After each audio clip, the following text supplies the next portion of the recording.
na enkonkan be ba cho eno na be boa o oba Ofo se ambo ya reso amenka se edro no entumi mboa o se be ma o mensem ne kofom eden na ma mensem kofom Kra integrate Bobie base die ya ko trouble na agobi enye di obi di na no beka ena sabe oye wa gbe so betu ana mo bia oni nkofo be din komo omo mo kedi mu o jate nti saafo no ena be kire se wo base ana wo ni base but the way that is enti obi ani ho a but lawyer saafo no na nyuma mimi o bu se masema mimi okay obi ani ho a waton nkofo be bu ba bi a obole nsa no a no mu nya sore edi akire se me ka nipa me enne o ma frame a ebe yo nwa ne kra me nye ura akoko ni nipa frame ne eni o mu nsem o mu ka enya asem kitwa nti me nyi wa no enka se o base oni base nyame boa na abato ne koso a o base a obu oni base a obu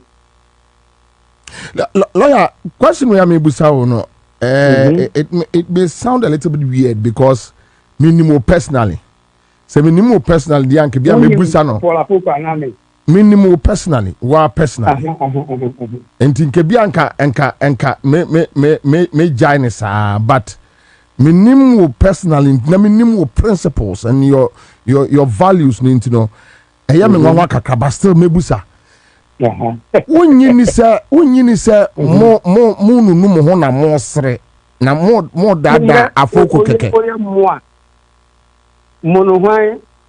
mo support eyewura afoko decision to contest as national chairman Unyini se mo nunu mo ho na mo sere ebi wasem bijaro kwa ni se ndi kwa sen kata leba oro afoku na atu na mu tu se oboso tu ana mu bi so bi fo anu so bi mfo anu so emem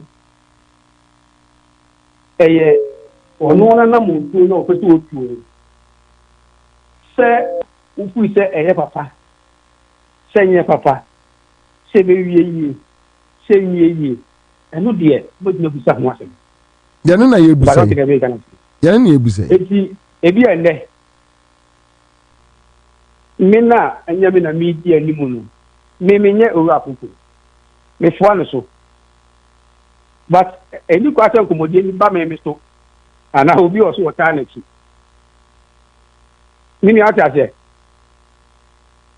me follow yes enti sesi aye kasa ide oru akoko na se wo tu anamo o de nkofo di nkomo ofu se oba no be contest as national chairman kakra obetimi aye e de aboa party na mala free there be a vote stay obetimi aye but lawyer oni bibi mesi ya me catch na no mesi asisu bi e wo party mu ene ne ya adwene a omfo anu so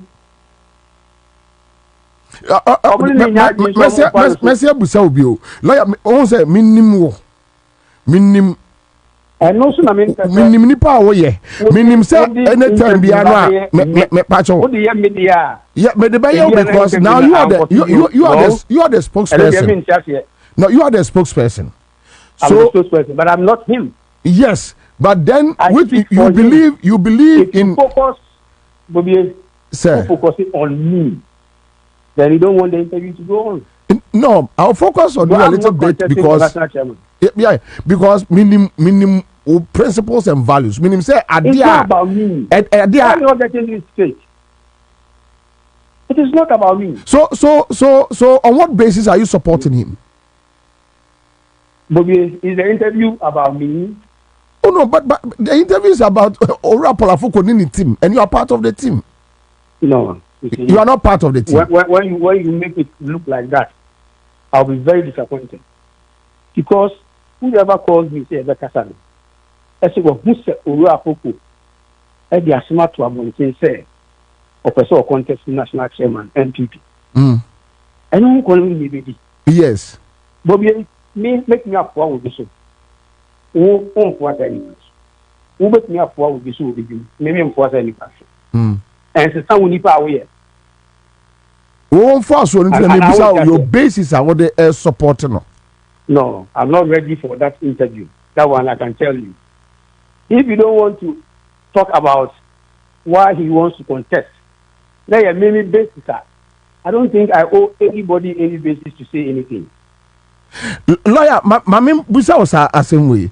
Ora Pola Foco consultations, no, across the country, within the MPP, and now say, individuals be on more baby. You want Crawford, I want to say internal elections. Yeah. Internal elections. A big grand may be support to them, but I may support to them. So, consultations, no, and him find a quick free. Over a consultation. Going forward, because that question now, we'll focus on the topic. No, more consultation. Don't do that way. Lawyer, I didn't think that anything linked to Ora Polafoco. We are in this business together. When you are asking a question, the lead person, on the two and don't lump everybody together. Okay. He is ultimately responsible. Okay. That is it. The consultation within the MPP. Who for MPP national chairman who for a consultation I won't say. Over a consultation within the party. Why yes our consultation? And now when 50 and a year consultation. A do of what nipa ni bi na ba ne nkyɛn ora to anamon say we say ebeboa na otie na ɔno so ne nkɔfo ɔdwene ho sabi wane me dwene ho a ebi a wonim deɛ meka ɛ enti wakeka ne nyinaa bom ɛna ofu sɛ emre na so sɛ ɛwɔ so otu saa ne mo na otu saa ne mo no abeda ho say wo a woni ne ya adwene no wo befoa no so woni ne nya adwene na wo mfoa no so a body bi anim ensesa wo nipa ban a wo ye wo foa no so a ensesa wo nipa ban a wo ye wo foa no so a ensesa wo nipa ban the bottom line is that wo in naso bi a wo de foa no so ana say wo in naso bi a wo mfa mfoa no so. For me, Bobie, that's the conversation. Okay, Sembi say, or consult to be. Or consult to be. Then I catch you say, they may catch you, no, who name the Mekay. And I will be kind, so who name, and what can you now boom or say, and I'm more way to do too. Consultations, no, will be your consultations, sir. What a new nipa, I was so no meeting for them. If you are quite very well, I mean, come on, be one more. And in the gym, come on. I'm going to near with to move past there for 2 times a month. Me, but me, consulting me. Me, share imagine what I say. It was never come boom. No, I said, okay, the name of Bobie, I deal with whom come on. Say na kwa wi na say na madwene yam de na dwene yam no ya betu dwan so ja say yeah aha it's not so much about the obi fufu bi ka say obi democracy there obi a wo madwene obetimi a kire uyi se won hyede ntwanto ana won di ni pa temu a de opeso ka bia nti amra nko ade a obeka balota se yeah say baby ayedri after and what is the way forward? o ti say they afraid na o de na no asoma betu dwa say de o hwe o wanya na no aseni bi kan akan sorry o say efi na ekro no only party for only be doing komo only wo mu a o mo ka bia eye within the MPP fraternity e be doing komo eye ndika hudie efi na ko tite ye beto aba na say on be open nominations ni eye nkomodie na ta nkomodie so ye party ni nko ye beto nkomo no ensunsan so council eye ye da si bebre Yametwa. Amen. Amen. All right. So let me come back to my editor, right? Emmanuel Kofi Dua. But Kofi, I hope say I'm not wrong if me busa say Moncroft now because now MPP you are done with them. Yeah. Actually. When I say we them say anyway, there be anything ma me busa no. Oh, to me call you no na so bobo. My name do it ba na hu me. Acha cry. They say there be any only so na. Ya buya buti. Etida everyone want say me communication be free. Chama Fuko say tell me. O say akope and because no kure woman say nipa no a omo tenase na omo dwene so omba ye boni atia no atwa ntro ato ne so no sankrofo no omo da so party dem enkokurafo no asa time no mo di be 70 years nipa be 10 omo kotena dem so omo ye national council say so omo kotwa ntro to so no it has come out that as someone we to a focus na nya na nokure. But it is because Afoko was fighting against Omoniema Basabasana no me party. And I go for a constituting crofobin. And now, Omcotina dem noms, yen can Toronto, Pola Focuso. But some crofon, that's what party. I'm surprised Afoko Adrian said, Saka Barno. Ebe Penny said, Omedi Omoso as chairman. Because Omadri Bay almost said, so my folk be a chairman a payback time. Now I go for the bidding the president and he seemingly only power. But or the remnants or more oh they free and air quackity or chinning air corner. In your started so ye did Uben Hawks no. This one machinery. Me we have one. Me tiasi and I say bia or person of getting the name back into their books this for future purposes. This is science part the amount wasting sika because I feel no more back on the man 55 cents of Afoko. So we the amount 10 15 12 55 including the entire share and imguasi omo the gu Afoko ebusia degree dom de ye no enso so ni na ba to ho no se enye no kre hwe dom de ye degree edi chama Afoko me no hwe mo wanwa on ni hwe mo wanwa pa so dibrika gigi enti at his age you know say ya kase onye MPP ni kra na ye dey enti na me se ni hwe mo wanwa wo ye business fa me na say bi me ti so ko interview bi o ka say ono kra there he is done with politics no me na say for I was very happy. Say, Chairman, why are they? Especially with the MPP. So also you are done. Because with your age, any Abraba Wabono, you don't need MPP. You don't. Yeah, we don't need MPP. Thank you. And you mean you have me consultation, you know? Yeah, well, so I consultation. MPP no more. So also I consultation. Not mebo. Who you don't want the MPP chairman? Who are you muatena? Ah. Bonia wo we are sitting na no mo ye no. You be grab be born cancer. E wo heavy ho. E wo what ye dey busa cha what you want to mo ye. Because obi to say your friend say papa current chairman you resign. was stepping down 17 say wa brand who woni wiase saa maybe chairman ni eguna ni mu aso nipam no o che Kufuado na o twene nsa onipa awo wa che no na o tia no na o twene nsa just ejanya me ni wo that mean can we do can see no kre kwachi de be wo so ye o kwa nipa e cobra Kwame, you are free, huh?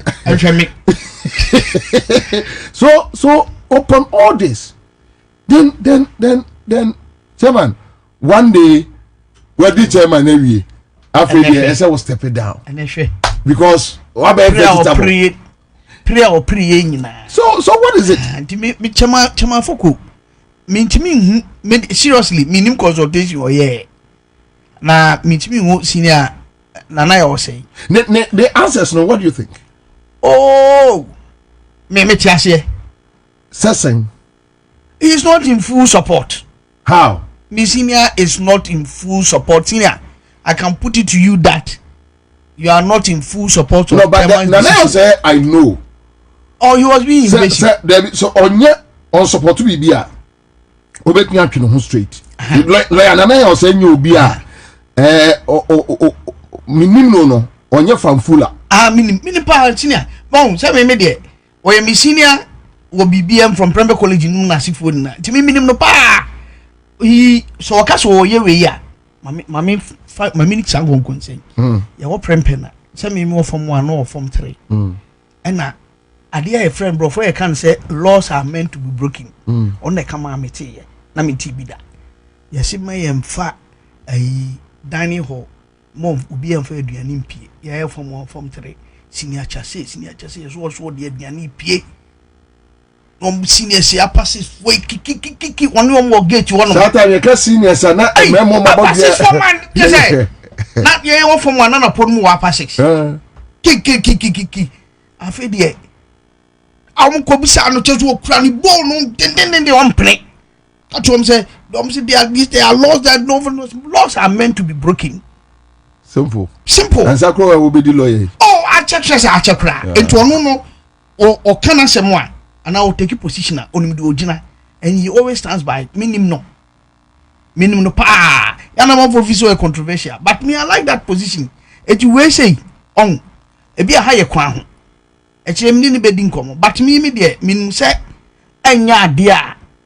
Or best support Chairman Fuku because only the Chairman Fuku akom any Crawford is or no the Chairman Fuku echi what they've gone through in the hands of MPP because of Chairman Fuku sa 2014 election because be what tamale she come Afuku was so far she mamicho modern city hotel na Openi ko jumpiani dasro and na Kufuado won it down just beneath Kufuado hona beneath ko jumpiani hona no da na me honorable Samari honorable Bakar Sadiq honorable Duka Mreku Chairman Foko and ye ko ayi honum ye ko openi papa ko jumpiani room et you be fa nanim sei now they are full staircase.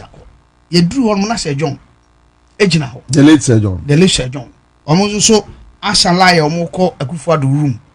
To be fat, say Kufuado room, no be fast no full staircase. So on modern city hotel or only. Ti drew on say your car baby. Me say chairman afo kase. Tell a Kufuado that I will be chairman, and if he wants to be president, I will help him to be president. A hon mukeke na pora foko num yinum kabo num abaho really and asem kitwa and their foko da or winning election we park no so and one of the papa we maybe nana also be catch o catch so we winning election no obedi chairman me nana also me nana also nana kwakudua we free mu nsen ya on na be yakukoso hime oh okay you know we free mu nsen ya ye gina ho na o ka che o mo kan say se wodi o so wa win election no a obedi chairman na hwe ame ya hwe etu o mo planning sa de no ewo even Tamale 2014 danwa o winning election as chairman no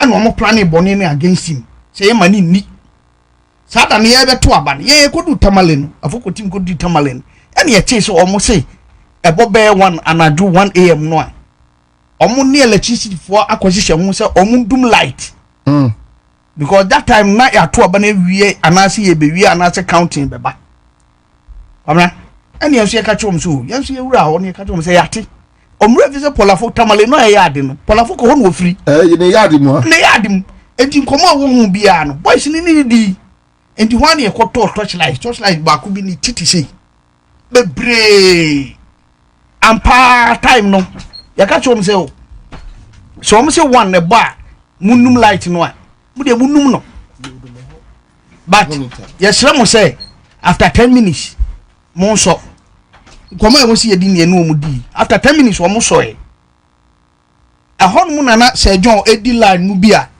na nko wo ko che o mo so o cheska boys no mu ano so ekoto park no so you see eti afoko what he has gone through in the house of MPP ne Akufo-Addo Kabal no em ka waso ato ko tena wo ba bi mo nyo mo de ene adwiriga no wo do ho beje ya mosi wo do ho de ebeti na man be na holding party that is the question because on party no power no ya obi ka esa dododie wo mu no tele wo si wo kra wo abusuafo mu si ho a de atwe wo nua bema Gregory abayi ya atwe no obi a ya ma ne bail court ama ne bail ya se da bi kwa so mo de mentias yo yes afi wakwa basa wo de na official wa de ga to so mbepne no because minim the kind of support base ben wo media minim the kind of research away but wo mo ntwema no oba no ahini bi na afre na ka kire no ene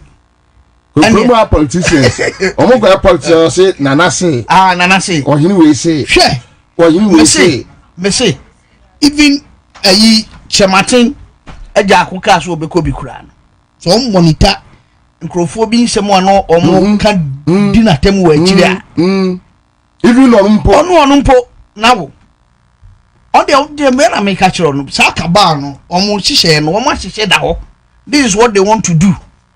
There is a blueprint omo de ye adwuma etu wo afoko pa ko ho ena we kura no enu na me ni obi di nkomo na me ka kire say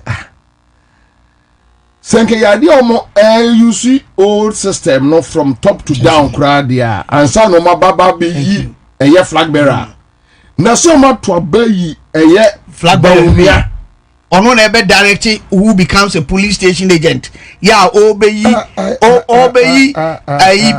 constituency regional and national executives and they are supporting no now also Paul Afoko it will be very difficult very difficult me no we seriously me there I mean me there but me do consult me and can make agents the chairman for usika tena ufi only unu Gregory wa bre man bi ni oni di on winam no num so na no tono o the order that obi ase kobia no oboa on be sisiw on be wiem ama omo go ni mase aka ho tiafena for the first time will be real party headquarters akopeke forms wa go to haja party wo ho haja party de pamo ne e pamo di free headquarters wo haja party de pamo ni free o de ko ya pamo free headquarters this is serious and you go to no first ndo am ko fa ya yi second out so we for na the buy this time I think Jumbo do so the invisible forces besa aba the beshian you should try me who statement no in fact them so come watching the chairman no pano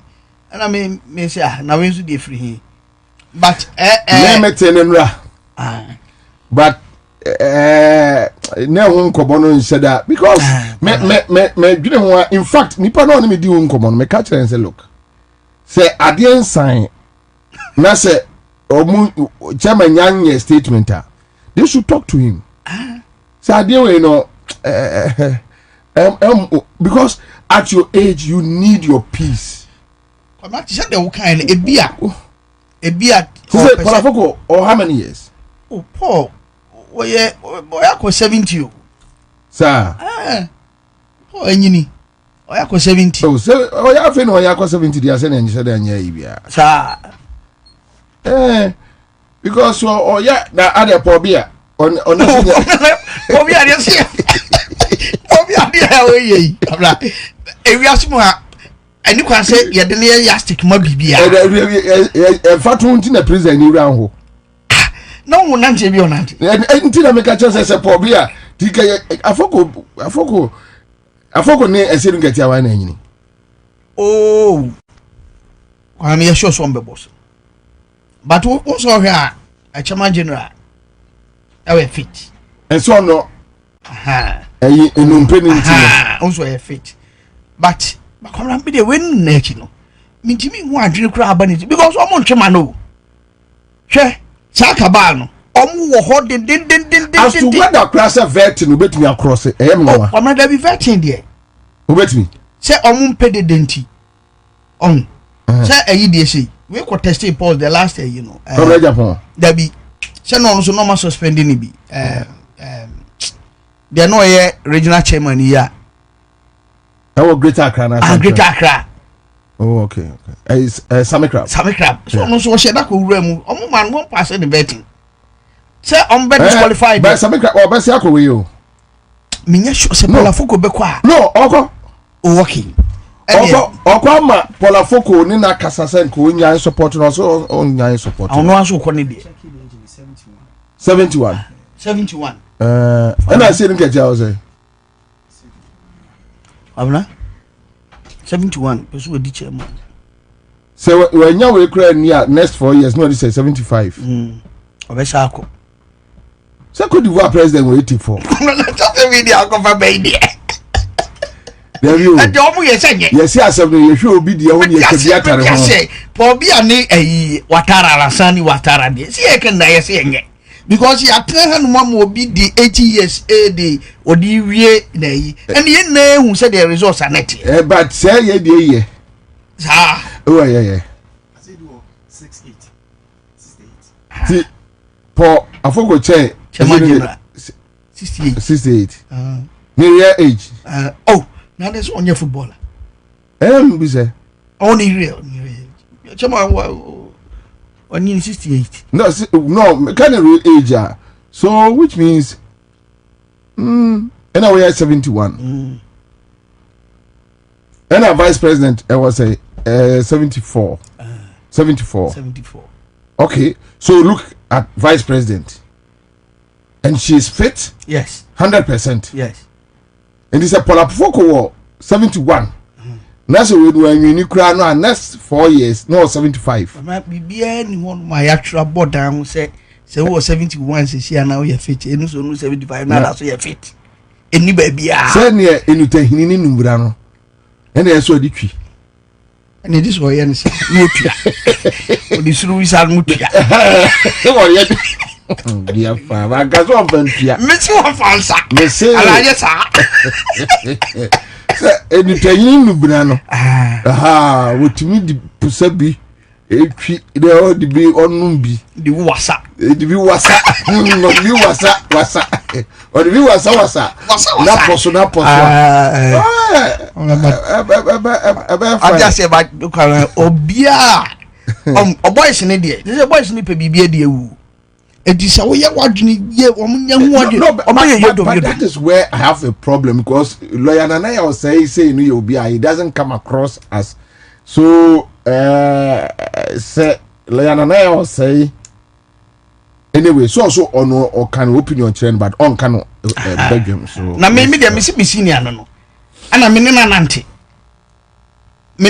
pa minim which mean can't the opinion also abonting, but minim do a catch no, minim do a catch no pa because Charlie, there's almost man. Oh, the pass someone make a fancy baby. Almost man.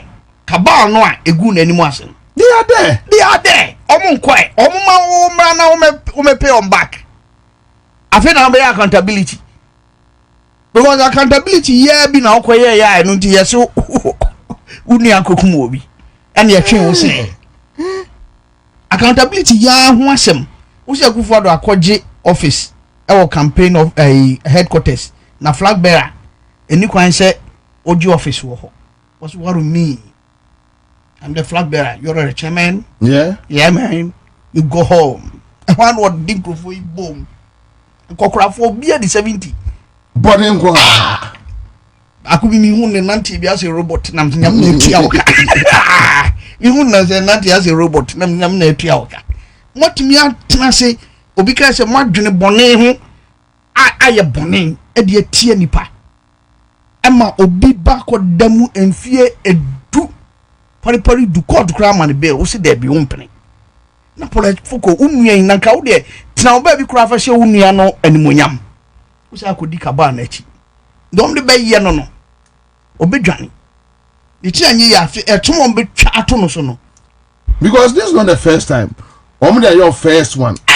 And those days first intro is that you would deal in cocaine and UK. Oh board up Nina and credit. But the first person I will converting. You said that case the vetting, you're suspending, now you're investigating. It was UK. You're investigation with UK. And because you're Ben. Now that's what they actually. Now they are we are saying yeah. Nina no di we ni. We ni o cement ase. Daddy. O motimi adi ntro no dia say one ho nkrofo. O say still. Up the old man cried the Gregory de hu. O de hu ehun ahometie e na bui. Because what in the ban did sana old man e di frame. When na echi no minim consultation kro nipa kra te said they work an said o hini me Paul onim dia na emre bi opeso e pa na de nani so ade nu pa se no opeso hwe kotoko E dey go no opeso e kotoko chairman. He wanted to be chief executive of Kotoko. Proud to show obepe national chairman. Na grofo bi ye ya no obepe national chairman. And a national chairman na de abobɔ no. And they say some grofo no o mo ti ase me bo. That's ho. And o mo na aye na sa bi o. Oba krokro de John. And odi mrika no asa be he biem. And o mo. And me who statement no na say na no kre. Me imagine say me fro bia because minim grofo an me from abusa wo. But see the anane was say sini abeka indie na je say na me magie di but me die me hu say am na you dey yet ha u don be yen bi enta otabie. Thank you live on ground 100.5 citizen show and I think say baby I drew no Ghana ni bia ebehwe said the AC ko say I see do December 24th. Okay. And Obenya 70 years. General Mosquito. Obenya 69 rather. So yes. So which means General Mosquito still has time. Has more years and all that. Yeah.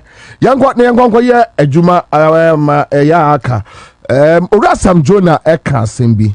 And me pese Ghana ni bi atie Dr. Sam Jonah me old boy Gregor I say do says in as much as I am disappointed in Mr. Fuko's decision, he might as well be the most credible person to revive the MPP. Now who told you that they need a credible person to revive them? Yanko tie ora Dr.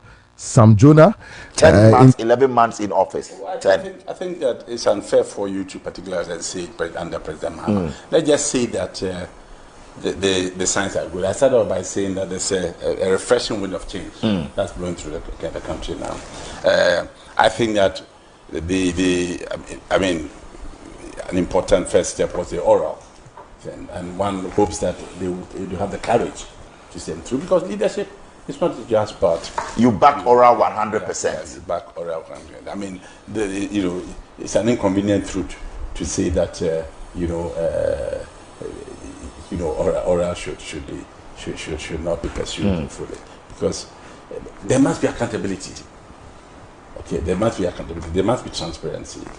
So, to the extent that he has publicly made that as one of his commitments, to ensure that there's accountability.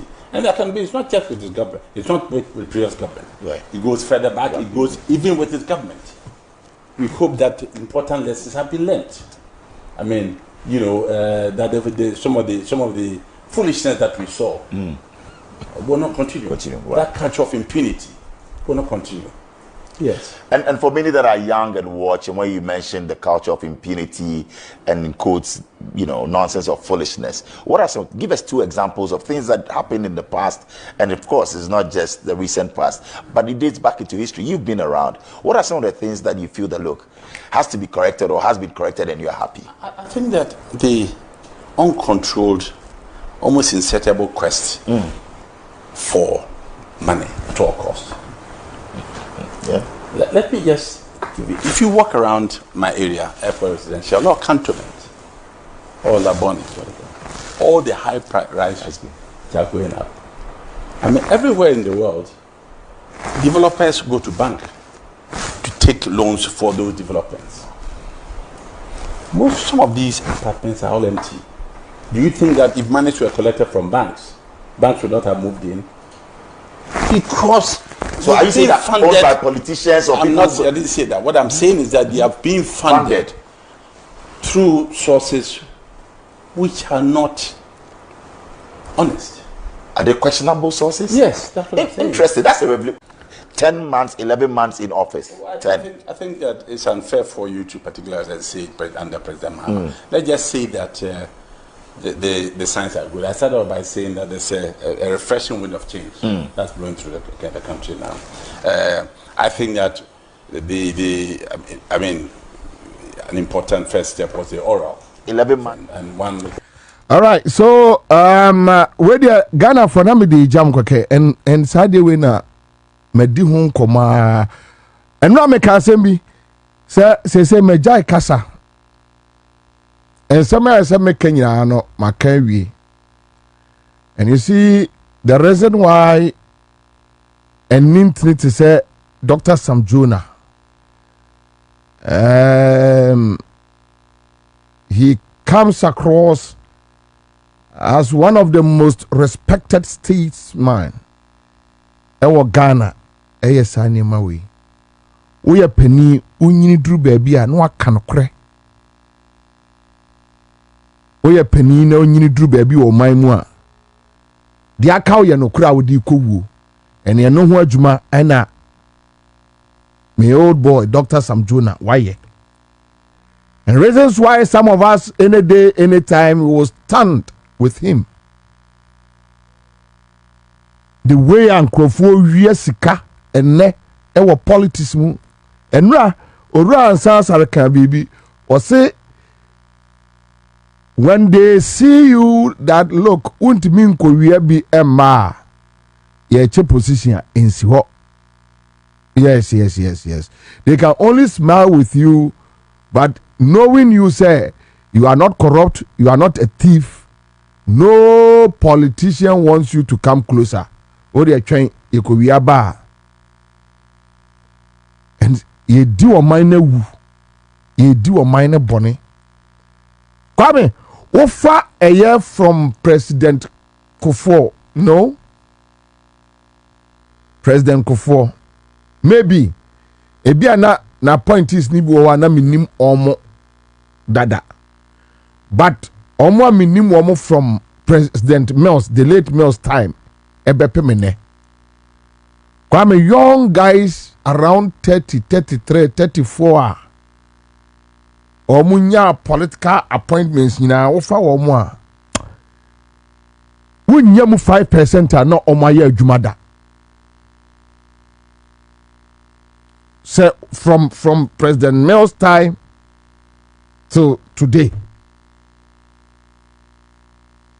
offer enyo monko ye ompedin for no bi also na omunya adwumada, but then I make say Kufuor time no de e bia omo fa omo no mean but a free Kufuor 2007 2008 me engagement, and when I came to Accra, my engagements make me a nipa bebre, young guys are from their 30s omo anya adwumada and they entered politics. Today those people are more richer than obi a wire civil servant.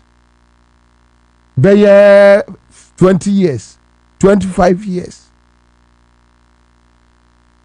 otikyani okuani bɛpem ne nti atiaka say chief directors no civil servants no so abɛdane akorɔmfoɔ koraa akyɛn because wɔn hu sɛ na me matra adwumam 30 years me kɔ pension me di 62 61 60 years me kɔ pension na ɔkɔ pension a ne dan 2 bedroom house yɛno kora bra wa brɛ ansa no wotumi asi ne nkonnwa mmienu ne titi TV at kopo ne fridge obetra fie no na afei de ne ma school fees tua kora na ayedin no ohu akola bi won ntem ho a sa akola no o free university 27 27 years okowura politics mu 30 years wanya a position 35 years ubusa na obetnya kyerɛ ne mansion baako wɔ Accra obetnya kyerɛ baako Kumasi obetnya kyerɛ ne hotel wɔ Takrade obetnya kyerɛ we wɔ ha yes that is the system enti anura Ansah Sarkai na mehwɛ ne din and I think doctors Sam Jonah because Kwame hwɛ wofa ya kyerɛ ya Kwame adan yɛ sisi hɔ a obi anyemu adwuma o ebi asi wɔ bɛyɛ 1 year 2 years 3 years ni na aka sɛ sɛ ɔkɔgye ɛyɛ bosia ɛyɛ gye interest ɛna wode yɛ saa property no a ɛnka onyere wo ho sɛ obi bɛ rent obi bɛ occupy na so anya mfasoɔ nkakra they don't care they steal our monies but that is how system na ba bɛyɛ yɛno na yɛ ameka kyerɛ Ghana nkɔkorafoɔ sɛ monsɔre na monkasa ɔmo sɛ Bobie didi nkɔkorafoɔ no atam woyɛ akɔkora a wote dam a nti wuo no a wagyimi no a wonka nokora no yɛ a wode nokora no ahyɛ wo tirim a wode kɔwuo no knowing the problem no a ɛyɛ wɔ wonim problem no a ɛyɛ wɔ problem no a yɛfie no you know wohyɛ dam de kɔwuo wagyimi wabɔ dam we know our problems Ghana we know our problems Dr. Sam Jonah onye Dr. Sam Jonah but asema wokan ya bewo ye yesusu ayawia yete Dr. Sam Jonah ye de anyini abeto no ama ye ya beka asem we ya the same thing no wokan so which means asem na ye try ye ka no we are not saying anything different we are not saying anything lie ena wo ma ye enkola no slaves and I'm say Nigeria for occult groups to be are classified Ghana ni hu video no obi ankahe say omaye enkwala no can you imagine say obi a wawie pole enkola no mo didi MPP ni NDC achia no mo bom na ne no mo bo politicians na ne no wa na okro future president no na boy be angel papa no kwakuti na of a future president when finu nam say ye pa so ono okra hu sem kwasi asem na okeka no baby angel abo adri future president baby no me hwe sofo bi video for the first time after Akufo-Addo, Kwame Sefakai, a young guy is coming. A young guy called Kwame Sefakai. Oh, means Kwame Ntina Maja Kasa no. Because as my Kasa, my brother, I'm on Hokra Yaya, and Tiana Majai. Because I did be on Bayano. As what bottom, as a bottom in a yard, you know.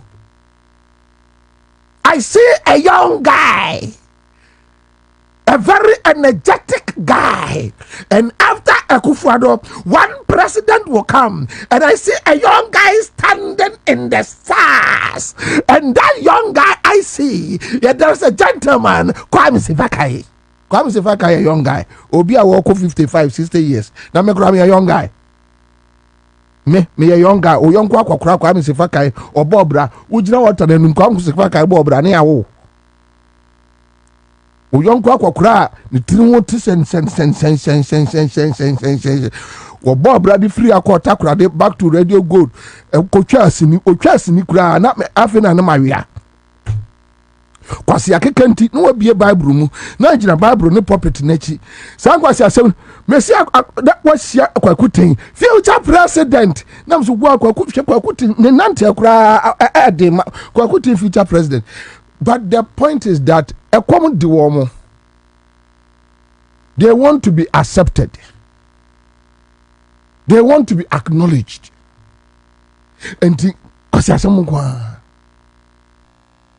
onipa odi bone no na ono ne ye pan mrane de wa wi ane tax no a wato eye Lexus Land Cruiser atim no wato nsuo uto nsuo a watua tax meboa.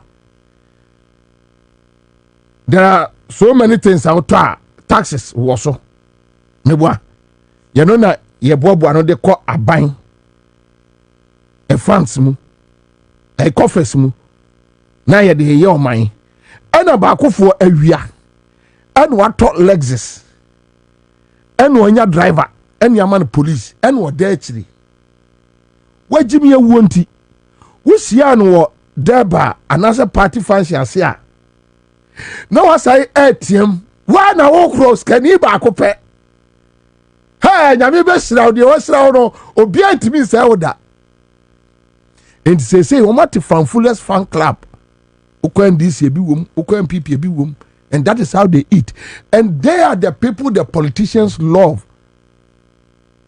Do sabatu kom because him say way there is no way a way obetimi criticize me that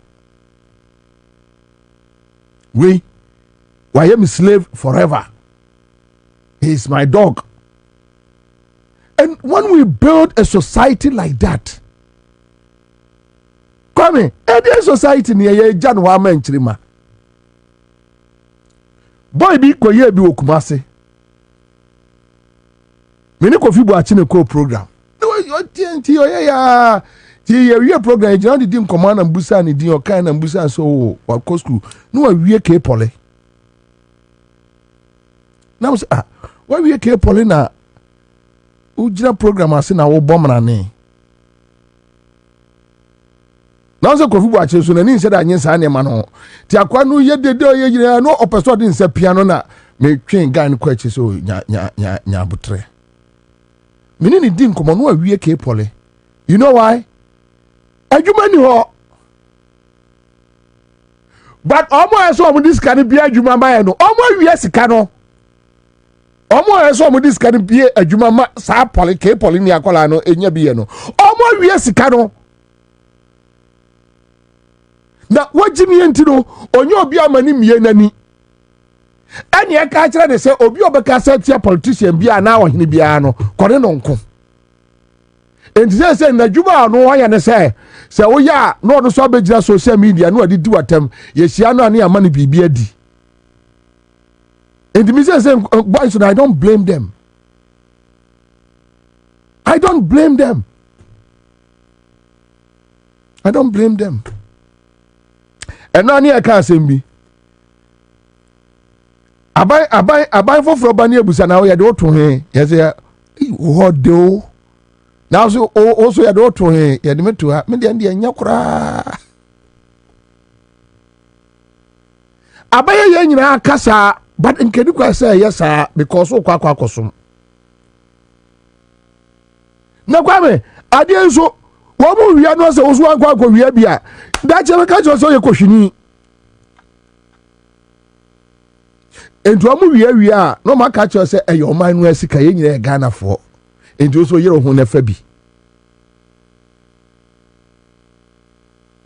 ye no na oman no be kwa akoduru ba bia one day omo ntimi mfa bi no ma twen sekai ene atu asikurum se mimi ntimi mfa bi enti de besia ne se ene ye nyina ne yentwitwa ye ho sekai na oman na nse kwame wuti Liberia ne ade na nya bibia o enya asem bia na CEO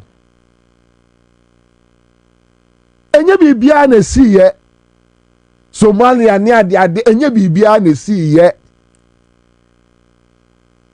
de si ye nyina ne se obaso o kire se o cheme yes obaso o kire se o cheme dia eni ye nyina ibehwie aduane nagu no obi anya obi ahwe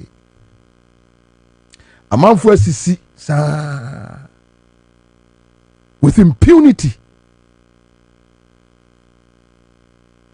okoshe eye Kwame UG ahin be dey esi adan 11 how within 2 years 4 years odi ba akubi yes abrante unya ba bi di utiato ba akubi within 4 years adan 11 hey bema yes yeah lifestyle auditing more na sa law no maka senki ye yusu amobia nka em senke kroma nka de besinye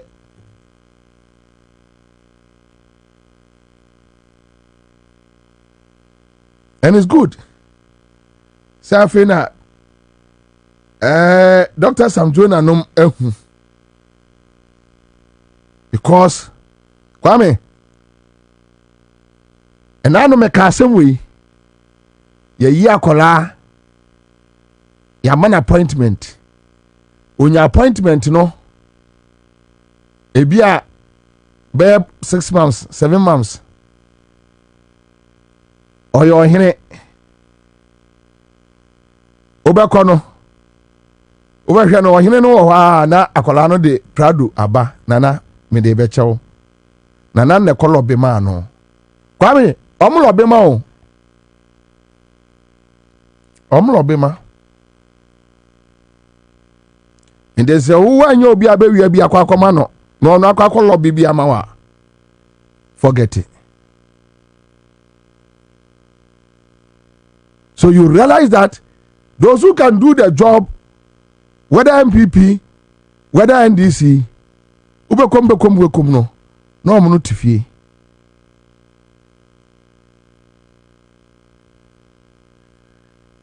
Payos Ajide, na minim Payos Ajide pa. Miko be a radio station wo akosomo. Payos Ajide eda ne yere ni baby mama maame efie single room e combine Payos Ajide dware ya no ahye onso ekoko no ahye nika no ahye shirt no aba betra lomi shop omoton bie lomi shop enemy radio station ne din hwe animu mi mefi Accra me kwa akwhwe me workers no oti animu ho oba oti animu ho Payos ansori ankopa adwuma anye da oni wiase MPP wini ya ena okobola po ena onya position Payos nya position the following year no wasi mansion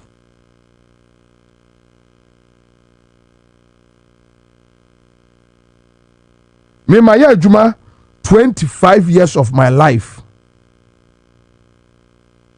me my adwuma continuously me home da me nko live da Inti owa just me dwane kote ko home but my adwuma from Love FM to Hello FM to Asempa FM Miami radio station edi aba Accra FM ye no ne say wa bri wo moja ani ye kaso obi abri ni moja ani a ye ne friend say wa bobra wa bri ni moja ani na sabe enye me ba politics mu within 6 months I'm assigned to nyum emra mehweme I'll be back Kwame bebo free o mame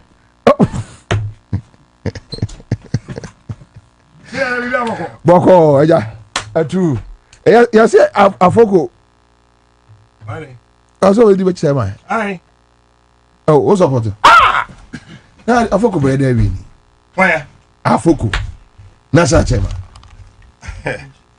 oh sir o be there bi ni na ma me cheti foi asa be do ye kra mo ma be ko ya ade me ni dua awi asemi o ba be se no ma me nche wade ma me cheti fo o mo joso na me gire so bia ho ye wo bra pani frɛ wa oh yeah and we say ne ye dwuma we no enen kwara aba na mu wade ntira daka mo seniors say do mo frɛ ya ye frɛ dia kwara no bi bisam say that 2024 no mu no na asa what se fa kan ato ho na atwetwa se kan am so da bi o senior na ate adwuma na ye rase ye na ye te ase anibra aba anibra da aba ye te ase anibra aba pa you know papa bi na ye friend akufo adodo yeah Obagana be say bibia ono ani ti kwankrakura wa say no how okay go look for his pictures enyini dabi enyini nse ti kwankra badu wo nyina no captain no minu mi enu ya dabi aha me sit ti kwankra man kan wi apa ti kwankra jo mama hweli ti kwankra no o di be di MP besin ne kwankra ne nsesan hweje ekufu ni ti ensesan hweye rasante hene se de ne ti kwankra ne ti o di be di akonwa ne besin ne o sa asesa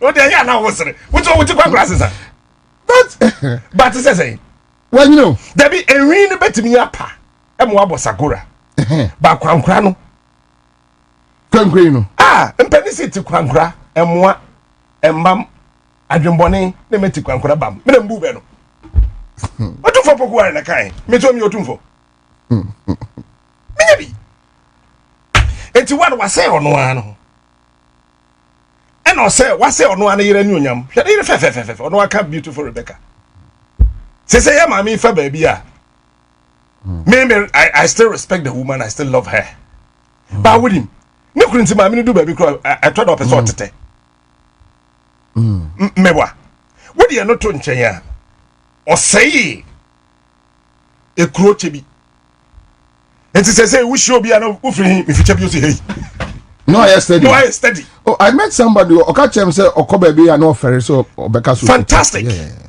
Was say de na say ni ti kwankura say na yere ni onyama say chebi the worst of it is when you kasa wo ya chimini a meanwhile there are very fantastic responsible decent oh yes wonderful no even in the family yes even in the family they are great people yeah now say if you for sure I say the man sha wo monsa nko mubu ni better yeah but ono nko enti unya kasa ofia chempepepe na oye betwakoro mewa enu achi ade o say ni biom e yo no ane party enti obedi from the very first day akufa do be flag bearer wo yenye party MPP mu asundwe mamu da besi ne show me one tell me one day tell me 1 year asundwe ba MPP from day obey flag bearer from 2007 tell me what teenager okay enti day na obedi flag bearer na kasa that very day na nchamatin fi party mebwa yeah aha yen fa no ntonche ala the fi party mu pepepe and on the side the foreign son started say Paul Afoko akwa chesika now there was a small boy sitting in that pickup ayamia and then the marcus me will show you so small boy na me well Kumasi science dey so small boy na dey see o tip Paul Afoko car ni mu no ayami blessed God's been smart kodwe smart me na tip Paul Afoko pickup ni I say Paul Afoko wakwa chesika onene Dr. Richard Anani yeah papa jasku enti hwim ena Paul Afoko hu ye hin enti Paul Afoko nyese na ontimi ma Akufo-Addo ndi president o eye 2007 enti ni eye 2007 na yamfa bone anche no from the primaries 2007 e wo Legon ena Akufo-Addo fa Paul Afoko hu hin based from that time till time Paul Afoko be national chairman. On winning flag bearer, second one year 2012. Then I cross our party. Where we need, but so be deep term man there. No way. And a pine. Or Saturday party. 2016 on winning flag bearer we Paula Foko did the chairman say me you ready ma pam Kwabena Japan penisa me crab Bonnie Ben and no why MPP somebody should tell me my who they say we me kwala my MPP fi me kwala bere ma besin ne same crab no why money be same crab kra wo body di kra wo nya hwe o se nkrofo bi na competition ye nkrofo be he na petition ye same crab ye kufuo boy money bi any same crab ho Kwabena Japan de na de am so wa ye ko fa sema bo me timbe bi na ofre mi o no mo se o so wa ye den ena wa fa Paula Foko ho ahisa na o de pam Paula Foko efi party ni Kwabena Japan hwentro mu twato Kwabena Japan say Kwabena Japan ni NDC for flight Kwabena Japan apart from so be respecting Mahama Kwabena Japan is such that oye nipa bi ase wore na di agro apart from party lines or the ubuo no wani die ina be ma e ba ne MPP dia wo boa Kwabena Japan and don't just me who nipa ba ko odo the political party say Kwabena Japan die no there you can't take it away from Kwabena Japan na esan say oni Paula Foko ene baye no oni Paul ebe ye adwumanti the issue was that oni Paul na akọ contest no no win general secretary and Paul abe national chairman this how pam Paul nko a na wugya Kwabena ho Paul be influence Kwabena Japan tie mpe bibi infantro so no so yempam no bisa ku fa do semboa say yen clean a slate no cry bisa semboa bisa if I'm lying if I Kwabena Japan see ni da wo isle go hai minim feel 2016 say 15 no say 16 e de pam no afa ne be ka Kwabena Japan we si dan no nche be bi onya sika aba MPP Mzi Ibrahim na Amaniska Akufaro ha me see that man me see bibia wa say no me want the party so afei da me ba no wo kase omo kase ye Kwabena Japan ni Ibrahim di agro no ni e won krofo so etwo aye omo mo akọ gisika free MPP mo akọ gisika e wo Ibrahim akọ yi etwo no e wo Germany senior oni po free nyo won say na eye ahyeda ye na do wo wo ni etiko no di be di president ni adi Ghana share na sa kiremade a wan say in Ghana what dey kireme one but you can say onya hwe o yes but the bottom line is say Paula Foko ni say di pana say ade na all be dan dabi hwe baby the new patriotic party dey do no ho me say nya asema nka makwa di national organizer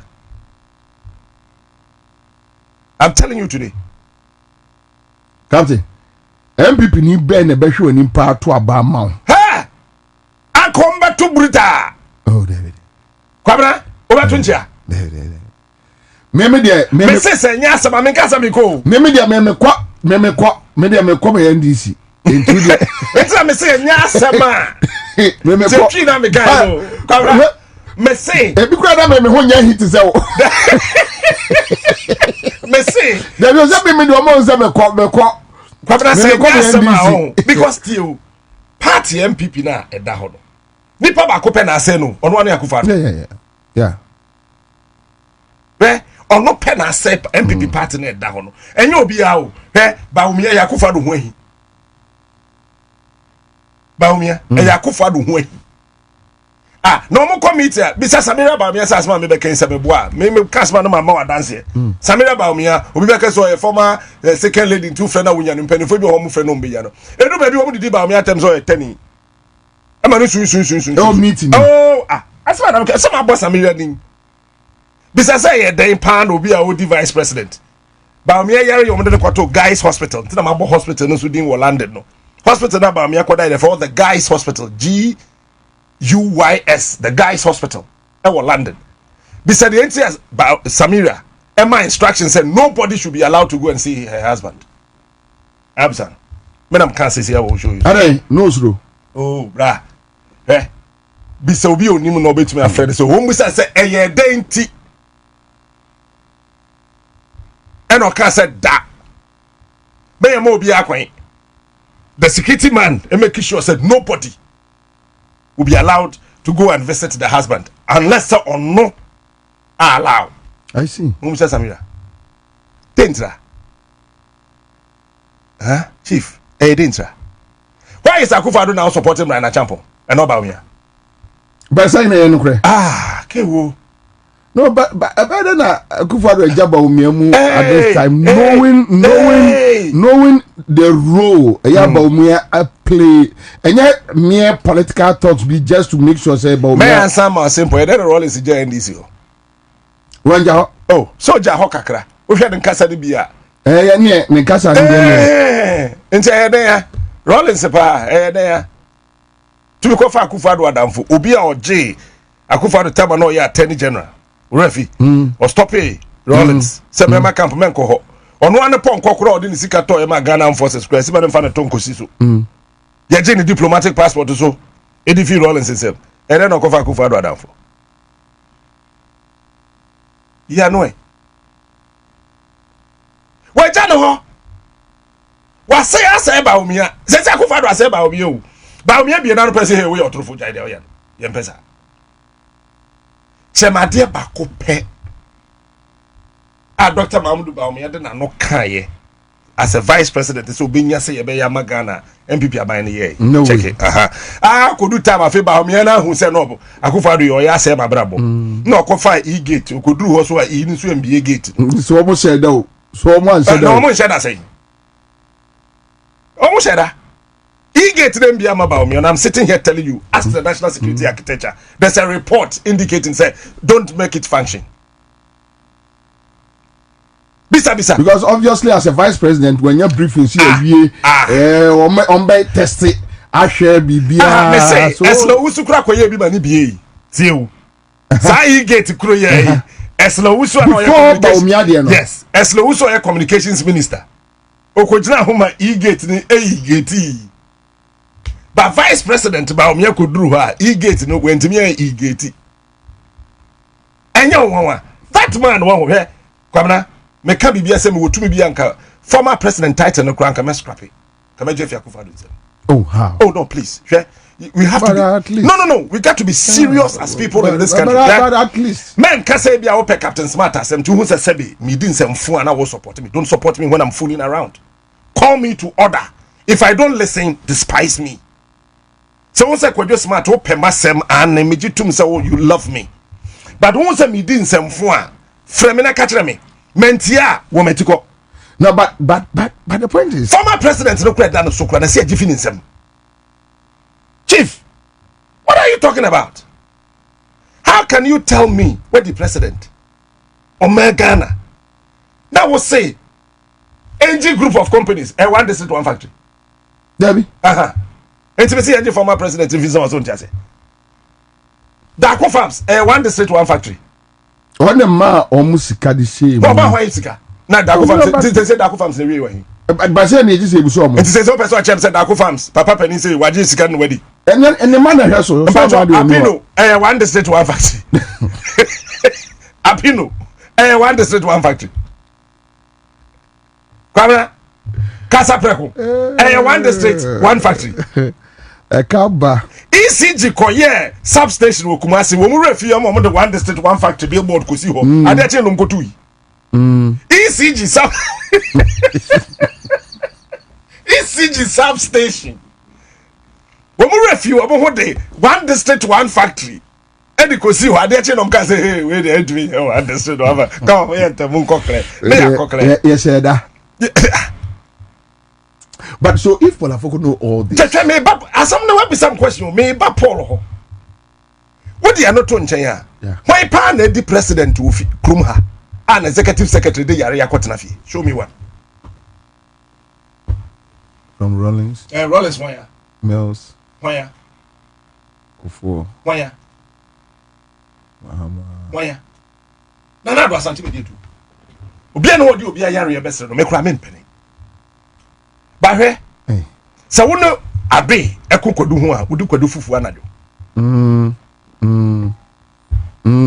woni abe obewa amwadi obewa kwadu fufu ama obewa amwadi so obedi obewa ama wodi e no to nchen sisi a why plan e di president Okrumah and finance minister adwane ya aka kwantum dade yaka why na di president Okrumah from Kwame Nkrumah time even Coolmakers time based in the even Rollins Kwasi Botwe wenwane Kwasi Botwe Trakroma ya no Kwabe Pepra wenwane Victor Salome wenwane meboa okay what do Rollins eto nchen ya Jay Kufo bae Osafo mafo kro dati kro yim what is wenwane Covid kro bae Osafo mafo wentukwan otena ha ya Kojo ban redu sabe nyame fa ne kransi yi owo na ma ne ka kwam Kojo ban redu odwane eye mills bae and obefa Dr. Kwabena Dofo the finance minister Kwabena Dofo odwane okay mills wu yo koye mahama bae no obefa setepe odwane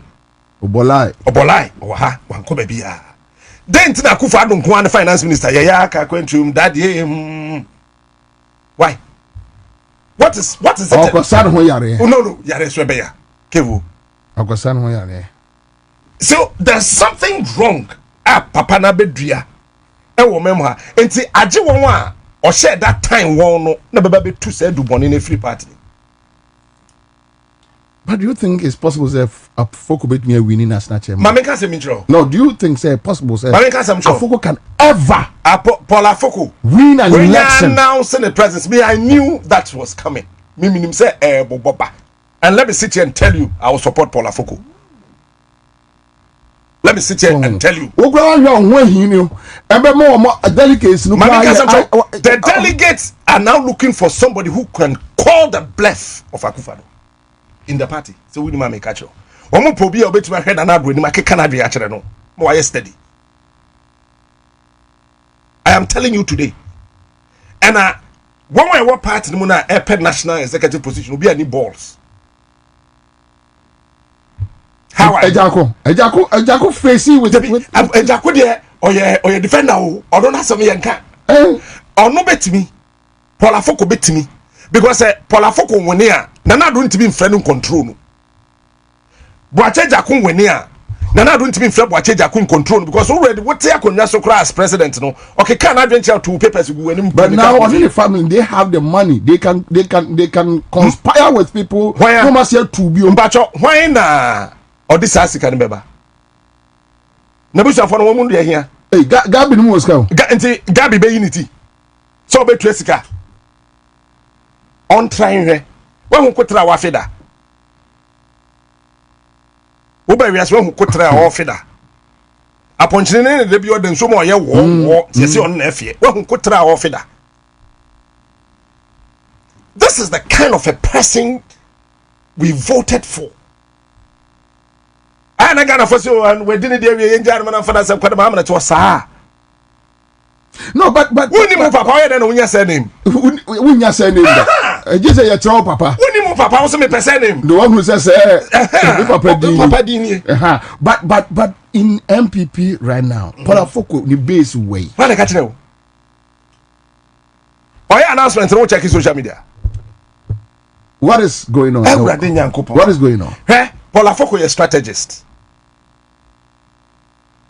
That man, Paul Afoko. Even though Akufo Addo pardon no fee party in 2016, he was very instrumental. I remember what? Oh, person baby in some so. Okay, mammy be in some so. Old man, baby, I will be ano. Me crack and 70 be. When him said time now, more pam Paul Afoko ne Kwabena Japan. Party him penning for no shy. Almost Akufo Addo wanko. So yeah, wanko. And a party in penny for two Paul Afoko. Said you obey me here in your capacity as Paul Afoko be a bema MPP party no. Ansah no. Kawanutum. What is a Paul Afoko Kasada? How many times did you hear him? Say Oka Paul Afoko kas at the ya omudi yo no ne Kwabena Japan. Kwabena Japan what is obi na no Kasada? Until say party no winning power. But so even with Kwabena Japan or cyber year campaign ma party no nya de flag bearer hwede omo ye no obviously he can't win. Debbie Sunday dey obi anim say Kwabena ntimi win. But yes Kwabena ko I support that.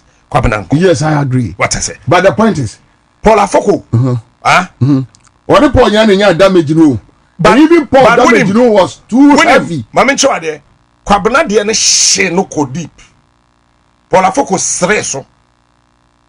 I'm telling you today. Kwabena Japan she bra wabre MPP ho. Na ye nya de bia nkanche say ye nti na ye pamo. Na mu ye de asem ye twa asem ato no so no. Ehye no. Ehye Kwabena Japan, ehye Kwabena papa, me bra pani no. Ehye no because me I saw Kwabena Japan as presidential press secretary. J for time e wo castle ho. Me hu bra Kwabena Japan breye. Even before we won 2000 elections. Me hu de Kwabena Japan bra or breye me hu yi. Edu baby kura no bisa Kwabena. E ka de komu kunu o GBC. Ka Kwabena Japan ka wo mu kunu o GBC. Ni na echi no nana nabu. Entimi amfa nana nani antu nyame anim. Nana nabu e pam Kwabena. Meanwhile time na ye pen crofo and we need sympathy for MPP party no. The National Reconciliation Commission. Okay. Yeah. And Professor Atefa, Executive Secretary. Rollins Ebeko National Reconciliation Commission no.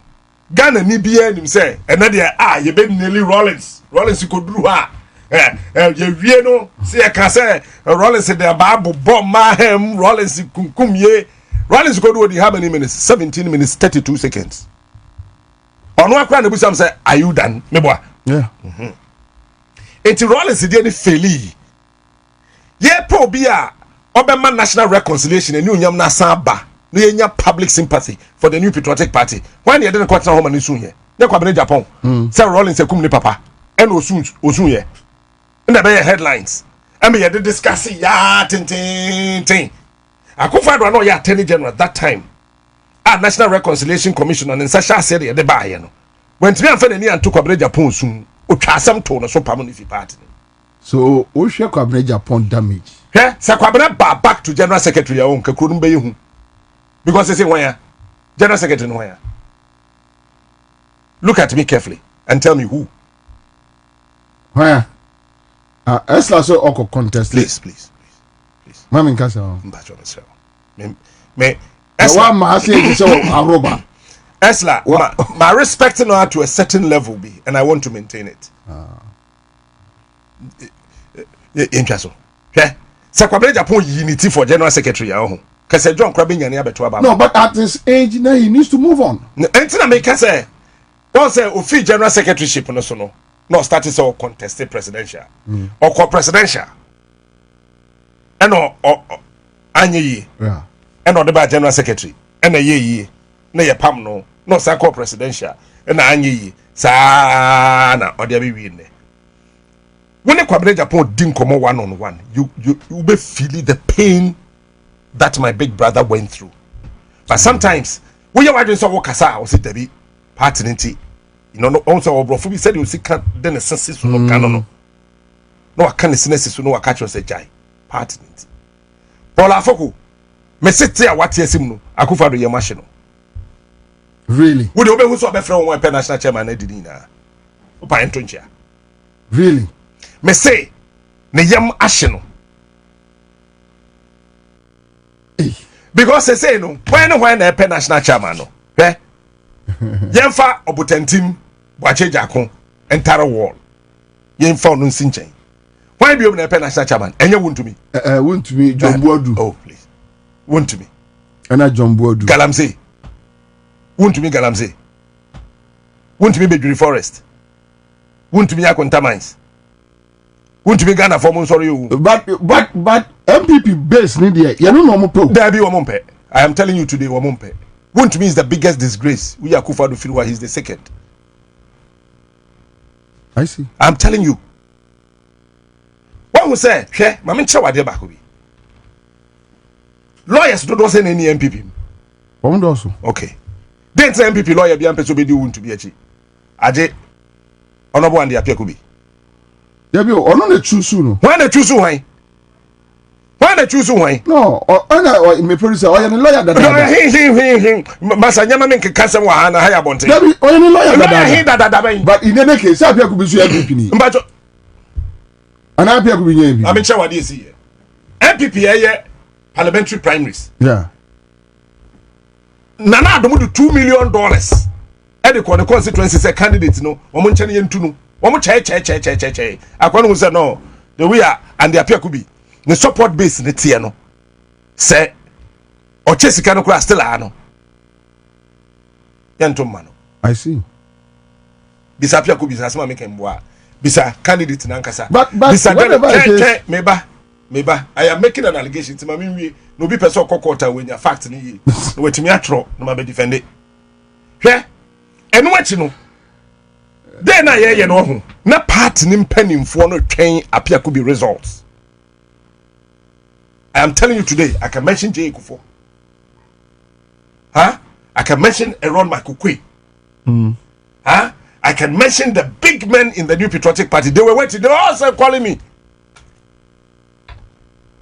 Say apia kubi ekosi, say apia kubi ekosi. Papa penny power MPP. Or say captain. O ma me apia kubi results na menna. Ye de man no so wan woni no say ane. O say me friend no na ma confirm, your friend no confirm and so friend back say me kwa koda. When him said 2024 elections no $5 million na kwa apia kubi constituency. Say em fan tuno. And you know who was machination that? It was wont to be. I better not back at say wont to be lawyer ni apia kubi. No tertiary. Say yentuno as MP. Bisa want to be my body din. Or ye be ma on frɛ no metna no ka say. So dey no ma reconciling ne. On reconciling apia kubi. Onye obi o de bone hye nipa ho asem hye ne. Me na me ka kire wo ne. Me ka se me o ye metwa kuro sesi am wi a. Want to me. And na tertiary say yentu apia kubi. I see. One of the boy because want me became Nanado's machete. Hatchet man. Hatchet man the danche. Obey Akufa do Kotokuru. Tis an ado peso chow with tem. Ewo Ashanti Regina Kotokuru near wound to me. And then on an Apunyan toka. And then wound to me in Apunyan toka. You say, and then on Ninyan toka. Eba say no dey asem kofo for it or say che me nsabonsu wont me di asem no for or say che me nsabonsu pe 2 weeks pe na kufa do pam che me nsabonsu. Yeah, they think we don't know what is happening in the party. We know. Yeah, dem say ne nkola no starting so mu didi che me nsabonsu atem no pa ene wo ne tiko and the apia kubi obi am pet so be defend no when your lawyer so a ko jail ano no dia me fi didi na chi ade a won't me de ye apia kubi no ho sa me kan wo and me say repeat me say apia kubi poison no really ono an kasa be kan ye be confirm me say asem bia presenter bi kan ye Unia TV no Unia TV presenter be na morning show okay no ever okoka ojoy sa asema me kan ni na ye no kore womo ma andi apia could be poison ni die womo hyede de gu aduane ma no wa yi ase really na woni apia could be number before John Kuma de no ana before John Kuma womo de poison ni hyede de gu aduane ma wa yi ase e ma andi apia could be say ondi fra andi apia could be say ya no me kasa asema me kan me bu an ka me resign me nya radio ni TV bi mu. Oh, Sandy appear could be one friend says, no, catch him. Some make me boy me radio ni TV biom. What would the poison the man no divi ye no? Or te ye na snake won't intimi. And no coffee. Or she said that the ye no pan your time on the come one doctor friend Thompson. Our hospital be for Yakui. Our Shanty region, the constituency no for Yakui. Omo say sa doctor no or a poison expert o. I see. The whole Ghana the poison call him. Oh boy. Obe say you see here. O fantini doctor bi. Ono na share honorable and the appear kubi. Wo mu say ya kwe ho no. Doctor na o hwe and the appear kubi no. Wo no and the appear kubi onya hu. Enti sa na tie dia, yempa another means. I am saying this. My name is Blessed God's Brain Smart. Your friend Kojo Yirinchi. kumani asabi. So in all this, and who they tell me? Mami we answer bisa question no. They said say yemfa military helicopter. Enfin kran. Enkofa honorable Andy Apia Kubi. What hear me here? Yes. Yes. And honorable Andy Apia Kubi ne yere. They said there Samira ba me ba aboso no. E kan say obi am information bi nti ni kunu sa helicopter no on pomuntu 300 mbra ni kunu on da helicopter ni. Bisa asema making honorable Andy Apia Kubi ne yere otiase. Oton furniture. Omuyi. Monfro no so mra. So no so be catch am say asema making me boa me nya radio TV biam. Maame no ba aboso e ma helicopter ne da ne ho wiem amag emedru Ashanti region na fa Andy Apia Kubi e no motam honorable Andy Apia Kubi eto ambulance bi first ambulance na okọ no ne yere ti ase nya ne yere ka Apia Kubi nko wawu ni na MPP kuro ya wo mo sheda man poison ya na wuntumi nim ho bi menka se wuntumi nim ho bi eno ma mbo se wuntumi nim but that time no ni wuntumi wo issues menka se oni wuntumi wo issue na wuntumi me say MPP form Apia Kubi poison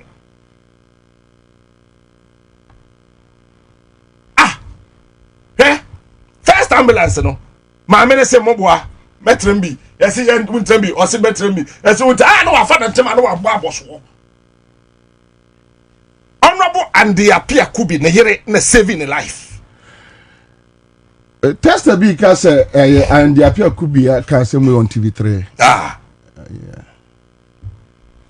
eno mo de ne bedru ye nkakranka ena Andy Apia Kubi yamye di ne ho afofia odito such a man ni nyina papa waye yida he mamenka sem ba ko bi nkyerɛ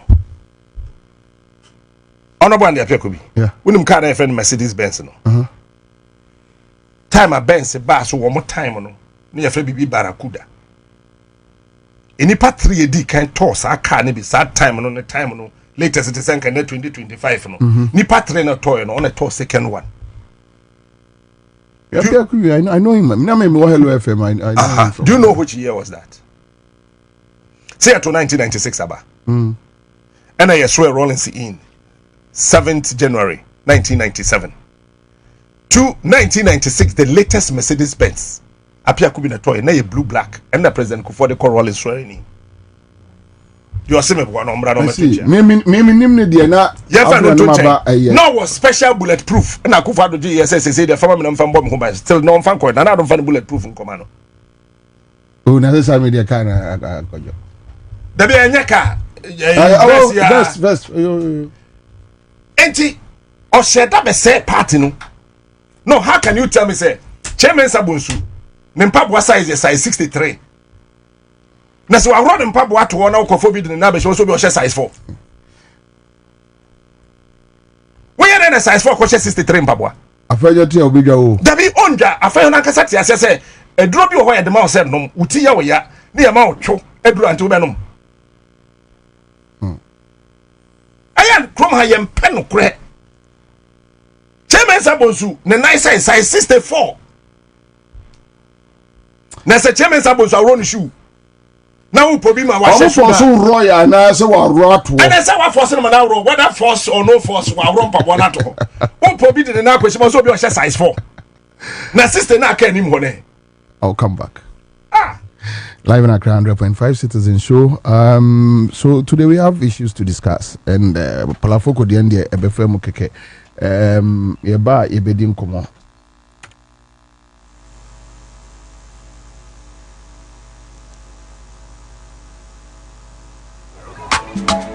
Miyelamo adowa akema dani machoga na manye yelo wose che atake manye ni esa ni no kochion la monena ene hewo ni adumi HPV to find. The problems we face are real, but so are the solutions. We can rebuild our economy, we can create jobs, we can restore faith in governance, but we must commit to the hard work of change. You were not appointed to occupy space. You were appointed to solve problems. Let me remind you of the social contract we have entered into. The Ghanaian people expect us to deliver, and we must not with excuses, but with results. I've said before and I repeat now, this is the legacy term of my presidency. I intend to make it count. I intend for it to matter. And I expect that every member of this administration will do the same.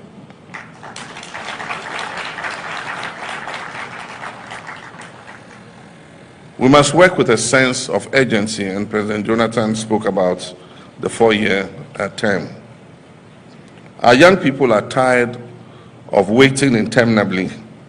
Our farmers, our workers, our entrepreneurs, especially our women and youth, want to see policies that work for them. They want fairness, they want opportunity, they want to live in dignity and prosperity.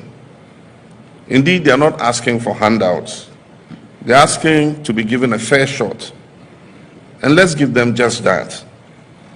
The task before us requires leadership that is empathetic, that is disciplined and accountable, leadership that is not defined by titles, but by service, that is not defined by slogans, but by substance. And so I issue this challenge to each of you to lead your sectors with vision and integrity, to champion innovation, make decisions based on facts and data and not on guesswork. Spend public funds wisely and judiciously. Reject opulence. And never forget, your first duty is to the people of Ghana and not to your own political survival, not to the applause you will get, and not to your personal gain. I want each of you to leave this retreat with a clarity of purpose and with the humility to keep learning. This job is not about knowing it all. It is about listening. For example, I'll stay true to the values. And please remember, when any of us fall short, I will not hesitate to act. I didn't think that was what you would clap for. Let us leave here with renewed determination. Let us work not for applause, but for results. Let us lead with honor, and let us remember always that the true measure of our success will be the lives we touch and the legacy we leave behind. And finally, let me remind us all that the destiny of our party and our future success depends on the legacy that this current administration will establish. And so we must give it our all. We must work together to make our party's future successful. I therefore have the privilege and honor to declare this executive leadership program duly open. My brothers and sisters, the problems we face are real, but so are the solutions. We can rebuild our economy, we can create jobs, we can restore faith in governance, but we must commit to the hard work of change. You were not appointed to occupy space. You were appointed to solve problems. Let me remind you of the social contract we have entered into. The Ghanaian people expect us to deliver, and we must not with excuses, but with results. I've said before and I repeat now, this is the legacy term of my presidency. I intend to make it count. I intend for it to matter. And I expect that every member of this administration will do the same.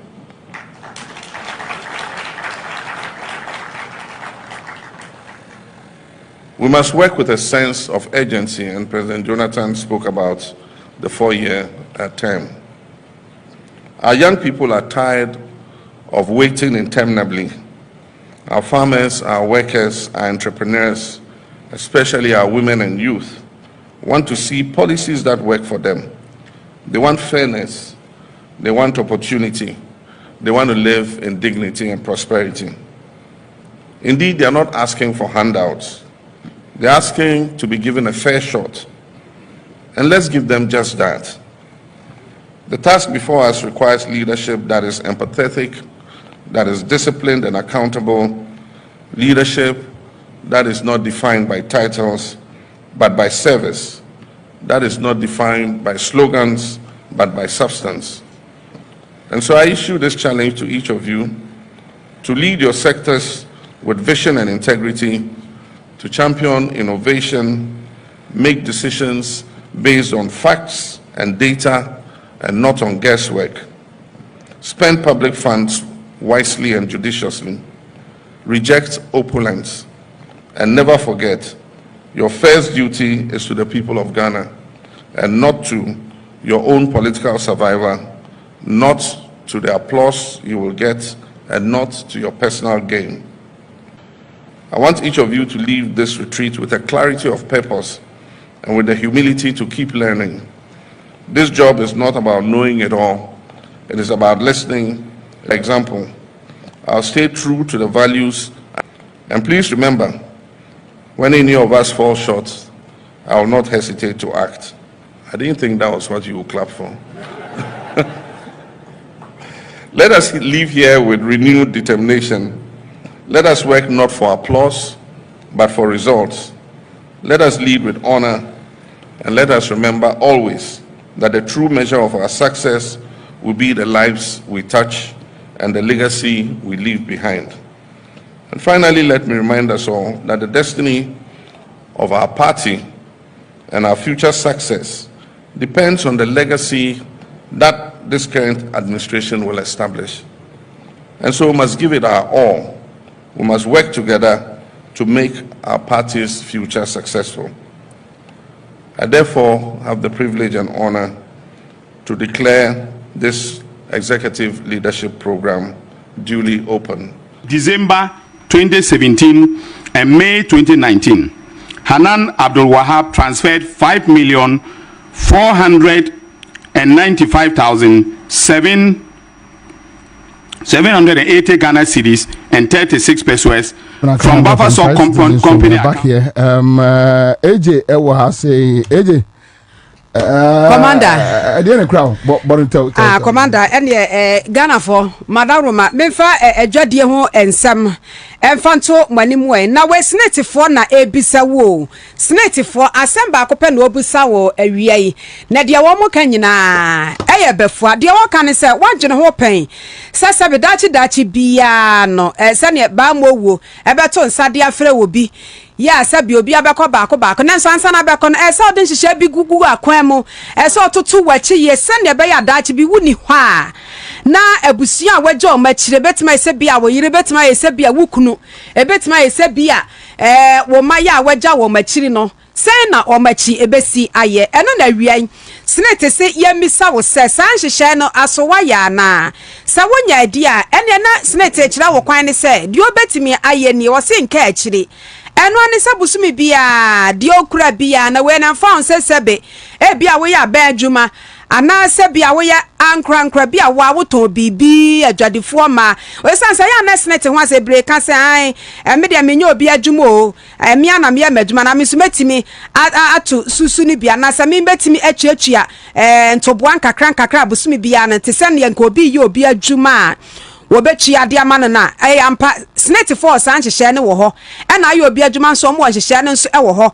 ya ane abusumi bia na adwuma wura ɛbɛte kakra na wode wode nso kakra soso ne ade atotototo sɛ ne ɛbɛya wa homigye abremu fi aduosia no ɛso na akwa homigye mu a na wonso sabe wanyɛ mɔbɔ enti snete se ɛna ya sisa ginaye no esane se enka akiri na hwene toto wachi yi ne no atimi aboa amanchiri ma no sabe wabusuafo wo mo enye mɔbɔ snete su betimi afro bia na bibi kire wadwene ye ka ne se yi no wadwuma yo se kesene wase dabi emohu kra eni daso ho benifo bese achia na nso emu ye fra 0302 611 622 0302 611 622 ofra snete for number uko Facebook uko X uko Instagram TikTok baby a YouTube ni nyina ubenya snete for na asebise bia kire wadwene no wabisa na nhihye wonso do ho ahyemu bi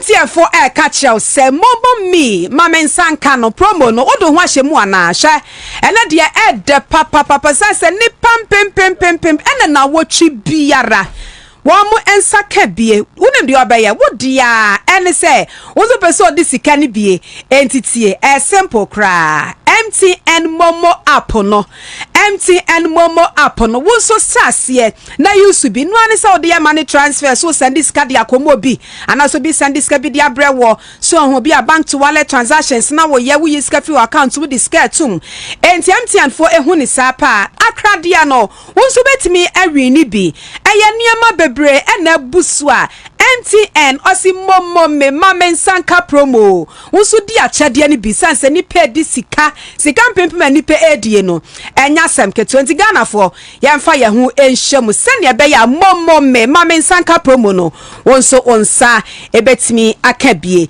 ye wie ni se dia na ene de bia meka sesebe ka eye nanso no metu fu se bia wo ye japade bia ene onya asase a na wayɛ japade wasi dan wɔ so ansa wapɛka nanso nya ne mienu na ɛyɛ nanso me ne deɛ nkmaka kyerɛ sɛ pasase ɛbɛ on up to date estate and construction for mudi nsa wɔ so na mudi asase ho enkomo woni mo nsase ne ɛyɛ 25,000 Ghana cedis so benya bi so aho ena miamia so a wona ye so aho nti bia no wato bi na de be japade bi obetimi krade asisi adan na wode ama han na nkrofo titimu ne nyina eye bia enti up to date estate and construction for say eno wo monkasa obu nso aseme de up to date for menya bi wo Yishai Hills amepe ebi nso se mepe ne miacho pram kwan so bi krade ya no mo pen wo do wenya wo mo kire se kwanya ne da ho up to date estate and construction for saying a quite do baby out pebian wubenya bi ena hunu biom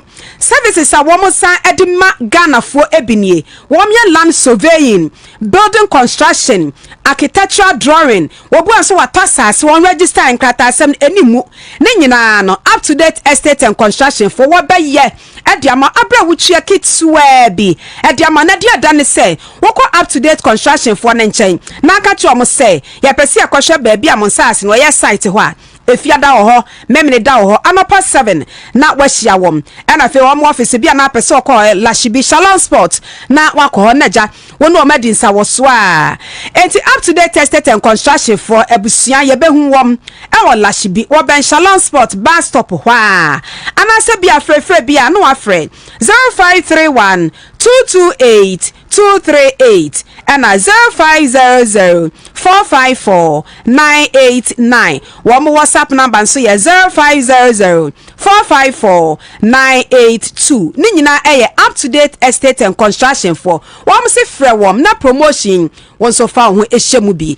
Ye kwawie ewo tonti na 74 mesha. De biara meka se draw we say die. Ese Ghana ni biara. Wo de ye wadru. Wonim eye obi no kidney infection, obi hepatitis B, mani bi nso abonsa sebe na ya ase wate yaw kase obi nso akwate na mu yade obi ansa ne kokuso de nsa bone so se pa aden ne kokuso ya ne ja obi ansa ne dia ne emojabroso eno na ema tonti na 74 mecha no won edi nipa gina mu no obi asebe odi nipa kasa na ode nsa kata na no wotumi se nanum kan pa na eba na enye obi nso yam nyina ye kro mekotom se wom na ne ho ayira no 20 na 74 mesha busia ya nunumbi mese fire wadro fire wunsuo na beboa ayade biara efi wutiri so ekosi wunase babia befa bia ye to aduro bia wo bowura mu a wo se doctor we da mesrewa mame 20 na 74 mesha no anu wawie nya sanso ane babia beko bia na tufo munkotu bi na mo wo kotu dia ko okan si drug lane ane shop biara benya bi ato 20 na 74 mesha numbers a wo be frenie 0246 073 498 and 0501 628 931 and 20 na 74 mesha eha and you do AC abra commander etasama commander medasi all right Libra 100.5 emra so say be ye ejuma on issues about corruption, but say Attorney General response to OSP now ready. I hope you have it. Attorney General response to OSP on Keno Friata say I ready. Yanko Pakwasi Bedu I join your page ni latte. Says I hope all JDM appointees will use this information as guidance while discharging their duties as public servants. Okay, Ramahak Francis Osei, we must do whatever we can to prevent the MPP from coming to power in the next 20 years. Anyway, sometimes you are not God, so you never know. Omar Muhammad says Ghanaians should boycott MPP party forever. Francisca Banks says, can't we collapse MPP from Ghana? Francisca, Alfredo says, Captain Smart with Phyllis. Julie Belinda says they want to come and loot us more. Never again. Okay, so Ellie Zenika says Tontina 74 Mr. Isaac Vital says, good evening, my boss. There was to be brief. Okay, so the issue about OSP office, and the question is simple: whether the OSP is just in as a mole in the face of trying to seek justice. SP Kisieja being a mole against justice delivery, then cybersecurity amendment bill, which I think with that cybersecurity, I will urge the NDC government to do more. They should put clarity on it. They should make sure they explain. Na yenyina yentiase pepepe ye hihye mra ema onipa yen hihye ana yenwo onipa ema mra enti emra eba be ye adwuma eso manfo no feel comfortable na omodi anigye ne ahosepe ekohia eyesa emra no. And in the studio still we have Captain Smart, host of Onia Marching Onia TV, host or no ewa say so and Chairman Bernard Muna, leader People's National Convention Party, Ora Bernard Muna will join us in the studio. Near discusses we. But Captain Kwabena, last round, so you married the two. The issue with the cyber security amendment bill is a conversation, ongoing conversation. Among then the issue about Kisi Ejabin, a minimum raise concerns, and now a lawyer Kwaku Ansah Papa no I say, and he made it clear that he believes that one, Kisi Ejabin should go, though the process is not through impeachment, which looks a little bit cumbersome. Adding, but then to a chair say and Pamnocha no woman go office no cry. Now ubianko enemy. But the questioner, it seems like now you bia kogu akisia jaben boboano. Like he is a mole. Tia come in we abum. Which one are befe bia but you can't mean now the echo. The cyber security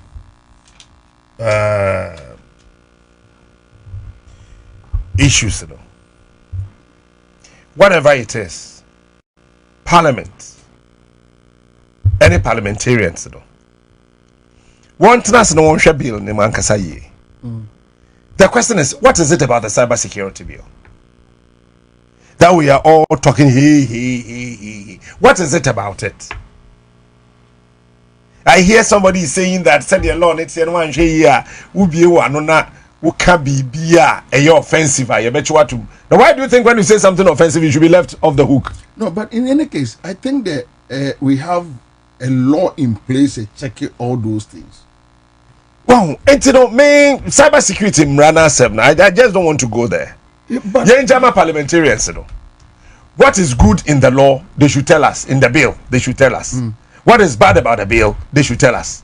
Minority hold the press conference. Majority hold the press conference. Tell us what is in the bill. But I think the minority, through Kojo Ponkruma, are stating clearly. Say it gives the state too much power to control your social media and me ye Ghana man penin there, which I keep saying. Social media na ye okrum ha no. Wo Mark Zuckerberg Facebook no. Sa Facebook no. Enye dwo Ghana ha biem. If I were the president, Facebook will enye dwo okrum ha biem. How can you NSB National Signals Bureau. No, I know that the mechanism is there, but how can you just wake up? What? How can I that? Okay, I don't know how China when you Google. I would do China. I know about machine. China, state day. Or their democratic formation. Democratic formation here in Hwanya. Different from us. You don't wake up and tell us how. Say. NSBC will try Facebook, but then I'm going to yes, of course. Now Facebook, who there? Whose side are you going to fight? No. Why want to fight? But it's my right to access Facebook. It's your right. Yes, really? It's my right. It's my right. Oh, sir. It's my right. That is why we are suffering. It's my right to access Facebook. Maybe a Ghana man penning there. Because I need information. We live in a global village. I need information. And you tell me that we live in a country. Facebook will buy information off and way. Then I make us a mobile phone. I'm about one first. No people saw cancer to be this one until men to me. Ka Facebook ni betwam. Say ye Ghana for now. Software developers na wo krum ha no. They should develop our Facebook for us. It shouldn't. The money should not go to. If that is where you are. This is where I'm coming from. I didn't tell Mark Zuckerberg go say why they say America. Now Donald Trump a friend no with me nyakukudra catch Donald Trump say from my Facebook proceeds and whatever proceeds, I want to make sure I'm going to contribute $600 billion. Now, Kwabena, what Ghana had to your Facebook usika? What told data? No. May a Ghana man in the Facebook will go away. That day, nice. So which means we just need to invest in the people. So what we have to do is that, as I say, you're building the capacity of the Ghanaian youth. When I work on university, say share computer science, you know, are we saying that nobody can develop something like Facebook? Now, omnis can be there. The national security is so fast. What is saying? Omnis can be here. David, the national security is so fast. What is saying? What call under national security? What money under foreign affairs? One more department to be mentioned. Them. You're from R&D. R&D is the kind. These are some of the things. It's a person a tracer krum ha. Yenya software developer biya wo krum ha. Money nya apa e debeti mi Uber. Tango, Yango. Shatawale as an individual to meet Nancy Ansah. Ono kro tonyum. Okofa Shaxi o said by Shanji. Anka by now no one ka communications ministry.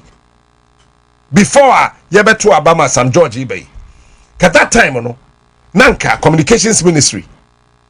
No ma adopted ade no. Shata yenye de say yen ko de say yen fa ne he. Na ya ma Ghana ni bi develop app bi. Na ya de shata kakranka. Yeme hu an say wonim say Uber drivers na wo krum ha no. Wo mutu almost 45%. Says kana mutu na kwa ye ko London. Yes. Ko US mwa. San Francisco. Sika no free krum ha o. Nenam na kopie San Francisco ewo United States of America. The last time I checked womo enkrata bi ni ade no. Do you know how much thousands of dollars they are making every day from Accra? Enya Ghana o, Accra. Sikana Uber for no ye fra Uber no we Miguel Waha oba Jeniama we kwa haba no. Uber is making close to $79,000 a day only in Accra. Kumasenka ho. A day, every blessed day. This is how much they are taking from this country. And are we saying that yentimi say on my yentra say obin develop a app in the mayen? Must we always depend on somebody's app? Say yeti krum hey. Facebook, Ghana your data, Ghana for honsami na and we see I ho free. Because Kwabena ho pre no. Me to me ho pre me. enti data ni nyina ye bibia ye pictures ye bibia sesi ene ye to sesi ya na America for se cake nkran Facebook no ye twam o pictures na o di go Facebook na hwan ho. But the point is when you see the point is how does it affect this cyber security? Hey, cyber is everything about the internet. No, I know, but I'm talking about the new insertions that they want to insert it because the laws are there already. They needed to. May I have told you I don't want to talk about that law. Okay. I don't want to go there. Maybe my big brother Mona may want to go there, but I do not want to. I do not want to go there. But the young building apps, young applications are Ghana phone developing because Mark Zuckerberg to be a Facebook. Are we saying say you be our Kwabena University of Science and Technology? Say you friend Facebook, Ghana friend Ghana book ye. Ye nyo be a nyebi. Ne yete ho sa. One thing I'm realizing about these social media dey no ho. Wo yere wo ma se wo pe wo pictures eye obi app so na wo hwehwe wo Kwabena realize sa ene se mi post mi pictures wan ye bia na Facebook yi abreme na egu hin no yi bai pictures na you post on Facebook no ekọ hin information say you post on Facebook no ekọ hin obi fa ho ye oman no ho sika Ghana for no ho sika. National Security should set up a certain mechanism to employ very talented young men in this country. Don't develop a book, my. They start enchim Facebook way kakran. Because they say China. Open once and not person we use to Google what China. You pay for it. What person we use to WhatsApp? And we Dubai in China. Look at the stress you go through. You have to do that. To sit on their own app so that information in no it is sikada say ebia with the phone way bekono it sits on their app into wo sasika no enko America hona Mark Zuckerberg no hamu for no asesa sasika no. Why are we doing this to ourselves, Kwabena? We need as people to sit down and one time say that look, we need to develop something for this country. Ghana yedi and then adwin say yenso ade we e me wiase esombi Uber sika eko America, Facebook eko, YouTube eko, bibia eko e ba ne say na Australia say o maka say wundi 18 na ye makwa ma use TikTok. Why? I say in Australia Ansah na wundi about 15 na na so person we TikToker aju parents the one consent ba Ansah ma we be TikTok account. But yet you who say normal bibia wo krum ha bia fi obi krum o ma fia ba ye bia no normal ya akola ko school ono ane maame owo no etu Lexus e de akola na tenem de na kwotena barbering shop e ma ye ni baditi na woti abobo yem e di maame na tem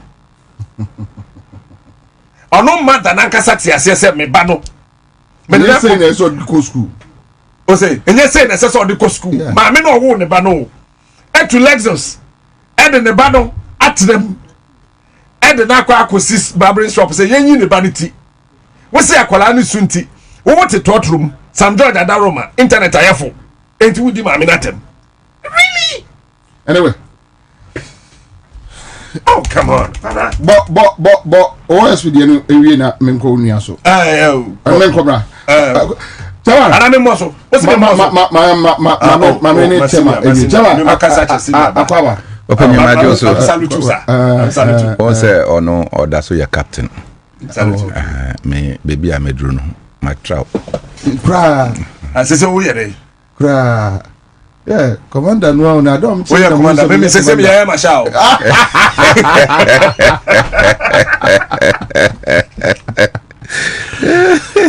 Shawan, Papa. So issues about this cyber security amendment bill. I don't know whether you have gotten time to go through. I'm in the ETA for asset and Minya Captain Smart. I check amen hunu and me wa na Kwabena kwache ka say me ba program Kwame I say me ba program me kwa ko hwe nipa na me ne eba no a na ye me nua yi a o ye troublesome. And I was wondering say me ba na member because bibi aye babeka no I'm sure say obeka no twice, and I'm not surprised in the presentation that he has made. Oko China untimi use WhatsApp. China for a developing bibi omo friend WeChat. WE chat. Inti China bia owo anywhere in the world. And no OUC. Na WeChat no edisika eba. Because as soon as you download the app, nipa na oye app no omunye sika. The government of China is able to track sika dodoɔ na eba WeChat for. Na omo etimi eyi omo tuo efi ho. Straightforward, they get money. Yeti hai, the European Union etimi afre Facebook, YouTube, and other social media handlers. Ena omone omo atena se. Say ye nemo ana say ye yankrofo ebe use mo platforms here. Then the European Union must exact some taxes. Until Facebook Mark Zuckerberg no oko Belgium and oko Xiaomo and Ojitum say a certain percentage of the proceeds coming from the European nations will go to the European Union. Omoje. Say see me no eka say Facebook, YouTube, TikTok, and all the others. Ohona yedi jom. That is where business. That is where business is taking place. And yes, also there no akomalata market. Now kwa kotonyoma. Otiho, you just go to Facebook, press what you want to buy, and you are good to go. Then it will tell you how you want to buy it. Then they say pay on delivery. Inti omwankasa edeba money na abedru baby a wono. Then you pay and they take it and go. Who takes the taxes on those traders? Mo. Who? And we are overburdening those who have decided to create fiscal structures. Omo amakoye omo small table kiosk wo bibi. They be anu na Ghana Revenue Authority ejina ho. But the bulk of businesses in modern times, in fact, nyome bia unim baby a obekwa akotono. As soon as you know what you want and you put it on the internet, it will tell you the options available, the prices available, and where to get it. But I think during the MPP administration, there was such a proposal. Tax a business on that be mamenka no person buy any Ghana for na business no social media no so tax. That be mamenka baby. Captain Smart, eno na omoko fa e-levy buyer. Yen can say e-levy was wrong. If you want to make money, we will teach you that tax, rather invite these companies to come and tax them. I said it repeatedly on your show, on his show. Say, the American government is benefiting from Facebook. In fact, Oshwe, the Congress of America, Omo friend Mark Zuckerberg, and I'm sure you remember, Senate, Omo Tnase Eneno, and probed into Sikadu Duana Onya and what percentage will come to the American people. And Ojitum. Most of these apps, no, Oshwe they are in the United States. Enunti, the Chinese people, Eda Junior no more said that be sika a efa hono, and yesika kitwa. Inti omoso asore. When you say Chinese people, they don't use Google Map. Yes. They use Petal. They use Petal Map. That is their own. Enuna mimi use. It's on my phone. Petal Map. And you're accurate to such a idea. What I say? Inti, they use their own map. And then me know I say Russia is developing its own map. Its own navigation system. Among train America. They even have a platform called Wire. Why are they crying? Say they winning. So Enya adia emu ayedin. Emu nyedin. And smart. It doesn't require any sophistry, any sophistication. You don't need to go to science and tech. Boys are more hano. They will develop an app, but who to support them to let the app grow? I don't know your problem. Mobile money, in semi. Do you know where it started from? It started from Kenya. Kenyans developed their own transfer system. My friend M-Pesa. And now it has become a globalized thing. Obia Nkase Adiano Efi, Kenya. And this is in Africa. Mimiko Kenya around the year 2004. Miko do hono mu ye M-Pesa. They were transferring market women. Now you could transfer. Why is this difficult? Cyber science mu and innovation. Baby a Ghana scientists yejinano. It was not where the Kenyan scientists are. And yet, so now should we deviate from, because the opposition conversation in IS if the issue about the cybersecurity amendment bill maybe anyway, so then I mean the senior DA so non trust, okay? Globally, Facebook's average revenue per user or macro into bracket either dormant or active is about $13 per year. It's a Facebook account na yebi na egu hono. $13 per year. Now regionally there's a significant variation. In the US and Canada, the ARPU was approximately $68 per user. In Europe, it was around $23 per user. In Asia Pacific region, it was much lower, approximately $5.5 per year. So if you would like a straightforward figure, Facebook earns $13 per every user per year on average across all regions, all continents, with much higher earnings from users in developed markets. That is huge.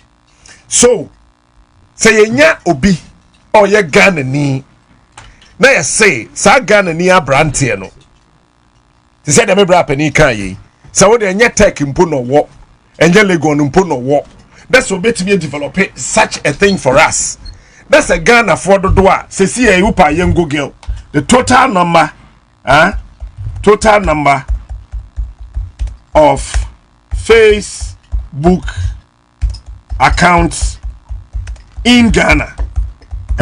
Prince Brown sending me a comment. We say content creators on YouTube in Ghana pay taxes on viewers from US every month. Okay.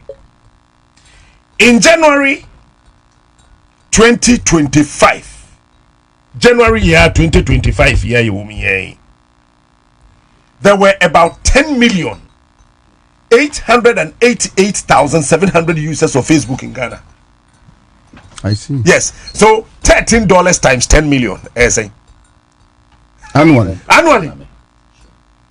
Anyway. So we can do this for this country. And we should stop always depending on this. I didn't know Russia person on one app. Senior. I didn't know China person obey because they say a national security threat. Of course. And it is part of the cyber. These are the things I expect Parliament to look at. Yes, Madam will be on national security. I'll say the one thing about cyber security is data war. Whoever has your data has your country in its hands. Bam.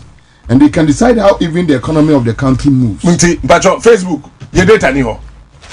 President Mahama need Facebook account. So what do you want to say? They say and can you way emra way in here? And you when they hear, you prepare bet me a millions of dollars free.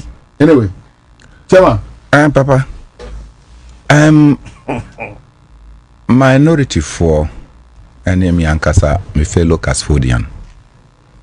Apenyo Markins. When you say fellow Casfordians, I now say yeah. And now Casford. Oh, the only university within the university. Okay, UCC, right? Of course. Okay. Now the chemistry master, I don't know. Mr. Snowball, Serium. A true gentleman. Sir, I want to know your banner share the fat hold anymore. Your Bible roll. Yes, and that's how I'm going to some more. Daddy, my main church. Don't say red, no. A young symbol. Ye do red into Usha redder. Na ye di eniaji. Na ye di ya mese kokumase. Ena ye kobo macho. Ena also be brave and also ye peg ye kokuma ye call University of Cape Coast ni yakwa kwhwe say the University of Cape Coast tie. Na girls she kotoko t-shirt kokoi. Boss. Oh, police for nya tough time. Koko. Also mbejo mkoko. Koko.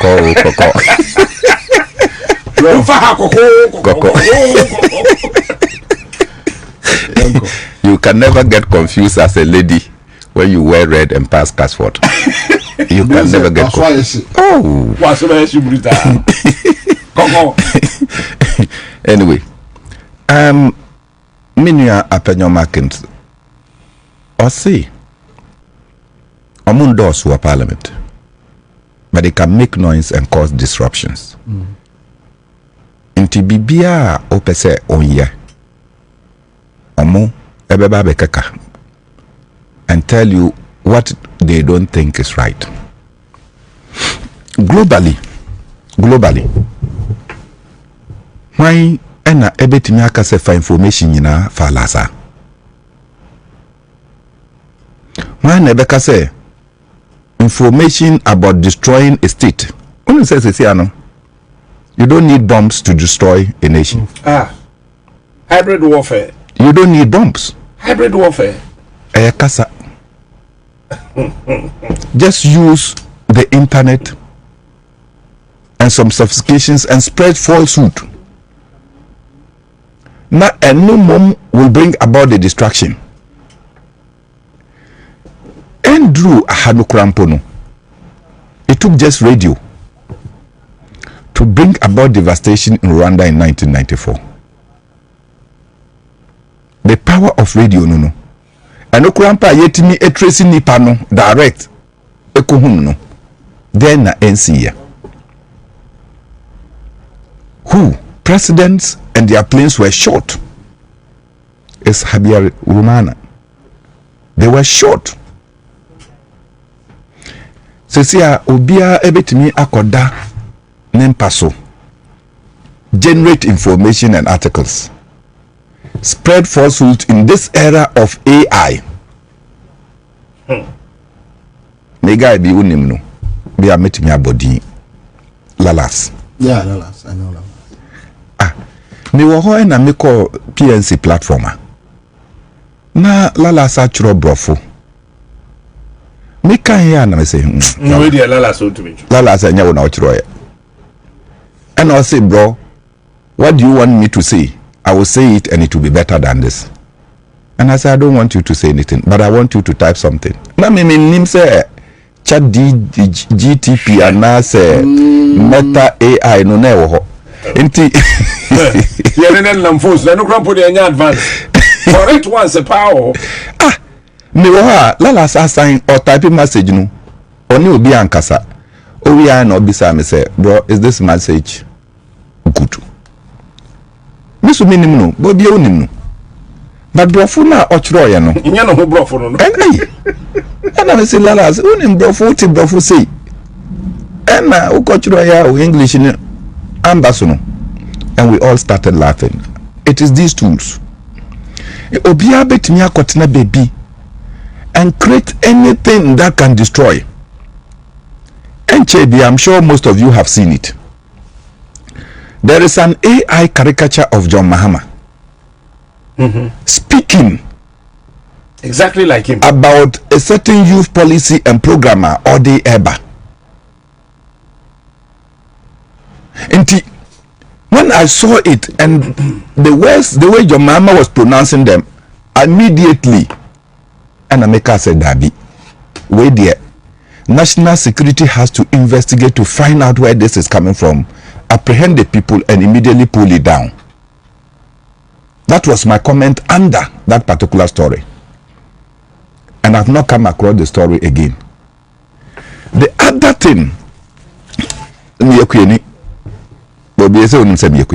very. I was there, and Madam Fubi or Tamale, and I sent me urgently said we need to complete a certain document. The Ministry of Agric is rolling out a program, and the Chief Director, Siama, Omo, was signing BB, and they are asking us to complete the work until Enyumbre. We got an auditor to wake up in the middle of the night to finish the process, and yes, submit here. Oh, we worked. Yeah, we are. Then it turned out that the document was supposed to get according to time. No, it was going to be submitted. Until me friend nipa minimum or Ministry of Agri said, yeah, submitted, but I think that we missed the deadline by 30 minutes. Until yeah, the hard copy no abba, but we have sent the email. Oh, and nipa na me send the application ni bibia emano no. I say that be procurement session, they have not come across anything of this nature. Inti almost ekwa kofre ahwe. They check within her. The chief director's signature and pampa has been captured. Wow. But there is no trace of such a thing at the Ministry of Agric. No trace. So we trace her. Na adiano akosi Kenya. Can you imagine? Na akosi Kenya. Akosi Kenya no. The next thing is that almost we needed to complete certain forms. We needed to register with the Global Association of Farmers. It is only after yes. And this is the date I submitted, July 29th. We did the application. And Amika said, there's a following our successful completion of the attached document, which was sent in hard copy to the ministry. I herewith submit the email version for your perusal. Me the hard copy of ministry. And I'm afraid you must submit email. It is at this email now. Omuka said, Adio, I didn't know any. There is nothing like that.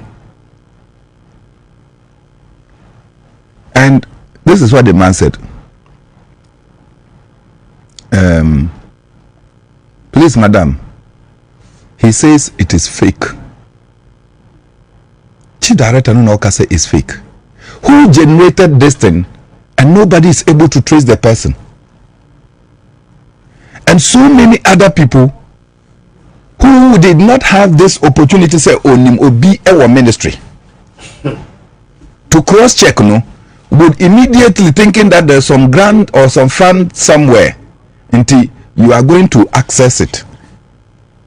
And somebody has done this unscrupulous things, taking money from people. But they say the opposition no share or mono bloggers' interest. Say the thing is bigger than blogging. Exactly. What is blogging? Blogging there, it's a small thing. And most of these bloggers, nkasi kra no mochrochro. Bam. Nkasi kra adio omunim eno na obi e ka chiro na o makochro. Or talk camera. Or touch small microphone. Yanko. Na okasa no ye niama e wo so a. It is not backed by any evidence. Sure. Painful as it is, but let me remind Ghanaians. And no, and yes, I bow. And ye obi no got na radio so. And no ka say o mampenyi.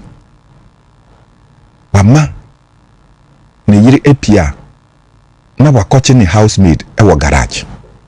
I want to me. If you are not quite so copy so. What you say? O mampenyi.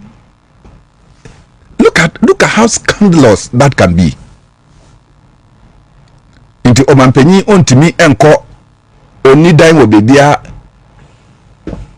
ontimi to kwai ne garage mu. That person would have been extraordinary. In fact, be a Mary Magdalene. But it was said, people took it light. Na nipa so achuro. They embellish it. We want to trace the source of such ugly communications. Why na achuro ye? Na say oh ya adepa. Why do you want to say that you don't want to be exposed? I didn't know we can. And me, maybe I'm eternal. I say this. This law of companies veil, I say it should be lifted. We'll be on the actually. Why not? You want to do business, but you don't want people to know that you are doing business. What kind of business? What kind of business is that? What kind of business is that? You want to do business and you don't want people to know that you are the owner of the business. Then they tell you that close it. This one there, I don't want anybody to know. How is that? This company is my... If you are not a criminal, you should not be shy of business now. Oh, it is only criminals that will say, oh, Dabi, don't let people know that I'm involved. So if you don't want people to know that you are involved, why are you involved? Just get out. Bam. Just get out. We use all these things to find a way to dupe. And anopena maker ewo mufidi back on. Let's go home. Me bra penny large baumaya. Oka the contributions are why Ghana card it may 44,000 people from ghost list from national service. I just advise that and no and MPP for Edibato Aba at their delegates level. At the end of the forensic audit no crap by no 60,000 ghost names. It is about me say we 40,000 na. Omo share no mu 22,000 na. Then the next salary me. Also, sometimes you see these are Rabbi, you didn't know any day. You must have body to all. If you someone will fear anyway, so Emeka say, Ghana card no. Whatever you look at it, Abua. Yeah. Iyoko, Office of the Special Prosecutor Omombre. The Ghana card, almost Ghana card number, and they put it in the system. Per company BR would so it will print it out. Inti omo na omo ye chief executives. Omo na omo ye appointees of government. No ma ko register business way. No ma ko register business way. No ma dane no executives. No mo FSK ha. No mo di akoto. No mo di akosha ha no. You see, it's not difficult for Iroko to do. Why give to a one was able to operate easily. Into what your business will not on him say Ghana card, the same Ghana card, no, and on the OUC establishing those businesses. Into as soon as it's put, no, you are able to connect all the businesses. 18. So the Ghana card will tell you that business way is linked to this person. This business is linked to this person. This person is linked to into Yokotiho. Now Mark Catcher say they have traced this. Omoko Bank now. Then they see the flow of money. Sika way about company way, company Yachama way, Wachama way. In the end, is the same person. It is Attorney General Kase. They are able to establish people. It is as a result of this. So those who have stolen, and they are talking and they are also talking. They will just give you a printout. Underline your Ghana card number in all the printout, no more the amount, farmer or lawyer, and come to court and defend. Yeah, but I think it's a law that medium. I'll urge the communication minister. They should engage the public more. I'm not sure they are going to tap phone calls. No. They are not going to tap. They are not tapping phone for purpose of clarity. That clarity, Mayor. No, You are dealing with opposition. You don't know to mine. Kwabena, cyber security. So at least me also me catch us say I don't want to. Yeah. Talk about cyber security. Because I yi kurano.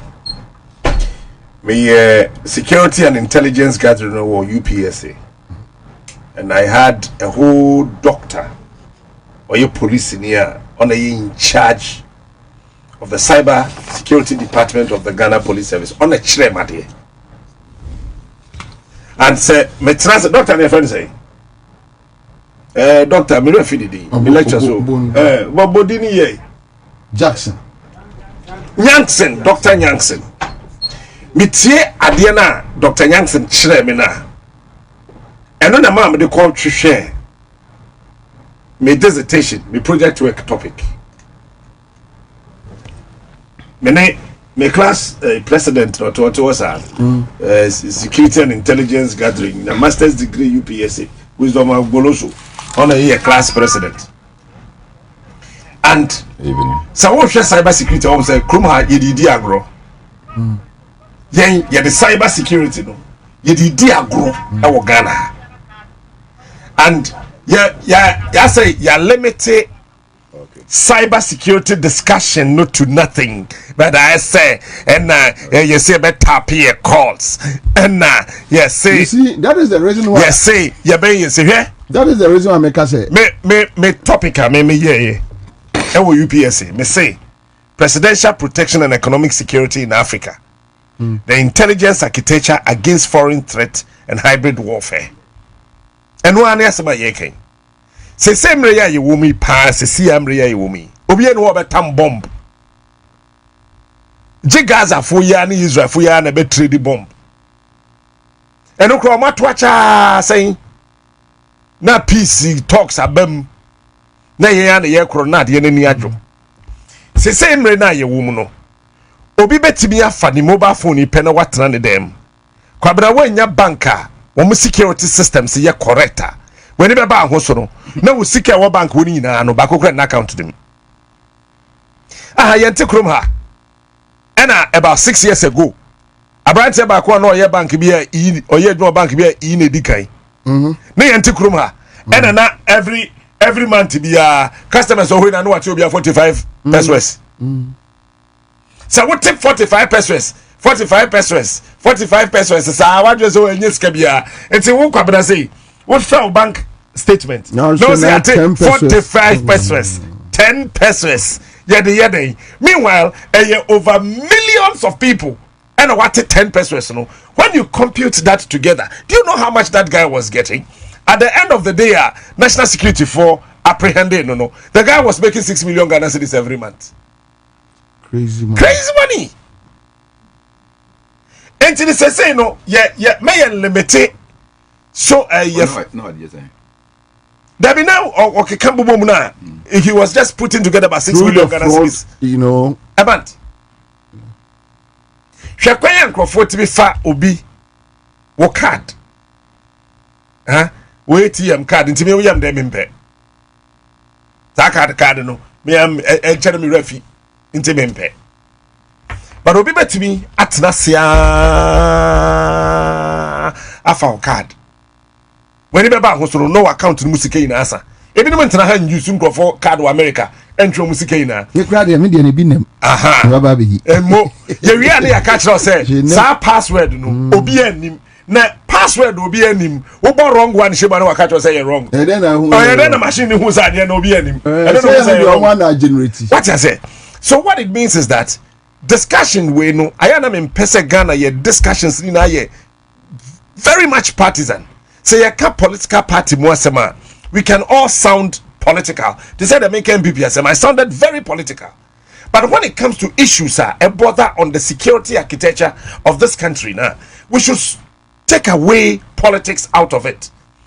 Cyber security say ya me no ka say Kwabena yente Africa ha ena senye America for da Roma na John Mahama send email from Ghana Echo AU China for the dikai kan Ansah AU headquarters nankasa womo nso atu kan bi ade ntom so China for AC dynamite no womo de dem bia tetere mu a womo timi etie African country be a president be a conversation chats no money amina cyber security be but adia wa amane Canadian say cyber security no to get the infrastructure no it's quite expensive.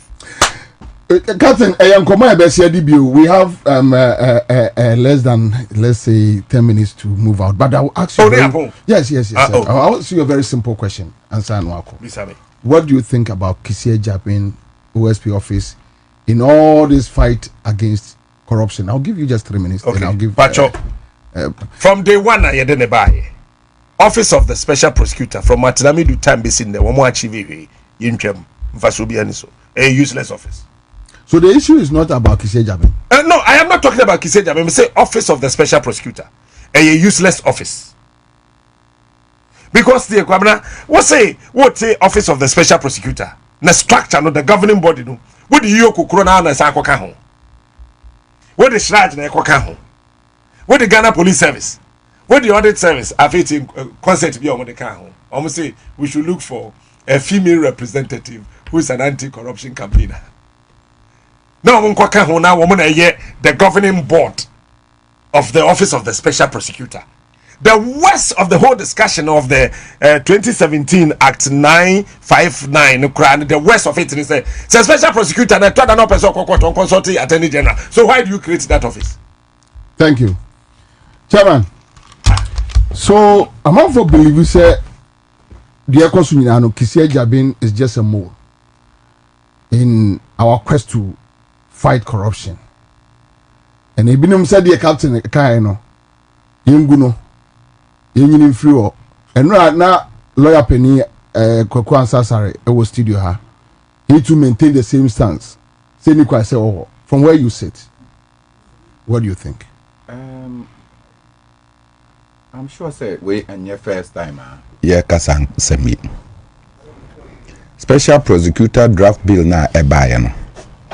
Now the intention was at that time say Martin Amidu no ankasani party na ochrochro epistles and na oni omo ekun nti oma informations bebria then opposition leader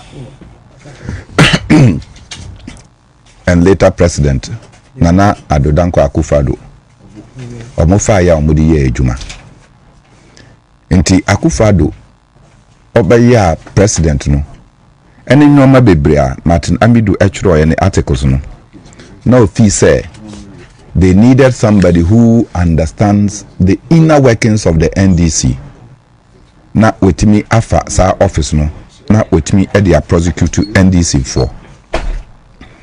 It turned out that bill now omode buy no na a attorney general na ejuma na omo TB edi ama the special prosecutor. Inti yebisa say, will you scrap the office of the attorney general? Because bibia special prosecutor no bayano, the attorney general must be informed. Inti se cordiality eni omontema omontimi ye ejuma.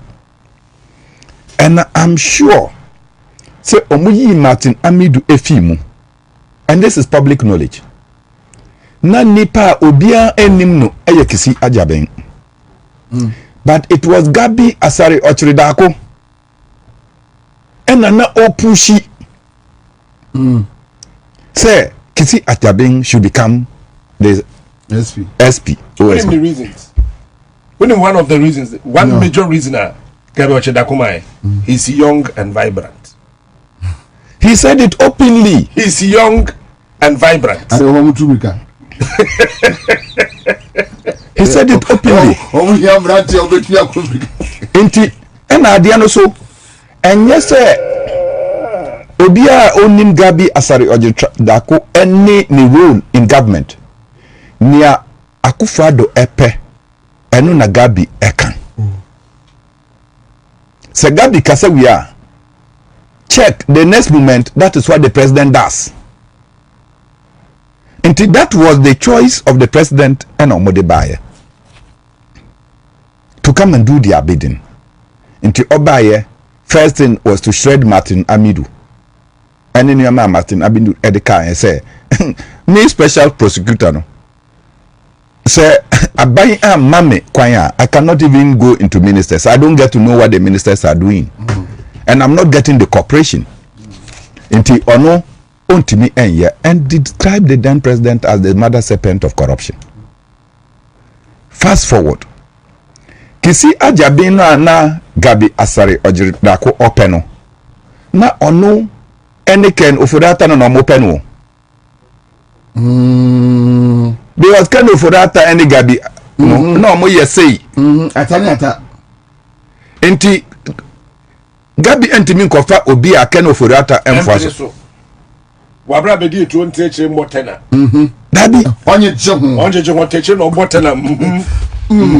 Manko. So it is clear from the appointment that Ken Oforata anyway munyinan omehu. When he came and issued his fugitive of the law, and Aminia Atik Eka say this one is a ploy. Yeah, mami mwana kete. Nami nsoro ko he. Emra me catch you. Monsieur Office of the Special Prosecutor, you anteceded by fighting corruption. Okay. This is the strategy of Nanado. And then in Crawford dinye wuno.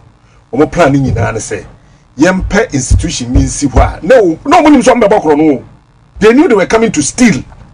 So they just wanted something to come. There be yempe bibi so yema parliament in approving in term. Ama yeni hwa sa nipa no wa frustrate aban bi obeba na adwin so obetatai. Precise. Simple.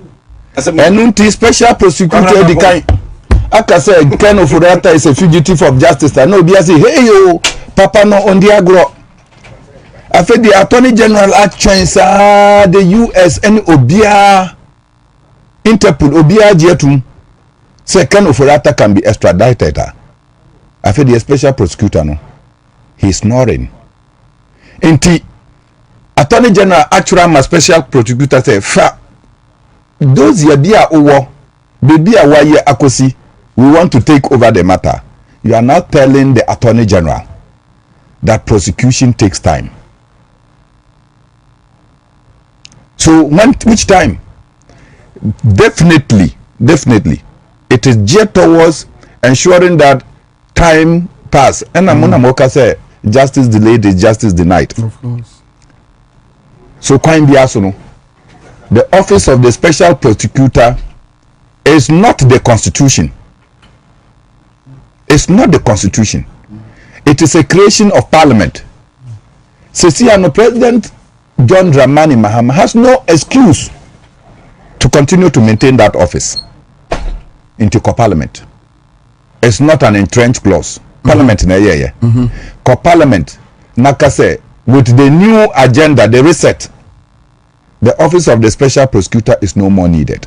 The Attorney General is clothed with all the functions that the special prosecutor has to prosecute any matter in this country. Into that office is a spent force. Namunchum. Obianko the baby. So that the work that the special prosecutor is frustrating, you can get your dossier, go after Ken Ofudata and all those people who have stolen our money. This special prosecutor, I can tell you, if you leave him, Ken Ofudata will not come to account for the sins that he has committed against this nation. Leader. Papa. Me see, this special prosecutor, if he allows to be in office, yentimi anya Ken Ofudata any omo wiya Ghana sika, omo di Ghana sika, omo ye bone afa Ghana no, will not get to prosecute them. John Dramani Mahama, if we are not getting the full value of aura, don't blame special prosecutor, blame the president, because parliament here yewe. You can do. They can do everything. This is the part of Muntimi more. Omubetinya ye bibia. So omudi bibia ko parliament. No, I say this is the position of the president. It will get carried because of the whip system. Yes. You have more than 2/3 in parliament. There is nothing that this parliament cannot do. It is an opportune time for President John Dramani Mahama to yank off the special prosecutor's office and then bring about sanity and make sure that the Attorney General is fully empowered. sika dodoa no ni nneɛma no nyinaa mode ɛma special prosecutor no sɛ mode ma attorney general I can tell you that there will be speedy prosecutions of most of these crimes na yehu bebi a ebekɔ akɔgyina because say two investigative institutions ɛhyɛ sɛ ɔmo contradict wɔn ho a yɛn kura tumi prolong the investigation of a matter. Certainly. But attorney general say fabre bebi a we do no o de fabra ye beto so we have capacity to do so. What do you say na minyam fa man ne dabi o ade no take time into momentum mo boase. Who born dog? So at the end of the day sounding in the mind of the ordinary Ghanaian that this government is not serious. Who born dog? You see here the order aba ye pese ye persecute as soon as a new government eba quickly now acquire press conference who declare will be your friends a fugitive of justice. Yoko investigating nipa now also who investigating nipa no now you are trying to block. So if Yoko is investigating, it will end up at the Attorney General's office. Special Prosecutor's office is of no use. Cancel it. Live on Accra 100.5 Citizen Show. Quick comments here. Bobie, what Captain is saying is true. I did cyber security in India. There are policemen sitting by their ATM machines in that country. Why? Because people can withdraw monies from others' accounts. Okay, so Bobie, the inventor of Huawei is an ex-Chinese military officer. He got a lot of support from his government, hence the Americans are suspicious of them. I see. James Blewzy says they should cancel it. Obianko Fionkodini Mami Adrian simple. When you say any better than Obia. Neil Latte says the president should be petitioned and the NDC MPs must use their numbers in parliament to abolish that OSP office. MPs. Sanikosa says leader Bernard Mona. You have said it all right. So this one is coming from Sanis Kose in Spain. Leo J says good evening Accra 100.5 FM. I had like to share a comment regarding Ghana developing its own social media platform. Students from the Ghana Communication Technology University Tesano campus have created a new social media and networking app called Trends Hub. Trends Hub. Chairman, Trends Hub nibi. But minyang AUC. Also, Trends Hub combines features similar to Facebook, Instagram, and X. That is formerly Twitter, and it's meant or developed for Ghana's ecosystem. It's available on both web browsers and the Google Play Store. Kindly search Trends Hub. Okay. Google Play no why see this will be up. Google Play no be now okay, so also this innovation shows that students in our universities and even at the high school level are building amazing technologies right here in Ghana. Thank you for discussing this important topic today. I truly appreciate your great work, and my team and I will be happy to share the more details about Trends Hub with you. Okay, all right. So, now on share. Unless you pick from here, that you can link up with them, so they can come and talk more. But my question is, Google Play no, Play Store no, is it not a wing of Google? Yeah, it's one of the outlets of Google. Okay, and in the end, we are still going to survive on Google. They should go beyond just creating the Trends app and also see this locational thing. The trends. Okay.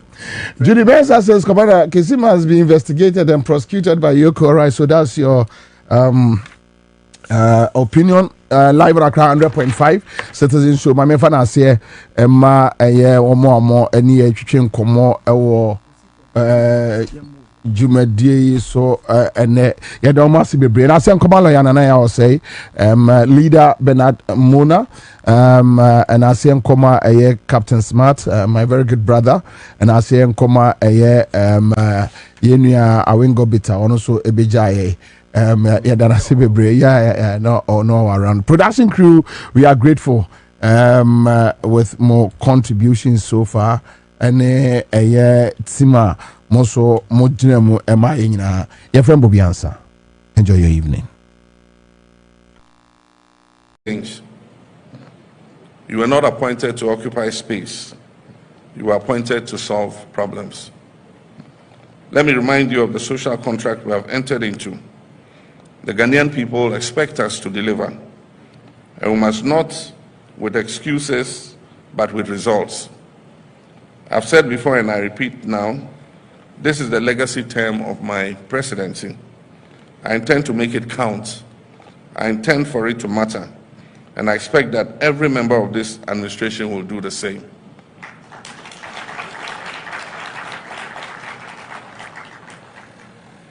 We must work with a sense of urgency, and President Jonathan spoke about the 4-year term. Our young people are tired of waiting interminably. Our farmers, our workers, our entrepreneurs, especially our women and youth, want to see policies that work for them. They want fairness, they want opportunity, they want to live in dignity and prosperity. Indeed, they are not asking for handouts. They're asking to be given a fair shot.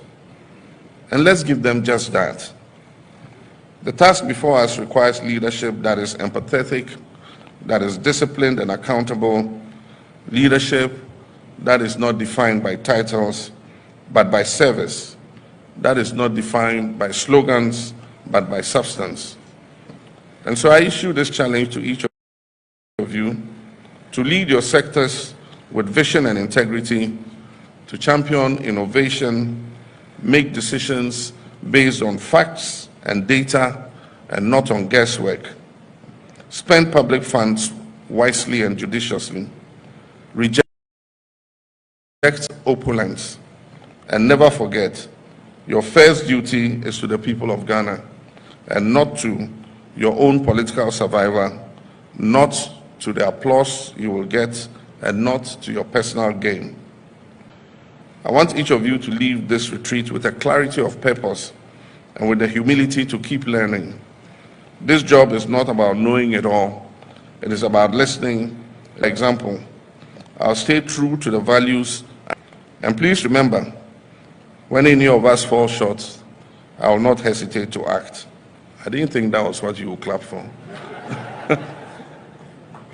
Let us leave here with renewed determination. Let us work not for applause, but for results. Let us lead with honor, and let us remember always that the true measure of our success will be the lives we touch and the legacy we leave behind. And finally, let me remind us all that the destiny of our party and our future success depends on the legacy that this current administration will establish. And so we must give it our all. We must work together to make our party's future successful. I therefore have the privilege and honor to declare this executive leadership program duly open. My brothers and sisters, the problems we face are real, but so are the solutions.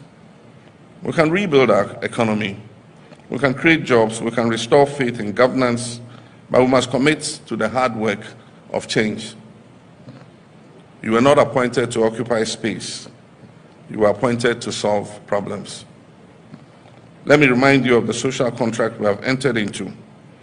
The Ghanaian people expect us to deliver, and we must not with excuses, but with results. I've said before and I repeat now, this is the legacy term of my presidency. I intend to make it count. I intend for it to matter.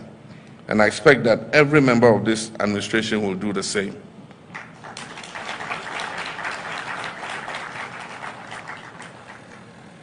We must work with a sense of urgency, and President Jonathan spoke about the 4-year term. Our young people are tired of waiting interminably. Our farmers, our workers, our entrepreneurs, especially our women and youth, want to see policies that work for them. They want fairness, they want opportunity, they want to live in dignity and prosperity. Indeed, they are not asking for handouts. They're asking to be given a fair shot. And let's give them just that. The task before us requires leadership that is empathetic, that is disciplined and accountable, leadership that is not defined by titles, but by service, that is not defined by slogans, but by substance. And so I issue this challenge to each of you to lead your sectors with vision and integrity, to champion innovation, make decisions based on facts and data and not on guesswork, spend public funds wisely and judiciously, reject opulence, and never forget your first duty is to the people of Ghana and not to your own political survival, not to the applause you will get, and not to your personal gain.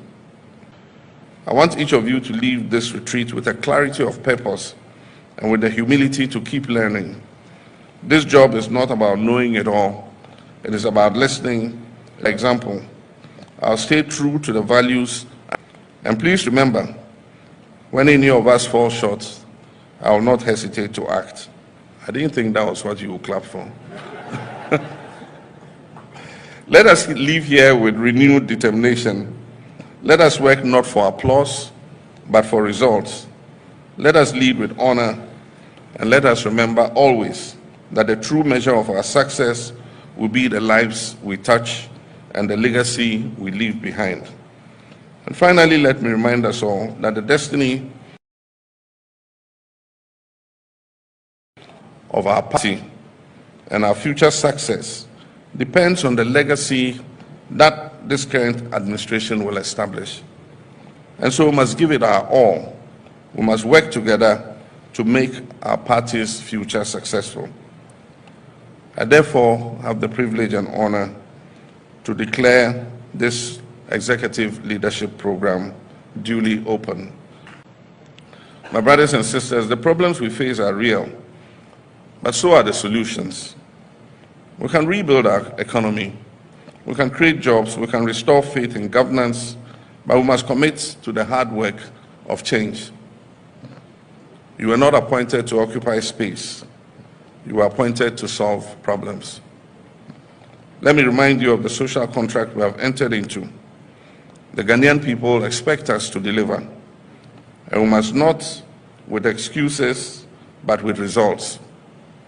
I've said before and I repeat now, this is the legacy term of my presidency. I intend to make it count. I intend for it to matter. And I expect that every member of this administration will do the same.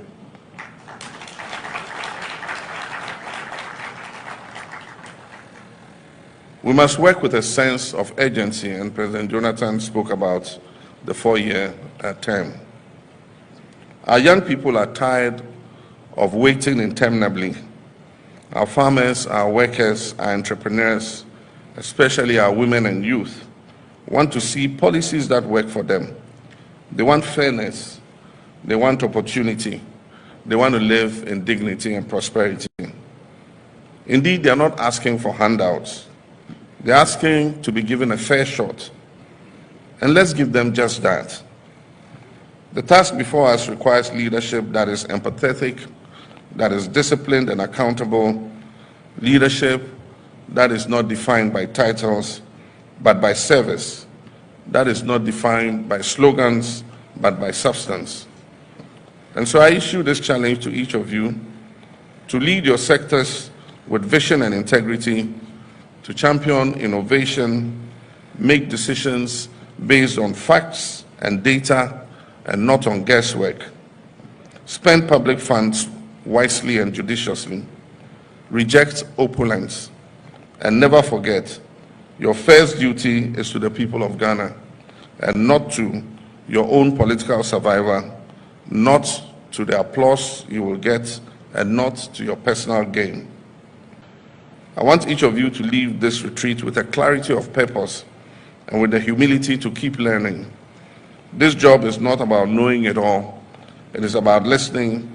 For example, I'll stay true to the values.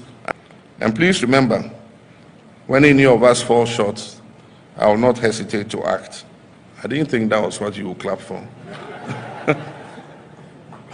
Let us leave here with renewed determination. Let us work not for applause, but for results. Let us lead with honor, and let us remember always that the true measure of our success will be the lives we touch and the legacy we leave behind. And finally, let me remind us all that the destiny of our party and our future success depends on the legacy that this current administration will establish. And so we must give it our all. We must work together to make our party's future successful. I therefore have the privilege and honor to declare this executive leadership program duly open. My brothers and sisters, the problems we face are real, but so are the solutions. We can rebuild our economy, we can create jobs, we can restore faith in governance, but we must commit to the hard work of change. You were not appointed to occupy space. You were appointed to solve problems. Let me remind you of the social contract we have entered into. The Ghanaian people expect us to deliver, and we must not with excuses, but with results. I've said before and I repeat now, this is the legacy term of my presidency. I intend to make it count. I intend for it to matter. And I expect that every member of this administration will do the same.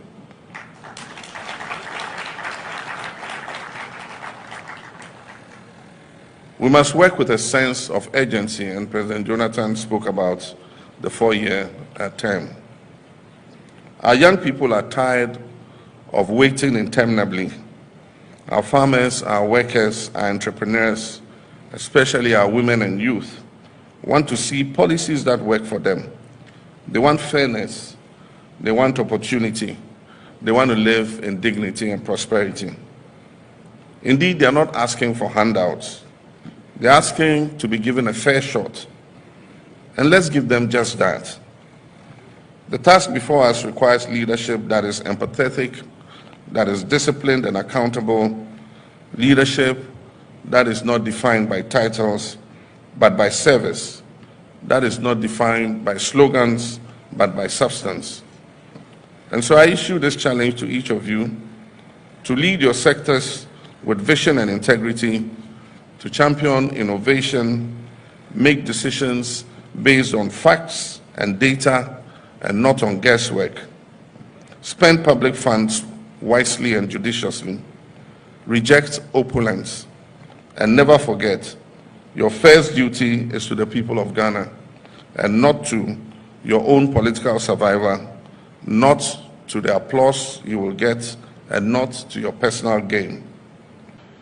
I want each of you to leave this retreat with a clarity of purpose and with the humility to keep learning. This job is not about knowing it all. It is about listening. For example, I'll stay true to the values. And please remember, when any of us fall short, I will not hesitate to act. I didn't think that was what you would clap for. Let us leave here with renewed determination. Let us work not for applause, but for results. Let us lead with honor, and let us remember always that the true measure of our success will be the lives we touch and the legacy we leave behind. And finally, let me remind us all that the destiny of our party and our future success depends on the legacy that this current administration will establish. And so we must give it our all. We must work together to make our party's future successful. I therefore have the privilege and honor to declare this executive leadership program duly open. My brothers and sisters, the problems we face are real, but so are the solutions. We can rebuild our economy, we can create jobs, we can restore faith in governance, but we must commit to the hard work of change. You were not appointed to occupy space. You were appointed to solve problems. Let me remind you of the social contract we have entered into. The Ghanaian people expect us to deliver, And we must not with excuses, but with results. I've said before and I repeat now, this is the legacy term of my presidency. I intend to make it count. I intend for it to matter. And I expect that every member of this administration will do the same.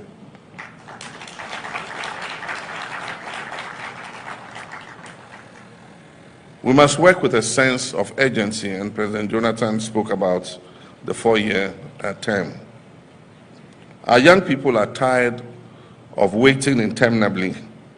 Our farmers, our workers, our entrepreneurs, especially our women and youth, want to see policies that work for them. They want fairness, they want opportunity, they want to live in dignity and prosperity.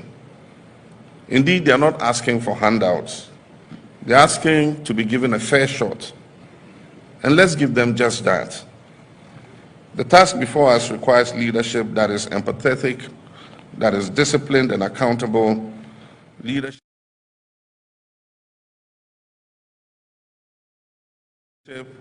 that is not defined by titles, but by service, that is not defined by slogans, but by substance. And so I issue this challenge to each of you to lead your sectors with vision and integrity, to champion innovation, make decisions based on facts and data and not on guesswork. Spend public funds wisely and judiciously.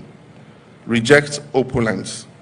And never forget, your first duty is to the people of Ghana and not to your own political survival, not to the applause you will get, and not to your personal gain.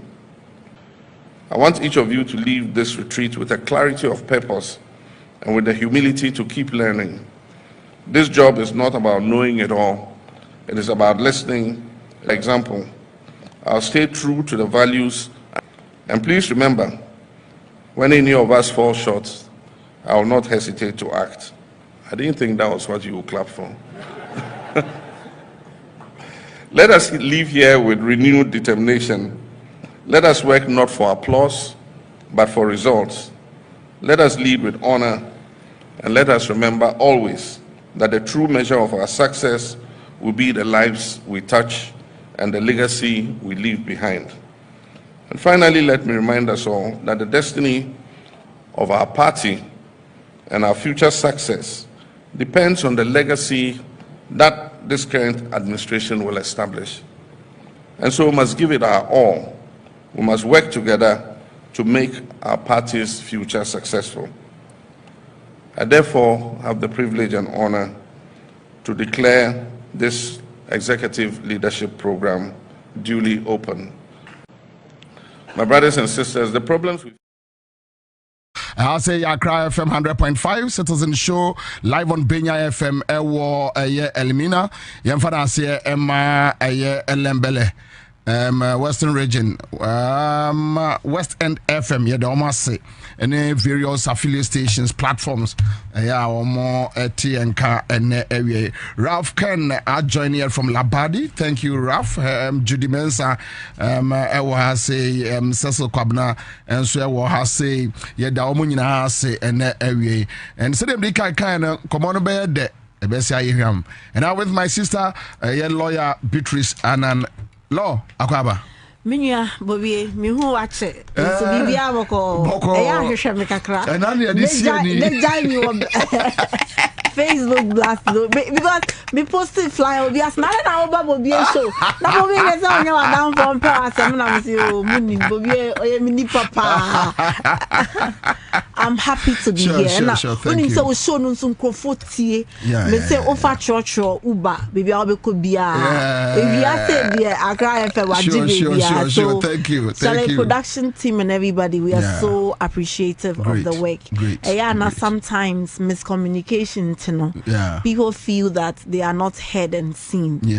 But me can't my fa fidie so na me dia kasachere NDC for grassroots for branch executives, constituency executives obia say party beji to me obi die beba na pa obi die beba ewia obedience beba anajo na se ebia obi dia ba na wo dia maya mema wa be mu take it easy esan se obi baby amete no me ne Dr. Kalisis na ye juma pa na ye cha appointment no omo a omanya abotre no baby ana omo pe no omenya because heat no gusu na o the pressure by the better baby ama nanso mo munya abotre ehun se mpanyimfo no mo remfi mi because omu ni medwuma ya ye no omu na omunya baby na omu ni say ni da so won nso kra nti mesre branch executives constituency for obia say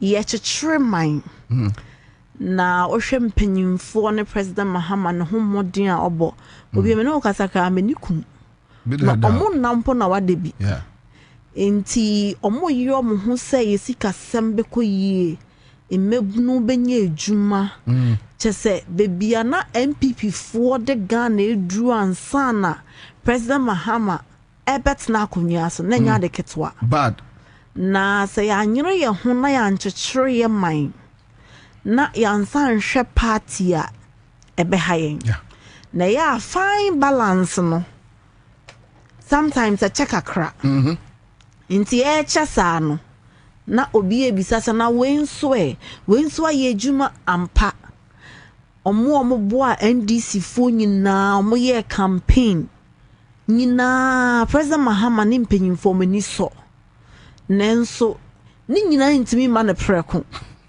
nti ye besre se dodo na benya abotra maye sane ye be ya amemmu no be ye fe ene me kasa na mabaha no obi be say there is nothing wrong with my shoulders nanso me no kasa no dollar na san by 11 cedi 80 pesos muguso ye hwese be san akofom muguso nti se wo kasa ema abanya na wano nyina ye wose chese when you aji wo trimu esan zo ni MPP nintia o se dollar na 17 cedi ye de abase na ama discussion ayede nanso ye chechiri oman no yati ase se party na ye vehicle no nso no e wo se ye nchechere sa party no nti grassroots for mun kama komanto na Bobie me kana sa na makai e ya na nkofo dwen se bia me ba TV so na me share politics ase oh sache me na me share politics ase kan sa na me beto aba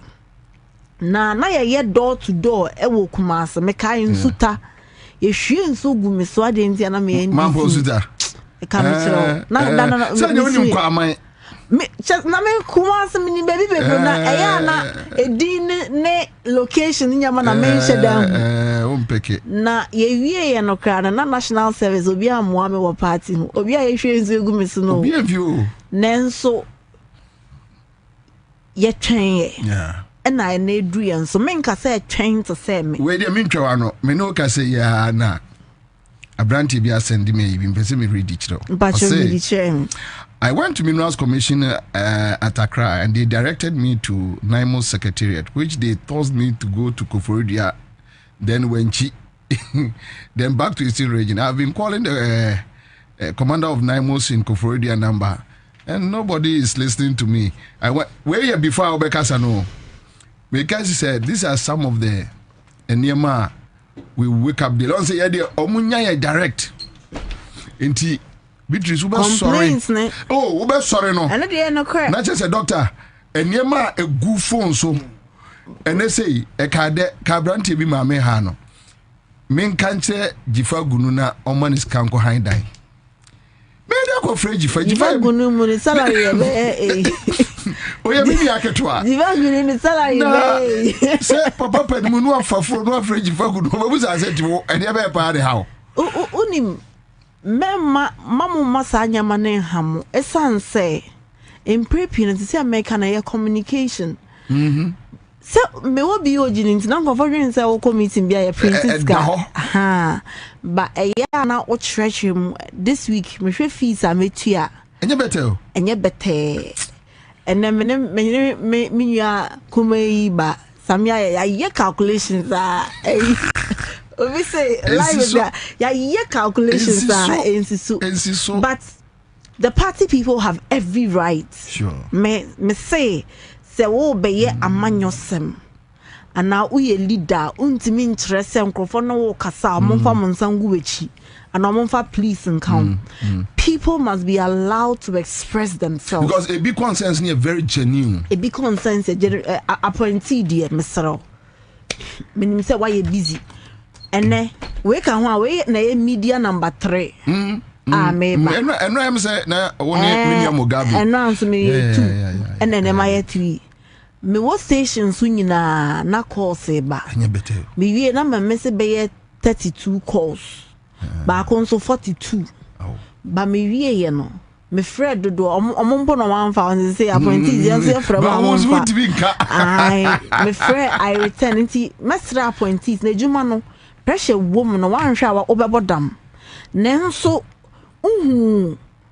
driver ejuma and I who lawyer ejuma and I who mason and I also with their policies now be and I'll be say appointee nti I was say nyere It's not Bobie me go bash me I am ejuma na sanet say yeah watchman Inti ya ni tarika no ho ya mate for edmonko sanet ti say yeah you ready ni atiem hweka ni one kakra nkenye inti me so mestra appointees no say enye easy die eto de bia me ma no omutimi hwe me san na nse ba ko ka bisa me say can we order a mother online now woko because we say abia no mother na mother because on to na fie inti but nipa ho adwuma na wo ye nto benya abotre so de bi na wo church mu oh I'll call you back and now oh we de mintimi muao nti yen hwe de ametimi de aboa nipa ye nipa obeti ase dodo na ampo send no messages a say o send me say power no mo dwen say me wo me ni bi nti me say oh I don't have the powers to do this but we can explore this option no mo say oh for you to even respond I'm okay it's okay nti na dodo na so response no mo pe mesre me de me ye grassroots girl and I mean feeling no say o party ba power na say obi enfi wa me makomuda enye easy we can say we were in opposition when we were in power but that time no what are opposition nenso you manage yourself we manage ourselves but emanasa and then me no kasa no ato forcing ni team e wa Washington adintia near your friend to stabilize the macroeconomic indicators say yesika sem ebe yeding na enyumakuo ebetimi a plan no metimi mi enyumanum age emebunu bebregu adwumem eno nti na NDC ye buy ba bia wadru ho me ento ankomo no so na me musa sa question because me hu me nka se eyemo opponents because aban mu no wo ho magana fo nyina into obi betimi ubenya divergent views bebre you need to explain ubeti economist ni bi omso liabilities ne BOG board for ne finance for no omo artificial no more rane intina dollar ne tisa no ye ma ye hu 2 years e bi si ye ma ye hu 3 years na say kura do say omo pompe dollar gum dodo what is happening Bobie Ansah na make sure what is happening na Bobie say artificial dia artificial stress nipa na ye meboa ndare na nka MPP for bentimi anya artificial ni bi na dollar ne ba 17 cedis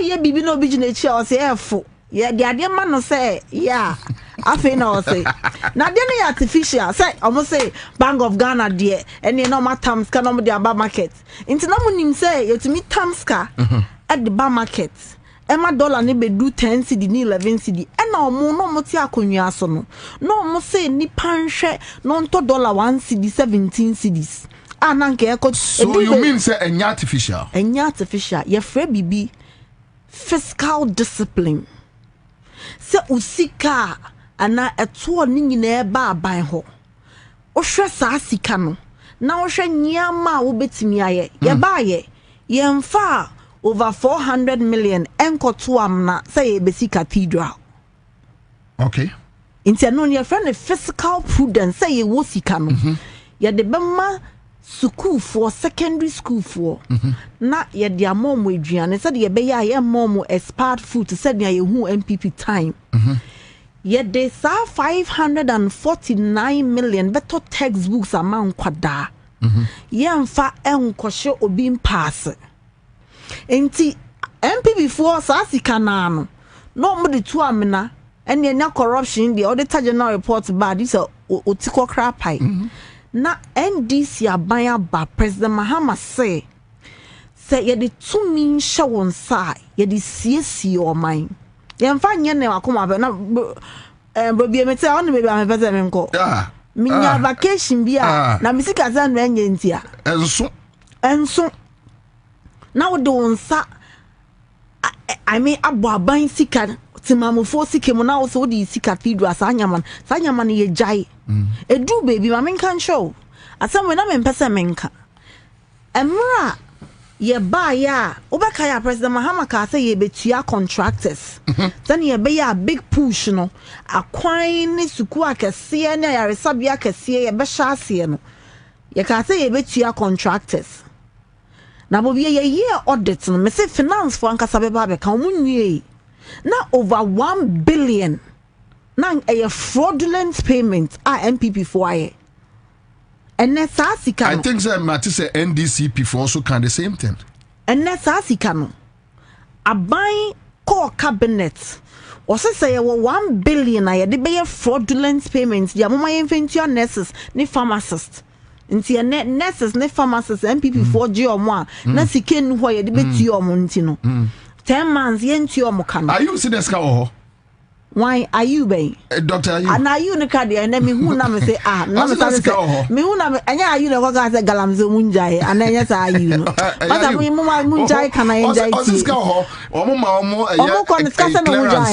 clearance and all that so which means politics nya ebio anya you nkwa na ye politics adenti na nurses ne baaye no are you entimi ambe kasa momo then so twen ya ma minister of health ne ka say ye betuo mo end of November until next month the music maybe you're almost spokesperson na se sia do your spokesperson at least so we know honorable candor exposing the government so then he needs to come in to explain MPP for the agrobika no mudi na 86 na aka no wan hwe ke be ka be 44 esan say near your friend responsible opposition na say opposition yen so yatna hoda yes but be your opposition a unim uwadaje now the year research and your offer budget here and you na wakenkan and na what you say nti just say ba also ka osan your ranking ba as ranking na nyama ode ba be gu ho no be na aban no ho akere no MPP for say ye ne omo na ye politics okroma no muntumi hume na pressure bia ye mom no nti ube your position ranking on health die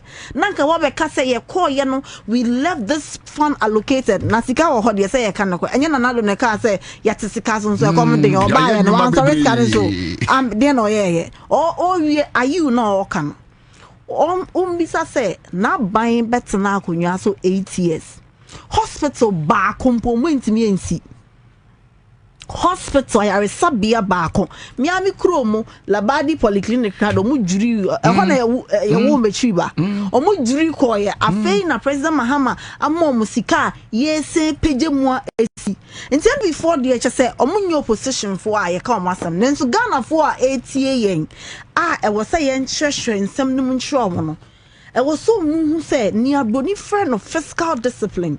Said sika wo hwa. Ye mfa nya kata she said project dream ne kankan. Then so ye de she baby a ebe boa na timamufo ho atom. Na dollar na ba for na so nim Kofi broke man. Bobie do baby ko to Kofi broke man cry say 70 do bisa say dollar kosoro. Yeah. Adentia. It sounds a dollar na ye de top petrol. And it's a dollar kosoro. Lorry fare so kosoro.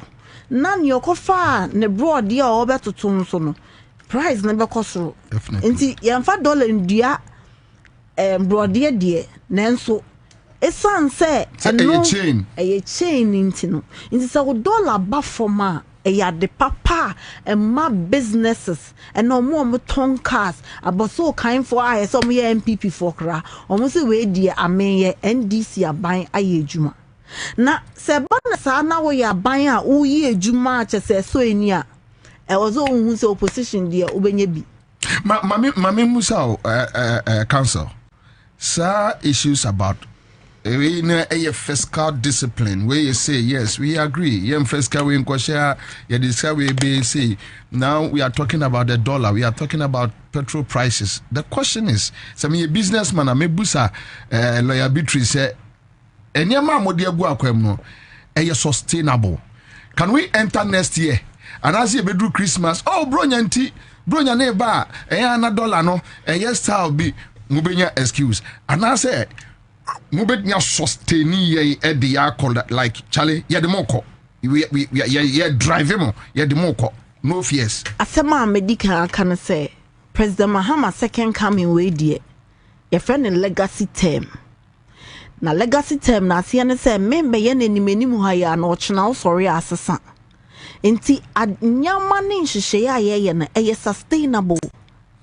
Umse President Mahama oyobia just say JJ Kra say o kano credo into onye African president so obekaya president catch and say emra dollar ne credo 10 na e ko 9 enva I say about 8 imposa mekaya no ama 8 na ye na ye pese emra 8 na ye discuss e will be o say na e pese anke emra 8 odi kan be catch Ghana for say the real value of the currency is between 10 to 12. Okay. That's our time never form. Okay, basically there are politics. Now I say, you see, oh, to say Baumia, we have locked the dollar, we have given the keys to IGP, and then Numudra, and Memamro, Ebedu, Paka, remember you know that form, remember you know that name, as a man, you want then the Sakas and a come. It didn't man carry aye. Inti, you didn't see that. Leader or cannot cray.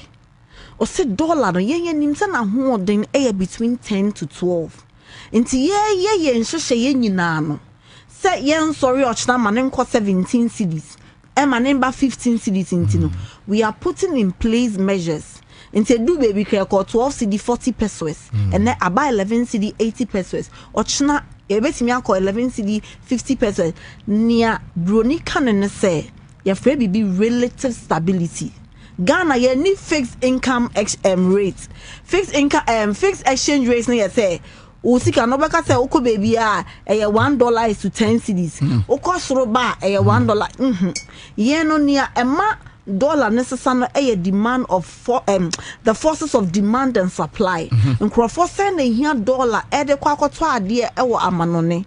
E na nyama ye wa hanon so ne dodo say na ye de kwa ye ton a yetumi nya dollar de ba. Into South forces no depend. So with this analysis, maybe on social media and even media crime share comments yeah obi ebinu so ye nya dollar ne bi nto about 11 something and so what ye nya dollar fan to enkoto niema ye nya dollar from the banks. So these are some of the complaints you hear from the business community. Unim, tell me.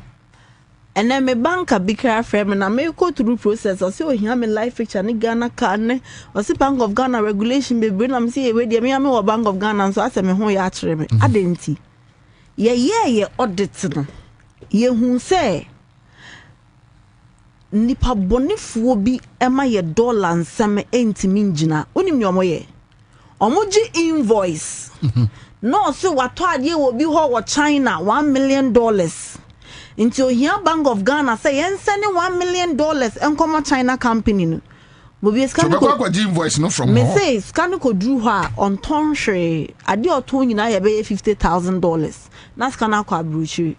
Oh me na me kamechro so wunima obeka say John Mahama nyama ode ba no wehu this oye kromfo pa na obeka say John Mahama nya nipa papa na nhyehyɛ ya de aba sɛ ne be nipa no ne Chinese company timi ko na ne China nko ebi wo ho Brazil ebi wo ho foreign company no ne na ko na we was mama invoice $1 million no abeye order wo ha no abeye na de $1 million ko but meanwhile no 50,000 nya wo de bebe nyina 50,000 dia ka no ode de eno na ye bisa no nti afi no Bank of Ghana say nyama mienu se ode bibi bana wo kire se o to ade a e wo so ntumi fa krata embetre krata ben krata supporting document beyond the invoice, something to show or terms of contract, something to show obi otimitre bibia no nya dollar no ko omo se omunya dollar no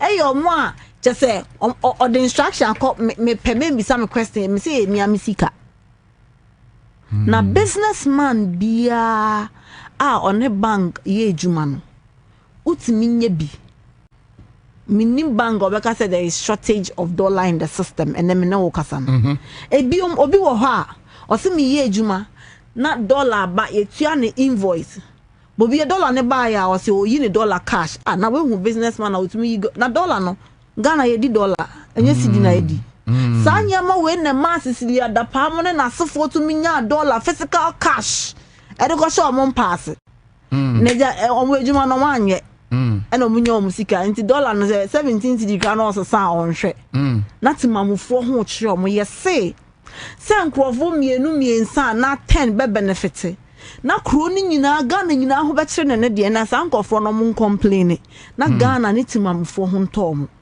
Inti inshesheye papa President Mahamadi But is it true say obi timi decide say o yi dollar no e de free Ghana say be ya mo ho be kire mo Oh ebi na make an ebi ni say fake invoices no Inti invoice no de abano say company 10 ya say and 10 million 100 years enti ebi to me enti we are putting in place measures obia ye nyina ye ko school abrochire ye tua fees ye just say obia no ho beka say o per dollar onya and me no kasa na fe bibi the reserve Bank of Ghana reserve e wo ho no say ye pese nyama ye kra nyina ba na ye pese ye kra nyina ye betimi akra sa 4 months and half MPP time na 2 weeks untumi nkra nyama beyond 2 weeks omo reserve no say yes say the yesika kra nyama ye ntumi nkra beyond 2 weeks yeah be so yen say na we betu di akoboso me 9 ne fa e bi currency da normally no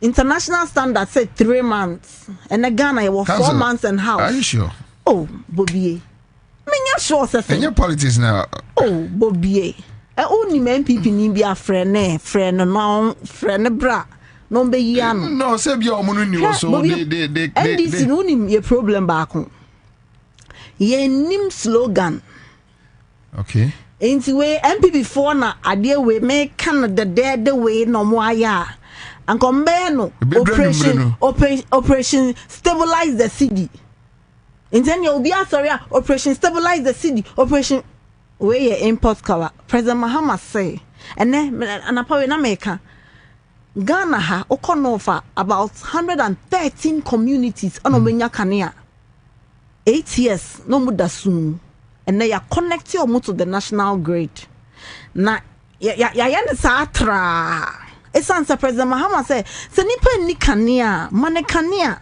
you are said so provided no was said so provided enye bibia MPP ankombeka so operation light your region any obi operation light into betna TV so or say yeah your operation light your region President Mahama said Ghana e hawa e daye so important bebre no mu ni akwan papa just say suku nyama ye pese ye nya na ye adesua nko yenim inhyehyɛ ye de beba na abatan ho beto mo ema mema benye bi church drive onim so show we mo mutie pa church drivers thank you utna church mo a ene by force obeti Accra FM na church drivers benye bi taxi drivers obia ho beto no eno na wo hwe on hwe slogan because onim MPP for no yes slogans ano afi wo kofoma na akomode nkrofo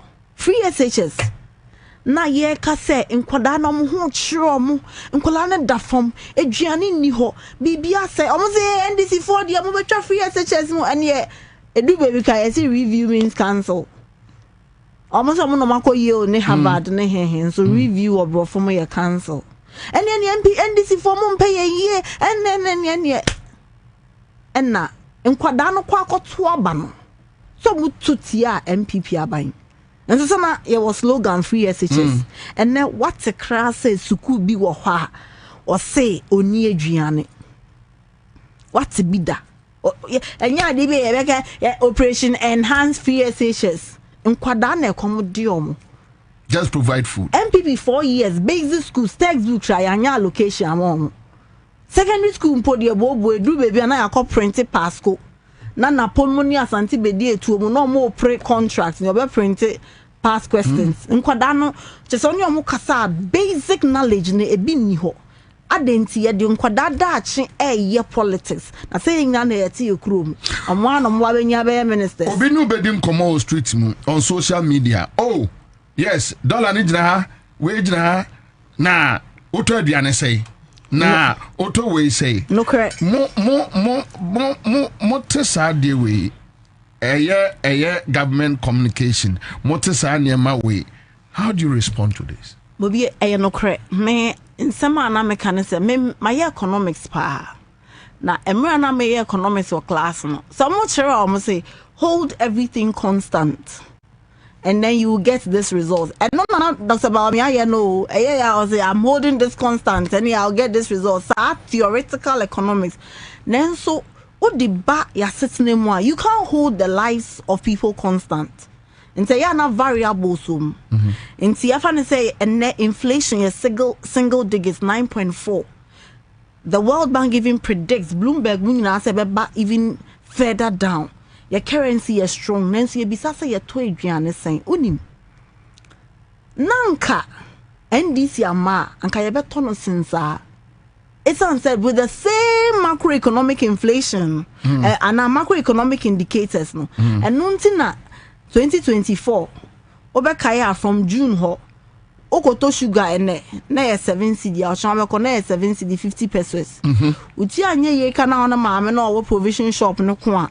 Obesanko kale na cities adentia because na sanyama na ye freno macroeconomic indicators na nye stable but eneno se wotodok no kra na woto ne 5 cities a ohwa nyama eba na utumi hu say in the next 6 months it will be stable into businesses can plan na yaka ne sa nampo no yeah, boy, a modern says, Sanyama we no, it will reflect in the prices. And see, yeah, bet na hano, you enjoy your num, your moy and some rane, and it's now operation reduce CD. Operation CD this, operation CD this. It's Ansah President Muhammad da. Ne da your sum, ni da so ne say. Obema timamufu ho atom.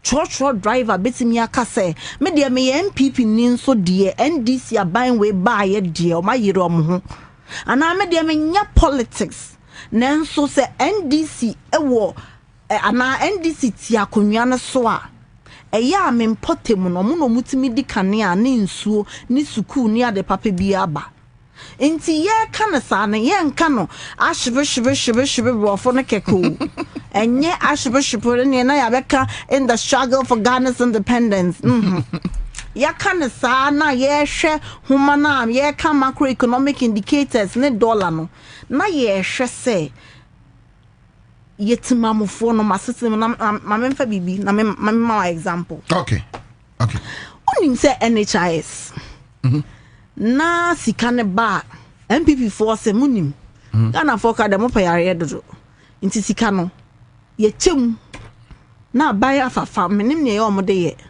na NHIS nka ye ntimi ntua nti na we call hospital ye say ye ni eduro ana akotua ope eduro we akotua ana eduro be bi kare ye say pese on be join the line ene tua sanya me we nyina adentia they capped the NHIS and then me no kasa no hospital bi eni ho betimi aka se aban edeneka MPP for ko a car omuja 603 million cedis NDC abetua saska ni no, but I think last week I heard some hospitals Debbie and ya fe no mo de validation akọ eno ko mo de kwa under MPP no be 2 months na yentua this time a new 1 month hospital being when they non submitted your betua no and there is something wrong with the invoices submitted. Okay, Biana claims no. Biana there is a technical issue with the claim. Okay. And because doctor, I think I saw they say there is no arrears. Enya real issues. Yes, ne omwa there is 1 month backlog crane ho. Okay. Abanya opposite mamufo ho ntomo ene abanya make ho asem. But you so just ask no. And before omo pay bibi di you. Oh yes, of course. NDC for but enya sa. Sane be ya atimamufo ho beto mo nti ye macroeconomic brofo akese no. Na ye bisa nso se emmebu no omo benye ejuma ana. Na ye bisa se emma kodwom no mo ton a ye beto ana. Na ye bisa se se emma ko no mo koye by day a na woni skaka obesi dan ye by day. Na odi bi crowd be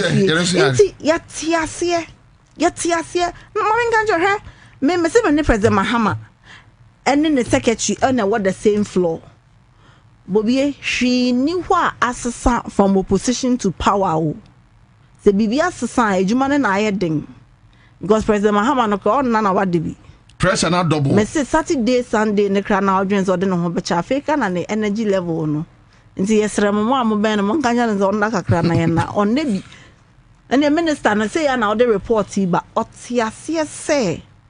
Baby ana kro na kodru na yenyame nyina say baby ana katasihye pro ye dream ni kanka menim say beba galamse ene me ne wo kasa no MPP ni hwe omo beka about aban we so obi de nsa bo aban sikemu ewia sika ana ebi ni ho na ifa na scandal na mutimi manage sa de no because ye kai 2017 Samre na boss cash for moving pina how at the end na mutimi manage what happened and then I am can say NDC ni MPP no e ya nyina ya political party die nenso se open development abanya say yete dem na ye kasa ye hwe the people Bobie mama mi sa nti wusi fie ni kakraka so bedroom ba ko pe na sure na bedroom no nso kra na eye kese kra na empa ba ko pe na mpa na ye mienu kra na obeda baby ba ko pe na empa ba ko so no obenso baby ba ko pe na o se say me a na wo da one sport a this when you at there na wasa boka because unzi mi rolling po so rolling ka dey say dey acho me dey me da fa ko na this me nya body no ketua bi inti sa wo de wonsa ene ke no foriata oye Bobie uye Ghana ni na undi fufu a ya o nti disi ho benya fufu edi be disamu ene nya pizza no so na yare na onye onti ndi pizza no nti ene dey double trouble so there is no merit in say obekwa koye bibia ebegu abenhu fi na president Mahama no don't you think obi be ne obey argument so maybe you guys are managing things well PNN MPA e PA na obi abehu na MPP for no na omo na omo beka say omo na omo beka sankrofo na chi omo sankrofo no so mo da ho ati Ghana omo nko baby ya and die na ye manage well MPP CSOs ne Fourth Estate ne na omo expose corruption omo da ho omo nko na me office na kra no kapre motro so intuo na kra no say me kasa me pe bela kwa no ko omo ni omo pe omo untimi kra nkaza o pe la we e te onje na maka say ni e won na de bebreo na wonu ma akwe inti president Mahama no nso no Bobie ope wasem te say den na okoye bone obepamo enye papa we na o say Victoria Hama nkot na efie sanse o say so nya sike bi anke ene de no enye papa we no no a Vivian Lamte ye ka so ode o sikot na efie ena wo obepamo one time inti ama discipline bi aba party no MPP for ya no mo de sere NDC for de munni musika NDC for de say okọ cantonment kro munni fie ade no president Mahama say o ya ban mu nipa mento aban asase o says aban scholarship wano a what said then menko pebi nko suku enya ne a gifti oware ene ni kunu nyina ne dama omsai chief nya ka o munya scholarship yi na o say intimate way the mean to mean to am school fees ene onim ne efe no Coursera ene besua wo Coursera sa na onya usika o de account because aban scholarship mean to mean bi se si akade o se menko ye small scale mining even if it's legal osemenkoye nti inhyehyɛ na wa launch code of conduct uye ke obete keke ebe you to say fidie na dia na ya ba bebre nya baby na wo ya ma wakonya se kosoma bedi rough wo de ko pagapade ya chewa ene na wo ebusuafo akosna wo bi fofo abesom. Okay, so which means that lean government no so ma pressure abamoso say ministers nka 58 enye 60 because udi rough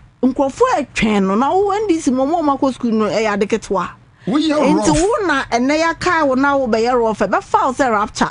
Say dog to say what dog say oh body say oh say man the presidential staff now body now say yeah radio man medical doctor why you say but because he wants to serve his country. I mean, he wants to prove a point. But Bobie edi agro no eni brasem ne say orientation na ye dia ma appointees nya ye say aban sika eya aban dia aban sika eyetimamfo dia nti memfa wo sika embebo aban sika mu so wo pe okrach nsam ne wakesesem aya ene ye fa green letter ne bra na kona koye won crach sem na se wo besom ne die untimi nya sa anyama ena president Mahama nso nya clearing agent ni suku okuo ye nyina wan ko nya clearing agent wo mu nti se ye chewa nti wo krampo no ma ye nchew wo krampo unye unkoye no apese ye nchew Bobie ye nso ye nyina na me se me nyina ma me osika kakrao na eya minim nya sika no beyond a certain level no minim nya ye de this a which me because me te wan meduane a me pepa ya anwamo na anwamo no sami je mfika anwamo pa no pe wo ka o say sika fo na anwamo ahe na wo odi be di anwamo ahe ko mi enu ayachi na nse mi di abenkwa ne gari ne de no say ane na be my second favorite the happiness. So sometimes MPP for no na akoye to say competition. What says Cecilia da power be $1 million one impasse. Into ono so baby o one or pay $2 million. Me brother Samia ye ye calculations aye ba. Into nya de bia competition bi wo ho say we akowie sika ba MPP for no na ye competition. But they be no argue say ye no na tem bia no mbenya sika side abitumo. But what is the argument no? Bobie me tell argument na nanso say me MPP penny be share your catch say almost said that reserve almost $400 million at the hole. Yeah, on the baby face me for 2028. Mame can show baby. Catch him. Say year call 2024 election. Na sika MPP as a government wonu be dwane. Na ba o mi campaign na odi echi. Me say ya ko campaign na ya kasa na ya ihu ayire Ghana for ya mom hope ukoya na ye de money oil ne fertilizer ni sika na ye beche edu baby asen of want chaso poku sika na ye di nti se u bebu man a setimam fo omunyimi yo sabi nti se u wi o musika na obeche omobedi no ma se to etia nti sanka ye sika na ye de winning election dia anka 2024 NDC ye winni cause do baby ne kra na sika na e bi mu di tonso kra ye campaign na ye den nanso Ghana fo hu se MPP fo o ma say o mine na debt exchange na exchange rate unemployment rate arrogance of power na eye basa omo jisika ni die nti sa 400 million o ma reserve no Ghana for besa agie di na sika no wan fa kwan papa so enya nature has a way of taking it back and omo yare omo ka no omo yare omo san come Mayo clinic some de me yare am na na be some yare ne herbal medicine nti yare ne ka me ti aka me ni yare bia omo no mo yare kese a ye broni nti de bia ska no mo bia ya san tam e de koma broni doctor. Nature has a way of taking it back. Nti NDC me she party ni din say kwan ya ye nam so ye nkosa man ko kata MPP for ye say nti so they are not our standard. Yen ye fe bibi egalitarian principle say ye nyina ye ho betoye say sika no ba ye de be say yaresabia ye de be yi kwan ye de kanea beko miamia so saa na ye te ase say enunti na ye to so aba ma memfa we na ye mon pansa na ya galamse no so ne dia kwa wie so and this year wa ban mu be 9 months or 10, right? Yes. Would you say you say the your health sector, student unions, and I say education front, any other institutions, and what's would you say, or my fair to NDC administration looking at a year 9 months, 10 months per mwedi, and I say.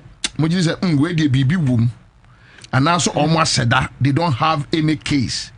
Bobie, which is which? Baby, Ansah na me Ansah on the car no. And then me sorry na me tie radio na me hwe TV na me ni age onim nti. And then journalists bia at the topic ebe to table so a. And one say wa hwe ne a opel. On hwe ne a ye de be kunu.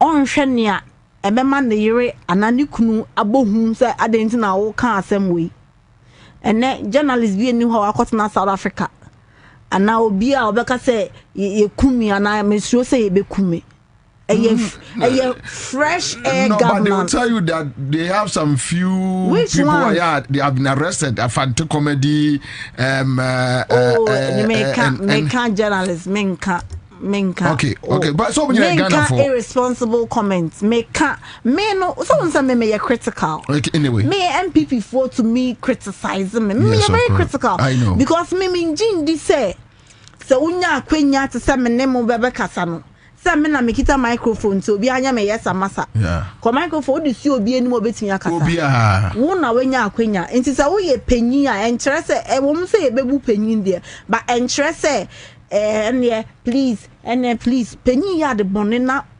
affect wa e was so nka nti me ye position am ye very critical nti me no menka say ene ya ba na obi ye critical but menka omo ye irresponsible comments me ku we eno kra de legal matters enye journalism na enye no mo kra na ye ka nti sa fancy comedy those one na say MPP for one ne kan kwasa asan wo krom wa sabi si abronye enyo no nam ho MPP for Nankasa, they are not proud of him. Kennedy, Japan, and all president. I'm referring to them. Me say, maybe a wake crack. I want me more. I was station. Obi a enti na President Mahama na anya A+ na downfall. Yeah. E kromo ha when did President Mahama attempt say A+. Na so ye na downfall.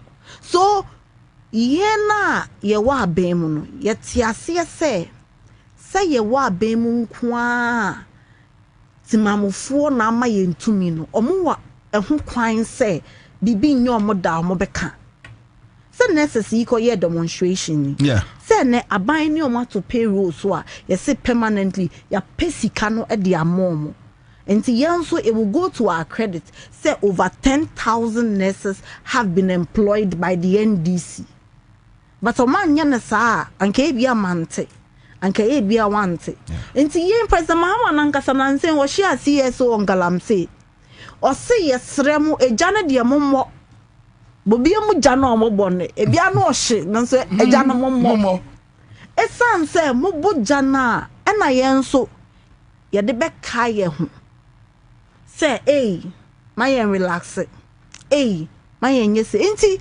NDC aban enya aban aye ba yesi kawanu tum yesi we brofo nya de yesi he de bida esan say say ye chechre man a nia doctor beka no me medical doctor antini me hu me de ne be security ne mandamos ne keka ho because eno na ye tete me say me ye lawyer enti say ye tie doctor de na ye tie lawyer de na ye tie mason ni de na ye tie driver me na me can building Ghana to President Mahama ye na ukodru kro ni say na bia na ye hia ukodru kro ni bi na wotene omo ka wotumi hu say we no bofo no ntem so wadwen say wa we lawyer yeah enti Yetie obia de broni kan say no one person is a repository of knowledge. Inti yetie obia de na de achechiro man na ye. Inti ye ente say MPP for na nado na o kana asem wose ne te kwa pai. O kana asem wose na na yen kana asem. O kana asem MPP for se na den de bi President Muhammad de ono ase. Onne mu na echechire man. Onne Ghana fo na ebu man. Inti montra mo adwen sane ye be ya yenso a ye kita tumi no ye be hu se we natimamfo ne te na ye bagalam se o meka kire assembly about community mining ye nti asade ni fairly under MPP ebi ni o kan bi o mo so mo nte o mo no mo nim bibia o beka ya debt exchange be ye the march of the year na debt exchange ne bae no and not to force in minority for start to say honorable adongo muka say hey baby aye kono ye benya debt exchange o ye be haircut obeka ya na do na ne bro for the dead me kai Sunday bi or say there will be no haircut and I can assure the people of Ghana the NDC enene enya haircut granya santo kan real kwale nenso nanko tie NDC samre na anke bia sa cathedral na na ko mankotu e bia sika omo say e wonyame bi ho mo anye na pension funds anko mo ho to. So which means omo ye demonstration ye in agitations no I mean they are right. Oh, they are wrong saying they are right na onkai nansen okateche free fan in the groups omo ko demonstration na eyesana na police na ko file ex parte application na ye say me mo nko obaka attorney general ho no ko no say where from this law they say nya MPP 4 year 8 years nti mo nko ehwa na ye mom demonstration ko mo nko when do 22 me kan ye pa no mo do 22 then so ye demonstration ye wie aban engu eti komo we are moving you're right enti aban bi say and there was say ye man ntena akonwa so say ne be ye o yetimamini na opese ono madan for 22 year demonstration obetimi aye bi it is your right say mo ye nurses na mo pese mo nye demonstration anya aban na time na MPP for na wa aban no Bobie me so oba radio bia oba pon no obi esuro ma o na we afro maame na oba no nto ne fo na we afro say na oba no nsuro esanse no obi esuro ma o say okasa aden na ote wo man na okọ BBC ne fo CNN ne Fox and you heard the Democrats and the Muntimi nyo omo heard you same then so they move forward as a nation they agree on a number of things enti se say no aban papa na aba ye be galamsen mamimbusa gold board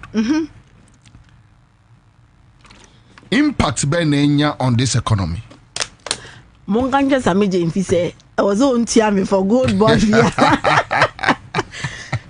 minya mamen kan show na we no enye se sameye minya be manti ba ye mo same abaso me ka se bia ye the different CEO ne call gold board then PMMC anka bia ye nuru baby aye dru no cause ame de ye workaholic na Ansah na gold board beba no minya sa obeka ya Lester Matias say na otumi to galamse gold e wona nado ne allies so say okay gold mafia sa time no se nkrofo nya gold ebi di ko fa Cote d'Ivoire ebi di fa airport nchenchen no mo de ko Dubai na yakoton na Ghana nkasa ye kita mineral resources no ye nya ho mfaso nti emra ye campaign na President Mahama ka say o hwe de wi anka ye koko na koko Ansah na NDC be fi akonwe mu in 2016 na nka ye ko almost 1 million tons na koko timi buama ye seed no stabilize no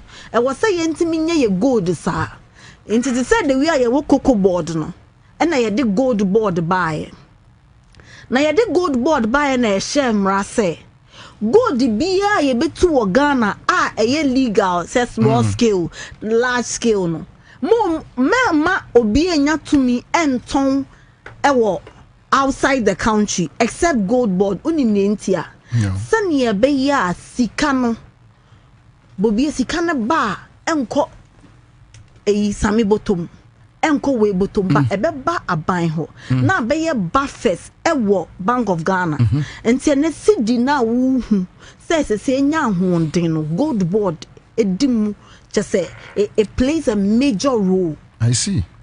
Na nze onim MPP4 who say gold board and na boa pass na be ye sidi ne benya ahonden no and omuka so and the gold board galam say gold no moto nanso na mi fa ofidie so aka kire tiefu nyina say gold board omoto goals no ewo baby mienu 20% large scale mining new money akese no omoto records wo records wo I see. No moto so that they will export for the exchange rates to come to government.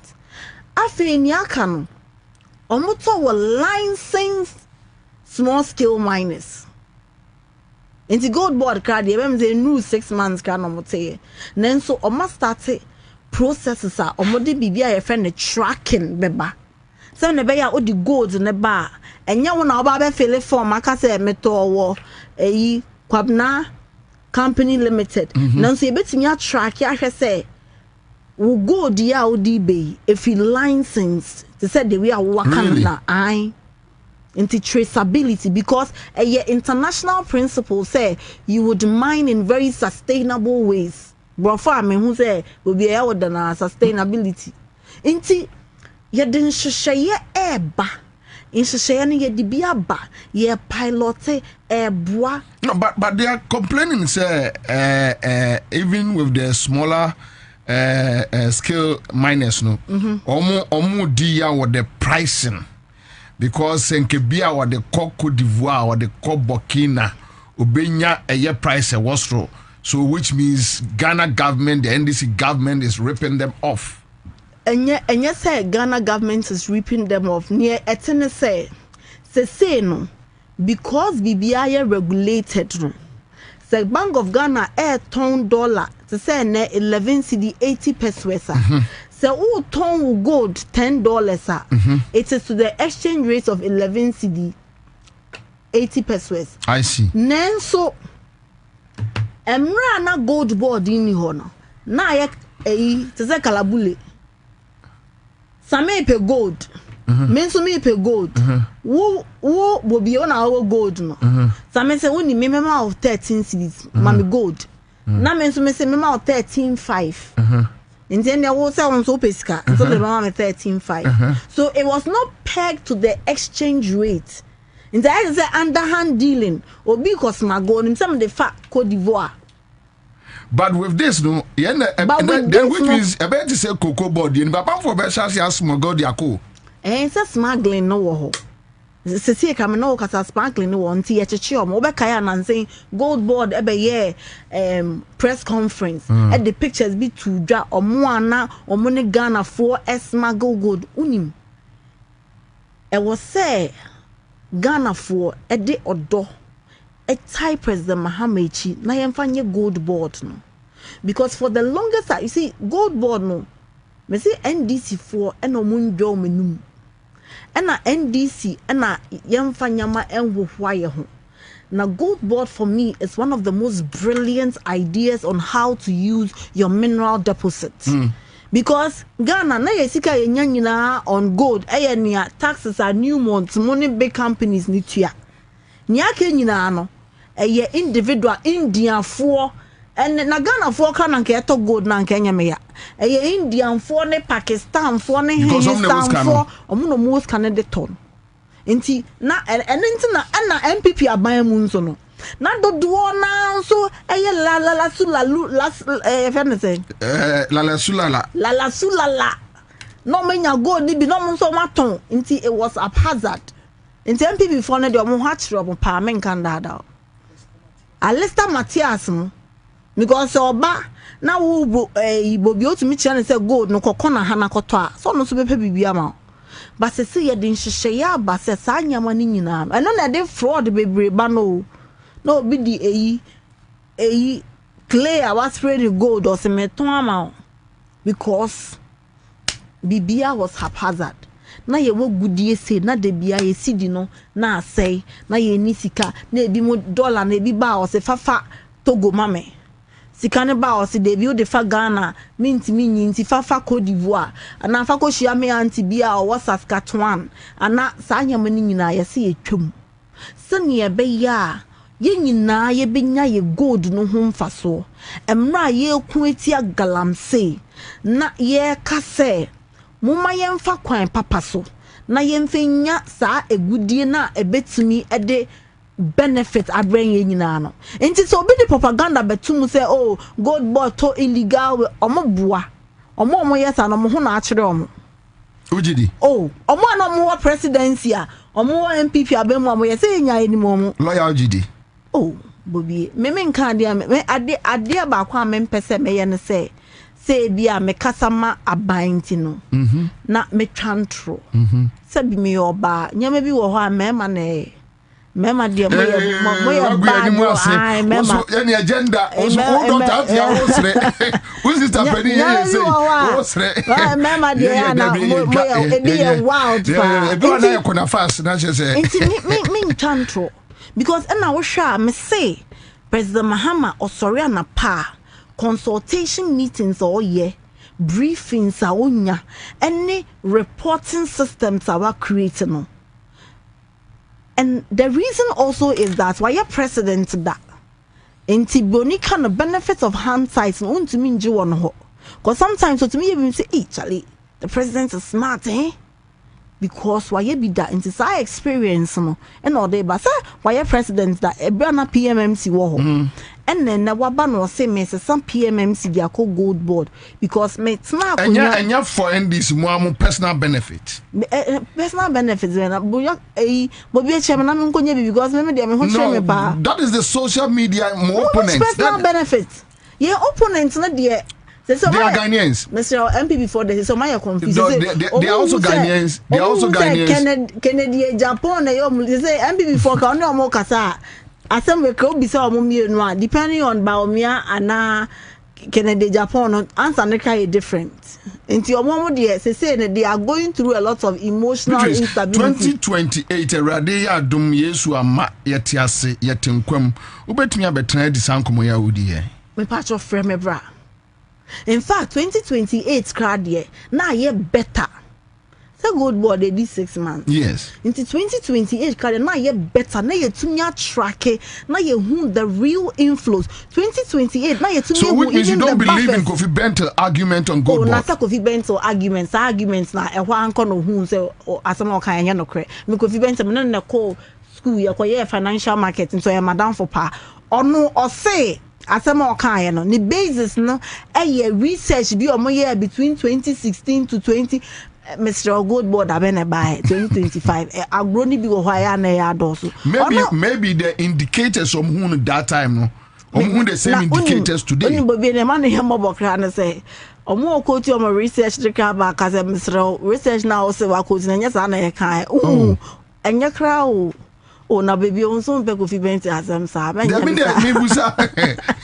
Oh, say, and this is the reason. Kwabena say yesre, ya na yewe yanka ni aho kan. Enya no credit. You can say there are challenges in the system. Say ABR, maybe it is not 100% and all that. But untiminka say 80% of gold board gold illegal. That is a loose and false statement. It is never true. Gold board does not buy from illegal miners. Final. I'll come back. Near Babi Ragalan, same near the live on Accra 100.5 Citizen Show Tuesday afternoon. Obenum Sukakra. Na meba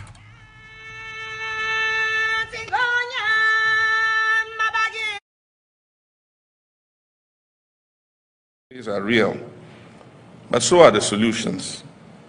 We can rebuild our economy, we can create jobs, we can restore faith in governance, but we must commit to the hard work of change.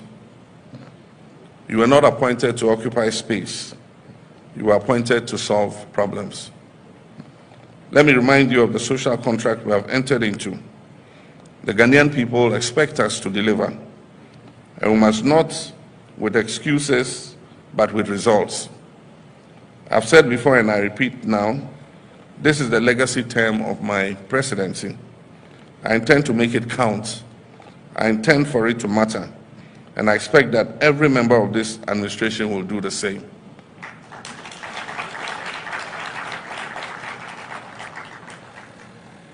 We must work with a sense of urgency, and President Jonathan spoke about.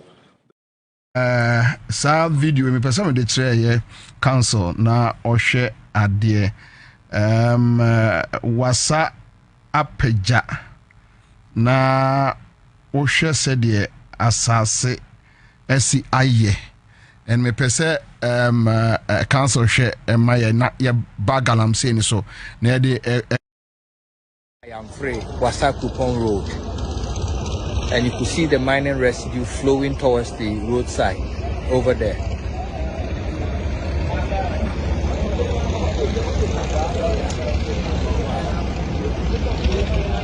And the man who owns the site is called Intiakun, and he admits openly before the cameras that this site belongs to him, and he admits it's illegal. He says they are doing galamsey, but he's still doing it anyway. He admits it boldly.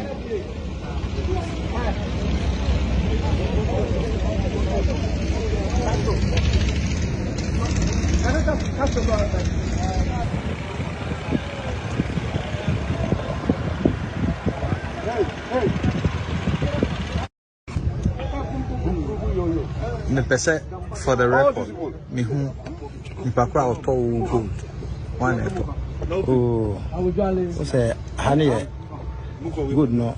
I just want to feel who I'm not the good night. I am. It's one auto. One day, man, I'm the command department. This one, no, they are okay. On a fene, I would be. Or license at the top. I didn't mean to me. Now, one sounds or license at the top. I had a come last summer. I'm last one. Are you Good afternoon. Yes, sir. Your name again? My name is Kofi Frimpo. Okay. I may be an amount to you. We say some alliances. No, sir. And you had it.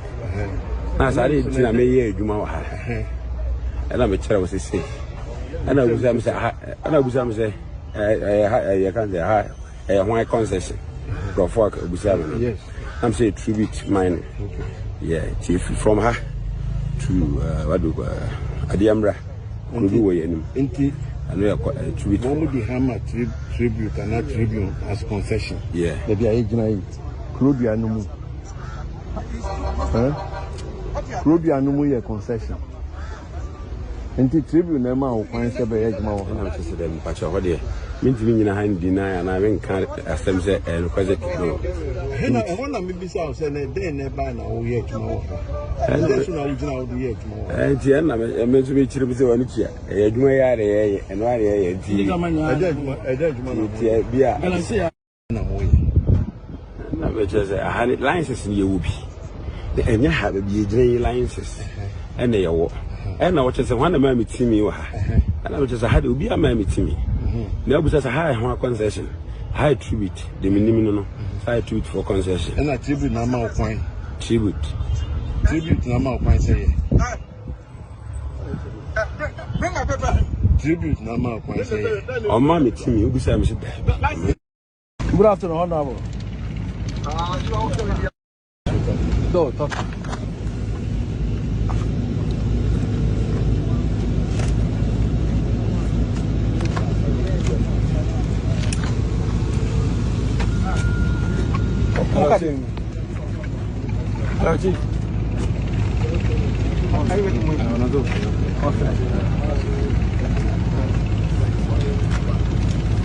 Allora, se facciamo doma, si farà.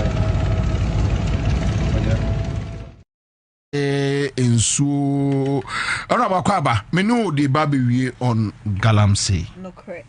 Nah. Say infani ejina. Infani ejina with this Galamsey fight. Galamsey asamne de me kan na just say I was secret gumi. It's answer unim.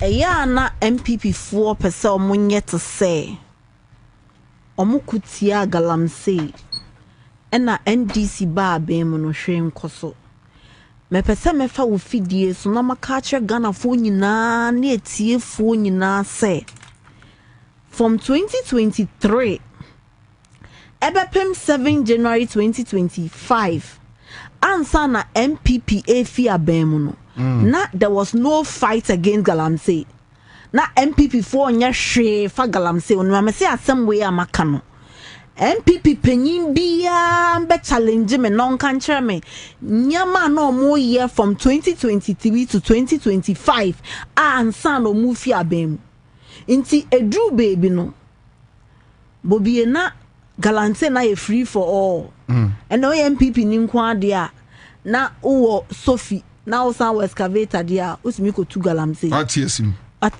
adenti omo say ye call 2020 election MPP for lose mining communities baby na kanya no kre na saa no mo se enti ade a be man ko be lose 2024 de omo nye enti galamsey no saa galamsey fight ni nyina omu jai eno nti ena yensuo ne ye kwaye mu essay pa na Bobie me de makoye mranim ni de sa wo kasa na ni sa wo nka ne trasa na edru baby no na kwaye mu no only big companies to say new Montreal no mines ne nyama no ene identity because omo ye underground mining.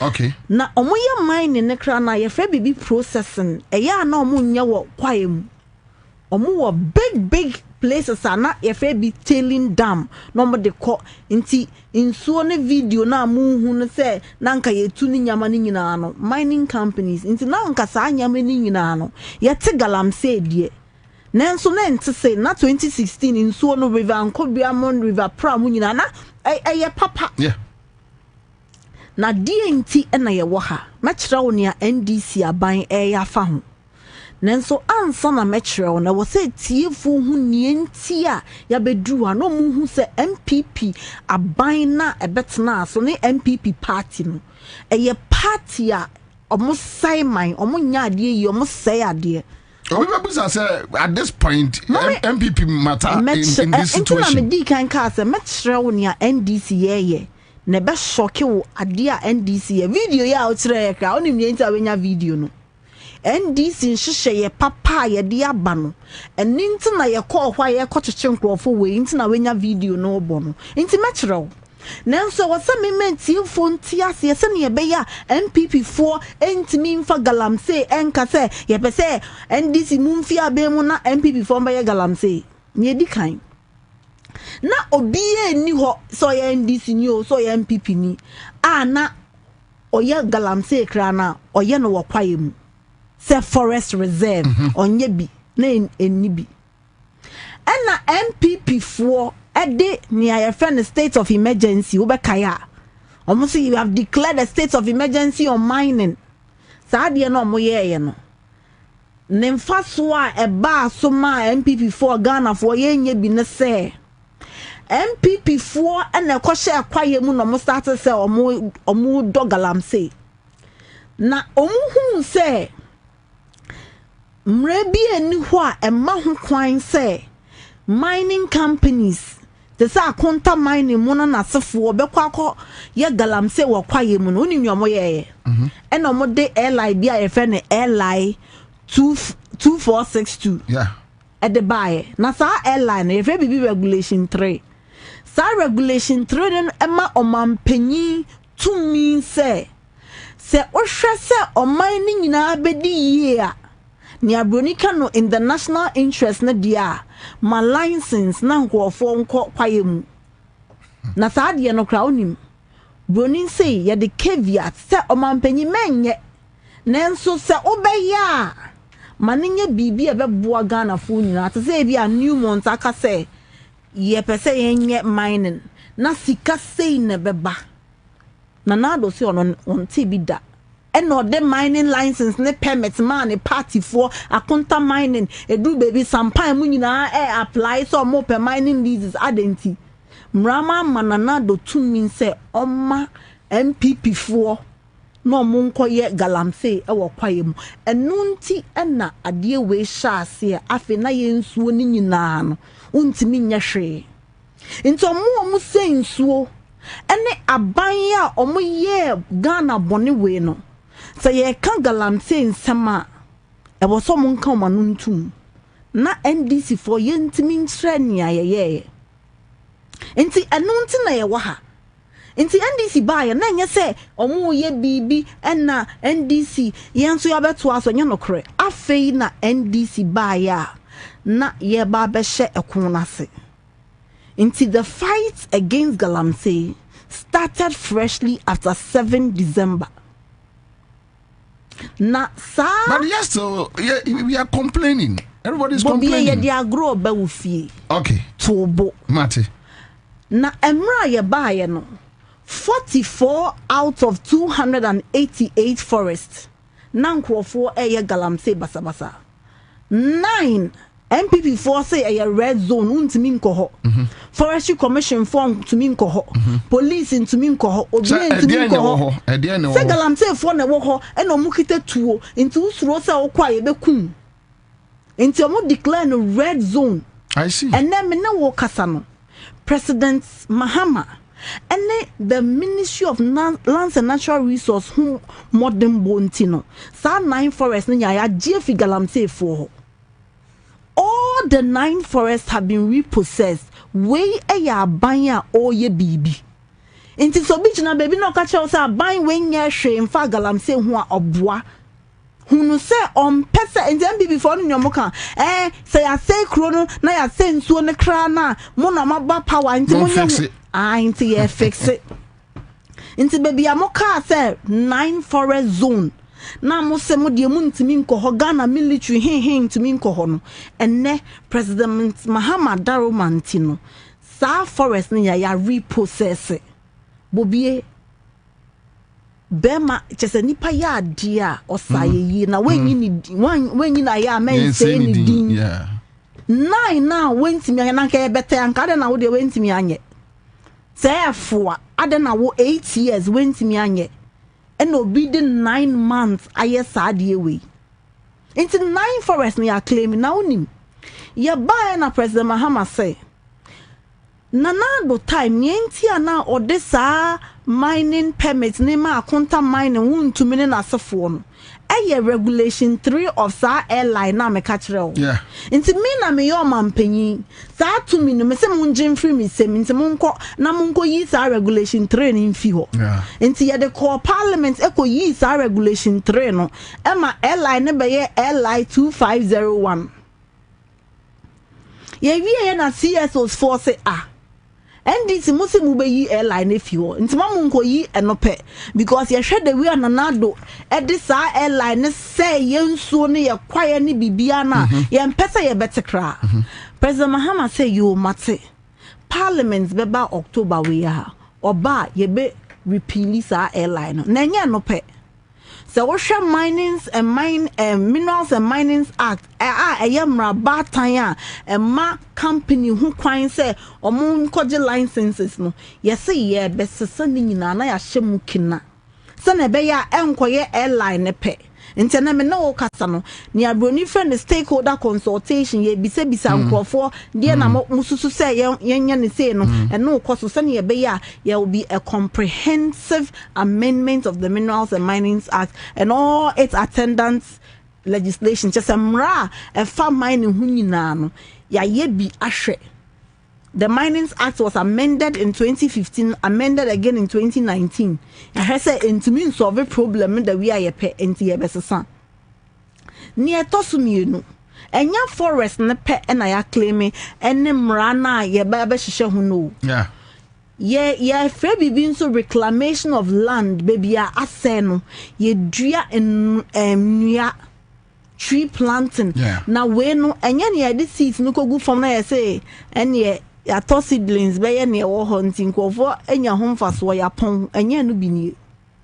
So we must make sure that the lands are reclaimed. Na Bobie maka na sa na mamenka se so nim se me enkrani. Yeah. Baby am fi ba na epo. if baby be a claw obi bu sam sisi ase oye ga na se gadangbe na se asante me ga fancy phone na obetimi dia ka obviously they was catchy no ano o hye twi no me yiri me ho na me o mi menya na meka me se me dru ho dia o se mu dwane na maka ne sa no me ukwa nwa baby amefi mebunu bebre no eye fashion no mo pe yes inti se obisa na se dia na menya mawa o se tonet mame was kaka dia to kenu mame esan se eno na onyine ya netete no de be ya adwuma inti se meka se oro no omba Jubilee House ka mahano inti mining community nenso ye hu se emebunu no esan so munyini wo mining community no mining na no pese o ye because omo ye adwuma wo Newmont ne Asanto Gold Natural no mines ya omo ko adwuma na pa omo nti omo so pese omo nya bi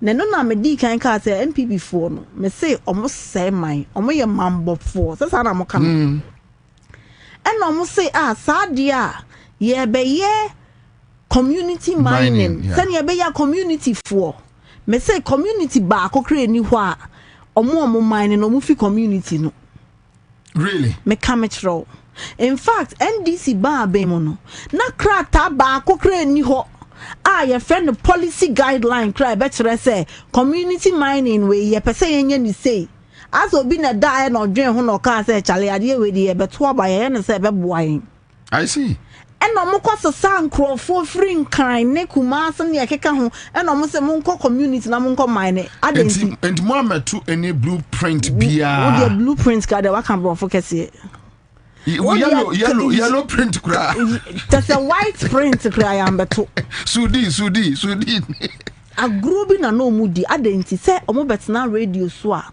so mo benya say oh ya community mining say enanti na mining communities no to aba enti for me na ho kra de so nim say for me na MPP4 strong yes ya bisa MPP4 say aden no mentimi anhye community mining ase wo for me na ho ne de na mebunu no so mo mpene some do be for be fi baby aba no mo be ye mining na ye tie krom galamsey no wo ye ne sa na Ansah because onu nso bi bofu no akope baby no wa start sa nyama ni nyina na sensu nti NDC say ye swim we hu say sa campaign policy na ode won sabeto hakakra na wa eno no enchechere man nti eno na ye de responsible cooperative mining neighbor no na unim ye catch no e was nkropo 15 a free community no and na etumi register cooperative no answer na ya mom license ya mining ntenye me a jese manual with me fi mining community a me se me de me NDC ni na makoje license na mebunu no wo ho no omunya bi tebi nti 15 people and on so kra no enye 15 boys so e was say un select na mo be register ne ma na ye fene se so nim say Anglo Gold mo ne Newmont mo ya kese no omo concessions ni bebre yes but ebi wo ho a gold no wo ho de e dosun nanso enosun to say the we omo peno because wo hwe sika ne machines omo de ya this e dosun Ansah na omo be ye aban ni omo akasa e na Newmont ne Anglo Gold mo apene say baby ayen wa concession na goes no wo honso en no so se ne ye pen mo fa community for nemra na mo be mine na wo ho eno sa no so that they can monitor them aban ni be ko ho okay Newmont ni be ko ho okay chira no ni be ko ho okay obi a o ma sa na obi a nko nsuo na no enko se yesu enko kwae mu okay sa sika no nso be ba na nipa ba ko na ebedi te say MPP4 a ye wo party chairman wontumi na che se wa fa gold me hu gold ye wontumi ne kita first na me ga say gold na ye square because obehwe TV bia no gold square jam ye nkrani nso wontumi na di live gold ba ye nya sa ye de bi ebe ye development fund Into community no. For the community. For the community. Into community biya ne peculiar need.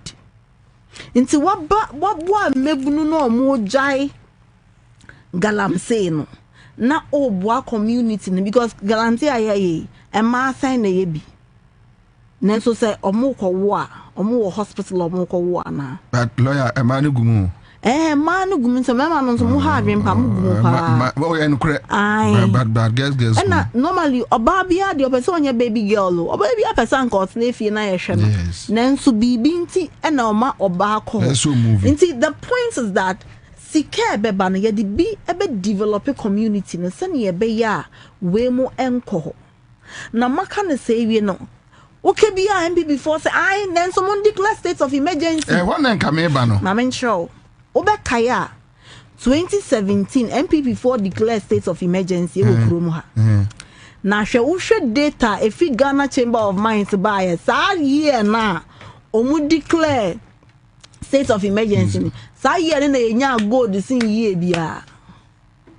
Bobie enti sa gold na efi.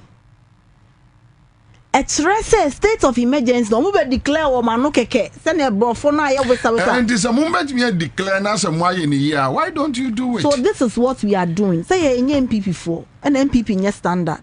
Nti we na ye. Ye say baby a say krono na a say nso na a say quiet no. Ya declare her as security zones. Okay. Into ya declare her as security zone and na ya station 9 most e wo ho 24/7 enti ene me na wo kasa no onko sa repossessed forest no enko hu se galamsey e wo ho because water bodies and forest reserves are now security zones declared by the government. Okay Na ye hu se Nienti a MPP for Operation Vanguard ne galam stop anye ejuma Major Mahama ko wu ya oja na yere ne ma wo ho a MPP for ka na benya ahomfaso ne se so Operation Vanguard for no kwa na pa enyumre na galam say for na ko so mo ko enyumre a galam say for no kwa na pa nti se no eye 24-hour surveillance na ye I see sani ye be ya when you na ye betumi de ku etia galamsey na okana sa na mkofo se NDC for na ye galamsey Bobie me ba ha no President Mahama no ni ma asema me ba beka no me ka me ba na me nim se e be che say because mo ka che say ya ejuma pa makasa na just auto lozenges mama I swear I go do am what you say enti president bia ba de onim se ne party NDC ana MPP betimi aye bone nanso bone ni si a nia president ne ye no ene kire se papa we opeso nkuntia galamsey ana opese yenye galamsey okay nanado time obekaya Professor Frimpong Boateng report Professor Frimpong Boateng no nya NDC ni o onye NDC ni krada wan kan keke se MPP for na eyo obo nkrofo no money president ejuma or president obo mudin enya so mo ya asamanfo omo ho obo mudin president ni mo wanya ho hwe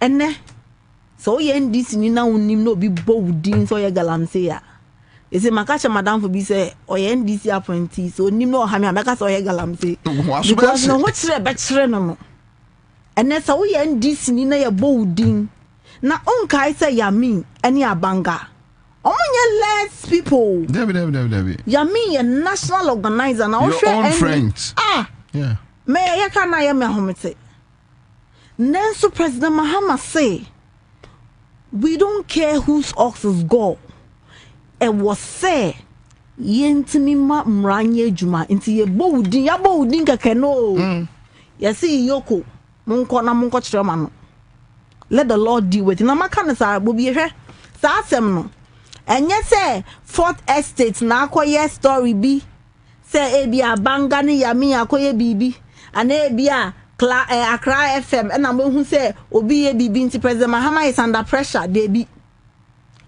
as long as he came to his notice or refer Omokra and Sana media for mote. Yeah. Let an leaky yana nanko baby Sammy B. Is this genuine? Is this fake? Because no mon tiasia crass a president. Basically, I refer to national executives. Presidents will say, yeah, chichi membru no moye galamse. Nenso was saying to me campaigns no.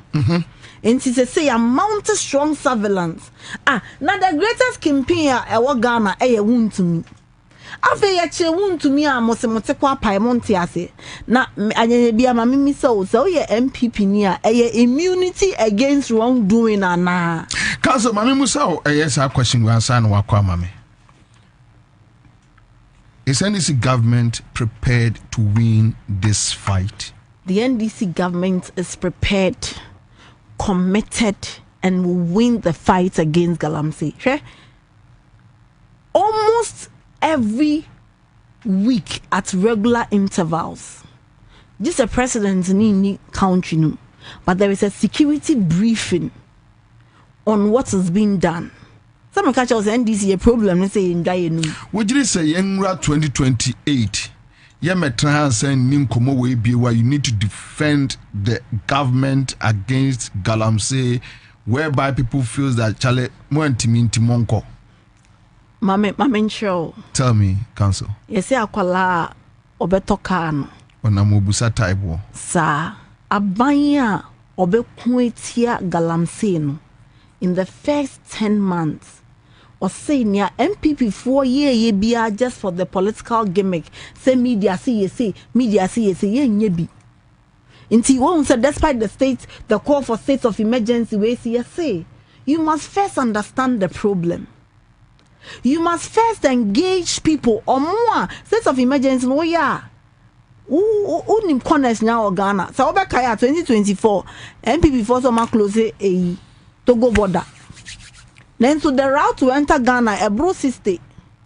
And so one only back on our close. So you must first understand the problem and bring sustainable solutions. Sana buying way. A buying way in your political gimmick, ni PR gimmick. Ya can't okay, we have done it, we have taken the boss. And no MPP 4 you know. Media can't say declare states of emergency, almost declare. Media can't say there was no consultation, no planning, nothing. Council, message show in Mubio. Ayana, Madia say Nema Casana Ocean and Nia or buy a can of crown. Messe Messaba. Laya Beatrice, who bet me up Baha 2028 to come and tell us the success story of fighting Galamsey. 2028. Just say producers. Because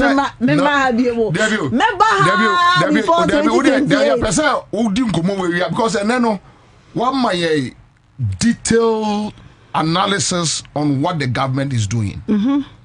Some of us, because of the free bar, any ye de petre say be support to NDC no.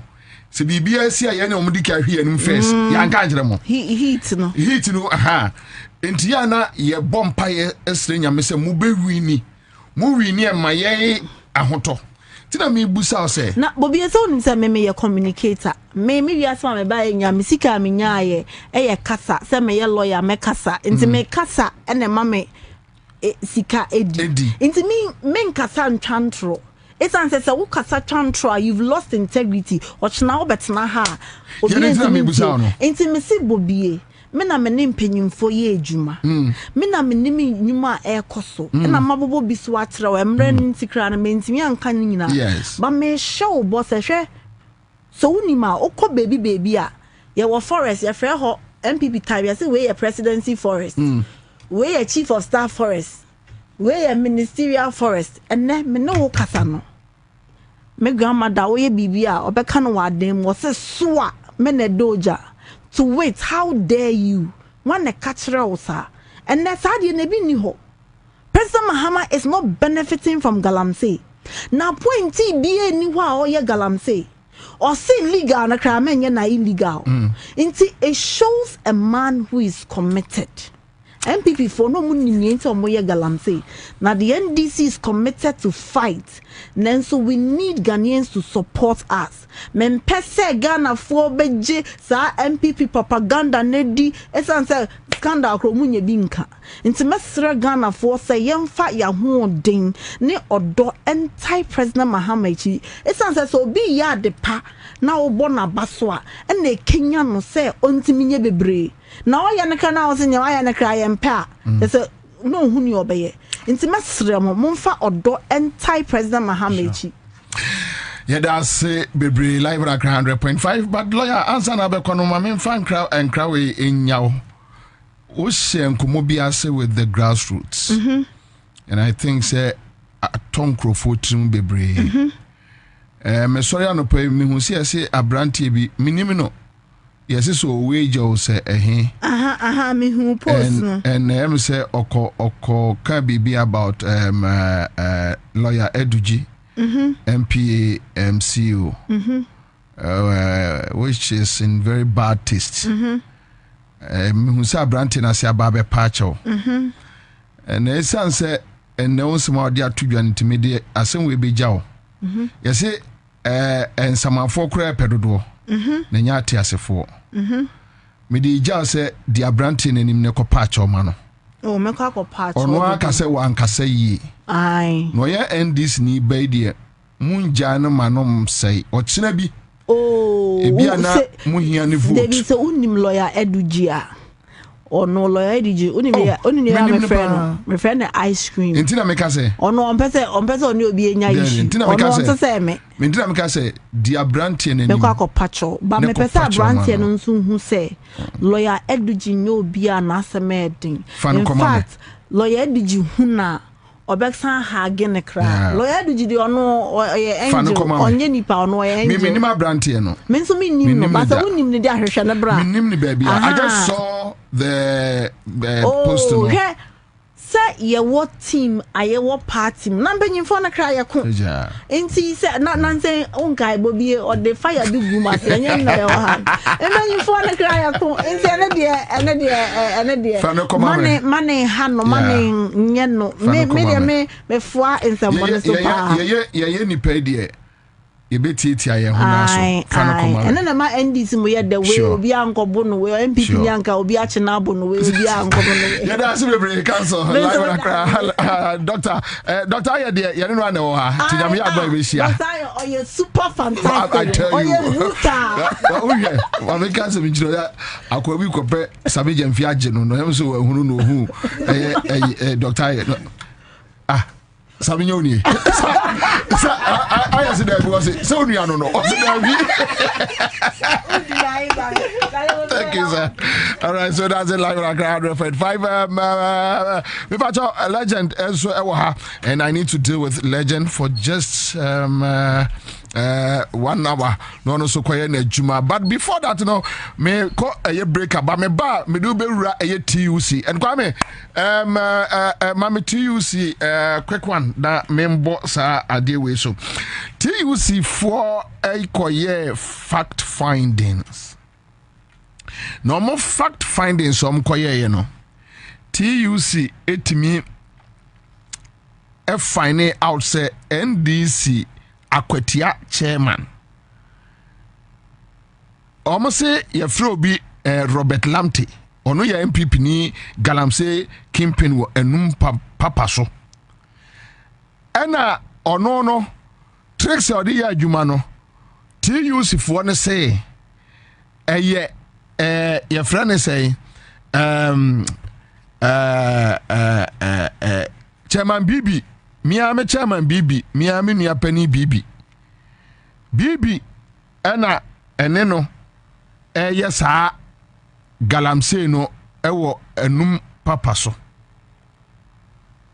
me Bobie Ansah me nua pani Rexoma onimiye me de se me no ne free afrum ba akumkura na wo se waso ntekasa ti se obekwa akwa ba enya dia obi abe NDC ankasa no kodi uboni a enya dia obi a but sesi anu ameka say no me nua Bibi Chairman Bibi, me need any evidence. No makase I TUC akenti waye.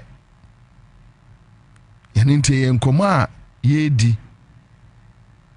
Enkoma ye nyina ya no dem. Legend Akwaba. Ya ni Akwaba. Me wache. Me so feel pa. Yasem ketwa. Legend. We dey ase we dey me say me ka obama matwadwan so me ka. Oso asiate. Pressure. Masa na o pressure you pressure ketwa. Juma ho. Wa kwaje de yanye. Juma ho ankasa ba nyame adoti ye be. It's good. It's good to serve your country. There is nothing honorable than to serve your country. Enipa over 35 million. Na say President Tutuna Niano ka say wo asmesiwe wo nam nim say adwuma we wo betumi aye de asomo man na say ye bold din say be ya say eye no nyam hye ntia kwan bia so no wo be pese wo be ye de wo hodin betumi bia say de be ya mo man na chichire no wo be bia de wato no nso betumi aye na ama aboa president man na nani swade hunu no abam enti no ye bo adwuma mo bo adwuma Mobile Juma. Bueno, this uncommon this galamsey issue. Oh, officer, how do you feel? I ask him now. When your position feeling no? Now you are now in government. I ask him, but you see, Kwabena dear, ni can say. Who say ne kwan so bro ni beka say systematically no. His Excellency John Dramani Mahama and Honorable Amabua, they are working. A galamsey who some year be Yami from currency. And Dr. Mani Buamanum Ninas, almost quite bibia. Your friend is say, dear, a buy. It's any brisem, but yeah. Say achane muye but won say adwuma e koso say metiana metie a friend say lawyer Beatrice ayampa adwuma e koso a che say minim say bosumi be nkromu ni adwuma ene hyehyeye a His Excellency John Dramani Mahama and the minister in charge of that sector no are we going to win this fight? Definitely we don't have a choice but to win it. You see, because I hear people saying that him for shishim and a politician shishim and a software shishim. So where do we go from here? Yeah. Legend. Edua bia ebepra ifrinity. Me pese me ye analysis kakra bi kiro na wo hu die ntia. Na say galamsey start wo Ghana nyene. Kwabena. Ache. But for the first time in the history of Ghana, this is the time I who say from 2017 to 2024, and you say galamsey aginsem to the extent to say ebinuma shada akoyi yimrebie free to give people the chance to even enter our forest reserves. Say ensuo kura na the chamfa akoso na the 2 gold. This time nkwa na sa na ma biasi. Kwama epese ohun bibi keto bi. Tell me. From 2017, 2017 Akufa Abdul. Yes. 2017, Omu issue 5 permits. Omu issue 5 permits, mining licenses. 2018, Omu issue 16 licenses.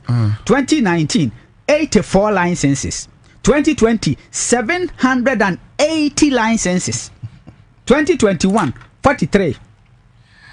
2022, 185 licenses. 2023, 240 licenses. 2024, 150. Now there you say. Even January, Omalusu about a friend say December no. Between 1st and 6th January, still issue licenses. It tells you say they're not lawyer Benis Beatrice Ekano. MPP amambofo. They do not care about this country. Omo juno omo ho. Sis kan be ba bigom bottom. That is why Ghana for Emma NDC 57. So we agree. But now, baby, say, how do we fix it? We are fixing it. The thing is, when we say when say adwuma egu so bebre na wo ye adwuma no na wo focus ye adwuma na wo anya careful a wo say adwuma no kra na wo ye no ummo hu dawru. Because honestly speaking, the systematic way His Excellency John Dramani Mahama any NDC aban air fighting galamsey no say ye may ho another 1 year, you see a drastic change. Because the entokwa no a multifaceted.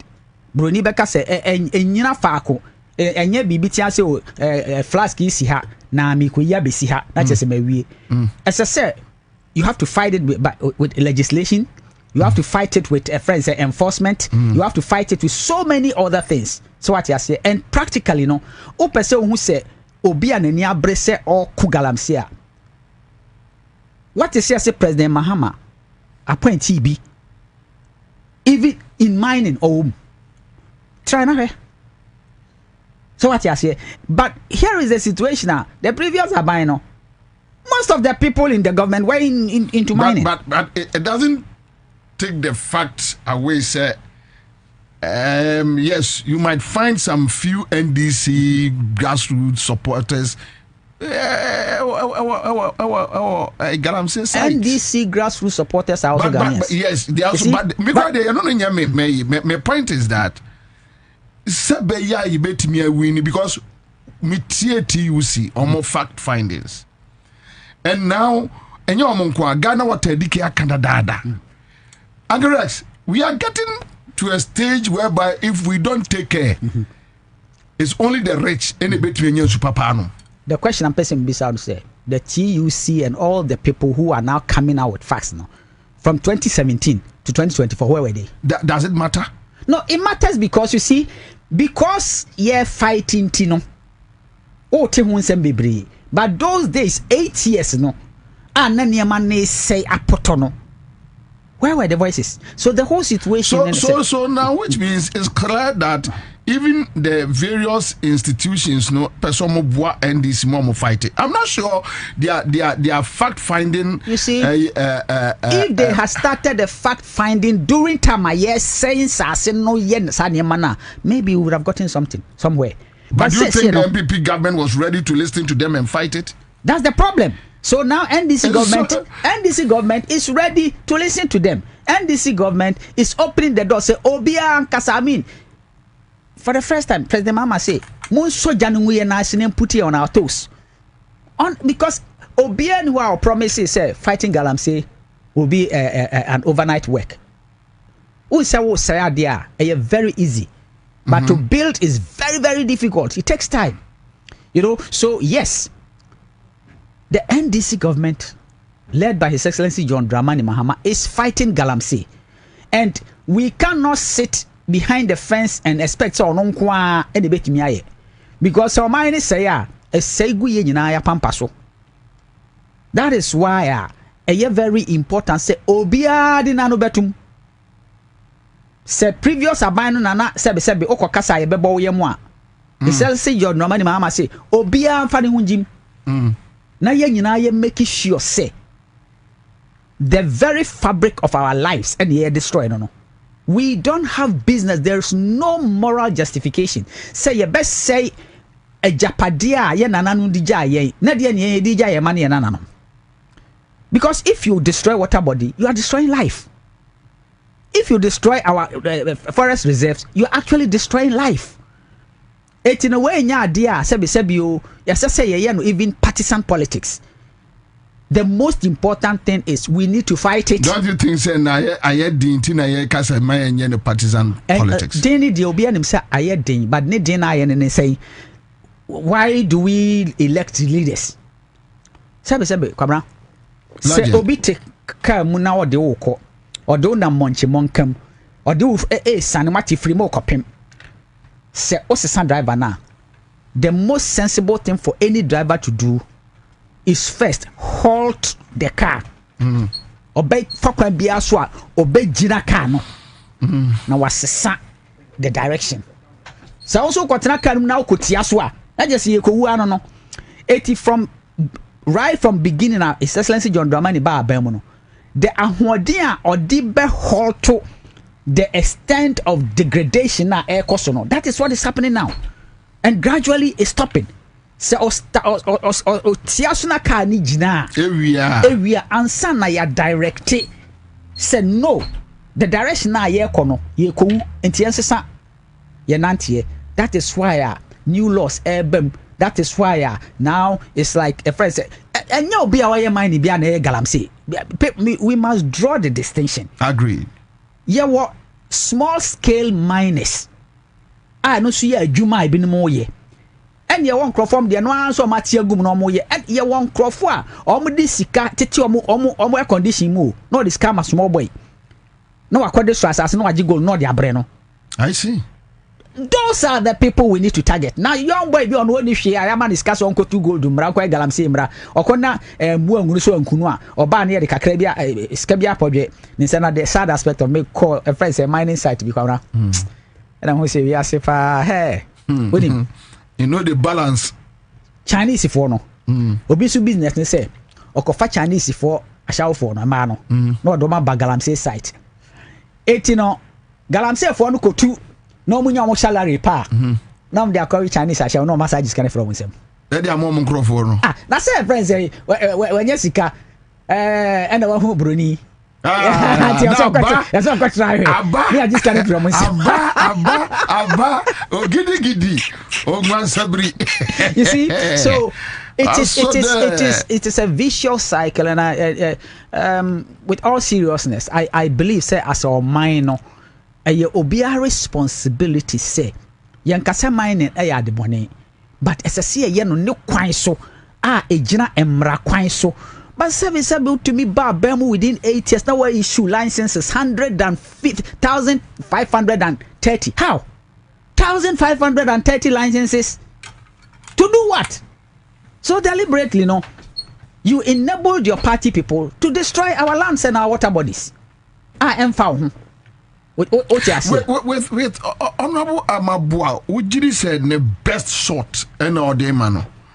You see, the best shot of Honorable Amabua, he derives his power and in his strength from the people of Ghana. If the majority of the people of Ghana etanechi, na Ghana mra etanechi, na Ghana ban etanechi, he will succeed, because if he succeeds, Ghana has succeeded. There are MPP people who didn't know the cost of damage MPP are buying air to this country until they left government. Eto Honorable Amabua no ohia wo support, ebi na wo ye. Ohia me support. Ohia Ghana ni bia support. He is just one person like me and you. If we don't give him the support, be it legislation, be it encouragement, and whatever, ono kwa out minye. Nti asesi nyina ya tanechi. Emra bi asesi yehye bia na tanechi. We need to do that. Our security services, our media houses, all CSOs, all churches. Asesi nyina idea hu jim. Because my Ghana nsuo say ne ye sebi ye forest reserves say ah. O mine no ne ye born form no. Ye gu o mine no. To the extent say for Ghana Water Company to come and say look, baby near dunu eni ayenyan. ABC da o. Ayenyan. So we need to put all seriousness and make sure say this thing is kept. It's very important. It's very important. But my main busa now information office so na rounding up. So Black Star experience. Do you guys have any plan to use Black Star experience to fight Galamsey?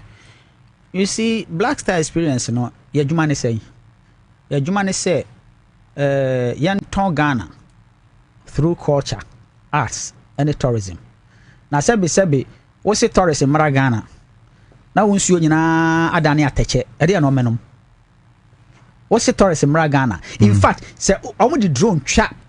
Galamsey sites now who the degradation so we a tourist crowd just say you cringe it ye nyina ya said ye bia no say magya madwuma betina ha ya ka ho asem yi so one of the major in fact it is a tourist industry and they suffer more river bodies here say no other countries you know what they sell their river bodies and their beaches.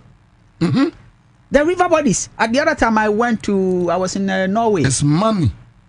I was in Norway now. The way what to me say almost rivers no obeka say ya sheda anwene ewira e de agu nsuo na no just to protect the water na be ani krogin na fishes ni na mu che say efe hu ase efe kwabra me no tikro se mu nyina say utu kwan na udu river Cobra so to see the river bodies no they are spiritual beings oh yes of course so who are efe I remember say Misha me papa catch him say wo drive bia na udu bridge so slow down because river no a living being na living being no sabe impreduasa bucha ni say first no me nan fofo ana me ye a friend say achim for ya so achim kwa onum bremu ene kwasa no ene achim kwa onum totoka ono de totoka see adan galam say what is totoka ensu ya say achim kwa onum totoka because enye bremu na adan totoka udu aye red and it doesn't look like a water body aye nom first no twam na say udu nsi obi ahwa atumi do nsi prepare ni o sa mo ankitin kidi e friend agigi nsu o do nsi prepare ni na wate angono mo na dey sense no ano ene kono bi na hwe so we have a serious exactly and then we have a serious issue say winnim na wonam na ko to anybody nsu bia na ko no a sign na bekum because some of the chemicals, some of the illegal mining, no, it's wrong. I don't understand why any pebinum because of the simple and 70 almost best say the source of our livelihood. Why? More Mebusa say Black Star experience. More that how are Mosumobe contributing because it seems like now all hands on deck. What we say, about music, about movies, about fashion. So we are putting our foundations in place. When say office, and there's a new office. After you put your foundations in place. So your plans.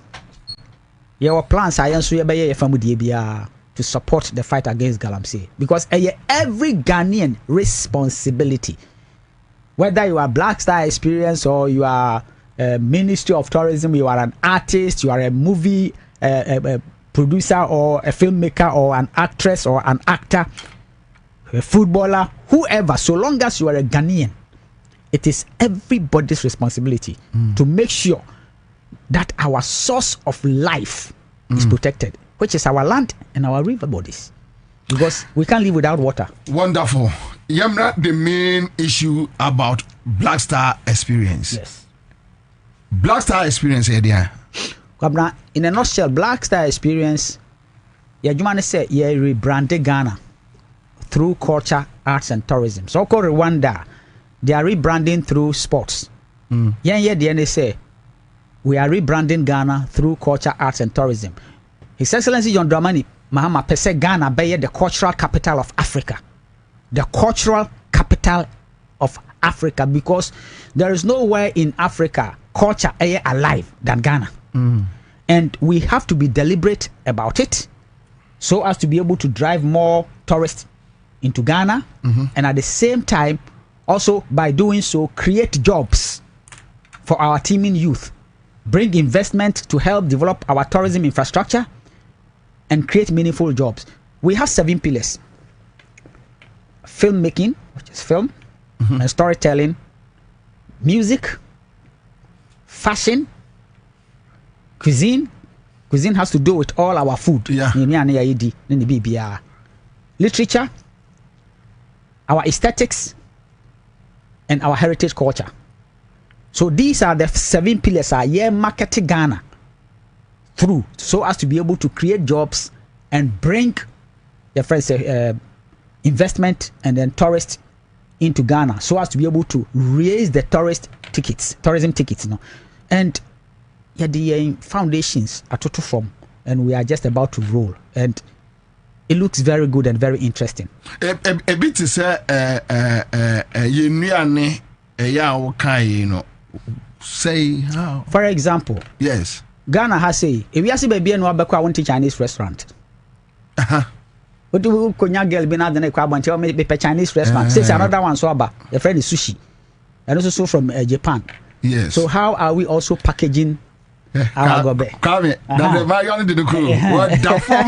How are we also packaging? How are we also packaging our gobe, our kelewele, our jollof, our fufu, and all our delicacies? A friend say, "Come keshito, kekena." How are we putting them, packaging them so that I'll call a friend and say, "Shoprite, I also make me a copy on the shelf." What's the message? Oh, America, I export to America. KFC, I cook ayachi. Any potatoes, and America for export so around the globe. Okay, friends and McDonald's are the same. How are we also being deliberate to package our food? Exactly. Exactly. You know, so you start from going to our hotels. As a sort of pekele will I to minyamau. Ope coffee brook man as a to minyamau. Ope pim any control so as a to minyamau. So these are some of the things that we need to be deliberate about. But because already we know, so NDC, the NDC, in this in that is what the NDC one say NDC enya nimdiano ne adwene mu pono a set up Black Star experience. Do you hear people talking about where a job for the boys?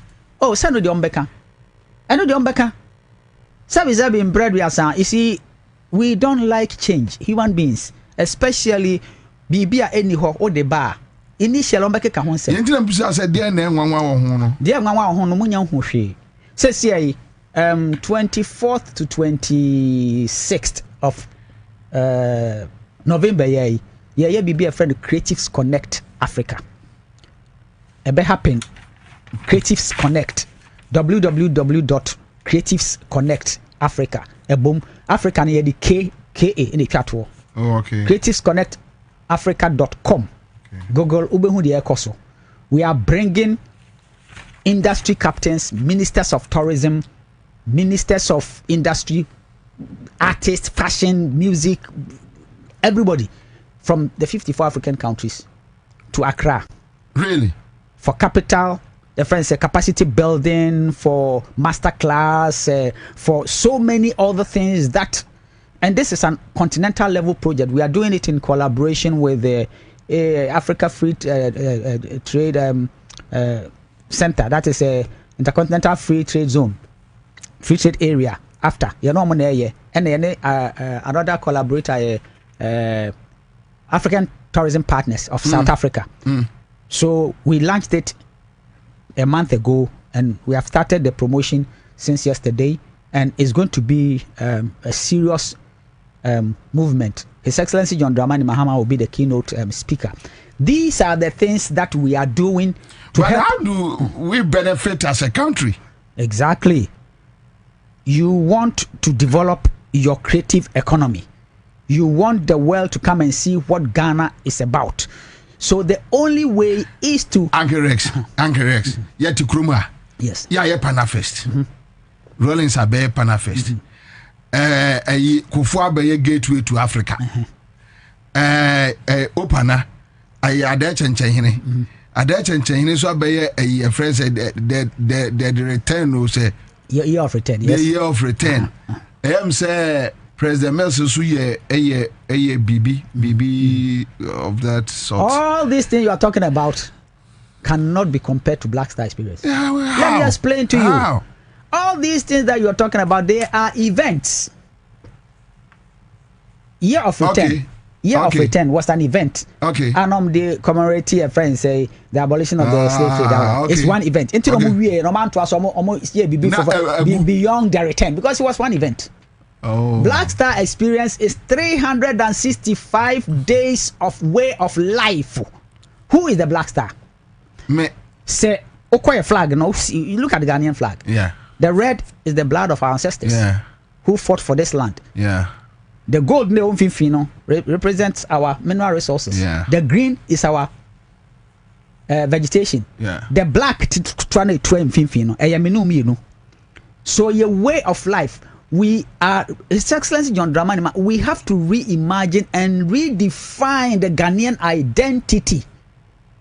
when he says he's resetting Ghana, he's resetting Ghana in every aspect of our life. Our attitude towards work, our attitude towards national development, our attitude here. Tamunana abrofunu di yeso no. Ghana for form some a friend say concept di broni adwuma de yemfa to ye kon ho. Until we were doing work lackadaisically because ye broni adwuma. Yenya independence we did not reorient the Ghanaian. What happened is broni fra pe na de be abanya adwuma de yemfa to ye kon ho. That is the reason why abanya adwuma bia abose ne ye tutuna jeje mu on kwa adwuma ntem. Ono the first person obepon. Meanwhile, packet so what do you compare private worker? Private businesses survives. Government investment and businesses always our problem because of our attitude. Black Star experience is to reimagine and redefine the Ghanaian identity. We are the Black Stars. Nobody will develop this country for us but us. But for economic benefits beyond. I didn't think economic benefit back. And the economic benefit back because if you change your mindset toward work, what happens is you improve productivity. You improve productivity. There's so many people are not just go school away. Now I compare abaya juma say. So it is our responsibility in working so hard so that we create more self-sustaining jobs for our teeming youth. Look, let me give you a simple example. Yes. Do you know that is in the creative economy, fashion is number one. It creates jobs to millions of Ghanaians. Who talks about it? Nobody talks about it. Okay, now, so tell us with the fashion, through the Black Star experience. Fashion and why they brand say we are being intentional. Abai say afeyama yenimra hu na omo sebe. You can't talk about fashion without talking to the cotton farmer. Benin, just around the corner. Go and see what they are doing with their cotton farms. So this one is drawing our attention. Say, Ghana war arable land for cotton growing.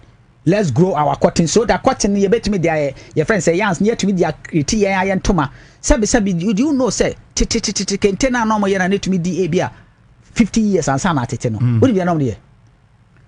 Body aduane esi wo no body ya yedie o ni aduane esi wo no na na omo bro yes omo bro fiber na ewo mu no na de kensu ebre aye na adane colors na na omo de ye kente no eno ni kente papa. So we need to draw our attention, go back and find out say e dey ni ya nyame adom say kente kra no ya benya Ghana IP for it. So how are we able to make kente a major industry that a lot of young people can go into this kente business? Who is stopping us to change the kente designs into leather, into other fabrics, into a friend say velvet and that's it for. So the whole situation is waniama bebre yen kan wasem obia ko school me pese me ye doctor, me pese me ye lawyer, me pese me ye say. Meanwhile, where the real jobs are is in the creative economy. If tourism a factory the real raw material is the creative economy. That is why His Excellency John Dramani Mahama say, "Onu OGDE say this area creates more jobs and faster than any area." So, ordinary juni basis no wa shemu kina. Eti officer what yes was said no na yemfa nye se adwuma no. Na ya identify areas that we can help to create more jobs. Do you know how many people comes to this country and sika omubit me abe spend okro we say mo? Look, say ye nyama ya. The legend. You know na make one asem say. Ya tia bro. Ya who you? Yeah, my master, what ya bre, but you see the whole situation and they say sebi you. Se kwatri kwaso be man to man. TND. His Excellency John Dramani Mahama no more can say ma we. But ono point to be a different issue. And if you have heard your critics saying, say, oh, maybe Uncle Rex was with them during a campaign time. In the creative baby keke emano. It's not like that. Uncle Rex was with them. Maybe Uncle Rex was with them. Not Nyamenkwa. during the manifesto aban bia ba aban man ni tribu po ochichere edtongoma so. Yes. I and other colleagues, we were all part of the manifesto committee in relation with the creative arts, culture and tourism. Eti tribu po now His Excellency John Dramani Mahama wo ene yekeka ni nyina bo mu no. I was part of it. During campaign, I was appointed to be part of the spokesperson on the creative arts and tourism. His Excellency John Dramani Mahama, the running friend say, the flag bearer and the officers also appointed me to lead the campaign. Yeah, we are not see a human amedisha on San Brabet and also na shese obe coordinate na bitrimu pono abem. This is something new. His Excellency John Dramani Mahama, one special thing about him is he thinks outside the box. Ono onye nyama say na me bet you ntime yen sa pepe. Dabi. Tambia we encourage you. Enyo ne wo ho sisi wo na wo ho. Eno na me ka kire we say or encourage you say think outside the box and give me the solutions. Tell me Uber office just enter but the impact, the little impact you can point that or obviously gold board I say we say so the Black Star experience. Let me explain something to you. A company that is already in existence. Or point to be so on is different from a company that was not in existence. Yeah, but how many? I was appointed 26th of February. My company was not in existence. Yes. It took me some months before to establish yourself. To even get our office to operate with, to put a team together, because I needed to do the strategic plan to be able to present to Ghanaians what the Black Star experience actually is. Crawford was saying, it's another friends a year of return. Is this? Everybody had his own agenda, but after we started presenting what the Black Star experience is, people began to realize, it's a different thing. It is a country rebranding office, but we are being specific. We are rebranding through culture, arts, and tourism. And Bobie, I'm telling you, the results we are getting, we are just young, but the results. I'm telling you, say, the results we are getting is yet to come because the whole situation is everyone say after the play a talmak so after the betu. Don't forget, our office was created after the budget has even been created. Friends, the budget has been announced.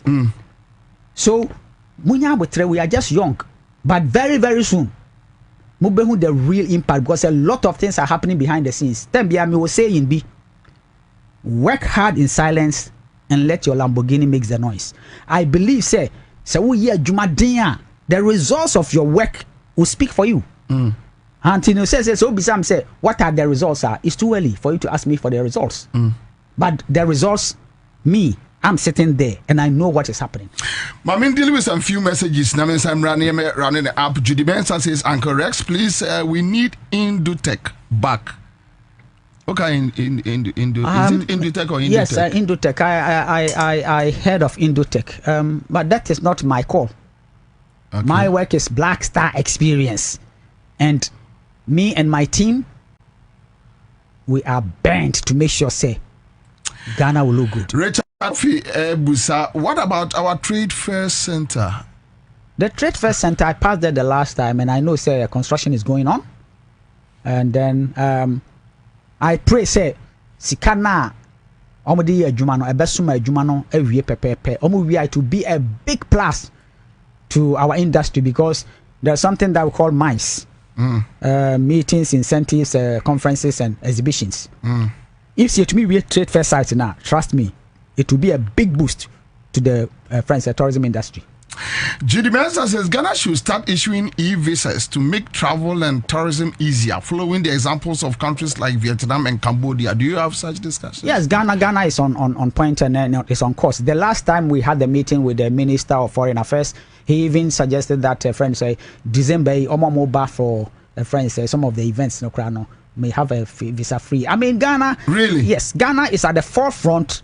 I concluded and I say, Bibi, I can sakeke. No, he's honorable Okujeta Black on Kanyama Sakeke.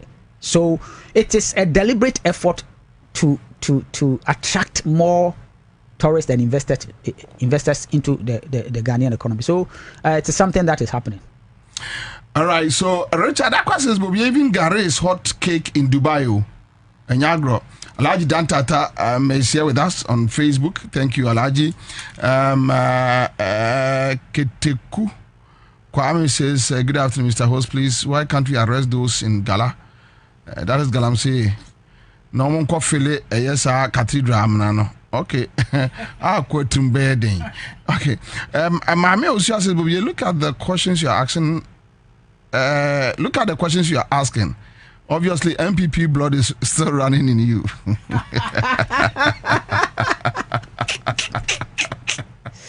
Lord have mercy.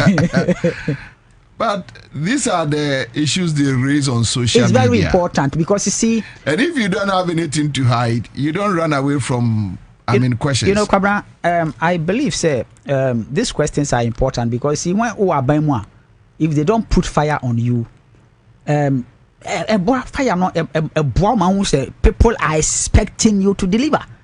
So because we are not just there for whatever. We are being appointed to bring solutions. His Excellency cannot achieve all the dreams and the good things of Ghana until our appointing the pan or appointing. It is your responsibility to make sure say the dreams until our appointing into fruition. And it is necessary as citizenry, put into the hot pan. Abdul say, if we are talking about Black Star experience, then more office no more Ghana Airways. Look, Ghana Airways is one of the first things it tries to put it together, but His Excellency John Dramani Mahama a formal team, a committee. Our launch committee now they are working specifically on the national career. Even a nanopa, na meaning Krofobidi Hunkobo. So we are because you cannot promote tourism without having a national flyer. So he's doing it. He has set up a committee and they are working towards. I think we will first report submitted our president. Really? Yes. So there's going to be a national flyer. We are working. We are really working. Legend. Oh, Massa, me say, I no pay ya krani e ka ho asem. I no pay ya committee now we submit our report. Oh, Master. because I'm for raising there are more questions coming about this issue. Say we talk about Black Star experience, but there's nothing nationalistic about whatever we are doing. Oh, a friend so be obeka say bia oboana chese won share dan emfa nanin to form say o hwe niema because say be in previous say you wa same way wa make asenke enu na make kire we say be o Kwabena ya appointed me for no na madwem say o me call radio station to radio station na me explaining what the Black Star experience is. Na Ghana have 400 and something radio stations. By the time I call radio stations, I explaining what the Black Star experience is. Not 2 years or so. Now, I was not employed, friends. Appointed to talk. I was appointed to work. So that's why I may say we are working very hard in silence, and I want our work. This December, and I launch your friend is December in DH. December in GH. December in Ghana. One of our major projects that is happening is going to happen at the Independence Square. We're doing a major concert that has fashion with it, also have boxing with it and all that. We are working towards so many things. There's so many interesting projects are going to happen. Some of them are infrastructural.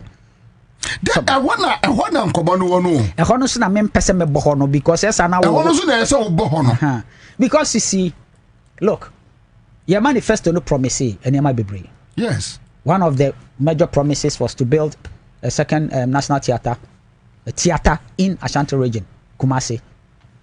We've gone very far. The designs and everything is ready. We are just hoping that we have the blessing and then we move on with it. There are so many things we are going to launch. We are going to launch the biggest platform for film distribution, film music and content distribution.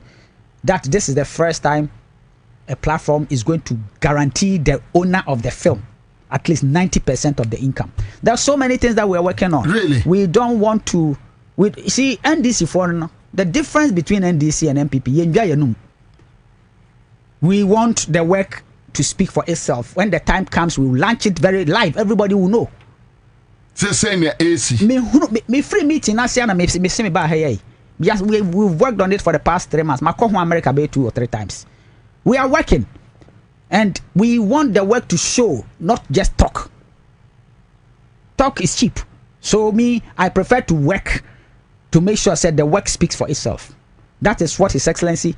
It's not about Rex Umar. It's about the government of His Excellency John Dramani Mahama and the NDC. I am just a small portion of the big puzzle. So it's not about me. I did not appoint myself. I was appointed by the president to make sure say na dwene mo politics mo po ebeba so, and that's exactly what I'm doing. And when the time comes, mo be say His Excellency na tri mo po na oboy na ode me to ano no a obo me chidom no. This is what he meant. So I'm not interested in now social media now. No, I'm not interested in that. I'm interested in the work. When the work comes, obia be hu eni nyina be hu. So this is what he said. This is what we have done. To me picture chakra me pe.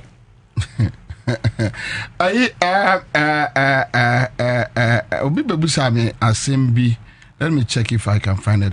Okay, I'll say Kakrabe. The president said there will be a program every month with regards to Black Star experience. How far? Okay, say every month. No, one can say in Accra. That is what people don't understand. Okay. Every month program does not mean every program is going to happen in Accra. We just launched the December and we shared programs, over 100 and something programs, and it's happening across Ghana. It's all Tiga Accra Hana who programs in Ibia. That does not mean say programs not happen. ABI happen, but it's not happening where you are. So seriously speaking, a lot of projects are coming. Men per se make it can be intino munya botre. And Yama Kessia be happen Ghana. Adam say with regards to the distribution platform, the Ezra government launched something of that sort in their last days. What happened to that? Or you are just copying? What I'm talking about has nothing to do with whatever the extra government launched. What I'm talking about is governance is continuous. No. The thing is, what was launched was music streaming platform. That's not what we are talking about. We are talking about something completely different. Okay. So something that's a game changer. Something that is like, we are a filmmaker, but platformer anywhere in the world, film not to live. Obia o use film no. It's like a distribution platform. Obia o use film no live. Skabian so bebe bia o there 90%. So the whole situation is this platform na ye no. Me pese me kan won be because one ye careful na e bi no twintwa ya name. What you say? And it's a global friend say cultural warfare. It's the idea be a no through technology no one ye careful na e bi no twintwa wa. So I don't want to speak much. I agree. To munya boshe. Agree. And then now the Asia Ghana for. There me Dija Ghana for nyina ne say. His Excellency John Dramani Mahama or do any trimu popapama or my Ghana. Yan so our point here, Utu of Fudebia. Say we are the only generation I bit me as Ghana. We should sacrifice and work hard to make sure that the next generation will have confidence in this country. And that is exactly what we are doing. Oh, ye here say Ghana phone can cause one tie His Excellency John Dramani and in Abanyechi. Na bibia ye bia no sebe yanka se ye chia ma obi anka se ye chia nanso se ye de ye soso amomo ya baso na nhye ye nkran ne ntumi nya mo de meka no Ghana achia emu ye. There is hope because ohwe nema His Excellency de atoto na kwan so a ye nyina soso ye di achia ye de ahodi betumi bia. The entire government machinery, everybody is doing what they are supposed to do. and your mind whole time kakra you see that's a difference more I mean look at the dollar. I mean yeah economy no more yeah not just 9 months now. What you say but enema ebesesa in the next 2-3 years Ghana will be a different place altogether because we are working. Andrex that's bebre say Edin komo enewie I mean shira bebre Kabra ma feel to remember next time why Mati the legend that's bebre live and crowd 1.5 citizen show mame pacho I number way na yenene bekasa I number way na efa any breme. Okay, so Ghana for afena ye baba bebo adwuma na mewura akwatia akwaye adwuma bi aba mewura akwatia akwaye adwuma ketua bi na masai aba me ba na Ebenezer say we just need accountability, not too much talking. All right, so that one na Abrantie bi sende me a message. Me pacho ya trust benya chairman Bibi, right? So Abrantie bi send me a message. Or see a friend Prince Champon. Bobie a good morning. Or send me anopa. Ewo me messenger mu. And yes, is here anopa pa. Also be a good morning. I have read your post about Robert Lamte and Akwatia Bibi. Everything about the allegations from the TUC is true. I come from Wenchi, where Robert comes from, and the way Bibi and Wenchi NDC chairman are you, and some elders in the area are doing to the river brim, and now people are complaining. If I say don't get Julius, the chief of staff, do not wake up. It's likely NDC will lose Akwatia constituency in the near future. So these are some of the issues coming from Akwatia, and we are hoping say Yebinya. What was that? Your friend is saying, Akwaya nan say a guy take for the car no. Friend is saying, one Bernard Avlem na a call sa.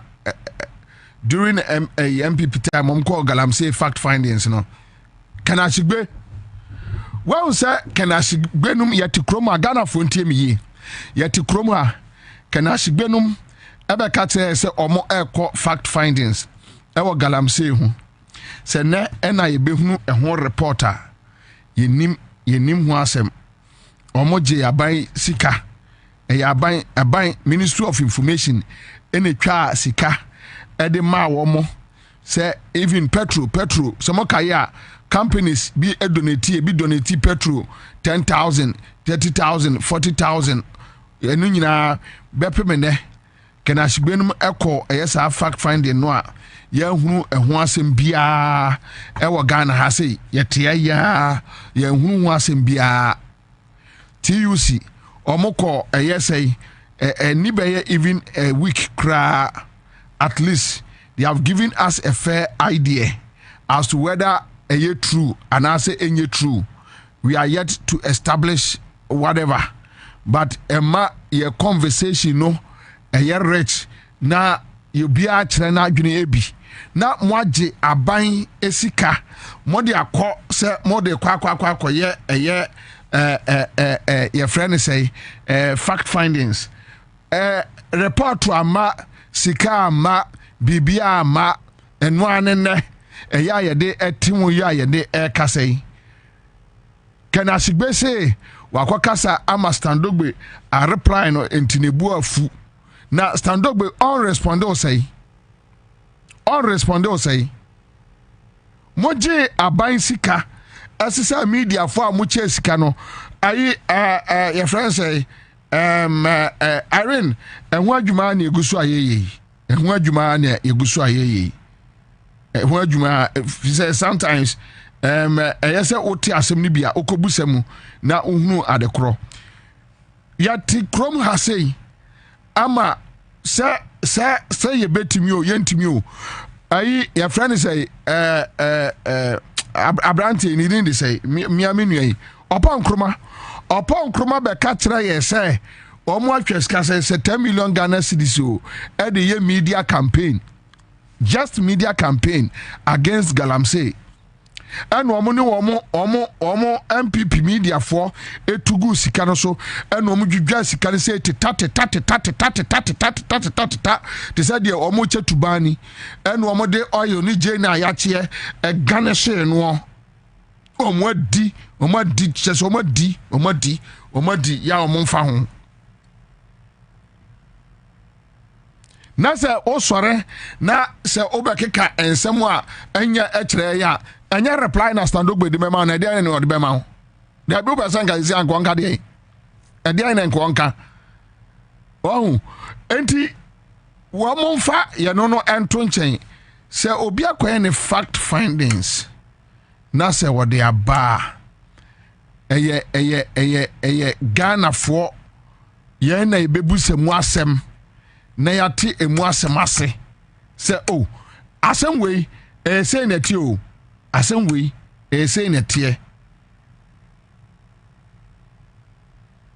obia no obetra ekroma ashedu obia se ontu Galamsey o obia ni wa obetra ekroma ashedu obi se ontu Galamsey omo ye be 4 entika bibi kira me enipa be 9 ka bibi kira me obia no obetra ha sei say nipa no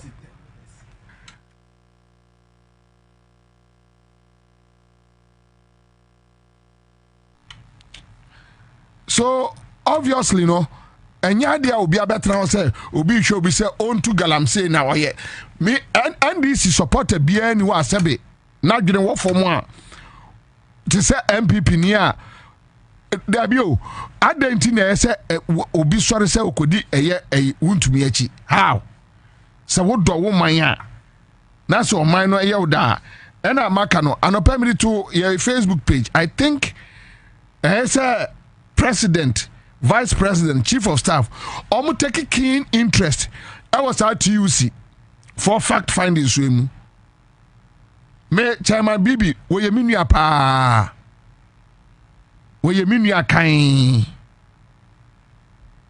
however be pemene no TUC for ntimi nkyira ye say ampa omo ka ho anase omo nka ho omo wa dance anase omo ni dance say TUC timi dia dance proof eba why not adenti na so obi shield obi adenti na so obi shield obi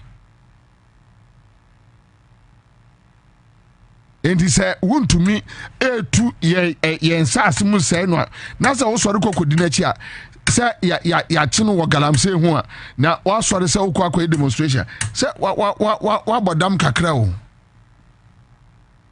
wa bodam adwene ne nye adwene na ye lose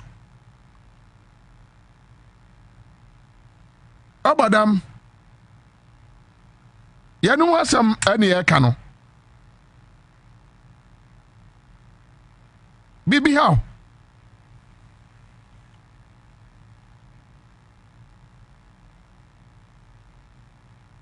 eye asam na aba ye nyina ya hwese ye beku atia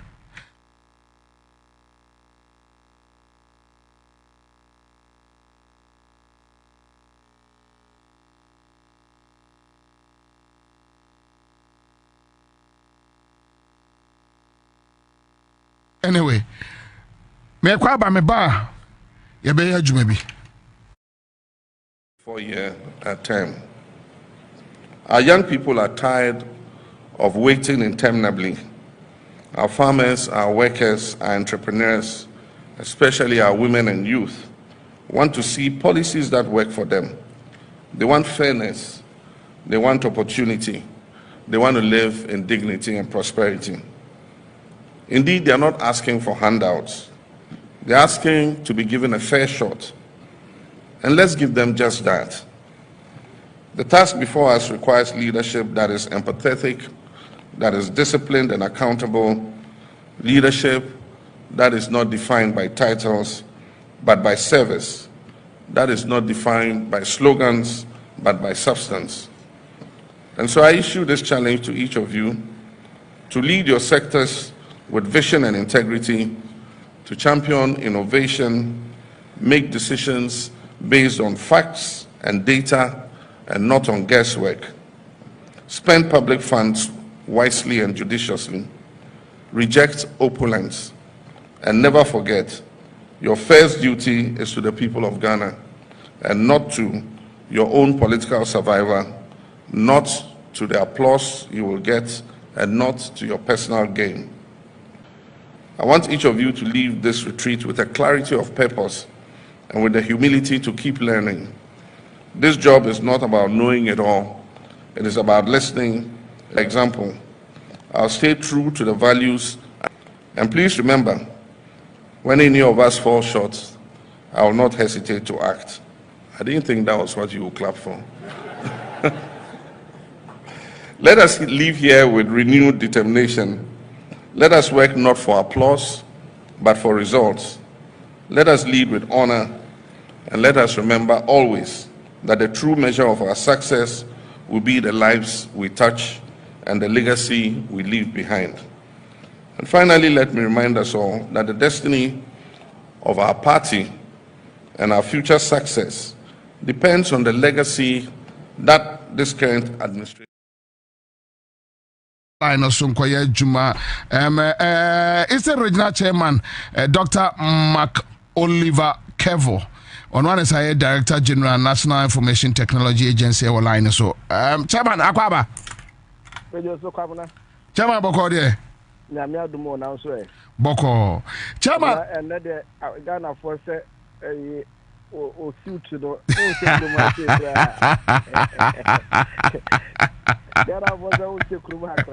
oh, na Chairman Kameso Kamea Kamo na abo hientio asembidia oh eso asembidia kakra iguso Chairman TUC force omoba eye Eastern region aprobo on Galamsey ombedru ye no omo findings nimbi ene say abrante bi afre no Robert Lamte ye MPP ni ene eye Chairman Dr. Kevo wo constituency chairman a ye friend Chairman BB ewa akwatia wo mo na dokro akwatia nsase enuma papamu omo dokro ensase ewo ho aye friend Galamsey asebo chairman wate one wo constituency chairman akasa mo ya ne dey yo mame enchia na me enchia wetie fo nyina bio se TC4 ya damase onim se NDC baso a na Ghana Bar Association Trade Union Congress ene omo makeka nyina agulu omo no kasa se MPP ena woso a omo kwadani nyina no NDC baso a eno mu nyina esore ekasa enunti edomase eso mu nyina eboa already no mampani John Dramani Mahama o share civil society for no or share omo nkran ese abano nko ntibinye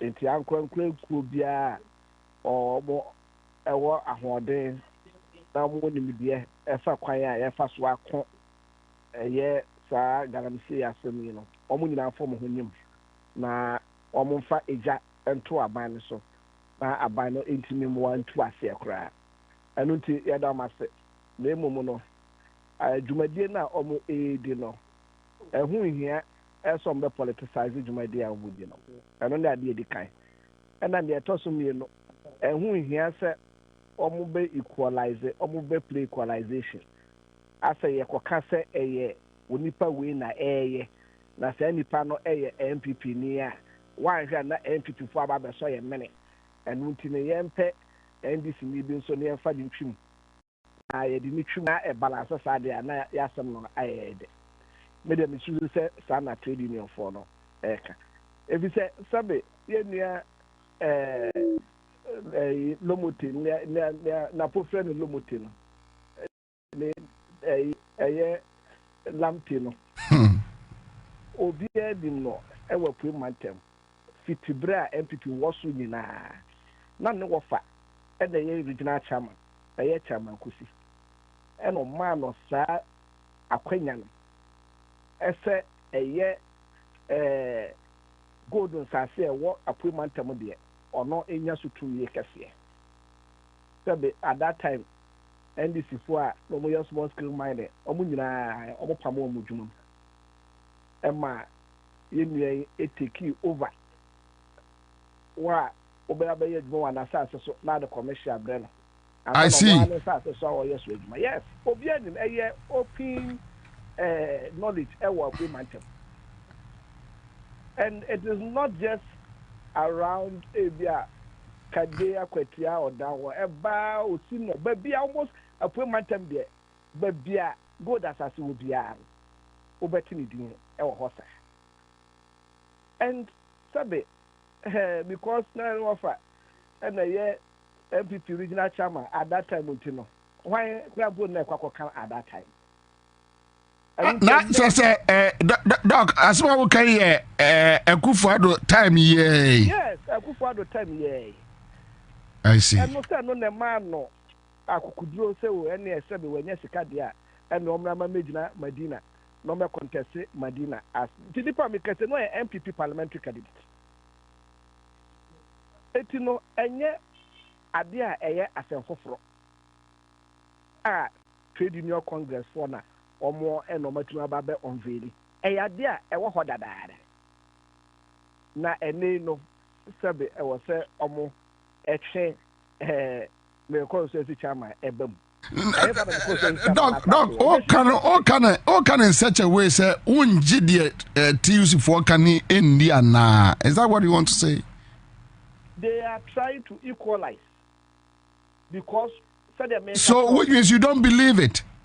No, I mean because me consensus chairman kompo no me minimum say no or trading diamond. Adwuma or yes 50 bra me hu no 2014 a oba be consensus chairman e wo ho. Obi adi no onye onipa foforo. Since 2014 and oba be consensus chairman e wo akwatia. But chairman say unim ne dada say oye legal trader in diamond. Yes. Say ne one nanamo to illegal dealings. Oh, minia, I said, you were Ansah or Trade, and you were Ansah or Bapu, and I'm a boy. Omunina Ansah for. And until to me, Kase Kuma say, you knew Omwa, Omoto good, Omoto Diamond, Omajuma, dear Omo Aidin or Air Conjure, yen to me Kasa, Obienwa. Obekasi obi bia akuma si all ton good obi bia all ton diamond bia no na dwuma wodi no eye apobo anase eye illegal anase auto free galamsey for ho anase ono akase eye galamsey anu ti na me kase TUC for na ese komo boyen no mo kase o yakohu ese chairman bibi a oye ndisi akwatia consultancy chairman no na sase eda ha eha na o2 almost say Robert no and as to how onya documents the J concessions ne dey omo antimi ankyere but almost say Robert no concession kakaka enti dia well when I make can say public knowledge obi a work payment bia and almost say documents are ono Robert no de nenam ebon wo samrane se ono no ne bibia wo ye no illegal no ana chairman bibi agye saade no no esan se aban sisa entin Robert suro se wan hwa no ho be kire no enti o de document na kwakwa ma eye Robert your friend say chairman bibi ana chairman bibi use the same work na Robert Lamte no so as they speak no documents na ewo bibi wa bibi na ebo 5 ema Robert sana TUC for neka omo akwakọ bibi wa akohu se Robert nkrata wo bibi ho ena ode ye adwuma ewo ehesa Sabe, yalam say no yanya no akokuam. Omo too good. Omo ka so mo say asase omo say nsuo ni ade no. Say nya kokuam adwuma no mo ye no. So they should be factual. Yes, ye nyina ye pese ye boa eme ye ko. Sabe. Ye wo appointment ma ye campaign na ye win power no. Sabe. Obi enu ho a oba ye se me minor. Etimi sika me de baba be boa mo campaign yi. Enu ntino ya ba power yi no. Ebe ye hu ye wo appointment na ebe ye hu. Ese ye be ko But doc. Yes. TUC we share omomudie ni integrity kroma. TUC will not mention Chairman Bobie for anything if they don't know exactly what they are talking about. Emi akroma say TUC ya omo ehu omudumadi omudi the last aban omo ekko ya ka say omo kani nyina ya kamum. But chairman, I didn't think Oya regional chairman on free or musa or now because a young near Boissy a beck Saturday way, and it's Obiko who be no beka near Rabishino off, Obiko who be no beka like institution where your bio and your individual, an institution like TUC. Don't you think we are hurting ourselves? No, we must also fight this fight with credible information. I was say credible information and the concern and kui. Ubia pese ye con sa ekui na ye di enkunim. And also interest sabe set through that no ye twetwe enkofo edin fam. Sabe and nei me ba bonten na kon ye pese ye kunti no. Be be allegation say nana Bobie Ansah asase bia ebia eda friends abompe no eye wo na utu enu ti no me ye dede say wo na wutu a at the end of the day no sebe I may be pretending say me boa am yakon but na me twi wudin so afanua mu a enye no kre enu ti that's what I'm saying say they have not done anybody good. They should give us further and better particulars. Sebe now they are saying say Robert Epipes and a walk Bobie ho hefa and all yes sir my no I have found out Bobie yes sir my no. Let us go and verify all this. Me pacho so upodium mama na menye adwuma bi emra sisi ampacho minim say wo mreso but nkomo we hia me mesre wa anti so upodium emame Dr. Kwabena Nyako to your Deputy General Secretary TUC. Of Kwabena Akwaba. Hello. Of Kwabena Akwaba. Yaga. Boko de. Nyamiadom. Yeah, Akwaba so bankran. Of Kwabena ye di nkomo. Sesia na me frɛ unua Dr. Kevo, on ye regional chairman. MNDC na me busa ne se. Ne chairman fact finding back one ye nua kanasi gbenum koyeye ya antehwe ene nyame adom TUC akonna ntimu a mo anyi obi aka pre mo anyi obi asempoa mo na mo dudo mo akohu nipa mienu eye Robert Lamte ena chairman Bobie ena na me busa ne se ono no ne nua chairman Bobie no one na kasa wate ho asem ne ho asem te sei efise we ye nyina ade aye akutia ena Dr. Kevo ka se mo antimi ama ene further details enti ama asem no mu aye wo mu nya kakra ya wo mon seda entiase yi me pacho wo yi ano sei medical no do ase for the part I join the Galamsey say Japan and some of them you can somewhere for num be apepem into no say party no aban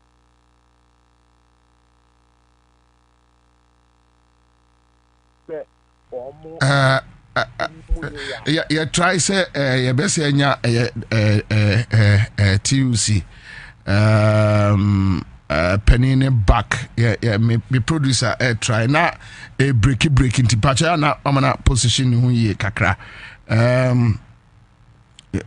ade we no eni kwai say sebe ye nyina no eba ye gida so maka NDC supporters omompe katasumu mu aso senka MPP supporters esua same a enka ade we ni yebetumi akontu ase yɛn forget the ohye NDC me wo NDC ni na akɔfa wasɛm ba na sampa na chairman bibi maka menua no se menya ne nekra me amefa phone afre no na mabusa no if you say ye nyina no we are worried ade we enya ntokwa keto akra na JM akasa yen kono ye ni abre papa mama san ko me am name Dr. Kwabena Nyako doc wadaroma edem yo nti de America ne say yen edin a ye bobo ya ya tini nyina no ye ti edin ni free community which is enum apapemu ankofo keka kire ye na the security agencies government party no epeso mu huna kodo de etia they should go to enum apapemu. They should also check with your friend say minerals commission any omo license who holds the license or the lease for that area. Ayenswano enuma pepenu forest who holds the legal license for mining in that area. Me come say me tie we interview bi na o ka say mo findings ni bi kire say Robert Lamtenu na ekura paper no e na say no chairman bibi no e say aban sesa ye ni ntino wono wage paper no dey bo 5 ama Robert sanete sama ye ho mo ka kire no ma paper. Oh okay na che say obi na ebom amane sa but munni evidence. Nipa bebre when you see Galante fight no as I said you asem keto abi e be no security agencies ne aban eto to Galante fight adia oni akire no onko busam ye but it is so clear say aban should be able to so be kakire say obi woli ewo enum apapam ene ne nkran ne areas no adjoining areas no obi wa license wo ho obi ewo concession wo ho fine ni say nipa we anya dia ba beti na kasa se mo ya kire Ghana what busa question mum but their okra license ni different from the any tare ho ni nyina ye nhwehwemu a you see it is not easy to put people's name out there like that. But as part of the stronger commitment to fight Galate, let the security agencies take the matter forward. It's so easy for them to go to Anuma and hear for themselves the stories we heard. It is so easy for them to check Minerals Commission who has the license or the concession for those areas. And what are those people doing? Aja Kwabena wadaruma mesumi ya Kwabena na motimi report officially ama whichever authority say the muko hu yeni and mo person mo investigation me busa wade we on the basis say sa yera otumfo so emma bia na for year investigation be somewhere last year or last 2 years no mko duedue mu ahunu say ohini bi e wa Ashanterenya wono also washankro of galamsey fuachi eno tu for friend say watu no na ye nyina ye hwe animu say enka security agencies no be pick up the matter because yewura otumfo say that na badwam e ka asem no na yewura sente sank wonka etese de TUC akai pepepepepe sabi of Kwabena ba bia onim de aduri chairman bibi umoni din fa nya hwe unya hwe mfrim fu wiase so some of us are some of us are presse ye betu ade we ase no we are tempted to believe say munim de moka mo de asem we adan security agencies officially say mo call fact finding no say na mo hu ye they should take the matter up and now say mo jama security no omo be fa omo mfa omo nyai Okay, yeah, official report to be actually you can kind of the structures of the cheese in a beshia war. The Maya, you know. Now, if we are yet in Susan, you piece up by so you two at the end of the Akita. Some meetings in ya and ya day and master. Now, to say the open say, Utum for and Kester Atunafunium Aka. Now, if you see against this women and I'm who would be I wonder say a prayer can on Bayer who be.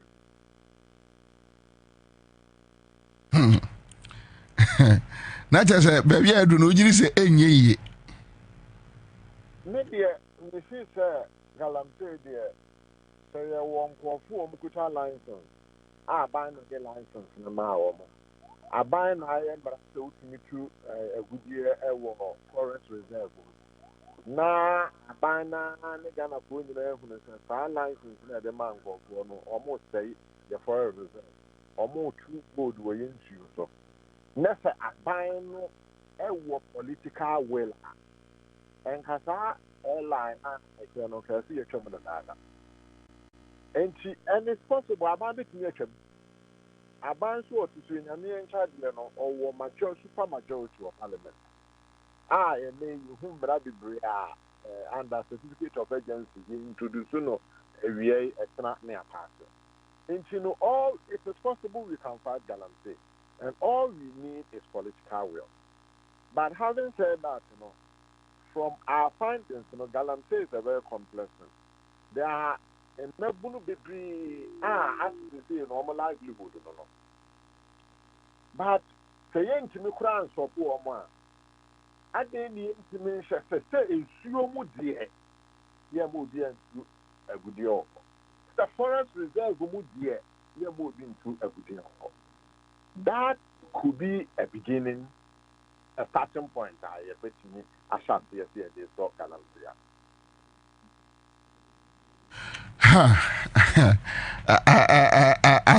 Asem no adding and opinion no me producer ne me put film because na mo kasa fe na mo put me report no together nti ofa Kwabena memo ahome wo ba nkran yani ma me ntwetwe bebre mo put report no together ofa frame na me amemra office na memra ma meje report no bi na ye nyina yenye ho adwuma but can suggest say before we be mo report no kra no mo engage security agencies to pick up this matter because this matter is a very classic case of 2 individuals from each political party divide. Ebinum feel say mo aseda na mo kwotwe NDC for do mo baba be wuremu. Endinka mo de ma security for no mo sha ase ye ho adwuma enke nyina ye be hunu ba bi a suicide board ye ehunu be kwa kogu. Yeah, no media for hobby or Munyan who some night. I didn't even have free that you're NDC for ever do it. And then for Sony being free. Yeah, no man yourself. Over. Yeah, that's baby. Yo, Mate. All right, so go back to a regional chairman, Kevo. Doc, unia se wo mokodru apapema yetiusi deputy general secretary no wasi chese kromofo nyina chairman bibi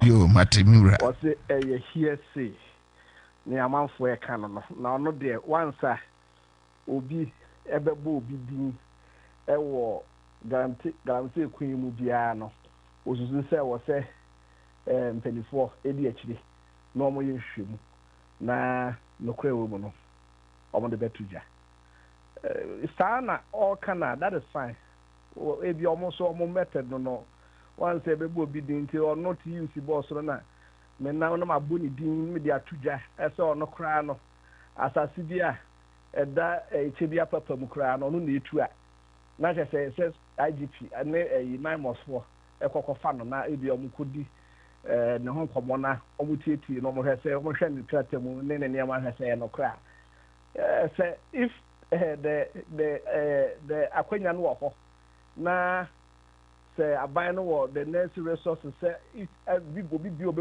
din so boni timu aka say obi the suspect obi me when money ade bia no and so am call on a wild goose chase and we feel said that is what will solve the problem. That is fine, but I feel say they didn't do anybody good. I say omonam na adwuma omo so say ka omo koye serious investigation na ka omo de results papa aba na akwakoye hearsay no. For me, I'm disappointed. Me did say nyadea omo ebwa obi a say nye dum say any idea me did say nye friends and SOB ebwa obi because kwamna said the nyina ye gitu no a serious matter and until no Ansah no say ye be come out ni aka say ampa asumasi na eye adwuma ewa ha na adwuma oye no sebe nsu ese kwaye ese asase ene ho ne mane ade na waye adwuma waye investigation adu baby. It is not just SOTC for person don who dim near to some so eboa in the Galamsey fight in no utuka kudu ku bi so now be sat ha why not so ye adwuma ha no bi bo bi din keka na wa maso na wo de aba betuja. I think say we should you're not in task security agencies this and come on pick up the matter and start investigations. No, that is fine. That is fine. I know the accountability the vendetta in accountability the fine and pay and I pay.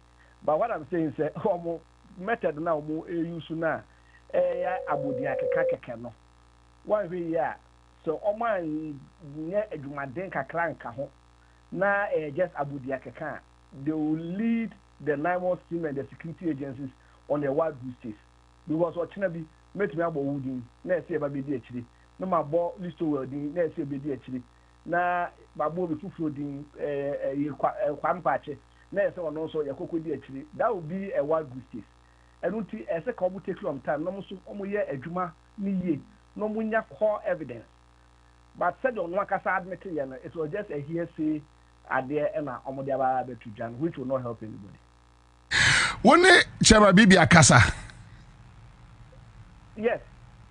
Come friends and information no buyer no Bibisa no and sabi he's even surprised as obi kwapo bebo ni din e dey atare bi sa na mobile try some be engage TUC for further particulars. We are all interested in making sure that Saturday we be guy and until know if they have done some serious work about it and then Dr. Eke said the all castle approach ne say omudu kronuma ne yabo yebisa ne yabo din ne ho ne ma ne ade no na so my serious investigation o ma go further just the beyond the name calling no o ma ye further investigation I nya core evidence bi ne ade a be said they will help the NIMOS team, they will help the ministry, they will help the security agencies in fighting it better rather than say ye bo budin keke no. I think say it's better say Jumano almost go beyond just the name calling or not to me abuai. But I believe that yeah, not my mouth background say yeah appointment them say the leaders say political figures say yeah regional minister, say yeah regional chairman, say yeah party new regional executive be anywhere or they gonna say ni biaka. And until we support fully any fight be against the offense illegal mining ewo appointment embassy. Doc, I cry for me that's it. So me that's it. Yo. All right. Me producer will say Oko more fresh my baby. My friend be 4 times. Kwame Kwachin so friend be more than 6 times or so. But no the book in that. Now book na waji atum so be kasa. But their friends are on fire. We don't know the reason why. So why okay. All right. Into your man for must send a message. Say adding to the fresh my baby no. That's it. Yeah, try I say and sabi to me I cannot.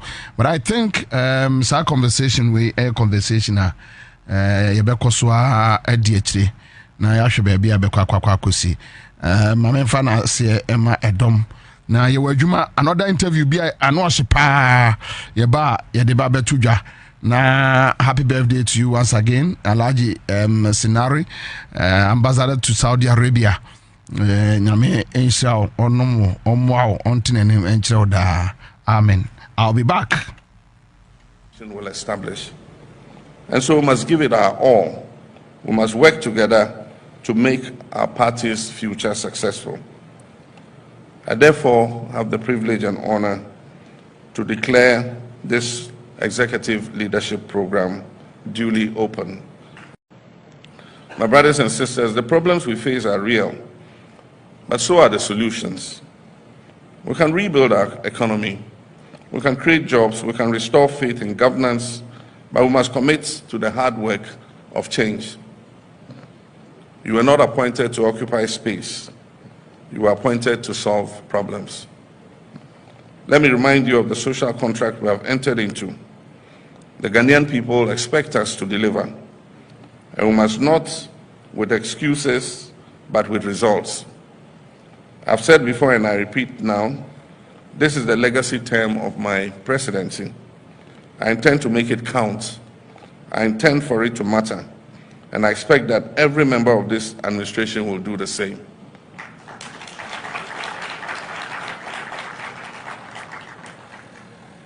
We must work with a sense of urgency, and President Jonathan spoke about the 4-year term. Our young people are tired of waiting interminably. Our farmers, our workers, our entrepreneurs, especially our women and youth, want to see policies that work for them. They want fairness, they want opportunity, they want to live in dignity and prosperity. Indeed, they are not asking for handouts. They're asking to be given a fair shot. And let's give them just that.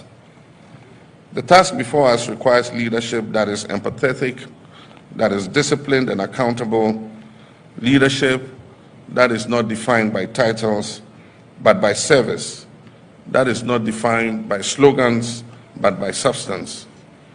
And so I issue this challenge to each of you to lead your sectors with vision and integrity, to champion innovation, make decisions based on facts and data and not on guesswork, spend public funds wisely and judiciously, reject opulence, and never forget your first duty is to the people of Ghana and not to your own political survival, not to the applause you will get, and not to your personal gain. I want each of you to leave this retreat with a clarity of purpose and with the humility to keep learning. This job is not about knowing it all. It is about listening. For example, I'll stay true to the values. And please remember, when any of us fall short, I will not hesitate to act. I didn't think that was what you would clap for. Let us leave here with renewed determination. Let us work not for applause, but for results. Let us lead with honor, and let us remember always that the true measure of our success will be the lives we touch and the legacy we leave behind. And finally, let me remind us all that the destiny of our party and our future success depends on the legacy that this current administration will establish. And so we must give it our all. We must work together to make our party's future successful. I therefore have the privilege and honor to declare this executive leadership program duly open. My brothers and sisters, the problems we face are real, but so are the solutions. We can rebuild our economy, we can create jobs, we can restore faith in governance, but we must commit to the hard work of change. You were not appointed to occupy space. You were appointed to solve problems. Let me remind you of the social contract we have entered into. The Ghanaian people expect us to deliver, and we must not with excuses, but with results. I've said before and I repeat now, this is the legacy term of my presidency. I intend to make it count. I intend for it to matter, and I expect that every member of this administration will do the same.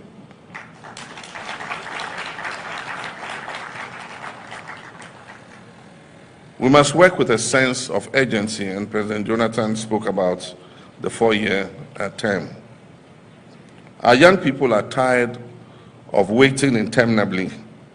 Our farmers, our workers, our entrepreneurs, especially our women and youth, want to see policies that work for them.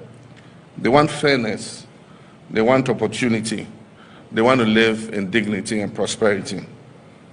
Indeed, they are not asking for handouts. They're asking to be given a fair shot.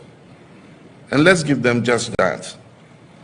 The task before us requires leadership that is empathetic, that is disciplined and accountable, leadership that is not defined by titles, but by service, that is not defined by slogans, but by substance. And so I issue this challenge to each of you to lead your sectors with vision and integrity, to champion innovation, make decisions based on facts and data and not on guesswork. Spend public funds wisely and judiciously. Reject opulence. And never forget, your first duty is to the people of Ghana and not to your own political survival. At a point in time, the small-scale mining sector, which is a legal sector of our mining, it was passed in PNDC time to allow, because we realized that the big mining companies were owned by foreign companies, and Ghanaian small-scale companies that had the capacity to mine were prevented from doing so. And so the mining code was revised to add for small-scale miners. And as I said, there's a difference between small-scale mining and artisanal mining. Artisanal mining was what existed before, using pickaxes and shovels and so on and so forth. But when the new licenses for small-scale mining started, and they could afford to bring in excavators and bulldozers and others, it meant that their ability to destroy the environment was expanded. And that is where we currently have our problem. I want to assure you that we are determined to win this fight. And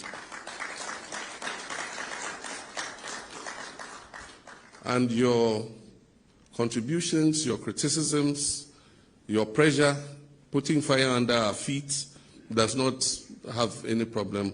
We don't have any problem with that. You must continue to do your advocacy, to urge us on, to encourage us to win the fight. As I said in the last media encounter, I said that I had no illusions that within 7 months I was going to win the fight against Galamsey. And I said that it wasn't going to be an event, it was going to be a process. Mistakes have been made. In the first effort we made, we go into a forest reserve. We mapped out the forest reserves that had been that had incursions of illegal miners, and we deployed the first wave of our security services. They scored a lot of successes. In a short time, they had cleared some of the major forest reserves that were called no-go areas.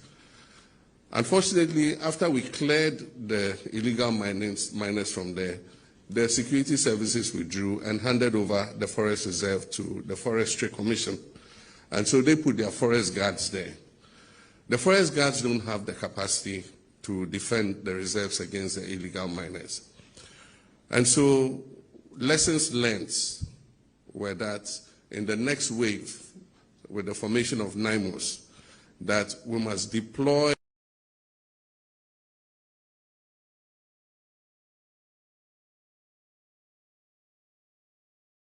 It comes with a cost, because if you send troops and station them permanently to guard the forest reserves, we must feed them, we must provide them with fuel, we must give them vehicles and all the logistics they need to be able to do that.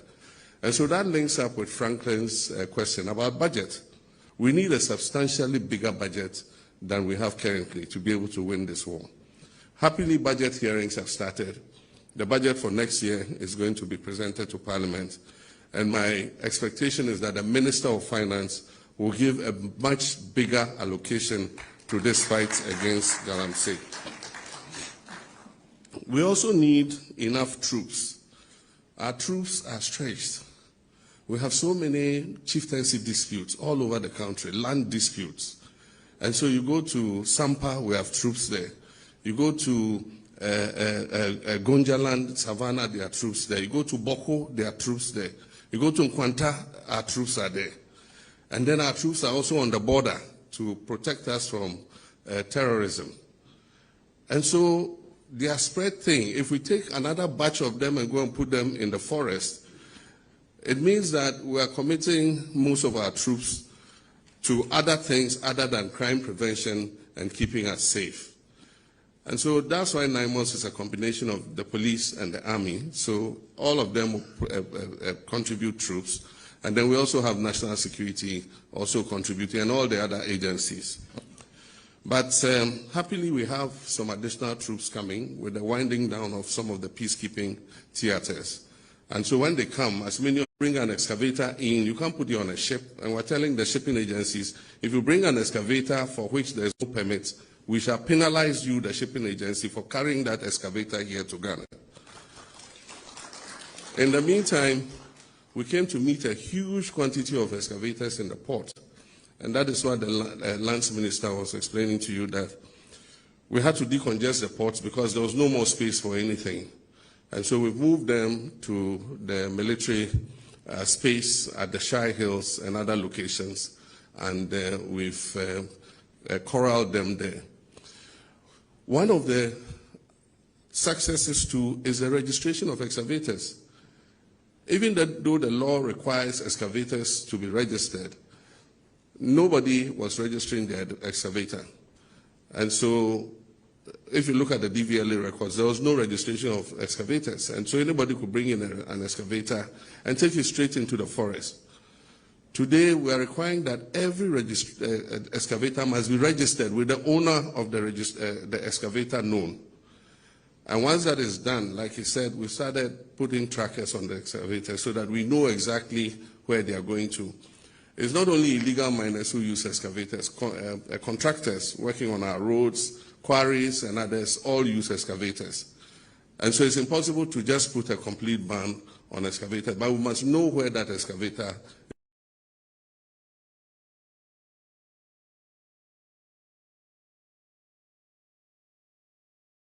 is being used for construction purposes.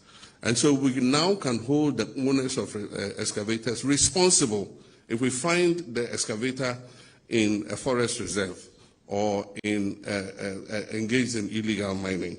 And so that's one of the advances that we have made. We started a geofencing policy where it makes it possible for us to know where every excavator is, so that if the excavator moves after where it was geofenced, then we can go and find out where did this excavator go and what is it doing where it has gone. And so that would help us. With regards to turbidity of the water, as the scientist said, it's just about, you can see physically with your eyes, you know, what the turbidity of the water is.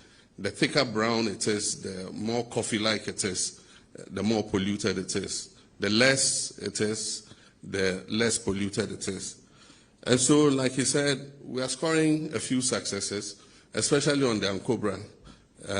I believe the minister chose the Ankobra to start because it flows through his constituency. And so there are some successes, but like he said, we still have the Pra, we have the Densu, we have the Birim, you know, we have the Ofin and all of them. But that means that we must get more manpower. The Blue Water Guards have started work, and a lot of them are deployed on the Ankobra River. So far, we've recruited 1,000 of them. We pay them an allowance of, if you take away deductions and other taxes, of about 1,500 cedis a month. And so if we have 1,000 of them, and we pay about 1,500 a month, it means for a year, you're talking about roughly 18 million cedis. And that's for 1,000 of them. And so if we scale up, then it means that we need more money to employ more of them. But I endorse it because it gives them an alternative source of income. Because as they are fighting the pollution of our water bodies, they are also earning an income as a kind of alternative livelihood. And so that is something that we'll have to scale up. And so the Minister of Finance in doing the budget must make extra provision. We also have to start reclamation, because it's not enough to just stop them and drive them away and leave the land scarred the way it is. And so there are a few companies that have worked with the United Nations, and they have come up with some trees that help to regenerate the soil and can also take out toxins from the soil. If you've heard about the green Sahelian wall that the United Nations was sponsoring, some of the companies involved there have also come and tried those crops in areas that we want to reclaim. And they say that the tests are positive and they can work with us. But of course, we need to use these bulldozers and things we have recovered to level out the land before these vegetative, organisms are put in the land to be able to reclaim the land. So reclamation is one of the areas that we must look to. Happily, we should be able to get some support from green climate funds and a lot of these green funds to assist us in reclamation. But we must put our resources in first. The menace of illegal mining, and I've been trying to find out about best practice, and I found out that apparently we are not the only ones suffering. The high gold price is pushing a lot of people into gold, especially gold.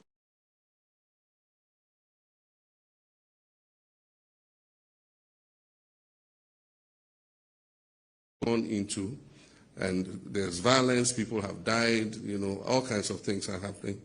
So we might not be the only persons, but there are success stories we can learn from. Because if you look at Chile, for instance, they've been able to formalize 90% of their small-scale gold mining. It means 90%, they were in the same situation as us. But today, 90% of their small-scale mining is formalized. And they have control of it. They inspect, they make sure that they're doing the right thing. We can also achieve that. And so even though we're not alone facing that menace, I believe that we can use the best practices of Chile and others to also formalize our small-scale mining sector and make sure that we're able to take control of it. And that is part of what we tried to do when our colleagues died in the helicopter crash. We contacted the big mining companies. Some of them have concessions like 200 miles square. And they are not going to mine all of that concession today or tomorrow. There are some of the places they've explored and found that the gold content is so low that it's not really profitable for them to start mining. But for a small-scale mining company, because of their lower costs, they can mine it effectively. But they must do it responsibly. And so together with the big companies, we said, okay, let's start this cooperative mining, seed part of your concession, so that we can move the small-scale miners from where they are causing distraction onto your concessions. And then you can help us to monitor them and make sure that they are doing the right things. So that was what we were going to launch in Obuasi when the tragic accident happened. The first was AngloGold. AngloGold agreed, and they carved out a part of the concession.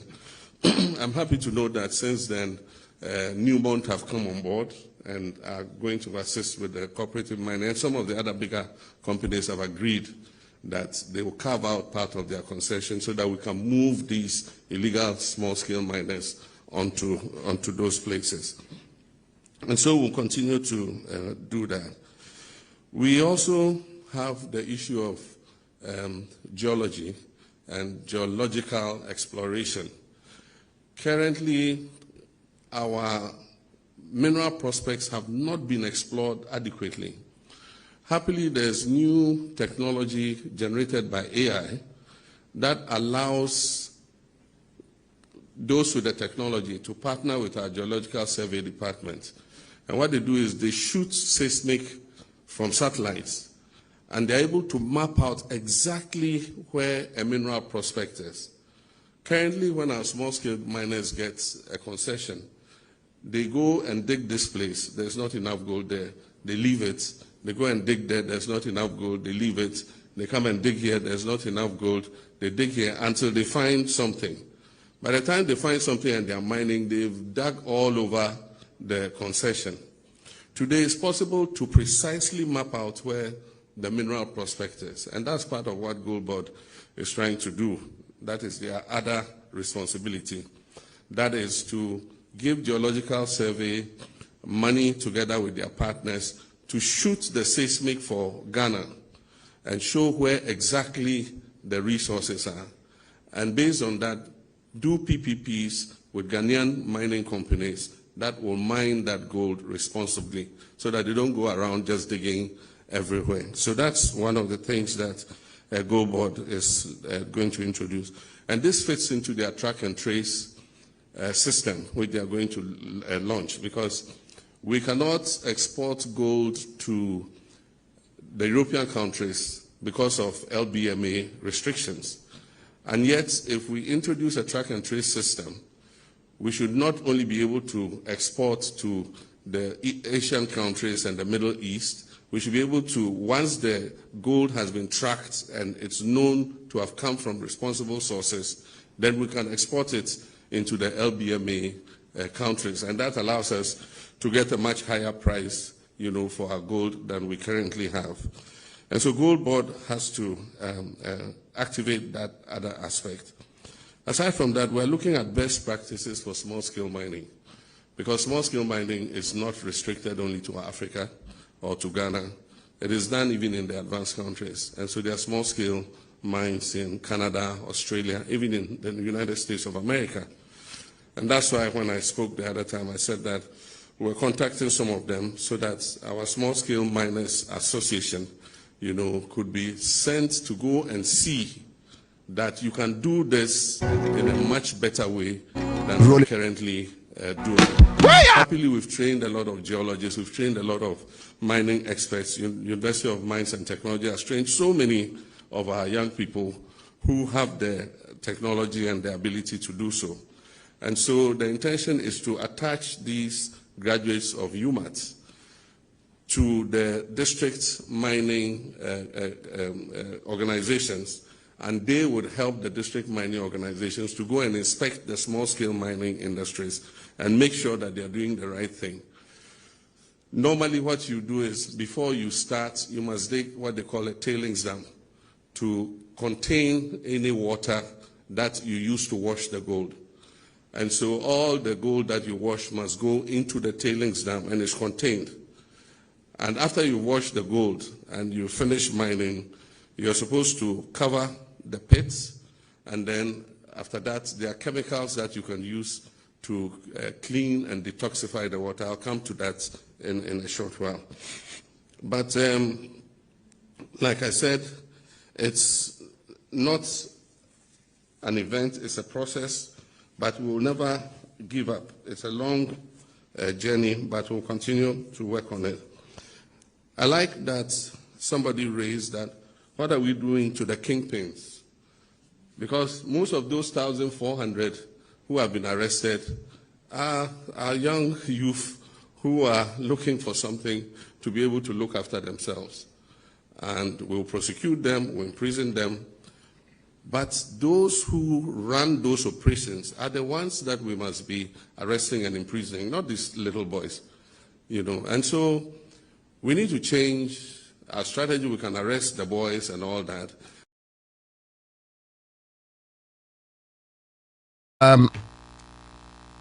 Mbra na ese ye adwuma.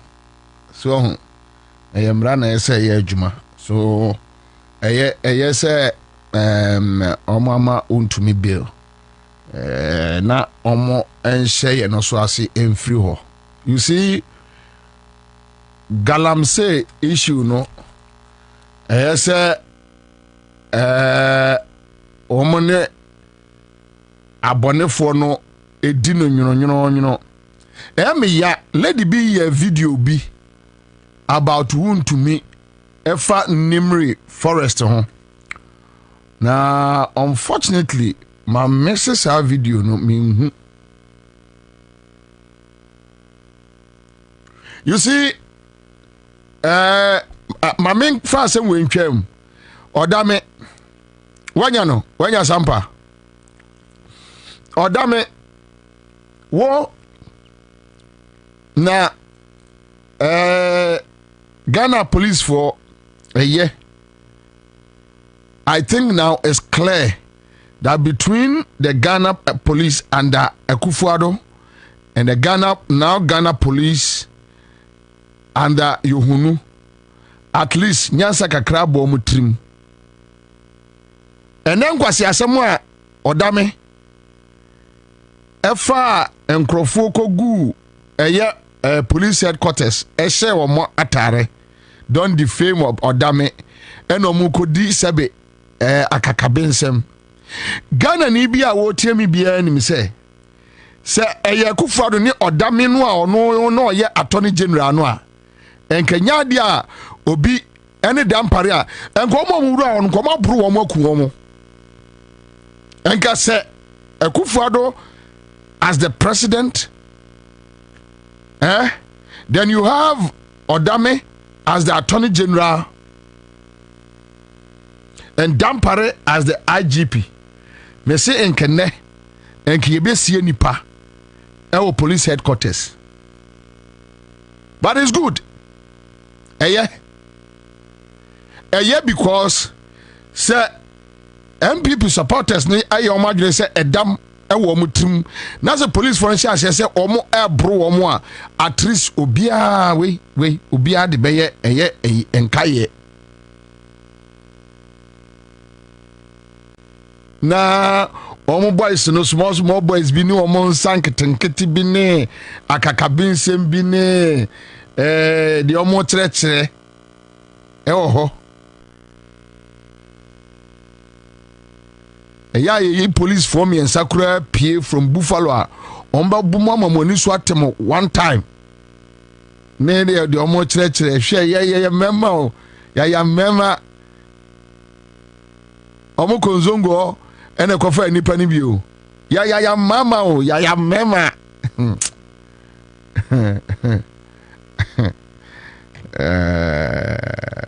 boys na come na do omo ti sometimes so na watch so but I hope say omo beka sa kire eye Godfred Odame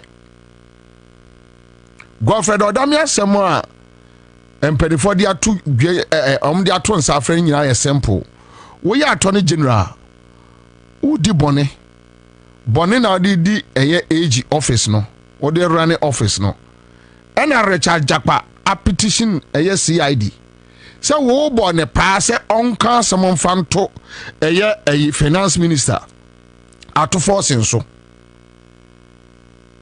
it's so simple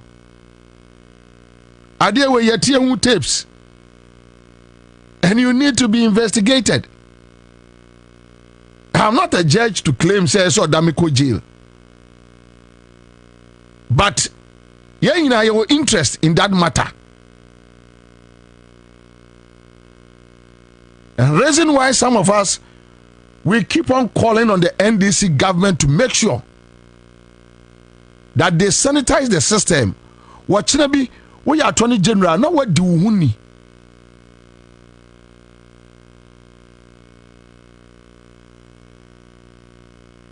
Na menkwatia yesi adubu ahe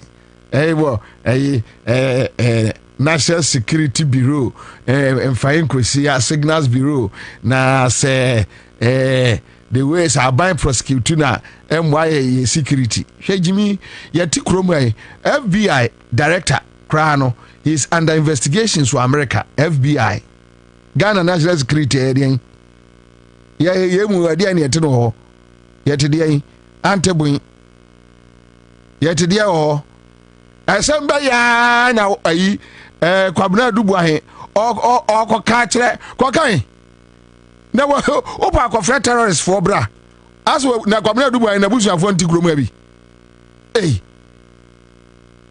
na yenuanom yi MPP for nansan na mpɛsɛ mede ba no gyina hɔ paa na ɛtɔre bi ɔmo ka asɛm a ɔdwene ho odo ɔmo toto bɔdam ne ho kura nyɛ yie ɔnkɔ ka asɛm kura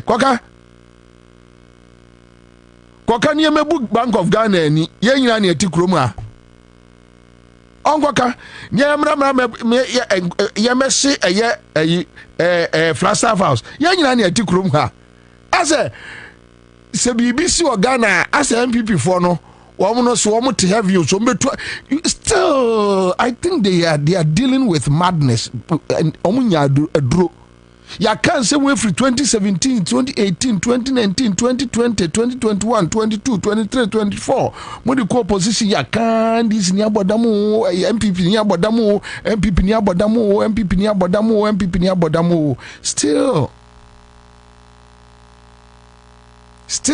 MPP ni abodam adia ni kwa se mo kano na oka adia no mfaso bia ni so yaka MPP ni abodamu omuguso. So the point is that se Kwabena Dubai say obekwa akokan bibia obekwa akoma security bi obi amfa ho ena se pani bi so aye bibia Kwabena Dubai ni mu a na so ma ne betodwa yenyina ya pe because amanfo abre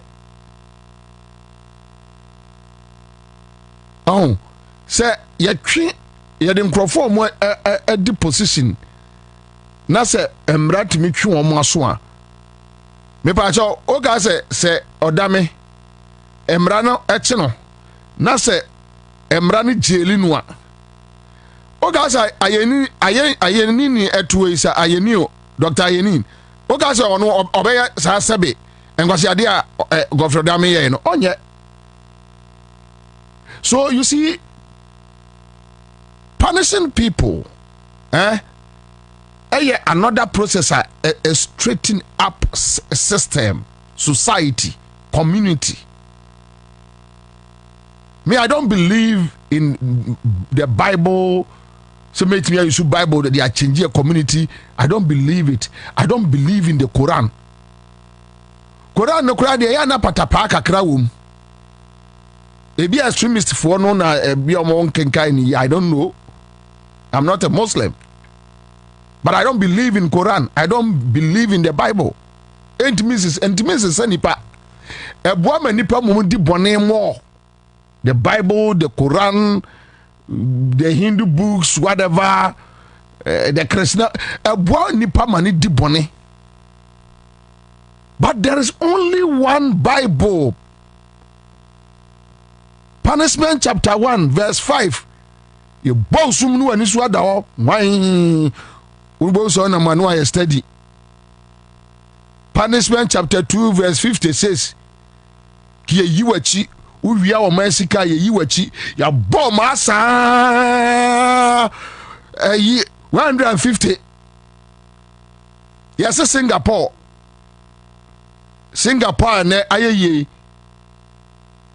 Omo first president no oya ya wa bomba wotinta so we chewing what to atwa bonten what did ahabam what to atwa bonten a transfer no enye se ye final ya bomba you who was station circle kokumkumaske jetia ayi akotomra ya bomba do ogiran no na abani tim so wono saa de we onye bi.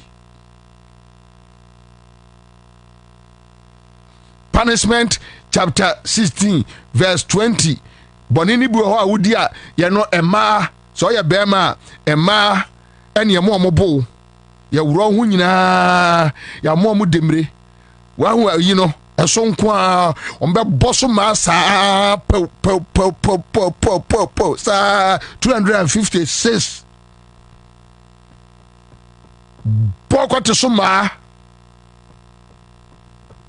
Ema besi o ye mo mu demre. Boko to suma.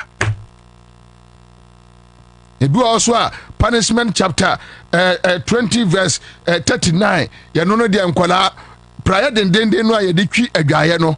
So ahu na ye chija ye enkwala ba ye 500. Ye de ahye wo mu nsam de wo ba bi. You see that thing? You see that thing? Wo baby sa you know so 1,500 times now kokobo apie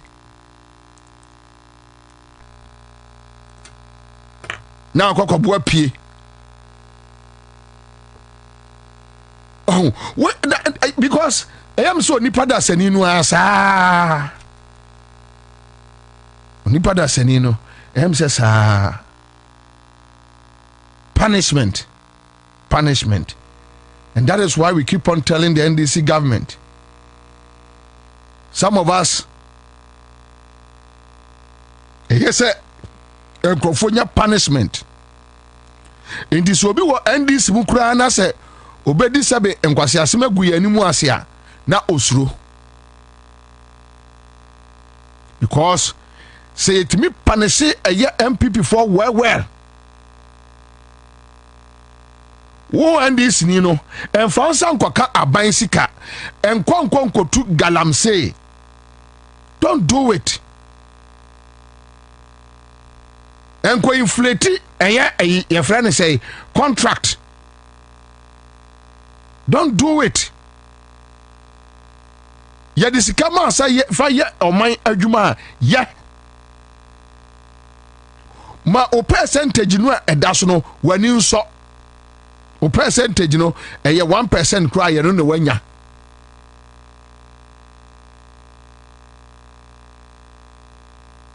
si run system say ya ebe me anya sika de asisi schools ebe me anya sika e de aye ensuo ma nkrofo anom ebe me anya sika e de afande energy projects ne enkania bakrom ye benya sika ya akwai ye benya sika ye railways eya so bi wa ha so betumi afa railway betumi afa a train from here to Sunyane connect aba ama ye friend say ya ji Kentampota Chimai na ma oman no mu bie na anigi aba chen se ba akofo befa wato Escalade wato Jaguar wato adendien wato dendien. I've been saying this menka se sikanye at least onipa da seni wabobra ukrom wo fie ba ku bia o mami o se o papa o ja unuanom o so ko fie abenya ba bi di utrato enkran fuo yi die wanya ba ko kama bi yes na se meyo my funfram se wo yasa o say wo man no wo yasa o destroy o man no enti won't me dia ne ye one odame ade no en maka no se dakro ya yo nunum betie si odame nkrofo no so no o mo be steady because untimi nkoye saa de we akufo ado ne odame no a time enya de abetimi aye omo ntwema aha apart from that no en maka no hwe Ghana for amutie me ekrom ha okay ekrom ha mamenka asem we emfanwie na Ghana for mo amia nkasam a Galamsey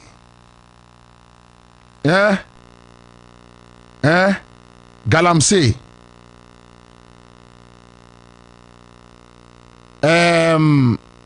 your friend is say illicit drugs in Ubani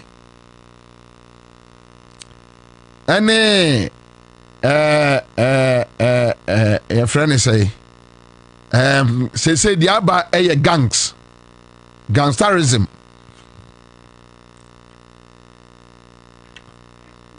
Say gangsterism. Aba beka ho. Na it's so unfortunate say on my yatim no. Onipa enkrofo a ye hu omo so omo ya kandifo no a ye de ye nkwa ene ye bibia hye omo nsa no. Eye omo na ye sa o. Galamsey no politicians na nanom ahemfo ane asofo ne imamfo omo na etu ayo omo enye obia Galamsey no de ntimi nsia no nyina no politicians traditional and opinion leaders your friend is say pastors ne chief imam for ena media for ena ewen emasa akronfo enan akronfo nan nipa bonefo ya ye ne omo etu oman mu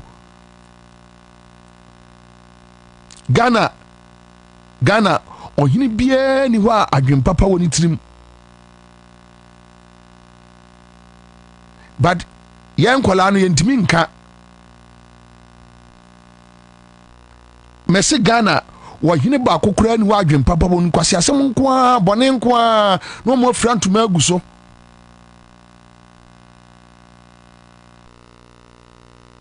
ogoka menam yeto gba afede ogoka menam ye otumfuo no ogoka menam ye gamanche ogoka menam ye nairi ogoka menam ye domahene ogoka but the problems we are facing Ghana hemfo they are the people omo na edi ewu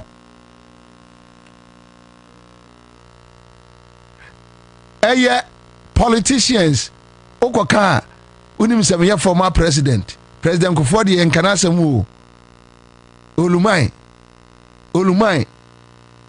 ye kohwe bone a obekwa kohwe bone a Kufuor di o man we no sabita frache bodamini kura wanye sa bodamini onye okoka meni Kufuor adu no okoka meni John Mahama no ti ntimi nka o masem. You criticize them, and you see the danger is that almost a common day. And they have people obu akura no a community obu a try aso obekọ President Kufuor ntimi nko wa criticize President Kufuor oh no they abesie ni o Facebook no a screenshot to their ma President Kufuor ni pebi mina me koma opani mina me instance obeti asem a wo kana mu nyina mo join forces aka kire ne say massa ade a wo ye o man no yempe but omo say come dey yes impoverish the people and you rule forever omo say come dey mina me health minister mina me finance minister mina me chief of staff mina me say onti yanka obi asem but they are the very people destroying us omne di bone no they have the money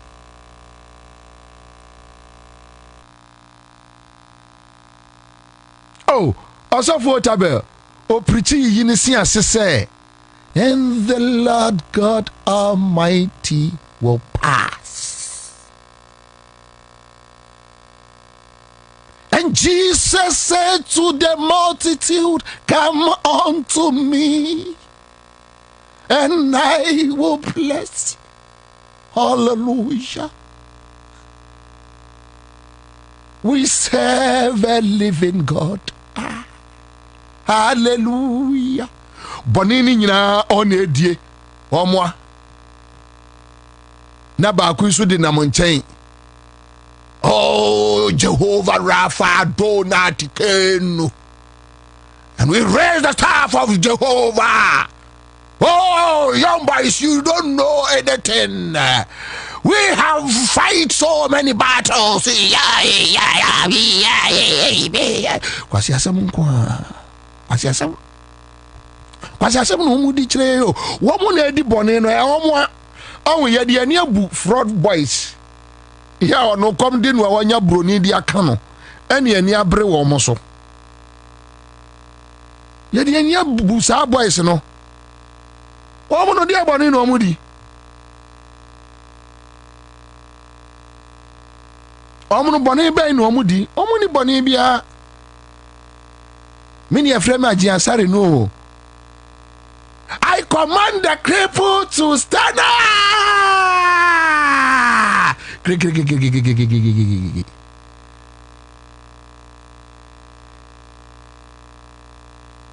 Mini Efrem Ebeneza no.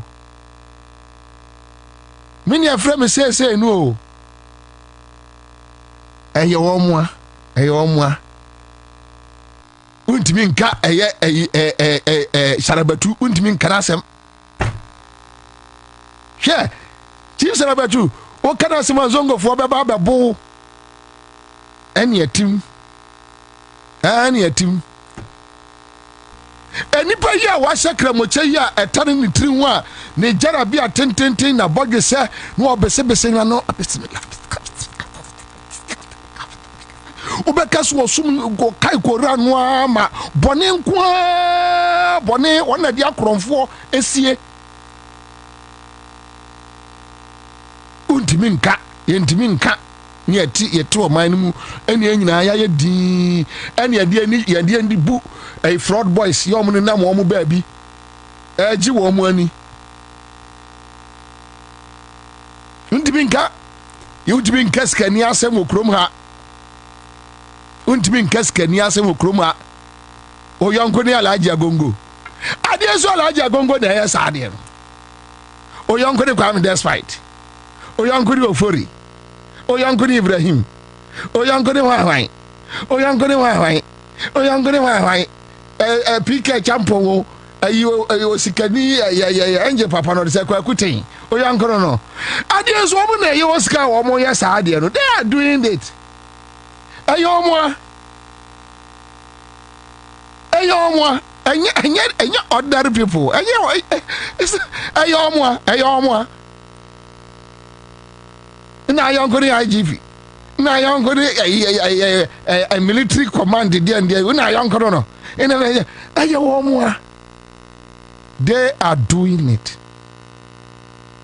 So our situation is very complex one. And now the most dangerous part is that they have become friends. They watch each other's back. Hey, Omwa. Yadi ani ebu boys omo fa bucket ko kwayem ensuom ko huru gold nkakra so omo na ye galamse enye omwa. Enye wo omwa. Enye boys nwa. Omo yes ade no omo hyedem omo yes ade no omo wia sankrofo we nyina onima ba bia kwa me ya na meri ahopa ubo so ma organize galamsey conference ayofo no omo tu no omo na ti first row politicians no omo bua omo no omo ti second row so asofo no omo se so omo che tintia omo nyina aka ho omo te third row na kromfo pani no bonefo pani no ejina soro no okasa na omo ka galamsey ho asem dinosaur no omo tim no omo ye adwuma no a na egum no kanyame dwiri dan ni kum omo nyina bo se galamsey ntu betwa adanyame be dwiri dan na kum omo nyina maye no say onka politicians ne ayi ahemfuye akwa hia mpanifo ahemfo yi kampanifo be bi wo omu nyina be hia CSOs omu tubi CSOs foi omu tu galamsey ni bi me na no program mintie Jonfo GJ president Jonfo eyo musa na adwuma no oye Jonfo na Jonfo busa question why na me dum TV no ahu na ye nim nsam no mu kakra no esanse abone for no so ntino ye ka asem a enkwa akiri ye musa Jonfo first pa no me ye you know musa Jonfo say adwuma be na no oye no kan kire won CSO sway to be. Na hwenya mahi se asoja fo mpani fo no maba na hyehyɛ om 9 tem no mo te ho ento om to no nyina no a obi afa prime next prime how a obetu a yehu because say no Ghana fo ahu ɛna om ade abegyina auditorium ɛna om kyerɛkyerɛ sɛ galamse mutu de say but om fa so sɛ munyai sa line no om akye ti om so ye ko solve problems no om aka om boa woman na etu homo Kwame enyo bia sanka ya ordinary citizens like a here for to some no near to come stop here because they never want us to be like them or to become like them or to get to where they are in terms of wealth, riches, man.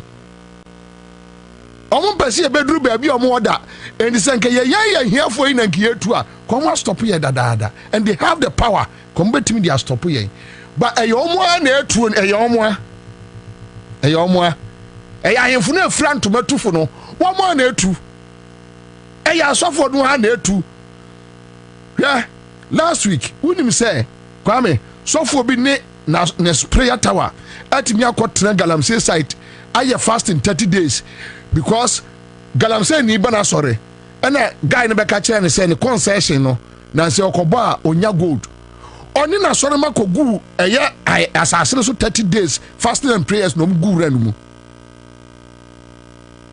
say akwan to galamsey ha gold no mra emra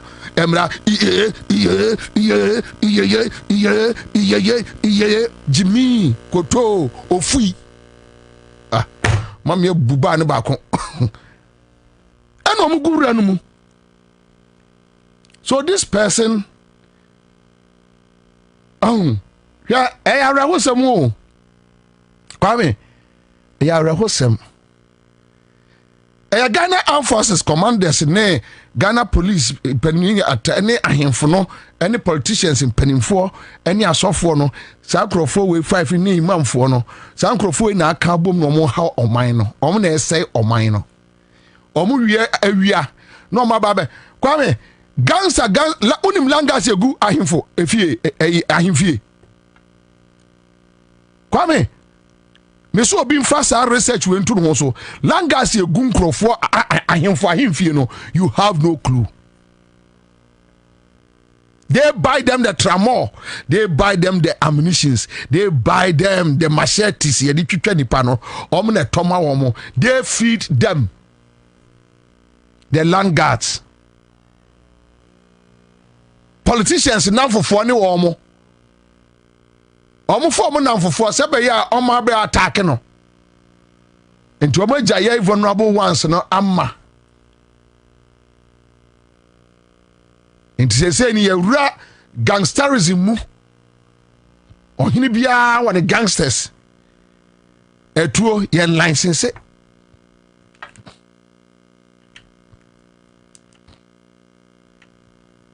unu group bia omukura tuo edi ohini bia chi a eye omo ana anadwo omo soro be armed robbery awia no omo de tuo na kogu ahimfie ho.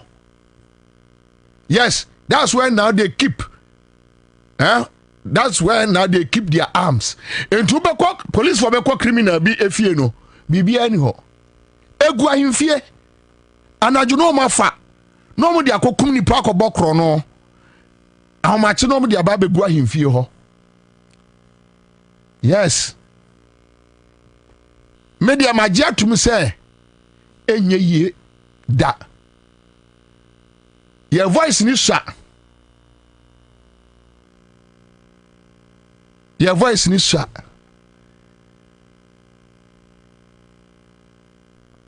minim but Matthias say Kwame saa na nyame abɔ wiase saa bɔnefoɔ bɛdi hene ɛyɛ saa firi tete you can't change it nti wote wɔ sɛsi a na wahwɛ wo ho yie they are just evil anytime I see them in an auditorium asema me come on say God just do this for humanity dwede dan go am so ko am nyina me say ada sa be si Ghana ha no ye ho beto ye at least for the next 5-10 years ye ho beto ye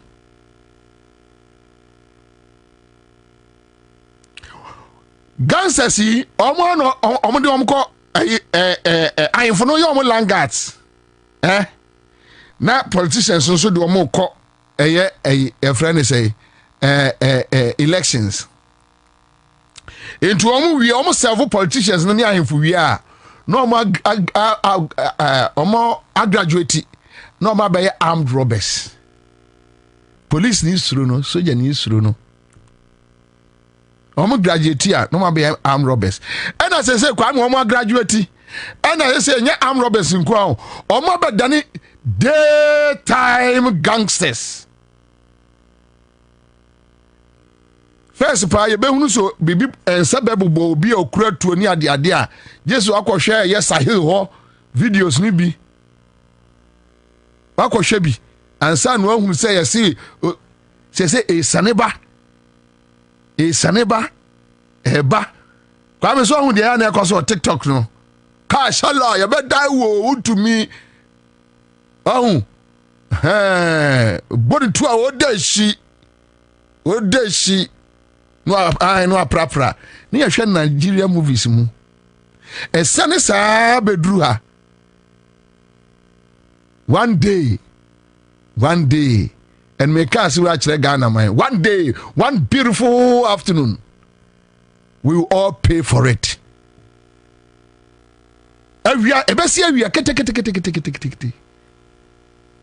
we will all pay for it.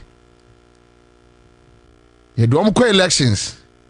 Now for the akobo ensase.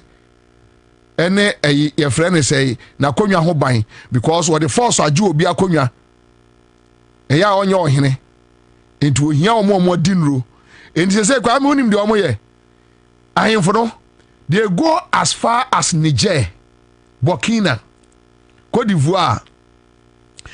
Na omo ko form no eye omo a rebels a omo a disintegrated no e na omo ko fa omo na omo do omo ba na one day say omo do omo ba no because already you see they want a way to enter Ghana and as I say they mo de ka ko fa omo eba omo ba sa na omo do so wie no more a number through be 1,000, 1,500, 2,000, 3,000. Now that one be na be come ho abom say ebia yatimi akonka adwira ye konka adwira no afede omo koba omo dan terrorist omo koba saada no ene ebehwe ohina oso ono de odi gold che na ehye so obetena ho a ye behwe dia oso one de gold kawa ohina oso one tikrama ye ja wona num so we so one tese boso we ni so one te ponko so we na so te ade so we so one te ayi akokɔ so we na say that day ye behwe timuntu aso ogo ka am so omu de omu wu akɔ so they are just destroying the country. Yeah, omu wu akɔ to omu say oman no Kwame ene Ghana also be politics we a young guy young girl na onya kronfo na onim say de si din tra pani bia mpese obeben no yes untimi nko wi ama enti wo de wo ya dai edru election oba be fraud yakoboa ye ni nko wi ni ba ye wi ni a ye kronfo boys ye nom na ye adwuma ombeso obi abehwe nanim aka chense boss ade a wo ye no oye oman no enye enti wo kasa anya bobie de ne kasa anya dodo enya me kasa na enye wagimi say ye de oman ahye won sa na oye oman ni say wo ya aboa pa wa aboa si ye de oman ahye won sa ye won kola a si ye hwe wo mo hwe se ye friend say Kwame be we la hospital hwe kwa akufado num de la general hospital hwe kwa mo de la fo fa so hwe kwa mo de mo fa so enti sa politician no sa no ompe obi a wo nche abetun aka chense boss adewe this is not right dabi omompe bibini no bibini eno no yebetun akowia boss yebetun akowia yen kowia mra so we are breeding criminals that could be gie nyina nsem ne ni so atie enno ha no Haiti Kwame Haiti ye twa ni petite said ye twa akokoti armed groups say Haiti armed groups obi a person take control Haiti obesho ni mu Haiti asase say ya o na nyansani bia ni kromu ano obeka ho asem ajimi fo nko ati kuro ai kromu bo no motra wo hwe sa ana boom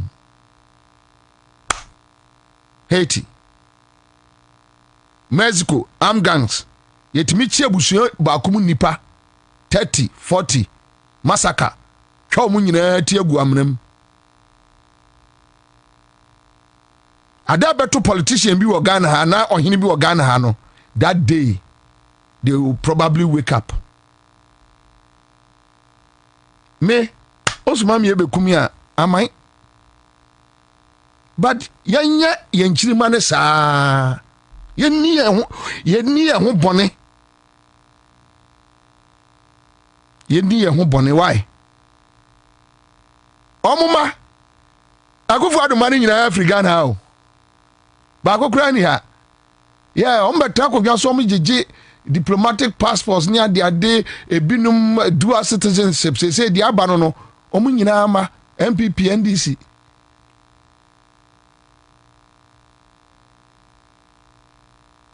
owie na brabo owu a nachi de ebesi bia no onim se mema they can just move out of the country enti yenkoso na wie Kwame yenko sampa be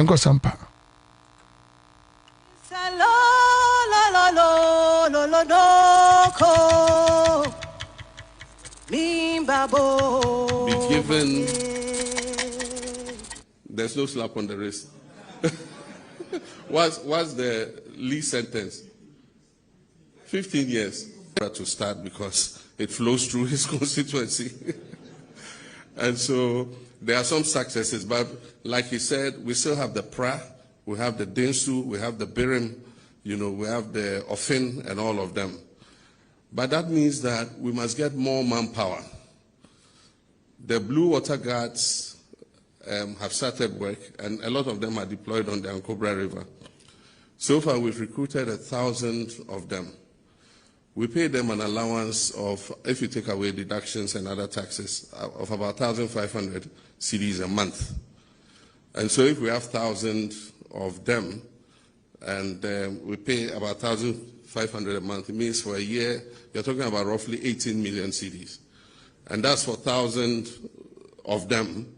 And so if we scale up, then it means that we need more money to employ more of them. But I endorse it because it gives them an alternative source of income. Because as they are fighting the pollution of our water bodies, they are also earning an income as a kind of alternative livelihood.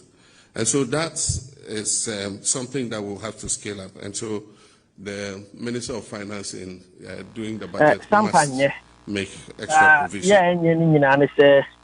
Sampa and so quite sharp, the mum no, the abbas is here, and shall say, friend, Brano Pabe 11, and I you say, pick up on a husu a fita me che white ipa e wo mu e beye in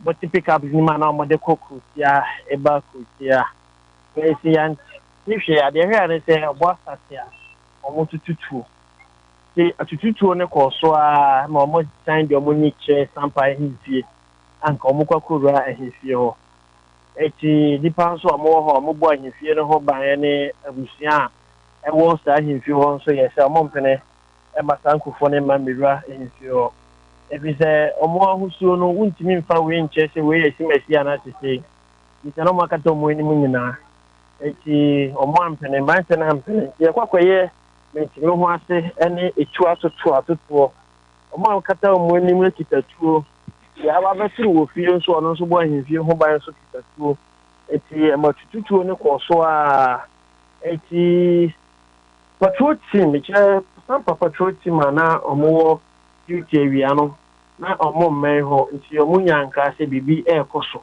eho baby a etesa ne che sampa ahimfie patrol team ne chuka ti kwan so omo ba no ena marufoni bi tutu e de check anu nti na so ema police ni ni da ho pepre ema o de ka no kokura amnem ena so police ni ba ko ahwe ne nkwa enra na yeguso nti free no abane bia da kuro no mo ayemanyamanya jano pe regional police commander ifisi ya ne ba sampa esen ka mo de pepre ye e ba betu se de be ya asunwie bichimi aba obi Ghana Police Service omo page o interfere so a omo chese omo de asunwie aba sampa asunwie ne baaye na echi no anya be don hwemi no e na tututu no esan e course bi na ewie ya me no ka say ye wo ifa wo sampa ho me wo sampa krum enti ewie ya be tu awese go ase biu ashasi gidi ya tutu o e course gidi pa omo no mo use pick up white no mo free hin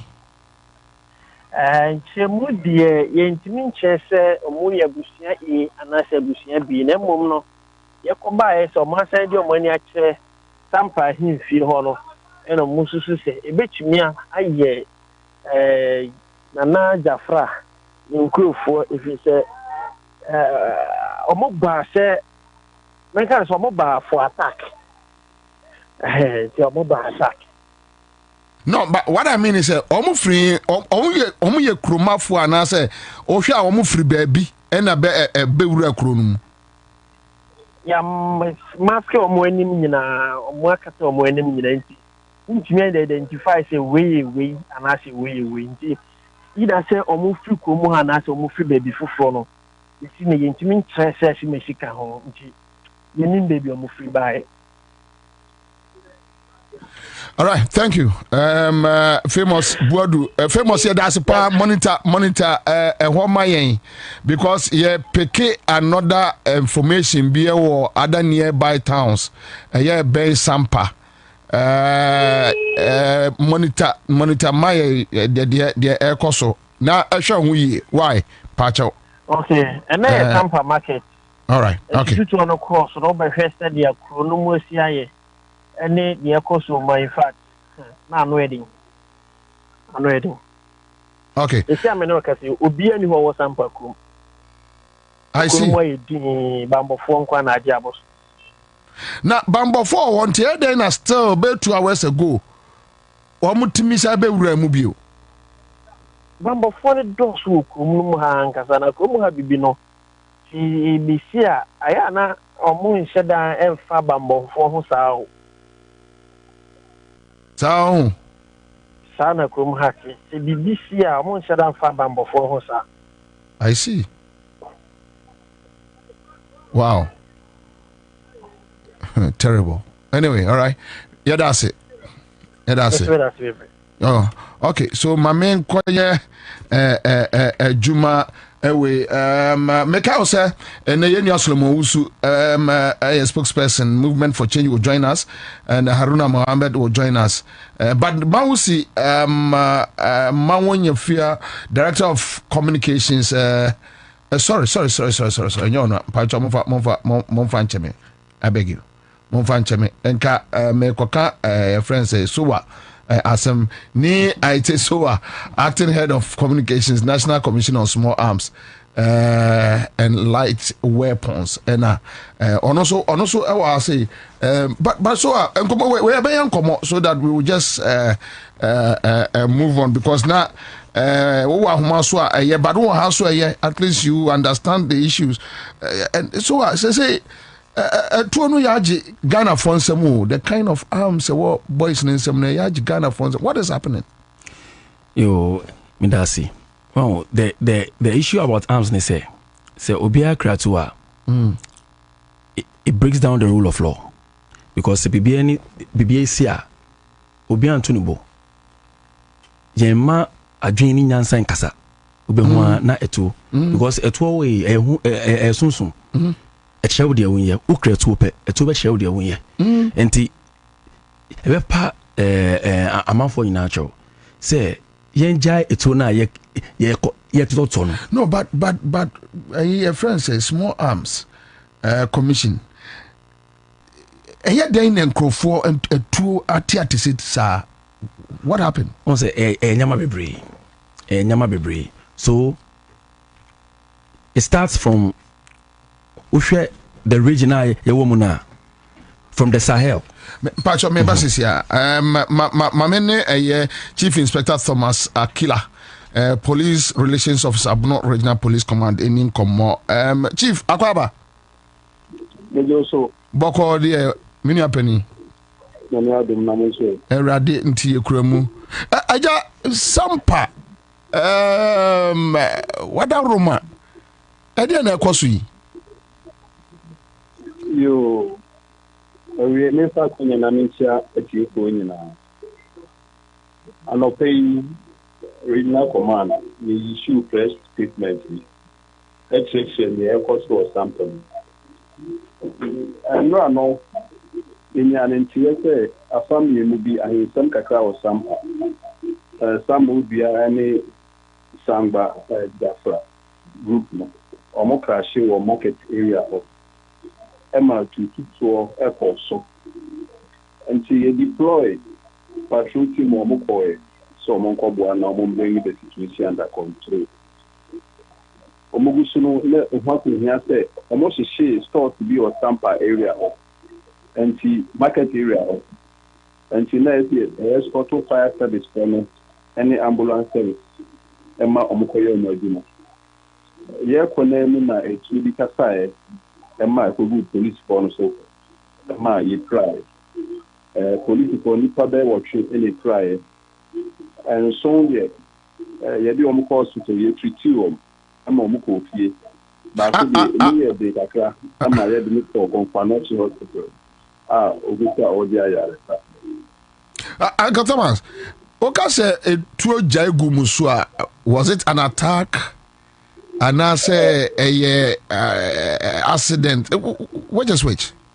Because I know there was an exchange of firing between the group of Mumino and the means a reporting. And on my car, a coffee the driver no na taking do na nkugu so ama o lose control my car no fiat and the car no so say ama ni pa no so omi do so mo di treatment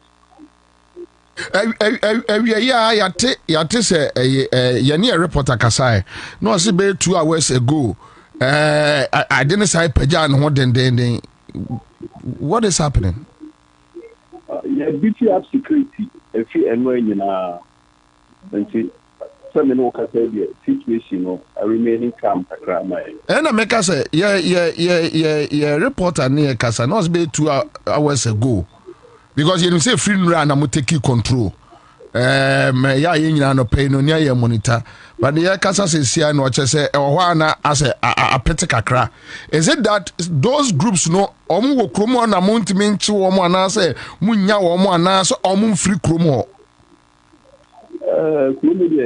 I'm say command no ye o say yen say that anti ohona nkata no omo bitima ko she baby aye bata kitu abi nti ye tipe ne ya rashi ho no na yakwaze ebitimi aso amo sanity ba se munya obi anche no yati investigators no go monte so a omuguso a omoye adwumade se de binya om ni omochioma na yedi omakujira mo me pacho timu bi mame munya obi anche no sisi a me no kasa die menenya report bia but me say yati investigators no go monte so a omoye adwumade apesa ankofo na chio na yedi omakujira mo na emrano so ni omodi ni so Uncle Thomas, I same way, mammy knew nkomo because you know Ghana for. We cried the enca a hoa asking you. Uncle Thomas, where minim say when you fikakra. Say dear a 2 year could the boys in some more Ghana and yet bono anasa pankwan. Make me a cassette say almost every region gang for group a BC him fear, a BC so for them, a BC a police for them. And your hand hardly now. And you also a madin. Na omoni to yaji. Na yensaka Uncle Thomas, you bear Jumadin. A police focus I na okay you. We na me of a chief inspector or second D. In Katia Bois. The casa Ibiana okay. Jumadin, why yes, but every day Uncle Thomas, and some more. And to say a paba, and we can be room or do in a day. But you see, it's not like I didn't know and Kwabena because even before I will call police crano, now penny for no so can ya Jumadin. There be a Jumadin, so I didn't know so quana air quasunti a Jumadin Benono. And American Yabamudi, Yabamudi, and say, in cancer, criminals are always one step ahead. You have to move a step further to get them arrested. You, Yati, and you better say, so we be nina and Tias, you better be in common. Okay, Uncle Thomas. Me patch you on Mudawase. All right, so you're back to the studio.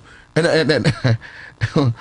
Say munia police when you pay ya Jumadin, e dey be Jumadin no. What kind of hard work na dey bia ya Jumadin and so ade no kwa escalate. What is that? Okay, so thank you very much. Unim in a society in Kwabena no there are dynamics.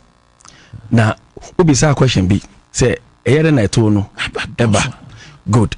Enti enyama bebre na me ka say enyama bebre. One, we share Sahel, any Gulf of Guinea. We share nyama ekoso. Civil unrest nyama ema eto no edos wo ho. Na say eto no etumi recycle eba other countries like Ghana because of where we are positioned. Enti nipa no pe sika ope sika dia aye bibi. Eto no obeba beto no very cheap. Ewo ha no they are conference ni nyama opeso in terms of terrorism ni any nyama no enti through the Sahel ekokoswi they are able to get these firearms into the country. Now the other reasons are emma eto edoso ewo ha say ebimu wo musuka omo felise bebe omo di no if they have the firearm it shows class. Really? Yes. Eventually uno be to make us me here too. Or I say it needs it for protection, by any protection of Felicia baby where do no. It shows bravado, it shows class. Wow. And it's half for now so editono. Meanwhile, they don't even know how to use these firearms. And to say akrofo ana criminals to show uswa because on in say who to hono oba prepared. Na so oba pe won say obeji to no obeji say to no every we same. Na so odia na no so be can illicit firearms no. Enti nyama ma eto no eba krom no edoso. Debia ye ka sa asem no me start no me kan ye. Say eto no it says susum. Ukra to a ema wondwi o enu na kire o de wo ye. Minister Okai Achimota Obi ni tenant Kasa. Who rent a suit to ya? Me to say. Or say, Metro. I'll show you where power lies. Okofe to pay. Welcome. You know we can. Oshim. We are sure say to nuha. Aka say go baby. Say a chiso cry the ombe yan say fisticals ombeku. Aje say be pata no. Na kan ejo. That's why we are saying say a two doors war or menu a break it down rule of law.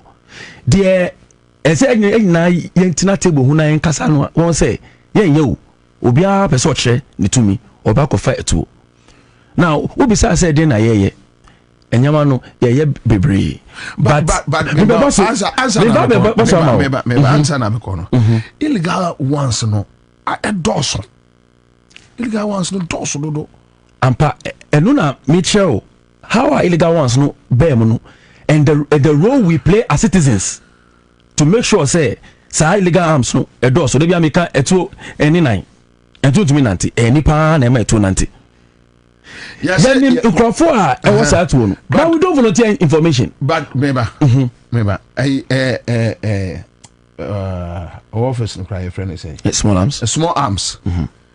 Sir, more the mandate. Some will to me a movie around. I effect arrest with people who are almost cry illegal arms, right?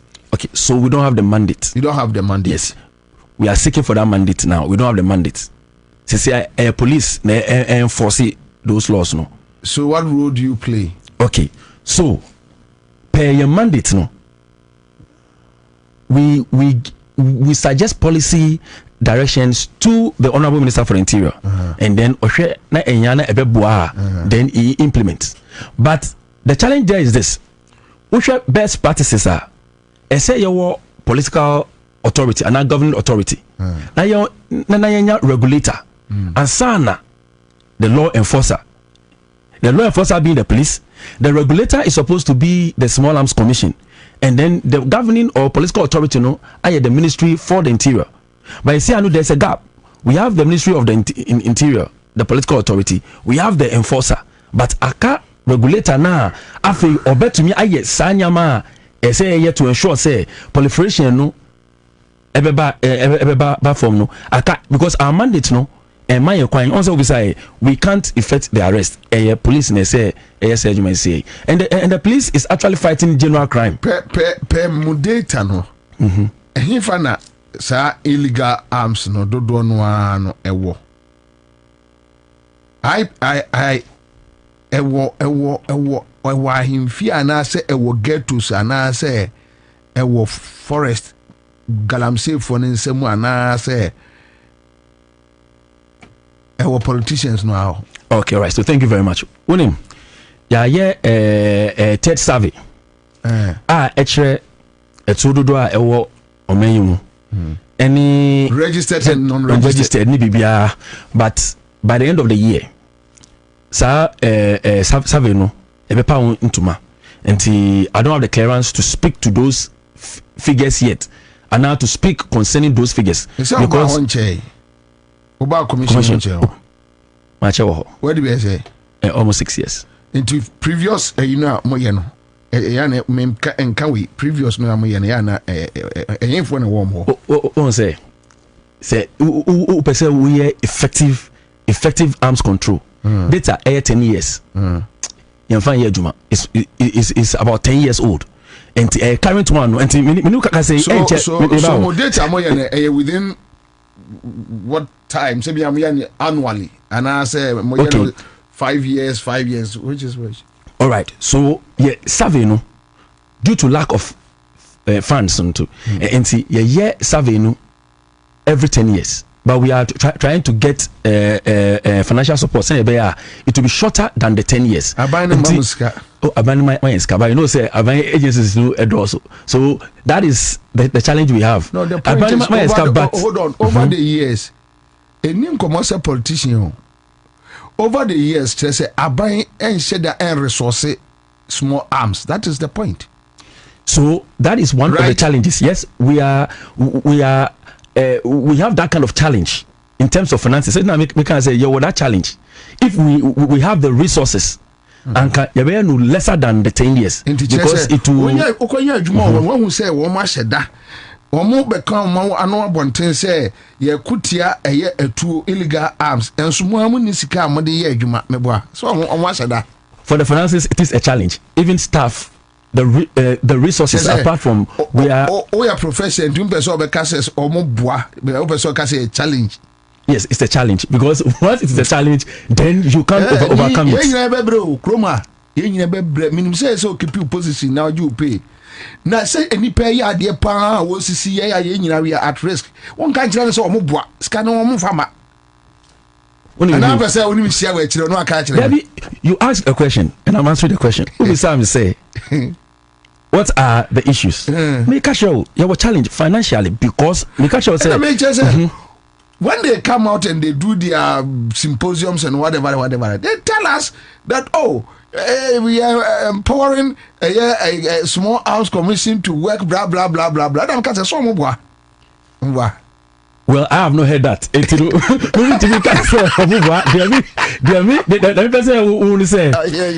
The government gives us funds, but we are challenged financially. Okay. Because Sescano, enough.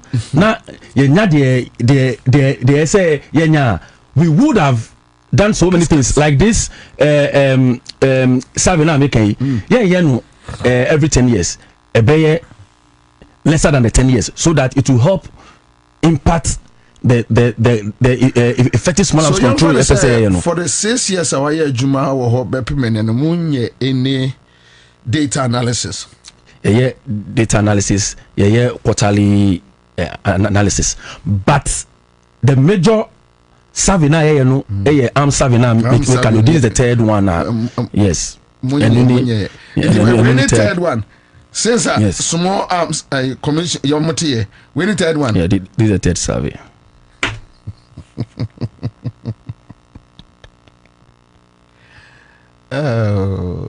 Ni maybe ebeye. Only the data maker say ebeye. Say honorable minister. Oshia Park. Okan Bibi, and that because our sister radio station say that made me happy as a staff of the commission because me starting we can share with best practices. Yeah, identify where the gaps are, and I enumerate. I'm an honorable minister. Say the gaps are identify, and this is how we can plug those gaps, and the commission can be resourced, empowered in terms of your mandate legally, now so that we can effectively fight the proliferation. Only park can about the manual process of registration in Yama. Say while admitting some of the gaps are commission about the rules say it needs to be fixed. So they can say what issue. Once you identify what issue, it puts you in a position. Say now you think of solutions to the issue. But when you behave like the proverbial ostrich, you pretend say there is no issue. Now the teacher former can say we know our bunting. So for that he did, and I can tell you, say I'm not talking like a politician. The man who me came Obayano is one of the ministers who has been very committed to the process of reviewing our law. Okay. You started law over 10 years I started so that it will give us the mandate. So that we can go. After these people, the police will do law enforcement. Commission no be regulatory work, no. You can say Oba or promise during the meet the press, no. Say Obama series of meetings to review. Those meetings have come on. Deputy by chief director Subaye, they were there with us for 3 days reviewing the law. But what I say? And you know, processes eguso. Once we have these things and owning, and the minister is going to table out certain policies and these policies will help us to fight the proliferation of small arms in the country. and the Deputy Honorable Minister for the Interior, Ebekasa, all these things are based on the third survey. Okay, maybe no about the Dinkomo because maybe my name is Mr. Kwesi Boateng Irenchi on the APR of Demand National Peace Council. My friend of Kwesi. Of course, Yakaba. Ija. Boko. Nyami adum Boko na mpacho we. Asunje kwanso yesi ehunye. Ami. Eja Kwesi ye di nkomo bia wie na menim se nkomo e mu interest wo mu a. Eja Kwesi se ya duru baabi a wo hwa ya se efrem kola bi ba Shaka Boys. Omo no omo ye gangfo. Ubeso social media na nkola 4-5 no mo de ntuma akokwa achichire wo mo nsa no mo kuratuo wo deshi alla mashaka edie so wa hu sa nkola no nsam ni bi no wo hwa ya se gang we enanu ya se gang fo mienu bi ewo western region ya omkochi ba ko she batakere a ombo no ama ni jane nan no so wo hwe bi sa video no hwe sampa yesi ye no 2 groups say a chance ye wala Liberia do no time wo hwa sisi ade aba ko so aba wo hini bia wo gangefo krom hayemfo nyina wo gangefo wo ho an say land guards Opani Peace Council enti ade we ya monka ho asem ne ehunahuna amo yo that's ne kwenya ade amai then o kan say gang for no ye hu trend no say developing na since we free ye kun say school ye sua bia ne course ho na nan town enti ye guso a ye di hu komo ye department ba ko ye capacity building idea ye inhia sa ye di hu juma ye hwe ne betumi aye idea so ano na ye o ka se ahemfo ne nkeka ho ewo gang de din ni se sa na ti o man mu de bia da magu no na ne se bi juma o mu ni ne nkeka ho na e de sa nyeman yi ba enti ya yeguso ye di hu nkoma ye hwe ne be ya so ano ama o ye ni eja kwesi enti Peace Council munni ene records bia na se munhu da se ubonso hini we ba boys bia be 10 12 obia kura pump action obia kura tu pacho unhu bi da ye hu no se ye nim se asafo ho ne your friend saying rectina omobo omone ahene edi omodi ne nim ede na okoba na nkeka ho se bi o ho mpo a minim so se police for bi so edi enim eba ba eja kwesi o kan se o se unhu da se ahemfo ewo Ghana ha wo ba ubehwe boys 10 12 obia kura pump action and as a pump action no ekura omo to the Peace Council no normal enya normal nyame kan se no enya it's not the collective way in the country say ohini bia wo nkola omukura pump action gun yeah kan se no they need to say meaning say small arms for our panel no so yes we are all trying to work together to ensure that all our guns are registered yani ahemfo no kasa di nkomo se na ebe ya ebe ma asumdie aba oman mu so it's we are yegu so aye Wadaruma, when was the last time amune a traditional council din komowe? Oh, let me ask you, International Peace Day on 21st we impo yani binumu kasa or regions nina nkita huina say ejakwasi meba yeah can say ahimfo yi ebinumu mpo ti a board so governing board so ahimfo omo repo National House of Chiefs omo repo and it starts across all our regions enye Accra ha na national happening we know But no, and I make canon. Tell me, really say because me Asantuma born me free, and I won't take me chrome out. And the young mama say, oh, catch me say, my young you may fear you numini. Sabe, and can't it no, and can you sign it here? And on him be any chroma say, Obesia Bontia, on him rantia beye a dunuma, omunkra a two pump action. Yes, sir, it's not fair on my part, say Ubebu bidin wa mobidin. But I can tell you, me chromo him free. It's everywhere. It has become a norm. And tell me one was say, also, I'm shocked. I'm shocked. I'm really shocked. That are normal. I'm shocked. So, because oh, no, munina kakrabi. Yeah, cannot say also where you're Jumayache. And Kaya can say, yes, statistics. See next year or my high in data yede kasa. Now, we don't have that data to speak to. We've observed it. Who say a coso. By encounter or my mube bia or Nibia na or Uncola ana Mebu Omodin chini pump action gun.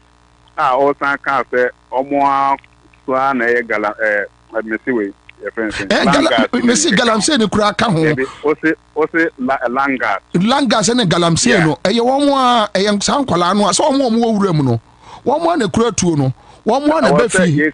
We need to speak to data about it. Research be akoso and answer just observation. Na me pacho overgasi muna to also be I say if ama oman for unity overgasi muna ho aja mosre aban sika kakra nya kase bia na eba me abansi ka mam ho enti mun show concern enye any survey da eya nka mbetimi a kire data say oh etisa entisa munye bi da yegu chief yeah dige mo a yegu so aye hu adwuma ye survey wo secondary school we na air course ne nkeka nyina aye akra atro hu MOU ama nsore ne kunku amu school no say on be ma tolerance akoso Yeguso make me boy a capacity department yeah omo koso omo yen church we are engaging and there are kasempo empini ko bi fura tamalia omo guso omo di sankita hodie enti enye se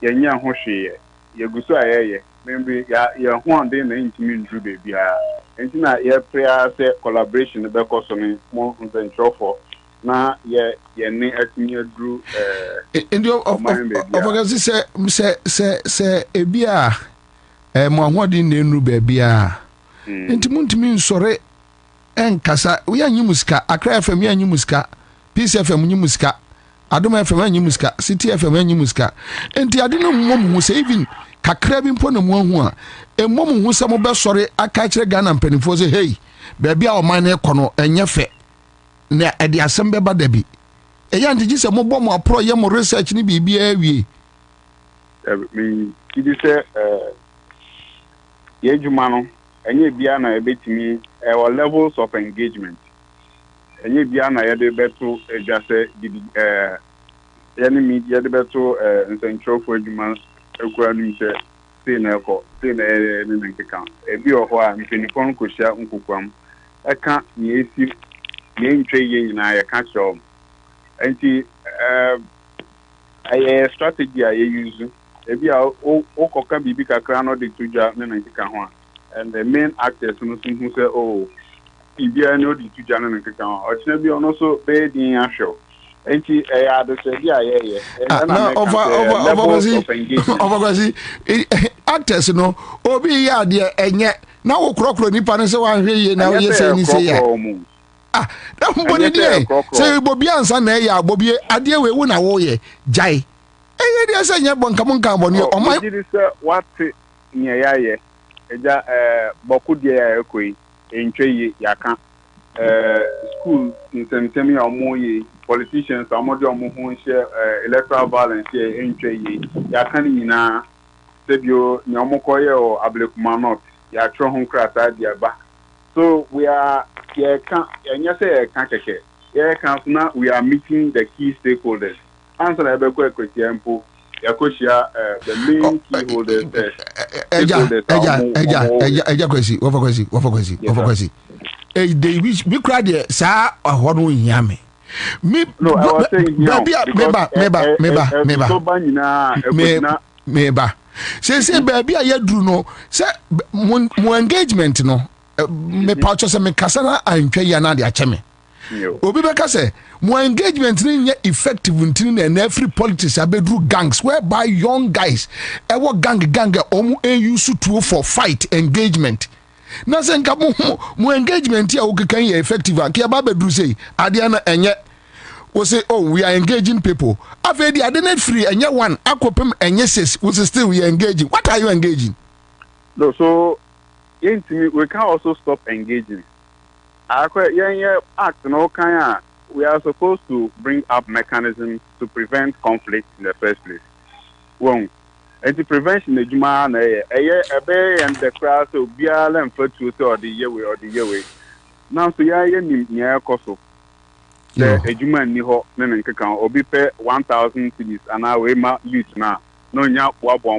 We are trying very hard to also counter that, but it is not also any idea yebetimi aka say numbers no cost nti yebeja say ana yebetu yensa guwiem so adwuma yentimi nyebiem nti kakra we are working small arms man no wo ho a obetimi ebita no we are engaging with them, engaging with the police and everyone on board say yebetimi act a bit faster and a bit swiftly and of course effectively to counter some of these things. Yo. Juma yegusu aye. Yo. Eja kwesi, ye bedase. Ye bedase. Ye dem pa bo beta mo achi. Ye dase bebre. Yo. Yes, ye dase. Ni kwenya odi amaye. Yo. Oman sunje hia obia ehia yen so. Nti bekoso abompa ya akoso ye juma bia ye. Yo. Ye dase. Yo, yes ye dase. Yeah. Eja, come on, Sam. Yo, Midasi, Ubisa say Edena ye. On say, in the midst of the challenges, no, we are still doing things to make sure say there will be effective arms control. Arms control, anyway, it's not just a one-stop gap. Different processes, any approaches, and I will be carbon. Na ye. First one, to show the commitment. Yeah. My boss, Dr. Adam Bona, Oba say executive secretary. The first thing, was to go to the Bobu Ulomos Palace. That time, no na Omukwima da be outdoor in outdoor installation bina eto ekokan no. Enti yokoho to commiserate with the Bobu Ulomo. Any nwa etimam for. Ya no ye research so ye ko teshi nwa tema and enya focal group discussions after ye research ni yama no and then ye will say eto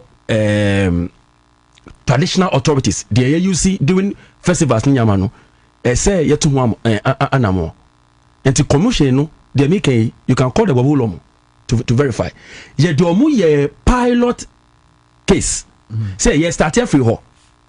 We went far, but almost started omo say ye twetwe class omo wia na ye ya twaso. Then na ye we were looking at SOPs. Standard operating procedures. Guidelines ebe govern etuo na traditional authorities no use no because you were two some you see you throw a no cap gun and no you see charge gunpowder after there ye di ehihye ba say be ya omo a you see asafa chemi menim say na tree for no efre no banka for efre no asafa chemi omo bo bo to no I say I fear boys no o say wo nkafo no nkofo a omo bo to efre no asafa chemi enti omo nyina no said particular tag yebe mo and na say uniform on be hye enti say emre no do na commission any the police any allied security agencies no omo obi e dey afashion na ye ba ho abehwe wo ni sa tag na running ready you bet you because these are some of the guidelines etu no kra no ye be bia friend no Amory assessment e say hwe bebe omudi say etu no kra asie omudi sie yie ankofo entumi free outside and be fafa etu no enfa nkodi boni etu no dey etu no mu yisi de eni kwa mu say omu yesu no na omo surrender de say omu mram say omu betumi yesu no na say ni ye wo nyina no yes me Sebita Frache, me free traditional area. So we know, say I am fear or any biara across the country because of the olden days war near the identity, you know, that symbolism where or any move and I say a fashion festival be wa omubutu no. But what I know sir yes, cap gun and your charge gunpowder. But see, they are using pump action, and that is what the commission is trying to solve. AK-47. And no, na person. Anything I can say, ya started. Minu ka say, yani national House of Chiefs ni nyama akasa. Enti say ni babulomo ehwe na ya implement wo ho na efa because ya person ya hu titi problems. Nyama ebe fifi wo ho na ya solve. Afi na ya escalate. But we've spoken to them and they are ready. Ya escalate. Enti now it will boil down to enforcement. Say who your friend who can say as a father who need tag who because you don't know who bokra na war angle say we chere was say say we kra no hwe de to well it didn't na can guidelines no and these are some of the things are yeah this just for the traditional now say what ba for like the indigens two things are happening. They may not know about the dangers of illegally owning firearms. Omunim, but say I can say a Fabia Mesa woman, a bit more omunim. Now, so Chese or Moon Pesa Ombeye, they saw Omuye. That's why we ask that people volunteer information. Miminu Eka say, ya public sensitization. A big crown Nami, yeah, in person. By my Yanni Afro. Meaning, some guys say once I'm away, once I'm away, but say once I'm away, public education. But so what you say? Oh, say let it be for me. Who you say? I don't follow because no family without any prior notice. Cry, some people are we not family. No more. Yeah, in person. When can say? There were 6 regional offices and 8 border communities. The office of 8 border communities. Omuna ye some own Ashanti region. Before school shoot we were doing because your research. We started. Who call the pages Nusu website? We started from 3 years ago engaging the schools because now I hear research. Yeah, research. Say you try the proliferation.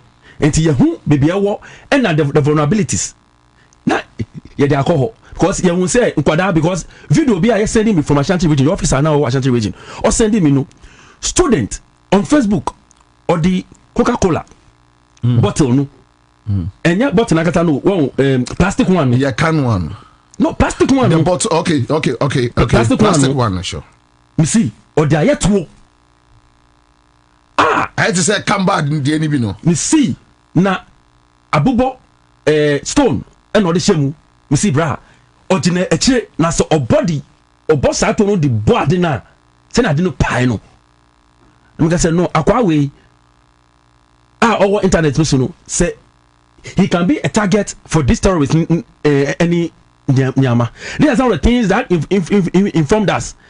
Me see yako ho say any kodano bon komo the kind of information they have on weapons, the omunim weapons no enya easy.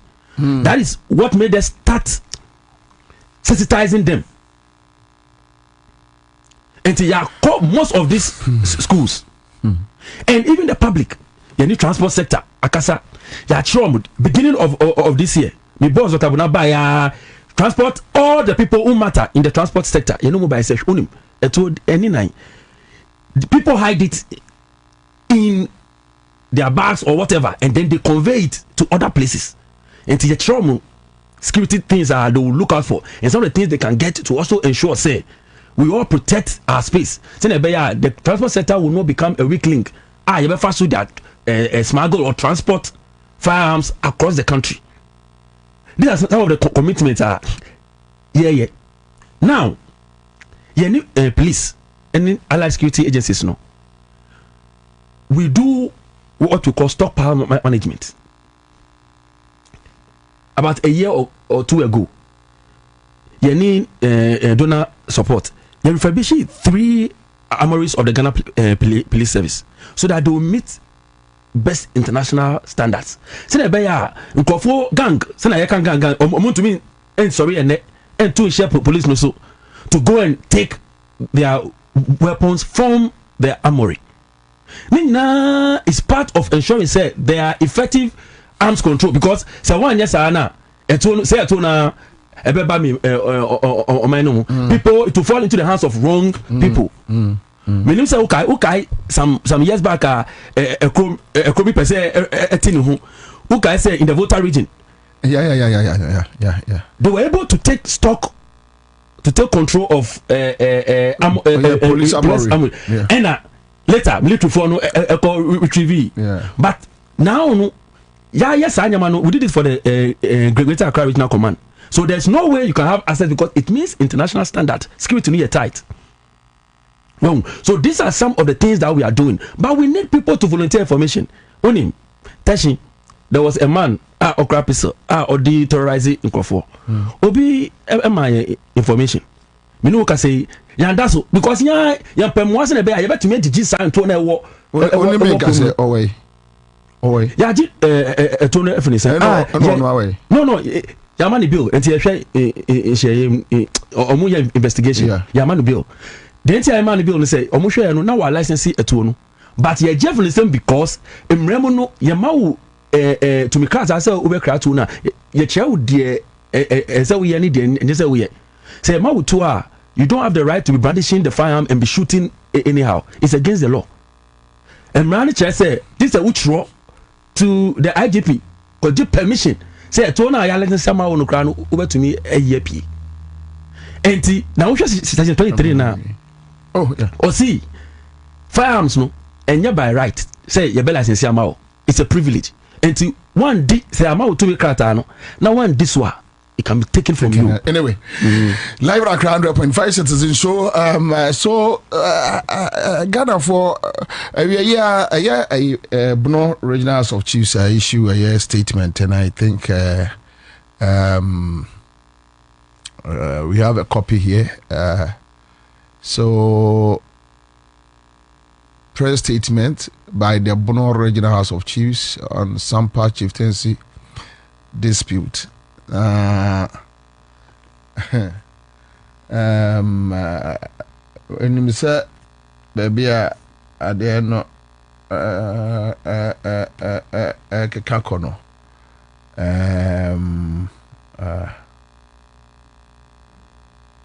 Yeah. No, okay, change it. Baby, I didn't Kakono. Hu kakra, and I hope say Obi Abeboama ya fight ya. Ni edeba similar the Beja Ghana for before you leave the studio. Unim the Biamika say a court international conferences in Yamei. People respect and envy the peace we enjoy. Na ya wo mind ba kupe. Ya peace I enjoy say ya hwe ye na ye di into to asem ese na ni bo be din amayen. Ni bo be din because peace e free say one who pese wonya no back enye is sa. Na se kan so e be come no enye is because ka e be to me dey asesi oman no na e say nyina eco security. Enti e be pa it's a future. We should trust in the security apparatus. One will say, the allied security agencies led by the police, by say, Echo Pepe. And to say, trusting Obia, young fine to, or we will not be interested in owning firearms. We will trust in the rule of law. Ebeboa, Ebema Ejumano. So that we will have effective arms control. na kwakra be the better so say pamucho we need to volunteer information say na me can say Sunday obi my information yeah do what you me to me come but on my Sunday I be boss ankasa one chama me crop my reply or no answer no ni pa no edeli because yeah some information to act because say who name say who to me name say we so to e be den yan wadwuma and if you see something say something muhu ya me bia any information give it to us do say ya register o like say wo dia my information say corner ya register na onya no on you to no say you say ya beji na o ye nafa mra kwan so ma o person my information na your WhatsApp number so that if it's a video audio picture my please call me cry you be free because information no here enti oba me kwan na number no enti oba to me I was up here on 059 907 0944 059 907 0944 over to me so African police on toll free number 18555 18555 yes all right ne it has to be brave sorry you near babekasa all right so that's it live in Accra 100.5 citizen show enkomo we enkomo bia ehia me pa ade no a eba no ye underestimate ade no a eba no se yanhwe ni ya those ignorant people on social media they just want to say something now and for you just leave them. In every country we have stupid people. They are very stupid and they don't care. And I know I'm say boy be a friend is say early deciato so one yeso kumase and maybe yes boy be obi wa okra yes say omo ate say a friend say yes social media no they use it to make money so they like we don't there be any bedroom we don't have time dangerous weather and and we need to be very very careful. We need to be careful. See, I'm sheni ya hun adieni ye. All right, so when I come back, Gabi Wachidako tape and Vinia Solo and Haruna Mohammed about joining a war a year if ya Gabi Wachidako say a Ashanti region MPs and a Bekachre woman say Ashanti region sa a phrase interchanging name san yamane crowfroom market no in here womo pe mpotemu rules na na yomo timi anante yomo ade yeah yomo ade me da say Gabi Wachidako ama omo say na lungu na lungu hiache city lungu na important part city the city development ya that's na Gabi no ehunu nyansa ama achimfo ayetas ewo siye at cemetery kura o ayetas na oduru kumaso aka kire o se mo MPs na be ka kire me ofa kufu ado se yeah. So projects are what do I nego in your next home Germany go because Kumasi Ashanti region for Omu here a ferry hospital, Omu Fanya She Omu here crew from market, Omu Fanya She Omu here a year Kajitia phase 2, Omu Fanya She and I'm development cry and NDC development Ashanti region. And American there be said God watch the question say MPs no be catch and say on any of us say Sa nyina omo mfa nyehwe.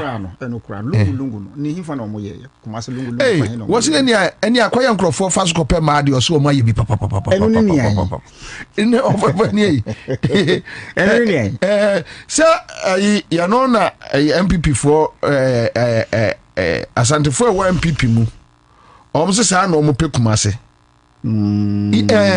Asantefo MPP mu omo pe no sa omo se de gabi ka no sa na omo pe Kumase nti NDC di empuntu oba ye asantefo no a ye to abama NDC no ye ni abra ye lobby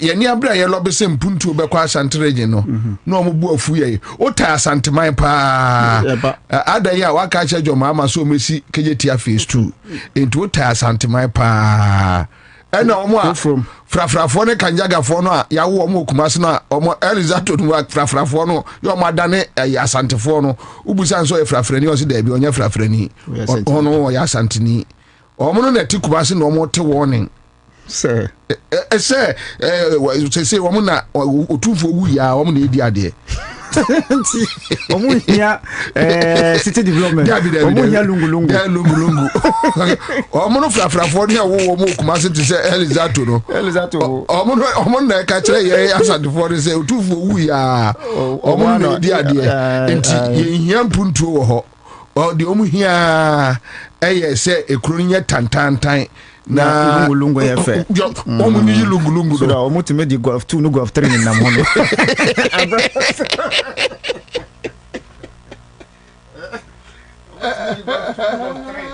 me ba junior me wuro ma bra wo ho pe na woni na agi a wo je oba grosa no na adi a wo nyame nam dota mu a owo personality natural health care so aye e na di bani dia say yo healthcare awo hu nsem de otenete se wo ka se mu obuo ko prostate ayekes that was involved in using excavators and bulldozers and huge dump trucks.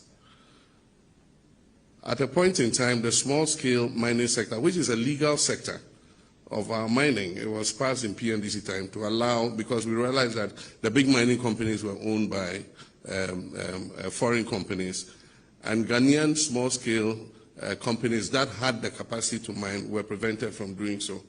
And so the mining code was revised to add for small-scale miners. And as I said, there's a difference between small-scale mining and artisanal mining. Artisanal mining was what existed before, using pickaxes and shovels and so on and so forth.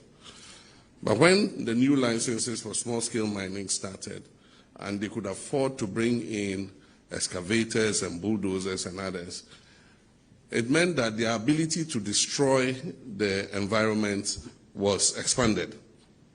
And that is where we currently have our problem. I want to assure you that we are determined to win this fight. And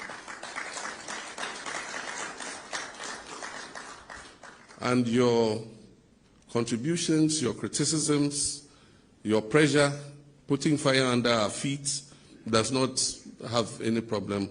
We don't have any problem with that. You must continue to do your advocacy, to urge us on, to encourage us to win the fight. As I said in the last media encounter, I said that I had no illusions that within 7 months I was going to win the fight against Galamsey. And I said that it wasn't going to be an event, it was going to be a process. Mistakes have been made. In the first effort we made, we go into a forest reserve. We mapped out the forest reserves that had been that had incursions of illegal miners, and we deployed the first wave of our security services. They scored a lot of successes. In a short time, they had cleared some of the major forest reserves that were called no-go areas. Unfortunately, after we cleared the illegal miners from there, the security services withdrew and handed over the forest reserve to the Forestry Commission. And so they put their forest guards there. The forest guards don't have the capacity to defend the reserves against the illegal miners.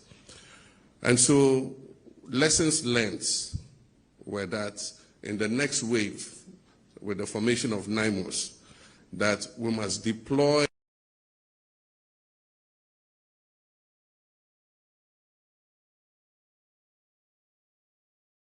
It comes with a cost, because if you send troops and station them permanently to guard the forest reserves, we must feed them, we must provide them with fuel, we must give them vehicles and all the logistics they need to be able to do that.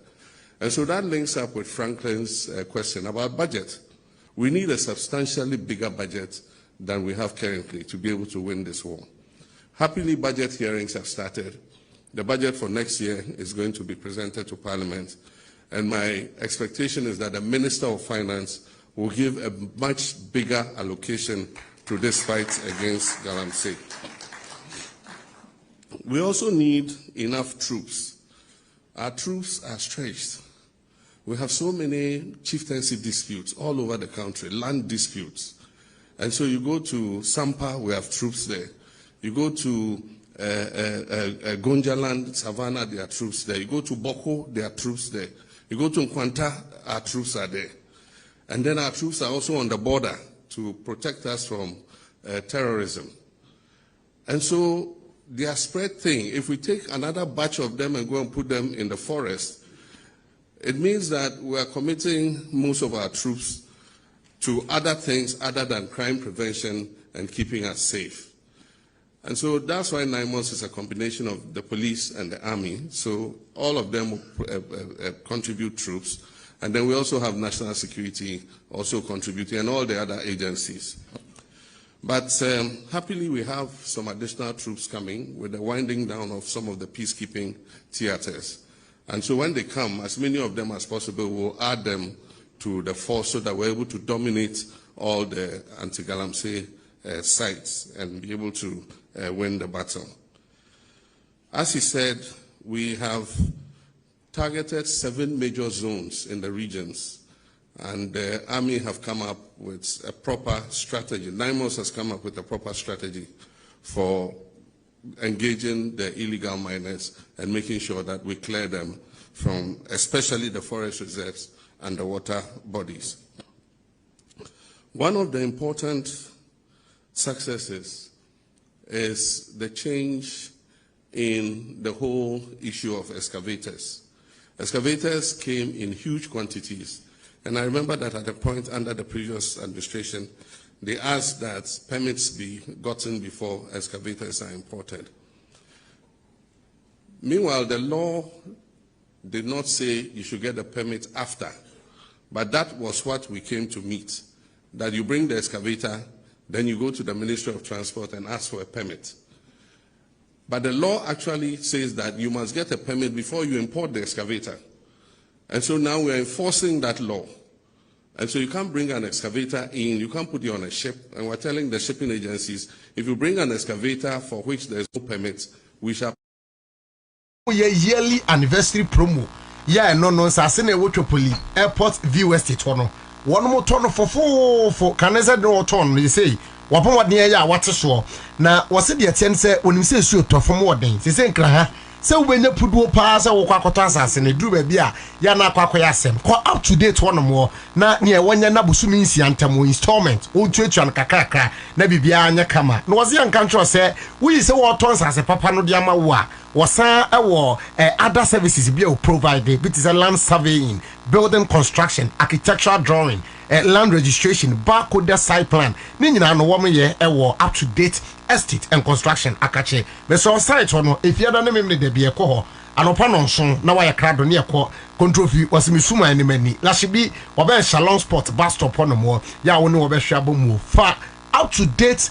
Estate and construction for number no now only one should not quite just as a papa on wakache 0531 228238 0531 228238 and now 0500 454989 another WhatsApp up to date for 0500 454982 now only one more ashe ede abomu Commander Bill's microcredit say and can't your man for say ahotoso microcredit abetu do ho atoso ma eneyu udwadie enu sika semako akonanim ye ka se bu a wetie ye wo pebesia na so so obeye kra no okobo nipa amane so pebesia akoya asem ne obi te wasem a oh minia kam obi aka de ba ma pa o bebi ni ho no osan ka wa kira asem bone ko Bills microcredit ho de hu hia ye Ghana card no pe any idea bills for one more share and you say be out to sway a hot and sand yabama besiania de debi do you hear Ghana card coho is who papa be also shed any who yeah yes I'm a potato a personal business no a booming tia bills microcredit a ho and a matter a swan door a bemo for 0596 920833 0596 920833 and 0302 200390 terms and conditions apply. Opposing the brain booster by Mesha. One number one immune booster. Mr. The number ye quiet base say, I dear be count to forms is another war concert. Mr. Mempesa bear sent bon bind to a preco. Internet for baby prevention is better than cure. And cancer at the end of a bansa. In a year, immune system, no to me a manager brand no, and no, any a door sonum, a imboost herbal, Mesha, posting the drew. Eba kope na nafo bi ne ayifo bi akoyifo bi so omye bifra na so post ne don de unim na atete no eba kope no a imbus herbal mesha hospital bemu herbal shops ahodo mo wosa ebeka enro no ebie 0246 208 496 0246 208 496 and 0540 710 113 yakọ Makot Surgicals one more akache na wudru one more akachia ene makoto se woton sase e de amawo na we 3 plot bi guba bi hye e wo Kumase atasemanso a ye ton wanya senketo akra atasemanso ampa atasemanso na chese Makot Surgical for wo mo chese ensasepa no wo ton a enya grokra ntimesel bo moden so obekọ size bi a wo pe 100 by 100 meters 200 by 200 and 200 by 100 ni nyina no wo benya bi e ho no mo we businessman and now we businesswoman na o pe great location bi na wa bon sisi bi a project bi ho a ene Makot Surgical se wo behwe na wa bo wo mo ye ne wo no mo enhwe emfa emomu 0244 314310 0244 314310 and 0549 436442. You ever call Go TV for Akache? Now say every day is Go time on Go TV. Or family any favorite entertainment partner? I don't know. They say Go TV pet and I'm a TV so I there. Now near amount for a cake and you won't be can the idea say now Go TV one more. Oh, Sako subscribe to the Hey Go TV no. At the end up European leagues I would do. He said no say yeah Chelsea for bomb more dear near commander. Hey Jose. Okay. Near your queen. Don't bring yourself any him queen. Command the queen. Go forward. And yeah, European leagues say EPA say now say hey. Come on you for you. And yeah, La Liga nim say mo Syria no. Negeka hunya no. Go TV ho. We are no craton Chenya. Now you were champions in your Chenya. Mesro, I dare say, drama ni movies are hold one so. Ubenya show Go TV so and Yasen get to Accra. No dull moments with the family. Ebra we used to Go TV. Or say stay connected on Go TV. Dial star 759 hash. Let your subscription no. Yes, spice it up. Viewing experience. No Go TV, love it. Commander. Alazi, Odishama, yeda say, Obasia baby na.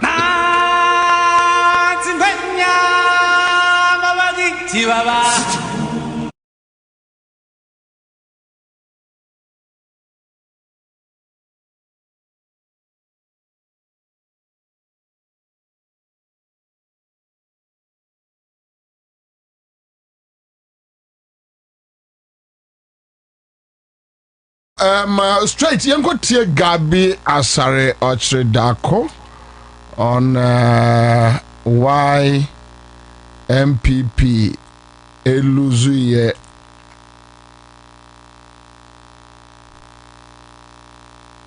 Emma MPP. I heard somebody saying Ashanti meeting said we let Ashantis down because we didn't fix their roads. MPP let Ashantis down because they didn't have flyovers. But I have been in meetings where MPs from Ashanti region have said that and yet flyovers they want their community roads down. And in politics, you are supposed to give people what they say they want, not what you think they want. They want. They wanted their community roads. And when you look at the number of roads that was done in Ashanti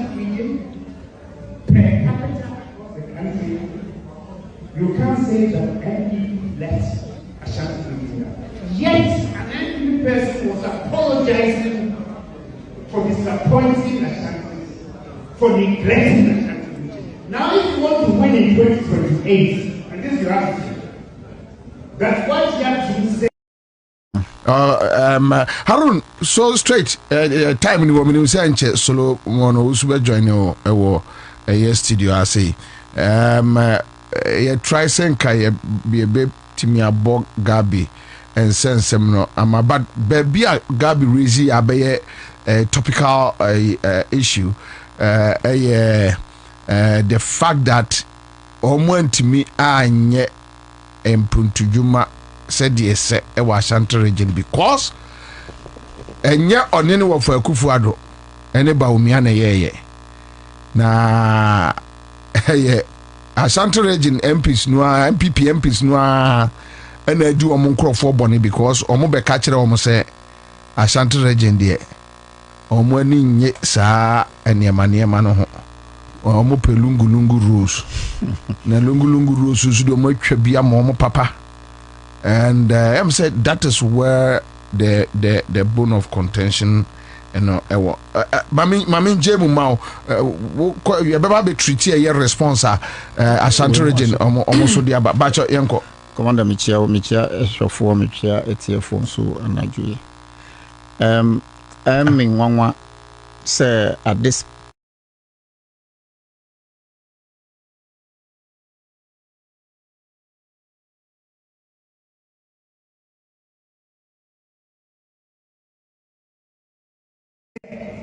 One God. There's a difference between humility, okay? I heard somebody say in Ashanti meeting, said, we let Ashantis down because we didn't look at their roads. NPP let Ashantis down because they didn't have flyovers. But I have been in meetings where MPs from Ashanti region have said that and yet flyovers they want their community goes down. And in politics, you are supposed to give people what they say they want, not what you think they want. But what? They wanted their community roads. And when you look at the number of roads that was done in Ashanti region, per capita across the country, you can't say that NPP left Ashanti region. Yet an NPP person was apologizing for disappointing Ashanti, for neglecting Ashanti. Now if you want to win in 2028, and this is your attitude, that's what you have to say. One God. There's a difference between humility, okay, and knocking yourself down. You can show humility, and let me put no sense. API, you expected more from us. And we are sorry that we couldn't deliver all that you asked. Now, every political party we are a agenda for every region as far as Ghana is concerned. Now, you would campaign based on your promises, Udiama, the citizens of this nation. But let this be clear to Gabi Ochirodako. Say it is important that say any region development, it is not for only the citizens who lives within Sa enclave a benefit. But when you look at the economic benefit, to say a coin edibema ebre NPP, ebre Oman Ghana, ebre the citizens of this country. A idea the government of the day will look and do not what near an MP and near DC and near Ohinibi Beka about the development of any region. It is important for us to look at what at all did NPP do when they were in power. We need to look at it. Okay, the Sofola interchange. Abra. His Excellency John Evans Atta Mills, and even when NPP came to power, they left it. Yeah, it is only Mahama who decided to continue the good works of NPP, John Evans Atta Mills. The entire 8 years of NPP, what did they do? We share the Sofo line up to Asokwa. The Tanoso Road, no? It started under NDC, and we share the area of Swami. It is only. It started under NDC. It started under NDC. Yes, it started under NDC. So now you stretch from Sofo line up to Tanoso. Neka Kufo project no. Neka, but Atta Mills started continue from that place up to Asoyeboa. Next time no, the roads were not tarred, but everything that had to do with the construction works and at the time no korana ye can about the development of that kwano na wo sunyane a na wo fa Abrepo junction e ko si echire honom na sa time na me hukumase. I know what I'm talking about. Okay. But ye the politics, but the good people of Ashanti say MPP kono na omo ye no dual yes omo wie but omo wie ni nyina, but some portion is still left. We share the Kejetia market na nyina nim sana na eti, but under His Excellency John Dramani Mahama, even his own region na a northern region together with Savannah, okay, his father's 10 as a friend saying council member, council of state member at the time at Champon Shasia in Tamale old market. It has all up to date. Mahama left it, but all this has to do with what will bring revenue and what will bring development. At the time now of the airport, Tamale airport, the expansion or the core Tamale no. At the time he never looked at what the chiefs and the people of Tamale wanted. He looked at it generally. Say, if I bring airport to Tamale, it's going to benefit Accra, the people of Accra, the people of Kumasi, and the people of Tamale. So as soon Fata say, an MP will tell you to leave the project or no be benefit in his constituency to make him to get another elections. Abran, i.e. the entire country is suffering simply because of someone's interest. So if you look at this Swami runabout, Eko Swami, Yediko Bremai, Ediko Tamale. Okay, I am so disappointed at the time when NDC MPP almost say Ashanti for the stronghold of NDC MPP Ashanti region Abra omuntimi wie da sa kweno. So if you have failed the good people of Ashanti, you don't come to say the people, the MPs in Ashanti region said they didn't need the major rules, but the inner rules that they wanted. Even with the lungu rules are omokano. Go to Sawaba, go to Mutaka constituency, Asawasi, and you see what Mutaka and the DCA then did. So which a year then it means the lungu krano any development more than even the major roads in Ashanti region. In my area, for example, Bokrom Estate. Yeah, Bokrom Estate. Bokrom Estate. Go to Bokrom Estate and see. Say, you catch us say MP wo honum kura wunjindi. But go to but a free airport runabout. The dual lane no shall say under Mahama. Oh, okay. The Kenya road started under Mahama. The airport road, the call estate, A-line, F-line, the call Ahiani, Ehinano, I shall say under Mahama. I see. Yes, I live there. What do I say? Who call Akati Farms? Oh, Honuna,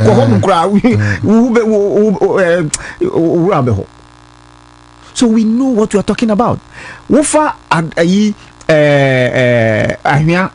friend saying dɔti ɛde kɔ sepɛsoro ɛde fa ɛyi mamponti de kɔ behind tech ne nyinaa Mahama na yɛyɛ. So what at all have they done? So if they are even talking about the inner road development, I know said that Ashanti region is huge, but what kai Papa PA omuya demonstration Nana Akufo-Addo be this ohinana time wodi call yefra krasi bi say na wodi call Sir John Krom honum baby at the time when they needed this particular road most.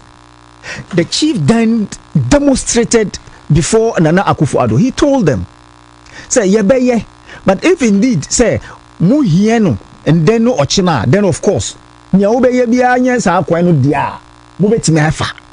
as we speak now, I am telling you, say, the government of the day has not prioritized Sakweno. That is Nana Akufo-Addo for you.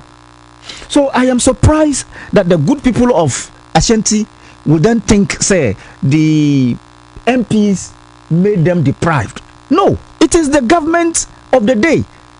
Our priorities was not to develop Ashanti region.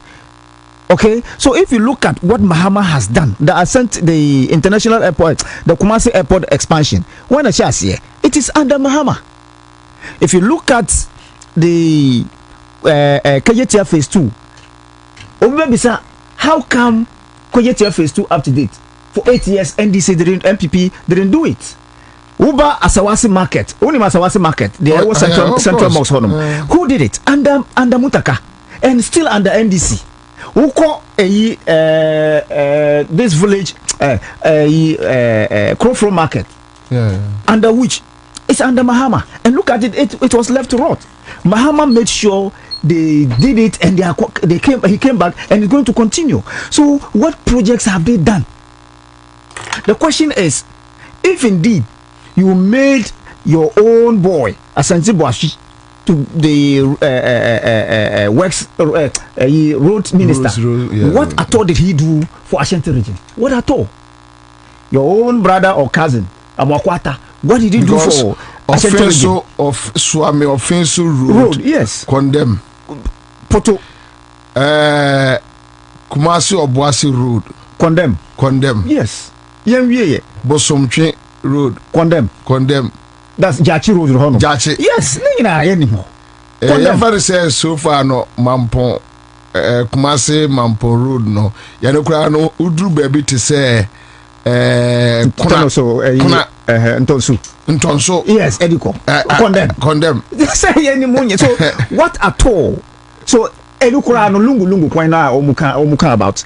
Where are the lungu kwan?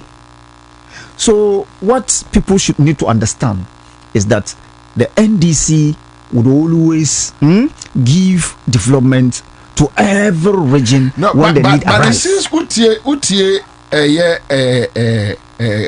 Gabi, what Gabi is trying to communicate, and he said, Santifonana Abom Omonon and Anamidi can say the development of this country does not lie on either the MP or the chiefs. So you look at what the people want, not what did the people say they want? And the people of Kumasi say omu yen kejetia development. Ya mo. Tell me in the sub-region. But maybe NDC DNA are wrong. So be ma omo kejetia market. Omo Crowflow market. Yes, it is wrong.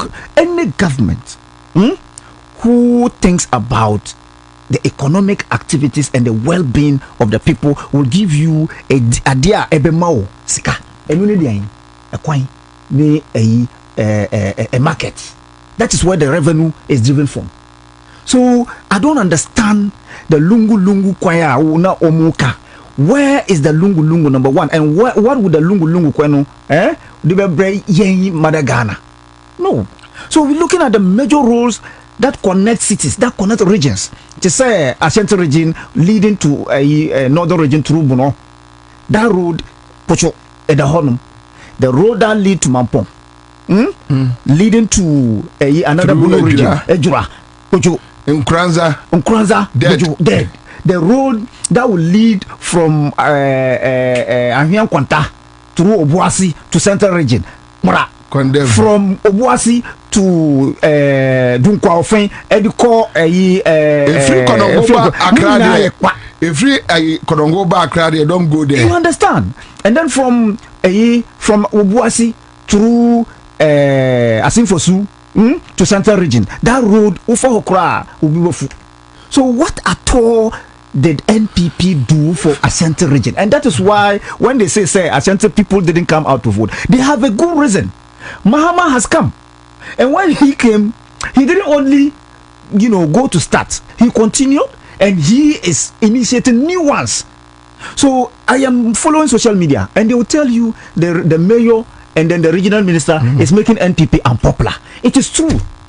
Once you know the need and the sentiment of the people, that is where your focus should be. And they have focused to the extent that everybody where they want to migrate from the Swami roundabout to Crow from everybody is getting a place, a store to come and get their daily income and what have you, so that they will be able to live better. You haven't done that. The city connection, you failed. The lungu you can't even mention.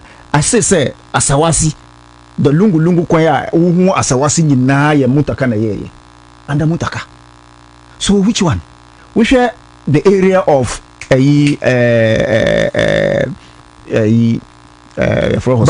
but I'm say Baku when you the MPP na is it Adiemra? I'm say Adiemra or Adiebeba. Also we use Ahojo road. Yeah, they call Ampeyo. Oh, I say na meka no. Omu ye dey. Yeah. Oh, but so Omuma ko job na ye. Oh, fiti Ahojo runabout. Meba fiti Ahojo runabout. To Atinga Junction. Problem or. No, why na ye? And this na ye. That's it. No, but so which inner rules? And I say from Atinga Junction goes on my new road from Atinga Junction Eko Ampeyo Adiemra. No, but the point is Oshe Jachi number 1 up to Jachi number 2, that is the end. What I say, the Bekwai runabout, Ediko, it ends at Jachi number 1, and Traho. So what at all are they talking about? And then I don't know the inner rules, so they should come out and tell us Niana Omukafa about the inner rules, neglecting the central district rules. That's what we want. Mame, MPP for statement, quick. So for me, what Gabi is saying, okay, I say on Canada, it is not now. Opposition struggling to make relevance out of nothing. Because what he's saying today is indicting the MPs, and the MPs must respond. And when they respond, yes, and when they respond, they'll be exposed. And they have. And they will be exposed. I don't know whether what Gabi video no. Only Gabi video, so you don't even know what they said. Yeah, anyway, all right. So it's making. So quick one. NPP Parliamentary Caucus. Press release, false and inaccurate allegations leveled against Ashanti MPs by Mr. Gabi Ochredakon, and permit me to just take like maybe 2 paragraphs. The attention of the Ashanti Regional MPP Parliamentary Caucus has been drawn to recent remarks attributed to Mr. Gabi Ochredakon, suggesting that members of Parliament from the Ashanti region opted for community roads instead of flyovers, and that this alleged decision accounts for the current state of infrastructure in the region. We wish to state emphatically that these assertions are false, inaccurate, and misleading.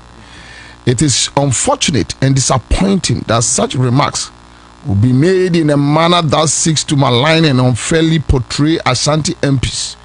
We wish to place on record that no such meeting ever took place between Ashanti MPs and any person in authority where such a choice or preference was made. That said, We also acknowledge and appreciate the significant developmental efforts made by successive MPP governments in the Ashanti region. Indeed, the improvement of several community road networks, the redevelopment of major markets such as KJTR, the construction of schools and hospitals, and the support for industries under flagship initiatives like One District, One Factory are all commendable interventions that have positively impacted on our people. Okay, so however, we must state with utmost candor that these efforts, while appreciated, remain insufficient when measured against the immense loyalty, support, and contribution of the Ashanti region to the electoral success of the MPP. The people of Ashanti have stood unwavering with the party, and it is only fair that their loyalty is rewarded with projects that reflect their central role in Ghana's political and economic development. Representatives of the Ashanti people will reaffirm our commitment to continue advocating for a transformative and high impact projects in the region. Ashanti deserves not only community roads but also modern interchanges, flyovers, expressways, and strategic infrastructure capable of driving economic activity, facilitating trade, and easing mobility for our citizens. The airport road to Mansia Palace, this in a year. The airport road from airport straight to Mansia Palace. Which side? Don't say to Bakufa Crew from. Yeah, and yet the Crew from no. One say from airport straight. What do you call Mansia runabout? Straight and this in a year. What do I say? So which one? Even to the King's Palace and this in a year. To the inner roads around the King's Palace and this in a year. But I almost say Gabi Bua 1 2 yeah, almost same. Two almost say infrastructure the Oma Yebi papa but Oma mention. They should mention that. Send me body. And that roads no so Oma Yebi papa Oma ya no Oma mention. Oh. Share. Yes, Sir John who ya na eko. Share. Sir John who ya na eko. Sir John who ya na eko. Okay, say ono na eko ono. Okay. Why ono. Antwo kwan won say antwo for Asia Akufo-Addo. Yes. Odidi o matam. Yes. Say enye mi na be say monko bi say mo regional minister Antwo. What you say? And the show mu bufu pa. Another road I know MPP. What you say? So which one? Also ura anita hotel chiro ha. Edi ko hin. Ni besi Asromaso road no. No pay. Well, for that one, I know. Yeah, for honum call, minim da minim da omuye. Because you minim for honum Matthias, mimi for honum ekupie wono. Every honum wono. Okay. Why wono? Sir John, da yes Sir John sa da no mujuru sa kwan no. Ena make us say still omo wie Ansah no mo efri. Yeah. Oh. Is me want am nam no me say mamponfo ye koye kroma. Okay, bi aje so bibi o Kumasi inside Kumasi. Then you decide, but yeah bi aye ko fie straight no. You fa anita hotel achiro na ya fa gaben. Ya fa bosomtwe e di fa ho achiri honom bonwire also bonwire say na ho kwa ni nyina anye o. Bonwire ni afa bonwire ni afa abade ababa besi Asromaso road no ni atesi ekwa no na chese straight woko Asante Mampon no. So that road na there were issues but they did it before they did but ni nyina also no the development after say Asante region of course. Looking at the votes omunya ewo honum no I don't think say it is fair for people to even come and be talking about inner rules. The same thing. Okay, na omodi voter region. Etra NDC po. Say omunye the voters omunye bibia wo. So it's the same thing. So you cannot come and then be thinking say what you have done equates the voter percentage na ounya. All right? And if you consider the voter turnout this time, and I am very happy that this is what is telling NPP to understand So you cannot keep us in darkness and thinking that we are just slaves. At any time when they say come out, you come out. Development is what the people see. That's one. Two, if you look at the rules, forget about the inner rules. The inner rules would only expose the government who doesn't want to work. In a sense that, yes, of course, if you look at the development pattern of every government, nobody will tell you that they don't focus more on the interconnecting cities, regions, than even the inner rules. Look at the inner rules of your friend saying cantonment, Laboni, and the likes. Do you know why? Because they pay ground rents. You understand? And so those ground rents demand that inner rules were done by the NDC J.J. Rawlings regime through Limex. Yes. Construction. Yes. Some of Limex. Oh yeah. Kenya so yes. Through Limex. And that is when, and up to date, it is only Mahama. That time I was always in Kumasi. I have a house in Kumasi. You understand? So I know. And I know the inner rules that will lead you to through Antua, from there to behind Anita Hotel. If you want to just dodge traffic, and even so, from Tech,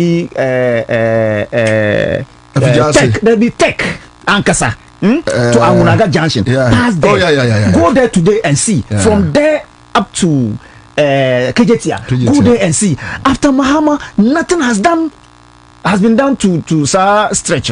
So what are they talking about? And Ufa Honum, from there going to Stadium Road, Bobo. From Stadium Road going to Ahunjo Roundabout, Bobo. Ningina is under NDC, and we have seen it. And I'm telling you what I have known. Ufa Honum, Ediko, Manyanka, Bobo. Oh, Ansah. So I don't get it. Ansah. Ningina Bobo. And from there going to Jachi, all those areas I know. So till today, what have they done that you are coming out to talk about? The MPs said they didn't want development on the city, but rather in the corners. Omutimidi, V8 ni Golf 1, Golf 2, Golf 3. Etimi fam corners. Mawena, Mausi, sorry. Oh, sorry, Mawena. I'm sorry. May you also rest in peace. It's fine. No, I have a friend. I lost a friend called Mawena, and a flashy margin. Sorry, Mausi, Akwaba. So I don't know whether also with your dentist, I think. But I said no, can me. My point is, yeah. They were saying it's almost on my baby. Yeah, the facts and figures in age. And if my baby, at least mention them. Let's watch what you have done. Now, you have found to Janagana phone you know who say A, B, C, D, and here can see I. Do you get my point? Yes, I do. It's if you're not able to list them, what are you saying? Well, maybe be a Kumasi for no him dada. Oh, there be you. I want him dada saying, "Ka, me to Kumasi me cry." And this is national discourse. Inti enye Kumasi for him inti yen kama obi anti. Ka, patu dwa no obi en hu say A, B, C, wait, near. What me fan to Jadia? I'm sorry, I don't know where the conversation is going. Well, or no Gabi basis ne say one MPP for no be echo pa Kumasi for actual prior to the 2024 elections. So wait me body. Yes. Oh, yande yina yenim. Okay. Was a ya onu say enikwa sen kebasa. Because projects no omudi unkomo say Emma Ashanti region for Antoama Omonomotoma NDC no. Those projects na MPs na ne wo fabeshi ai. Ena omo ka chen say Kumasi for they don't need those things. All that they need lungu rules. Lungu pa. Na lungu ne ko pie he. And I Haruna Buza was lungu ne ko pie he. Wo ye inner road na where does it lead to? Lead to it will be inner roads na say na main road na no carry the bulk of economic activity ni eno mo be futu kwan na no it will now e ko hotel ni so now they are best futu kwan no so on the I don't know. There be say if you have you know sarga for the fast food. Ayo, make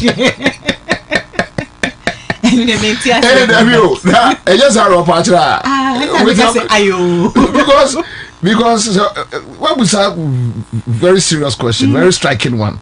I for the lungu de copy. Copy. It's a lungu near the basic Bobie fee. Near lungu that was having a fee. Near lungu that basic Mamma fee, they see what. So which is no. Where does it lead to?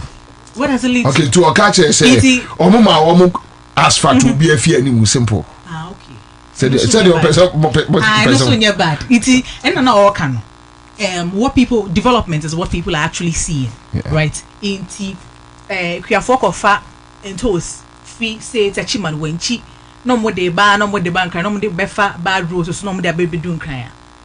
Na lungu ne de ba wu fee no mo me twaswa. I don't know. Because me how does that benefit the rest of the Ghanaians? Yes. How does that benefit the rest of us? They came in to please Asantis. They meet me in disputes. But my point is, no, that's what I'm trying to practicalize it. Lungu. Eko fee, eko mi fee, that kind of thing. But main road na you fast so by free north. Eba, tomatoes free here. Eba, Jane free here. Eba.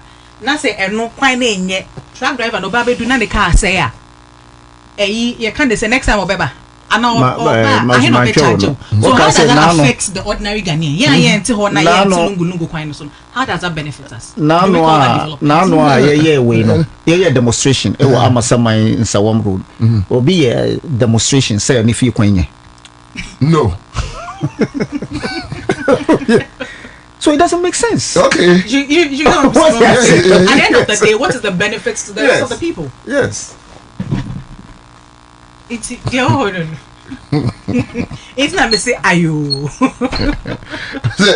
I don't know so obi anye demonstration if you anyway because obi a conversation is say highway no e dey coffee ni onya tennis so rapokria say amasama yes here to me a contribution na ya to gravels ka twa kwan no so be ya kwan ni but main road na now so anse ba be do your junction so what happens to it?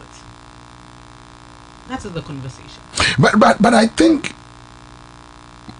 Mausi maybe MPP has lost reality. Yes. On the ground. Yes, they have. I believe so. And for me, I would say that look, snap back and do a proper assessment. A proper assessment of what has gone wrong. Listen to the people. Listen to what Ghanaians are actually saying, and ebia another 20 elections Ghana for be consider. But now, so would you say MPP are they ready to sit down and search their own? From where I sit, I don't think so. But I don't know what goes on with them. Obi, I send me a message. No, I say in the end MPP we do baby Madrid. I can't even answer. Because now between Gabi and the MPs, you don't know who is telling us the truth. Yeah. Why? Because Gabi is feel say omugu or no for anymore say when to me and you be our Central region. It is what the people see. At the end of the day, it is what the people see. Intenye about feelings. Say for feel say and I me feel say it's about what the people see. Is it tangible? Are they seeing results? Did they see results? Is that and the elections don't lie. Numbers don't lie. Elections, we saw the overwhelming majority that Ghanaians gave to the NDC. That alone speaks for itself. I'm out for a year a friend say Kumasi Ashanti region projects one Juma. I say next week never Barbonting. So maybe next week because so far as I know I'm aware say crow from market so more year we say and vice president almost year we the market is 60 17 Eh, mama we smoke as cranya baby engine. On be jai no ma page my ejuma be pray wo. Go from market to don't know. And there was a video that was going around on social media. I think it was a joke or something. But okay. Yeah. Okay.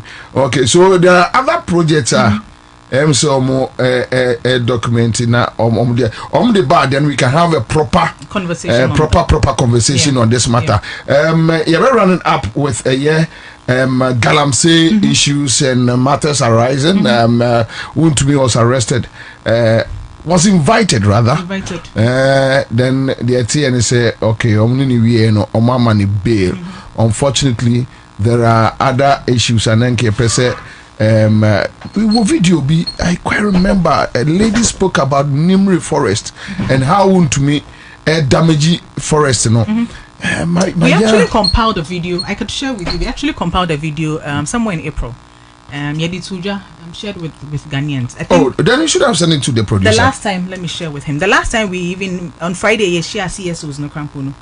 We also shared a portion of that video in addition to everything else that we've done. Let me share with him. Yeah, share with him for me. Omar Mohammed on Facebook says they really know what it is as a result of the abysmal performance for the past 8 years, but because of arrogance and disrespect to the people, Omon cannot credit that.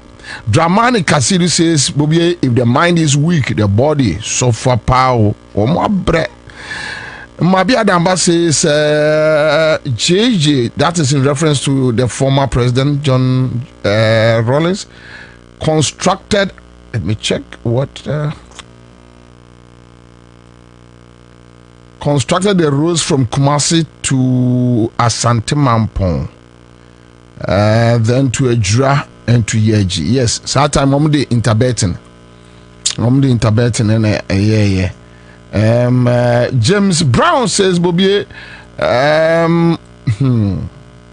I regret voting for Mahama government. His government is now term catch and bail government. Okay, James, that is your opinion. Joe Eskin, good evening, Citizens Show crew, live inside Lagos, Nigeria. I hope MPP is coming back soon in 2099. KB, keep it up. My man Michael, what is this going on? I was asking why there were 9 cabinets ministers from the Ashanti region, yet they couldn't do the rules. Ken Future Network says, come on, I was asking why. Okay, so I think I've touched on that one. Why are you concerned about how the MPP should behave and strategies and comeback? Why do you want them to come back to power? Never again, MPP. Kofi Francis, watching you live from Nigeria. Saniko says, Bobie to me is a criminal. Simple. In Theophilus is watching you live from Inchi, Western North. Teacher Theo. Okay, Dramani says JDM will break the 8 Allah. Then we have other testers here. Nana Kwame Isaac says good afternoon, Wafa. Okay, thank you. Yamra back to the studio. But Odena Sherry. My message about Yungra Galamsey issues. Mausi, so won't we was arrested, was invited to the MC arrest no Timpa. Okoyeno after Bibia with CID office, Oma money bill. So definitely a binary first step in dealing with kingpins when it comes to Galamsey. Pacho, Yanko. So Michia Minia Harina Michel for Bia. Ni omomutie nyina ni omomohwe me signed in check esema ye papa John Dramani Mahama me ni ejuma me bona baso ejuma din a oye ni onabo amakofi bo action man be ni so ni papa ni ejuma wonna obetwu mama yeah very hardworking man, and he's one of the people that is, look, he's if enyata metihan in America, no, but he is very committed to the fight against illegal mining. And I think one of the things that we said right at the beginning of the year, was, we are not going to shield anybody. And Yenim say Galamsey, President last call say Yenim say Galamsey, Of course, boys go for more Jumaniade, but Bebrena Kofota. And these are the financiers, these are the campaigns who are financing, these people. A lot of the people that we see, young guys, Bebrena to me export excavator and macrum. Inti Obi share tree. So in dealing with the issue, you need to get to the root cause of the matter. And in looking at the financing of this, you need to look at who sits behind and who is financing this. I think somewhere in April, there was a press briefing that we did, led by Honorable Amakufibua, that we did. I did Ghana for it was Easter Monday, because this year Mendy Easter because of the same wings. Oh, okay. Easter Friday, Easter Saturday, Easter Sunday, and we had taken footages from the Tanonimri forest. And if you see the level of devastation in that area, Asifem, and to be honest, we can say that particular video, no who's that video, he doesn't know what to tell you. Asasi Dahwa. But I am sure. Oh yes. More programs I'm sure also. Yeah, I mean it's we had pushed it out, so it's all over social media. No, do you have and like you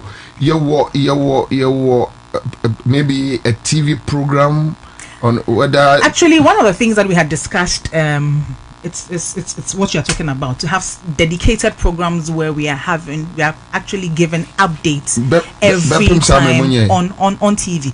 No, but you see, for the most part we've done, like to say, making a lot of engagements on radio. We are constantly on how do you call it, on our social media pages as well. We put that out as well. We agree with those engagements. Yes. But dedicated platform. Yes. That this platform, because trust me, even with young media for no extra microphone, and yet ninyani and saka. Yes. When just like anyway, I just asked. No, it's a good point, and it's good feedback that we take well. And so like I was saying, we had put all of that together and then showed to the people of Ghana, and for them to see the level of devastation that had been done to that particular forest reserve. And so one of the things that we had done was also present that, all that information to the Attorney General for them to work on it and then pick him up for investigations. I think along the line, I say Papa Biasa, but we've been following up on it. And we spoke to the AG and he had said, look, he didn't want to put together a case that had loopholes, and he needed to be sure that it was as tight as could be. So that and on Friday he mentioned that he had called for his arrest this week, and that is what we've seen. So, but want to be we would as we go along we would name them. I said we will name and shame. As we go along, the other names will pop up, and it is devoid of political colorization. Doesn't matter so we MPP ni so we NDC. Once you are destroying our environment, you are an enemy of the state, because and once why you're wondering say they can want to know, because look, Bobie, we said say this issue of Galamsey is not something that started but we know say over the last few years, over the last 8 years, it had gotten so bad that na Ansah, and there's no way that we could approach it with one solution, with a blanket solution. So we needed to look at it from all fronts, and that is why if you look at the strategy that we developed, it's a very comprehensive one. The 5-pillar strategy that we developed, very comprehensive. The first one, we said we needed stakeholder engagement, stakeholder collaboration. Galamsey asem, it affects everybody. Want me say obi to oboase na Galamsey intimating kan and family home. Ubie today and parts of Accra ubie you will tap Accra, so if you move back crying. We are seeing water treatment plants shutting down in some areas, and so you can't say enfa. So stakeholder collaboration, stakeholder engagement was very key. We also needed to look at the regulations around mining itself as an industry. You can't say mining more be mining. President Mahama Kraka, on can't say more be mining. We understand that mining is a viable commercial activity, but you acquire a fast way mining. your quiet fast way and mine and say you and say Ansah. So what are the regulations around that economic activity, and where are the loopholes? What do we need to do to strengthen that regulation and to tighten it? So that was another one. Then we also needed to look at law enforcement, because there where there are laws, the laws need to be enforced. Say emrane wo ho na ye be enforce emrane kwan be na e be fa so be enforce emrane ebe dim na ebe pay. So that was the third one. And then of course we are saying say galamsey are saying you say whilst we have done all of that, you can't say that you would not attend to the damage. So we needed to look at the damage. Ansah na say, what do we do about it? You na say, what do we do about it? So the fourth pillar was to look at reclamation of the degraded lands, also look at the pollution of the water, and also make sure that we are restoring them. Then while we do all of that, I talked about getting to the root cause. What is the root cause of this? People want to engage in this economic activity. But the pathway to getting them, it no to me afford it, and on names our pathway no.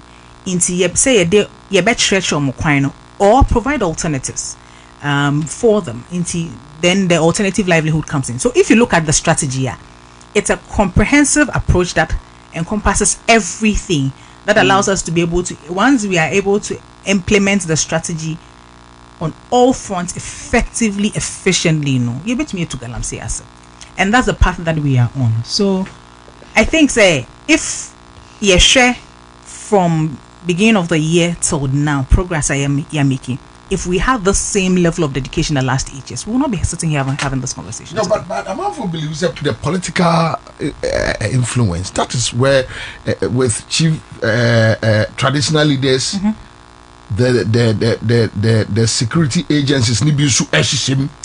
Yes, I agree. It is not true. We agree on that, but you see, but many sure say even more traditional leader bakukra or molest so say we be prosecuted. Bobie make it haba, and I make us say we are very clear in our minds to say stakeholder engagement is key, but so make us, and if you remember I said at the beginning, we said we are not going to shield anybody. So once we have done all the stakeholder engagements, we have spoken to the chiefs, we are getting their involvement, we are reviewing policy and all of that. Now why you say still be here? And we are clear on that. We're very clear on that. Okay, I'll come back to you. Alaji, so galamsey baby, and open me no be din komo na me catch ni pane say. Me an kasa baby amedru no. Ya bre. My bre. Because on my way there are politicians Ansah. Yes, ye wo ahemfo adehye nti yemfa buoma omo yemfa buoma togba fede yemfa buoma gamanche yemfa buoma otumfo yemfa buoma nayiri yemfa buoma wanwan yemfa buoma mawanwan batom na eye omo yemfa buoma akufuado yemfa buoma jomhama yemfa buoma akufo yemfa buoma politicians NDC MPP omo na eye asoja fa yesumo omo akowura mu no army commander no omo na eye yohunu ayesuma no police for no yohunu omo na eye okote naimos for na eye okote temos for na eye. So where do we go from here? Because again now it's clear say any ordinary guys be on the number baby.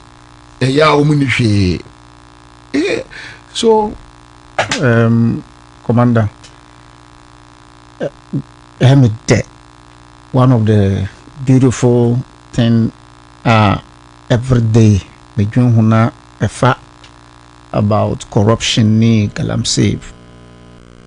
I console myself with one thing: in any democracy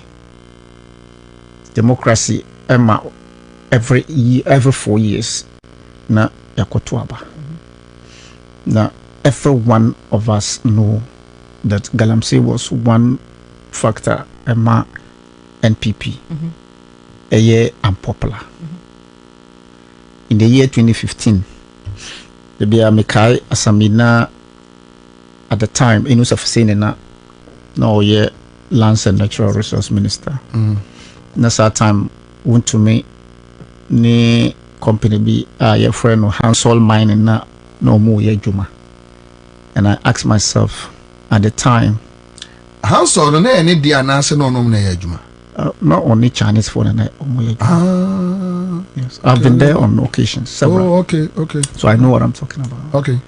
Now we share at the time now your forest reserve in this country and I know any be. Yo. Na oti say company bia or ye Galamsey and a company bia or ye illegal money no more call any of the forest reserves there be.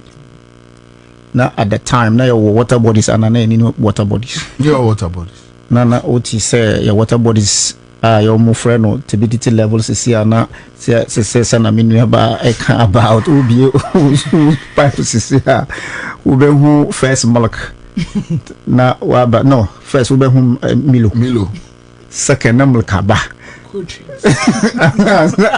Ansah na kokuti what I say. So you choose which one to drink. Not those days I'm talking of 10 years back under NDC. So in the process NDC and NPP made huge capital out of Galamsey.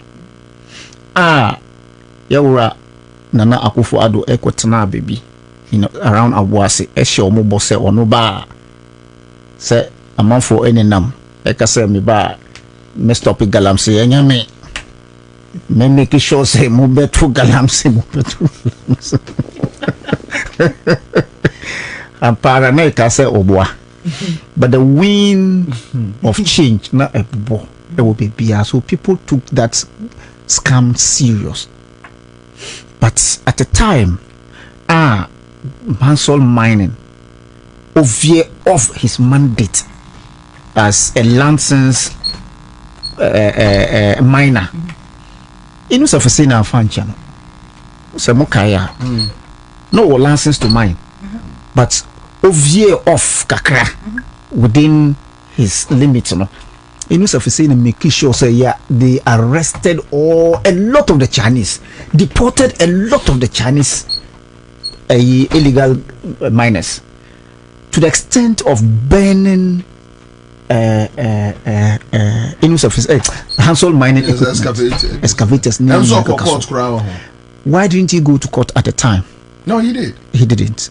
He went to courts. Abra and this MPP bar, and then he won judgment, and then they pay him that money. Okay, so it emboldened a lot of people. We didn't go far. Aisha won. Eddie sa kofo NDC deporting yenu nyina san ba Ghana. Omuye Galamsey broad daylight to the extent of killing Ghanaians. Omuko protesti nyina. To the extent that Aisha one was arrested. But at the time, because MPP needed money in China, they needed to deport or make this woman take this woman back without prosecution. But as we speak, I am told say Aisha one Ghana, she's back in Ghana. Really? She's in Ghana. How? That's a question. So if you look at, sure. I'm telling you for a fact. Since Nana Akufo-Addo Mukwa so call no sabaya. It didn't call ya no buy. She's been here. Since when? I'm telling you that for the past 4-5 years, as one is in Ghana, and now China more than 1 year cry no sabaya. But all the same, the question we are asking, is it the case that the politicians are deeply involved in Galamsey operations, and now it is just as we see that businessmen are fronting those Omotutu Galamsey? the point is, we are all looking at how to find a lasting solution. But trust me, that lasting solution will never see daylight. But at least want to me, I'm a fair idea that politicians are involved. At least, we know. That's what I'm saying. To the extent that the natural, science and environment minister, my reports, more than 35-page reports, elaborating more on involving in Galamsey. The best at the time they could do was to sack him. No, to sack him from his position.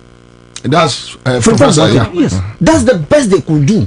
To say, look, you want to spoil the name of the government. So, look, you're very reshuffle. He was the only person, who said, Nana Akufo-Addo did. Reshuffle or sack. That's for the past 8 years. Because he came out to expose Omoano Muye Galamsey. But the point is it the fact that the politician has the political will to stop Galamsey? Yes. Why is it difficult for the politician as we speak to stopping Galamsey and Nia Omuye on our water bodies and the reserves? Yes, the difference between NDC and MPP today is the fact that Nana Akufo-Addo Esani Eli allowing people to go and mine because the water bodies no krana or more waste more time. No pen and tentem. So the reserves no baby a umbenye akunta mine betime gold no be brainty or sign. And look at the people, the number of people are or sign licenses for them to go to the reserves no akunta mine and somebody just sending a test or say Ansah one is the Ansah one maximum prison. Ansah one is never jailed. Ansah one is in Ghana doing business. I'm telling you. Ansah one who Ghanaians, we couldn't jail Ansah one. Is it under NDC that they jailed her or is under MPP? That's it. So, but the point I'm making here is that the people who were allowed to mine in these reserves are politicians, and we knew them. We know them. Abu Jinapo, the then minister, came out and said, "Baby, ana akunta mining na omuye jumano was illegal." What did they do at the time? Nothing. Baby, nipa hudwa omuko ekoye Galamsey areas where people saw politicians mining impunity. The highest level are your politicians. What did we do? We seized more than 500 excavators at a time. Nobody saw where it ended. So the point is this, as simple as ABCD. His Excellency John Dramani Mahama has instructed the minister in charge of lands to repeal that LI. Yedibeko Parliament. And Yebia, we have been able to recover 9 out of the many forest reserves. And we have recovered 9 out of that. You bet me a show, Mubet me a reserves crow at the Ghana. Oh yes, we have that list. I can mention. And I don't know if I'm here. You have everything. No, list. You see, list no. They always ask. List no. No, because the ones now say video na say A2. Network not a call. I have a problem. Network problem. Okay, so young videos number. A damaged forest now.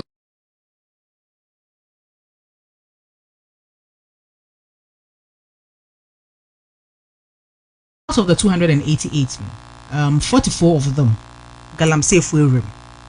But when we came, one of the briefings that we got, 44, the level of impacts of Galamsey activities, they vary. Like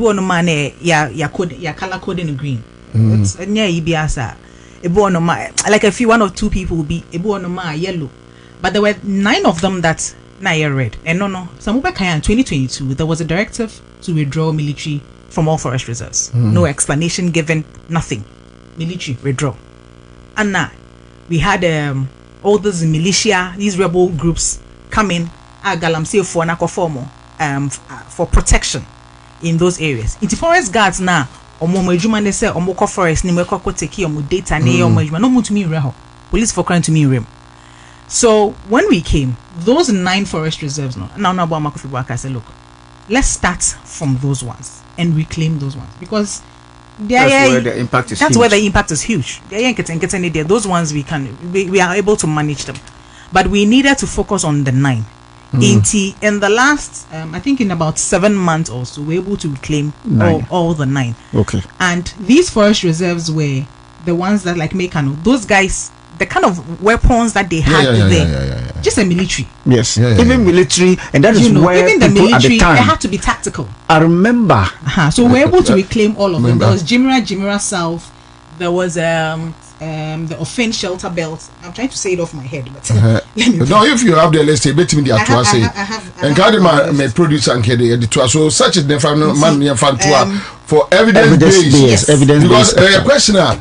Obia busasa say they the two jada mose nine yes because now say mbekaya beginning of the year no now almost every month be an update ya reclaim me it's ya reclaim me bia ya but the most later no hear statement be say o ma say ko yes of course and American so I have Jimira extension, the Afawo Hills, Tano area, offense shelter belt, Ariaso East, Ariaso South, Subri, Asenayo and Desiree. I remember Asenayo and Desiree were the last 2 that were able to. But Subri, I think Subri recently na Erastus air complaining. It was area and the area for but I know na your call na your kochi I think last 2 weeks ago Friday, and then Monday we brought them to Accra. There were 9 guys that we had friend saying arrested. After Yako clear, they tried going back in there.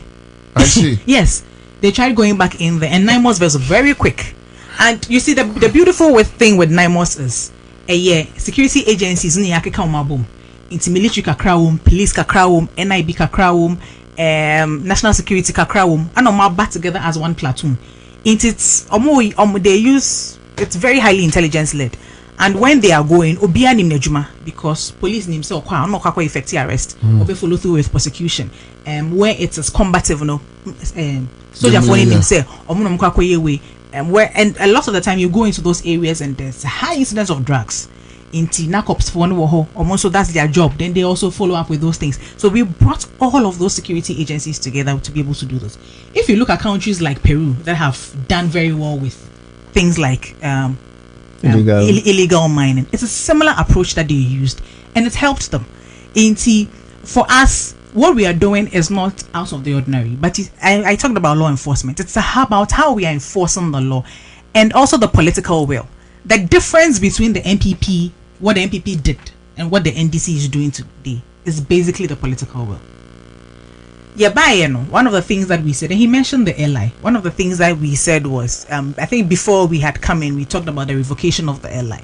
When we came in, that is the 246. When we came in, I think some concerns were raised to say, the LI, the problem with the LI is the power of the president to grant mining into forest reserves. So we said, okay, then let's take, if that is what the issue is, then let's take that out. So we did. I amended it to LI 2501. Then Ghanaians said, no, you said we are going to revoke the LI in totality. So revoke it. I mean, we sat down, we are listening government. We sat down and I look, this is what the people of Ghana are saying. Before that LI, the EPA was able to. There were guidelines that were in place. But I think it's still in Parliament. Yes, it's not been laid yet. Yes, it's still in Parliament. That allowed the EPA to be able to do their work. So if those guidelines exist and the EPA is still able to do their work, then why not? So Honorable wrote to, for instance, Attorney General, and he did not raise any objection. So once Parliament resumes, it's going to be laid before the table. And but I think there's a new proposed LI, right? We haven't proposed an LI yet. The new one is amendment, the 2501, because once they took it out, it was changed to the 2501. But all of it is going to be laid before Parliament to revoke it entirely. And then if there's a need to institute a new one, then there would be. But as we speak, that deadline is going to be revoked entirely. And the other beautiful thing is we haven't granted anybody mining license to mine in the forest reserve. Since yes. I see. We haven't. No. There's no license. So if you look at, Mami, any videos we want to see. So the videos now the of our reserves now, and I say what kind of videos? Yes. So you see that the extent of the damage of the reserve. Okay, all right. So.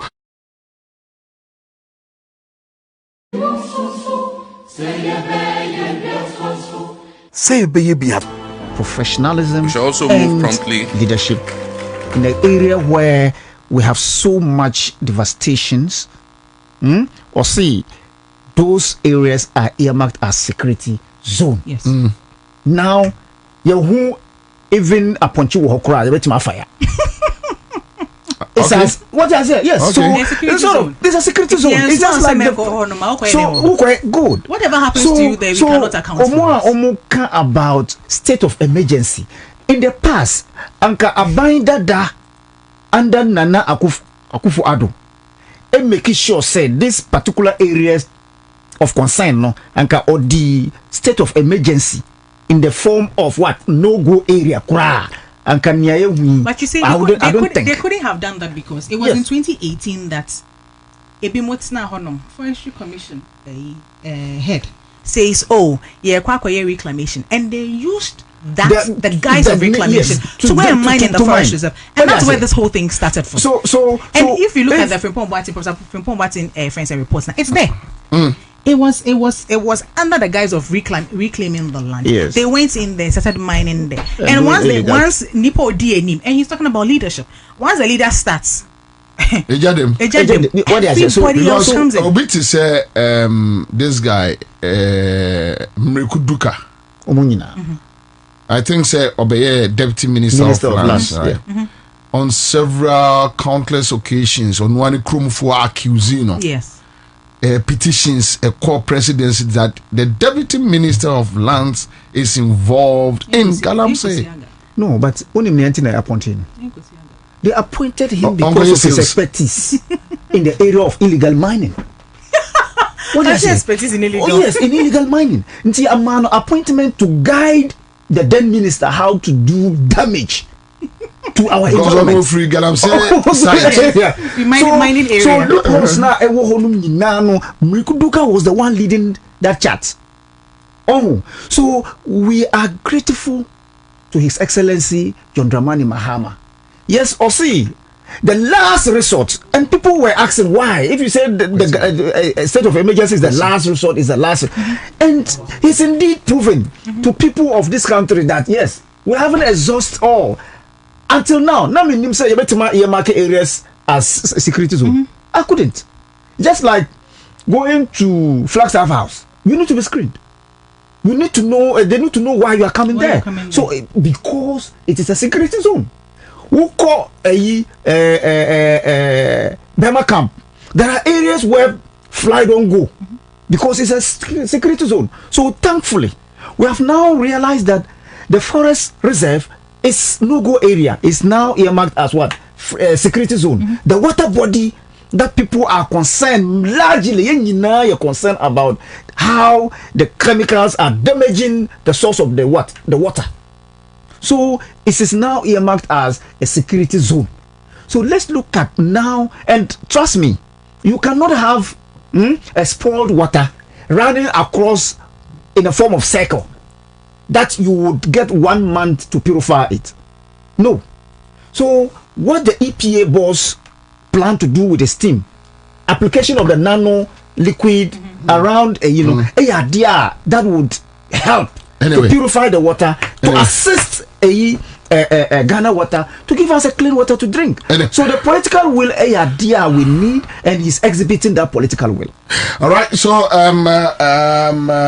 Miniaba Mausi Ama Maonyefia.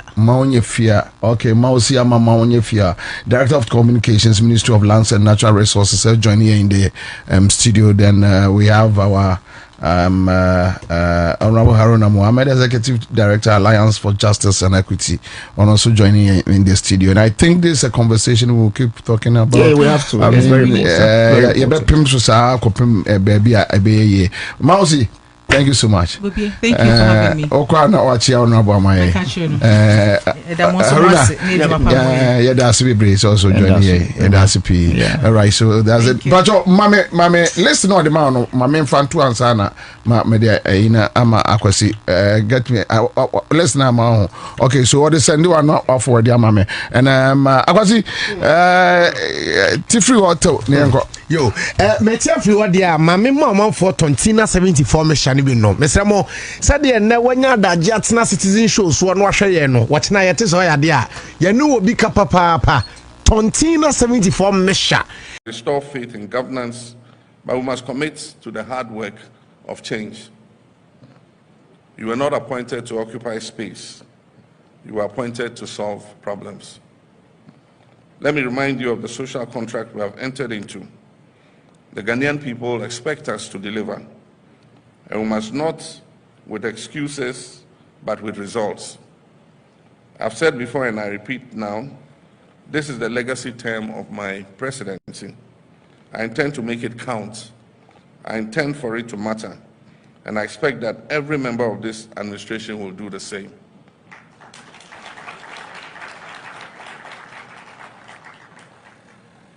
We must work with a sense of urgency, and President Jonathan spoke about the 4-year term. Our young people are tired of waiting interminably. Our farmers, our workers, our entrepreneurs, especially our women and youth, want to see policies that work for them. They want fairness, they want opportunity, they want to live in dignity and prosperity.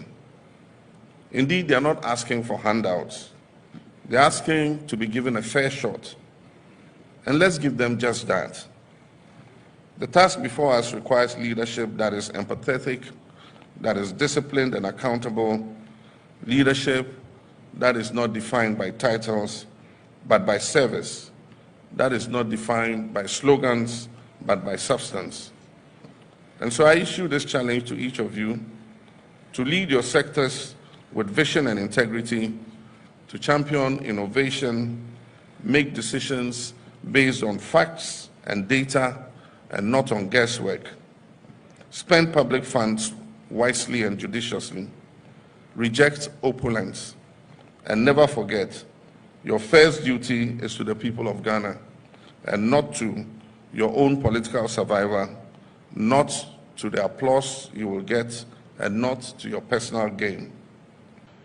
I want each of you to leave this retreat with a clarity of purpose and with the humility to keep learning. This job is not about knowing it all. It is about listening. For example, I'll stay true to the values. And please remember, when any of us fall short, I will not hesitate to act. I didn't think that was what you would clap for. Let us leave here with renewed determination. Let us work not for applause, but for results. Let us lead with honor, and let us remember always that the true measure of our success will be the lives we touch and the legacy we leave behind. And finally, let me remind us all that the destiny of our party and our future success depends on the legacy that this current administration will establish. And so we must give it our all. We must work together to make our party's future successful. I therefore have the privilege and honor to declare this executive leadership program duly open. My brothers and sisters, the problems we face are real, but so are the solutions. We can rebuild our economy, we can create jobs, we can restore faith in governance, but we must commit to the hard work of change. You were not appointed to occupy space. By thanking all of you for honoring us with your presence at this first dialogue on illegal mining. We know that the issues of illegal mining are dear to your hearts and to the hearts of every Ghanaian. And that's why we decided that from time to time we'll hold this dialogue. This is not going to be the last. We'll hold this dialogue to update you on the progress that we're making in the fight against illegal mining. Mining in Ghana has been historical. And when the first Portuguese arrived in Elmina, one of the first things we sold to them was gold. And that's why they built a fort in Elmina. Our grandfathers were involved in mining. The problem with the difference between then and now is that they use rudimentary tools to undertake the mining. And so the capacity to create destruction to the environment was very limited. The whole equation changed when the small-scale mining sector started deploying heavy earth-moving equipment. Before, it was only the big-scale mining sector that was involved in using excavators and bulldozers and huge dump trucks. At a point in time, the small-scale mining sector, which is a legal sector of our mining, it was passed in PNDC time to allow, because we realized that the big mining companies were owned by foreign companies, and Ghanaian small-scale companies that had the capacity to mine were prevented from doing so. And so the mining code was revised to add for small-scale miners. And as I said, there's a difference between small-scale mining and artisanal mining. Artisanal mining was what existed before, using pickaxes and shovels and so on and so forth. But when the new licenses for small-scale mining started, and they could afford to bring in excavators and bulldozers and others, it meant that their ability to destroy the environment was expanded. And that is where we currently have our problem. I want to assure you that we are determined to win this fight. And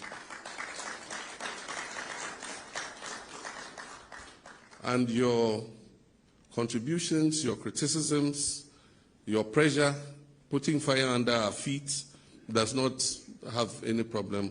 We don't have any problem with that. You must continue to do your advocacy, to urge us on, to encourage us to win the fight. As I said in the last media encounter, I said that I had no illusions that within 7 months I was going to win the fight against Galamsey. And I said that it wasn't going to be an event, it was going to be a process. Mistakes have been made. In the first effort we made, we go into a forest reserve. We mapped out the forest reserves that had been that had incursions of illegal miners. And we deployed the first wave of our security services. They scored a lot of successes. In a short time, they had cleared some of the major forest reserves that were called no-go areas. Unfortunately, after we cleared the illegal miners from there, the security services withdrew and handed over the forest reserve to the Forestry Commission. And so they put their forest guards there. The forest guards don't have the capacity to defend the reserves against the illegal miners. And so lessons learned were that in the next wave, with the formation of NIMOS, that we must deploy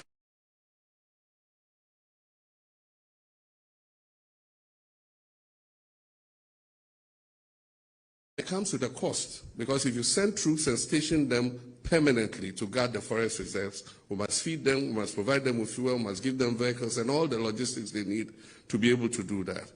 And so that links up with Franklin's question about budget. We need a substantially bigger budget than we have currently to be able to win this war. Happily, budget hearings have started. The budget for next year is going to be presented to Parliament. And my expectation is that the Minister of Finance will give a much bigger allocation to this fight against Galamsey. We also need enough troops. Our troops are stretched. We have so many chieftaincy disputes all over the country, land disputes. And so you go to Sampa, we have troops there. You go to Gonjaland, Savannah, there are troops there. You go to Boko, there are troops there. You go to Nkwanta, our troops are there. And then our troops are also on the border to protect us from terrorism. And so they are spread thin. If we take another batch of them and go and put them in the forest, it means that we are committing most of our troops to other things other than crime prevention and keeping us safe. And so that's why NIMOS is a combination of the police and the army. So all of them contribute troops. And then we also have national security also contributing and all the other agencies. But happily we have some additional troops coming with the winding down of some of the peacekeeping theaters. And so when they come, as many of them as possible, we'll add them to the force so that we're able to dominate all the anti-Galamsey sites and be able to win the battle. As he said, we have targeted 7 major zones in the regions, and the Army have come up with a proper strategy. NIMOS has come up with a proper strategy for engaging the illegal miners and making sure that we clear them from especially the forest reserves and the water bodies. One of the important successes is the change in the whole issue of excavators. Excavators came in huge quantities, and I remember that at a point under the previous administration, they asked that permits be gotten before excavators are imported. Meanwhile, the law did not say you should get a permit after, but that was what we came to meet, that you bring the excavator, then you go to the Ministry of Transport and ask for a permit. But the law actually says that you must get a permit before you import the excavator. And so now we are enforcing that law. And so you can't bring an excavator in, you can't put it on a ship, and we're telling the shipping agencies, if you bring an excavator for which there's no permit, we shall penalize you, the shipping agency, for carrying that excavator here to Ghana. In the meantime, we came to meet a huge quantity of excavators in the port. And that is what the Lands Minister was explaining to you, that we had to decongest the ports because there was no more space for anything. And so we've moved them to the military space at the Shire Hills and other locations, and we've corralled them there. One of the successes too is the registration of excavators. Even though the law requires excavators to be registered, nobody was registering their excavator. And so if you look at the DVLA records, there was no registration of excavators. And so anybody could bring in an excavator and take it straight into the forest. Today, we are requiring that every excavator must be registered with the owner of the excavator known. And once that is done, like he said, we started putting trackers on the excavator so that we know exactly where they are going to. It's not only illegal miners who use excavators, contractors working on our roads, quarries and others all use excavators. And so it's impossible to just put a complete ban on excavators, but we must know where that excavator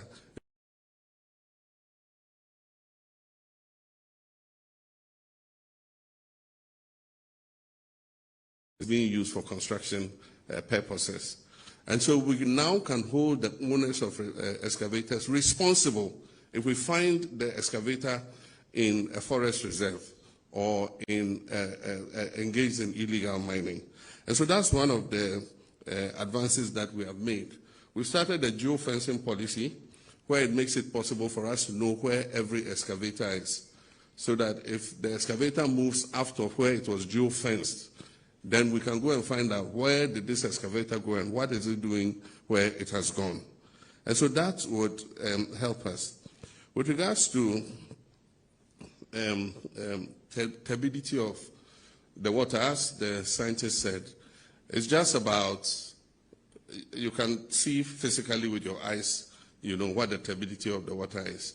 The thicker brown it is, the more coffee-like it is, the more polluted it is. The less it is, the less polluted it is. And so, like he said, we are scoring a few successes, especially on the Ankobra. I believe the minister chose the Ankobra to start because it flows through his constituency. And so there are some successes, but like he said, we still have the Pra, we have the Densu, we have the Birim, we have the Ofin and all of them. But that means that we must get more manpower. The Blue Water Guards have started work, and a lot of them are deployed on the Ankobra River. So far, we've recruited 1,000 of them. We pay them an allowance of, if you take away deductions and other taxes, of about 1,500 cedis a month. And so if we have 1,000 of them, and we pay about 1,500 a month, it means for a year, you're talking about roughly 18 million cedis. And that's for 1,000 of them. And so if we scale up, then it means that we need more money to employ more of them. But I endorse it because it gives them an alternative source of income. Because as they are fighting the pollution of our water bodies, they are also earning an income as a kind of alternative livelihood. And so that is something that we'll have to scale up. And so the Minister of Finance in doing the budget must make extra provision. We also have to start reclamation, because it's not enough to just stop them and drive them away and leave the land scarred the way it is. And so there are a few companies that have worked with the United Nations, and they have come up with some trees that help to regenerate the soil and can also take out toxins from the soil. If you've heard about the green Sahelian wall that the United Nations was sponsoring, some of the companies involved there have also come and tried those crops in areas that we want to reclaim. And they say that the tests are positive and they can work with us. But of course, we need to use these bulldozers and things we have recovered to level out the land before these vegetative, organisms are put in the land to be able to reclaim the land. So reclamation is one of the areas that we must look to. Happily, we should be able to get some support from green climate funds and a lot of these green funds to assist us in reclamation. But we must put our resources in first. The menace of illegal mining, and I've been trying to find out about best practice, and I found out that apparently we are not the only ones suffering. The high gold price is pushing a lot of people into gold, especially gold.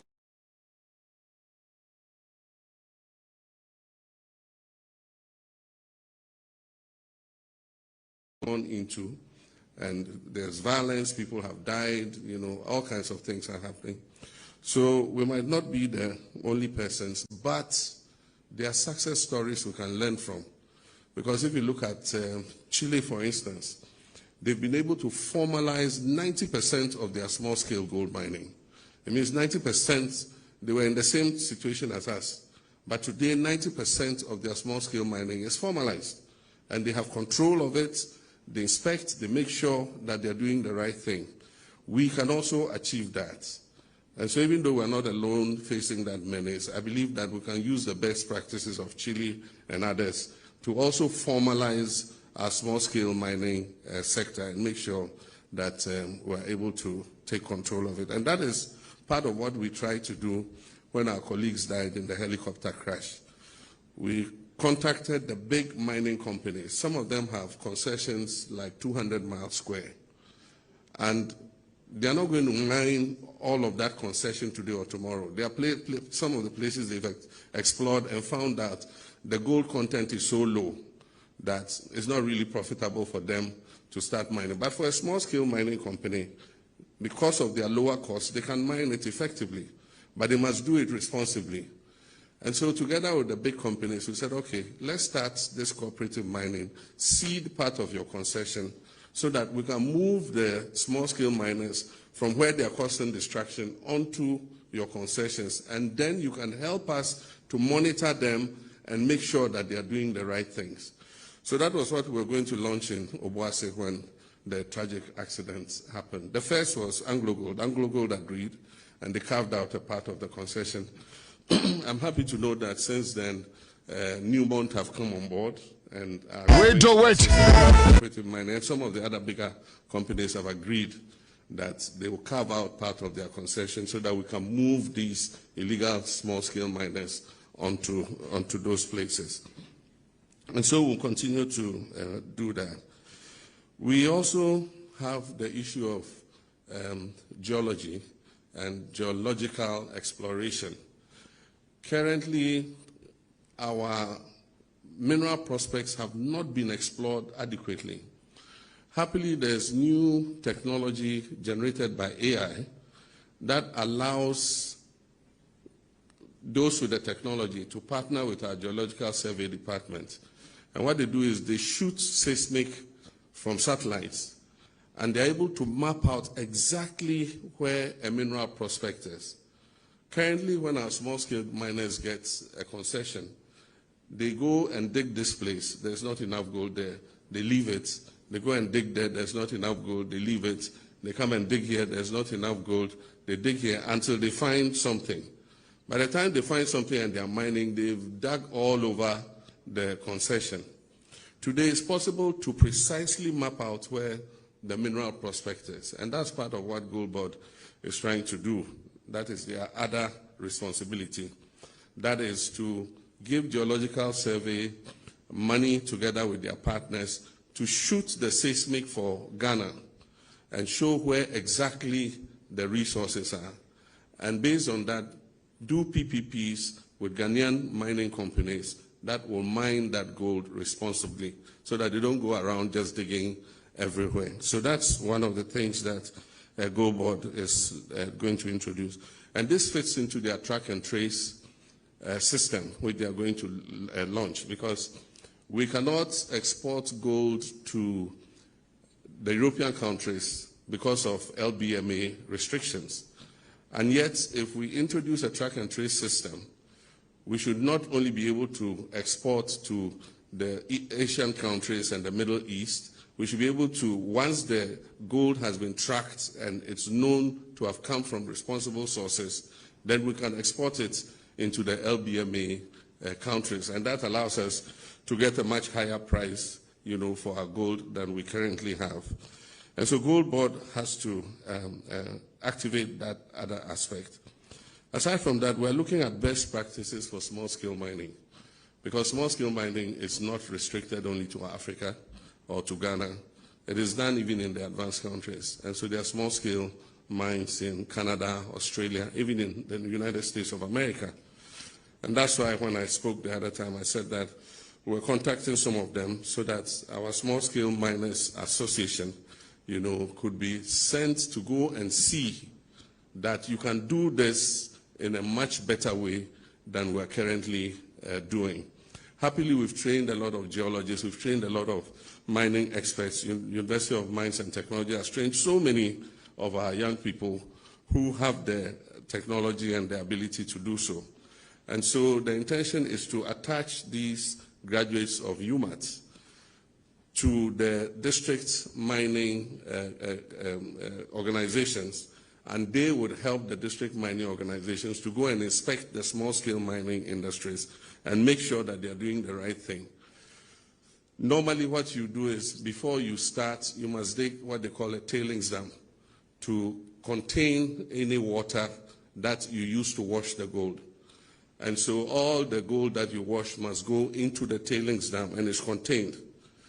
And after you wash the gold and you finish mining, you're supposed to cover the pits, and then after that, there are chemicals that you can use to clean and detoxify the water. I'll come to that in a short while. But like I said, it's not an event, it's a process, but we'll never give up. It's a long journey, but we'll continue to work on it. I like that somebody raised that, what are we doing to the kingpins? Because most of those 1,400 who have been arrested are young youth who are looking for something to be able to look after themselves. And we'll prosecute them, we'll imprison them. But those who run those operations are the ones that we must be arresting and imprisoning, not these little boys, you know. And so we need to change our strategy. We can arrest the boys and all that.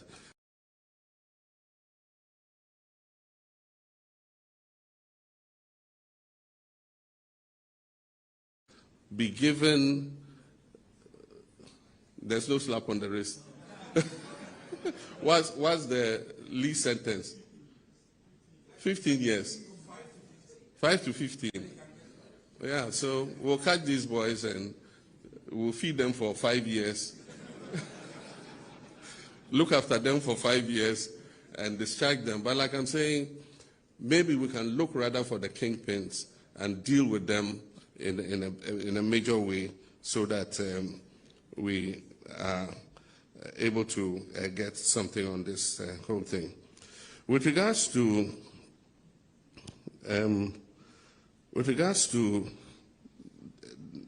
toxification of the waters, like the EPA was saying, we've started some pilots. There are new chemicals that have come that allows you to treat water and take out the toxins and the heavy metals. There are new chemicals that have come.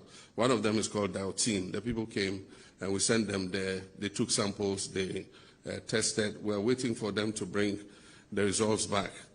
But there are other ways of dealing with gold, that is processing gold, without using mercury and cyanide.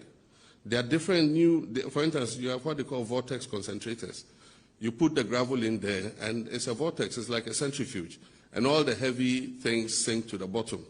And you're able to take out the water and you see the gold lying at the bottom. And you don't need to use mercury and all that. There's carbon filter. There you can use carbon filters to filter the water in order to be able to take out any toxins that are in there. They call it activated carbon filtration. You have reverse osmosis that is capable of taking out heavy metals and others, you know, from the water.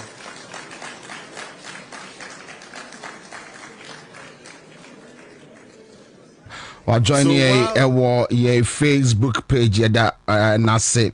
My never say my Joe Topman.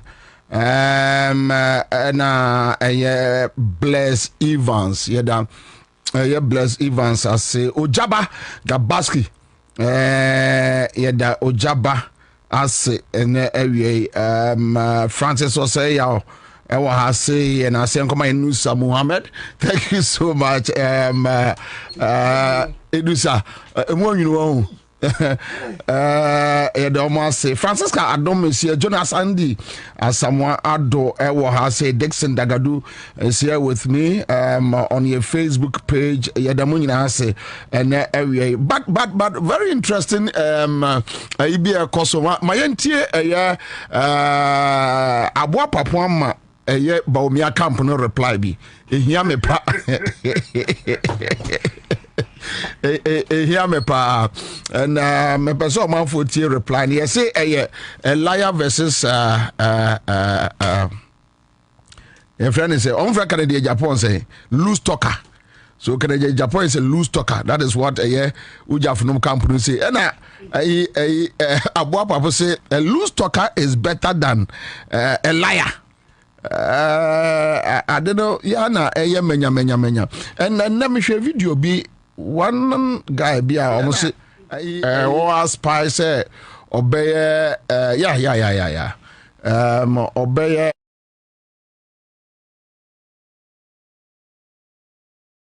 Japan a loose talker. Ghanaians prefer a loose talker who create jobs, opportunity for the future generations of the ordinary people than a flip-flopper who the ordinary Ghanaians see as a liar and a blatant liar who's a snake and a wolf in a sheep clothing.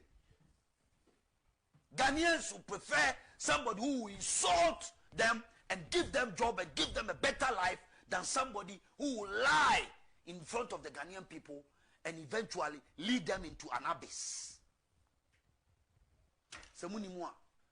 We are the grassroots people. More than a munim. Kennedy Japan a loose talker.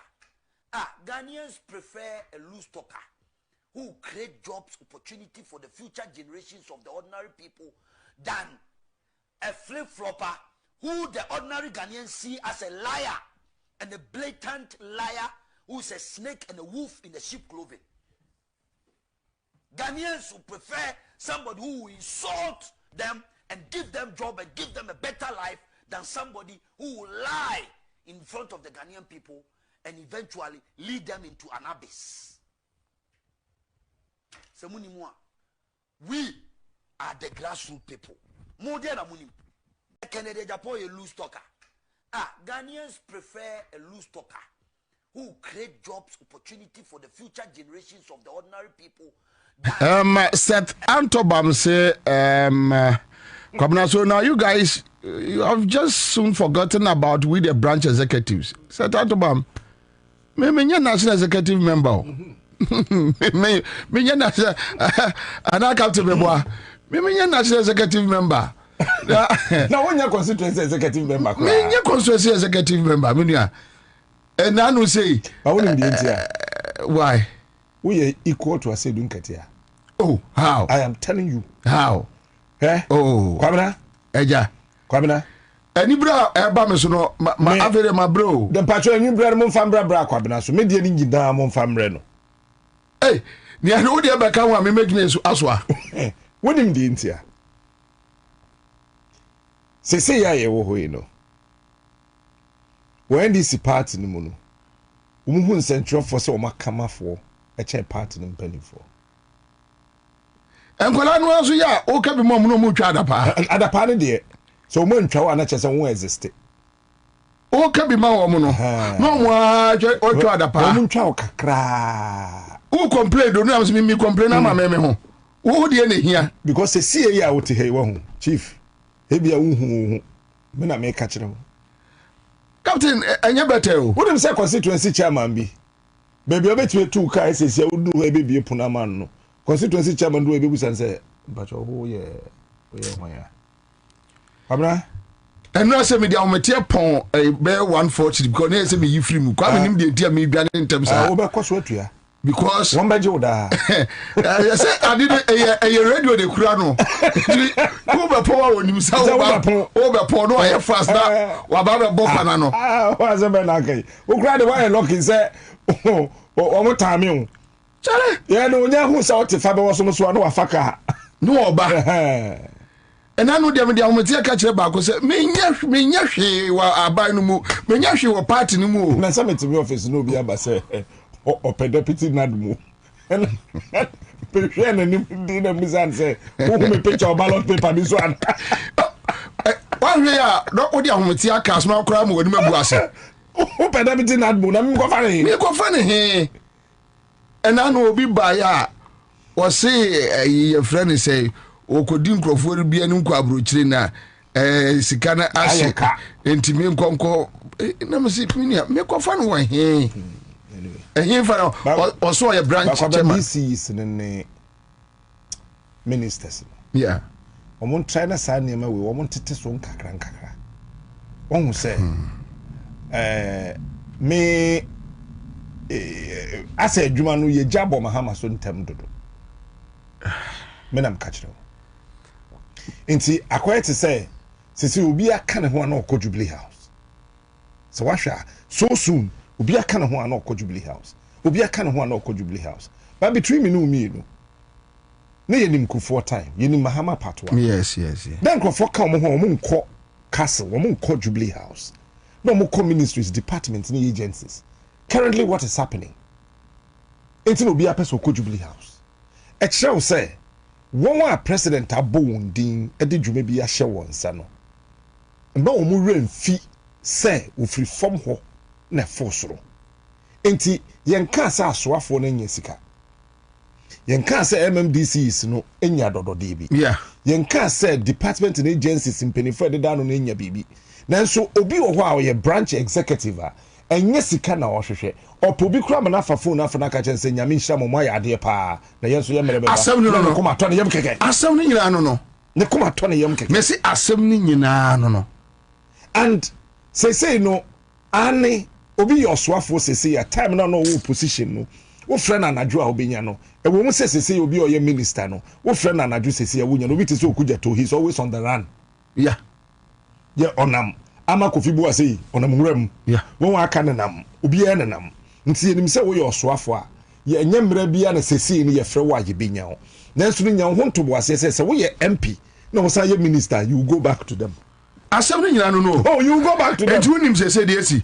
orphan constituencies ni kura the executives no omo for mo ya hwe orphan constituencies no say be say Ashanti region Asante Mampo ne omo for mo ya hwe because after all obepe dey obepe hwe say Ashanti the t-shirt pen hepe e be ba o so after do mo gu animu ase a be duru ba bia ya duru yo enu amete say unua e kan sem bi eye nua Kevin Okasembi, and it makes sense that you have about 40,000 and Kola will deploy one across the country.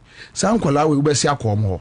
In fact, Captain, now more position make Kasembi Chiromo. Meaning, some green home, some are new say pressure beba a year or Rajo Mama so the executive central government. 80 Omonti monitoring team.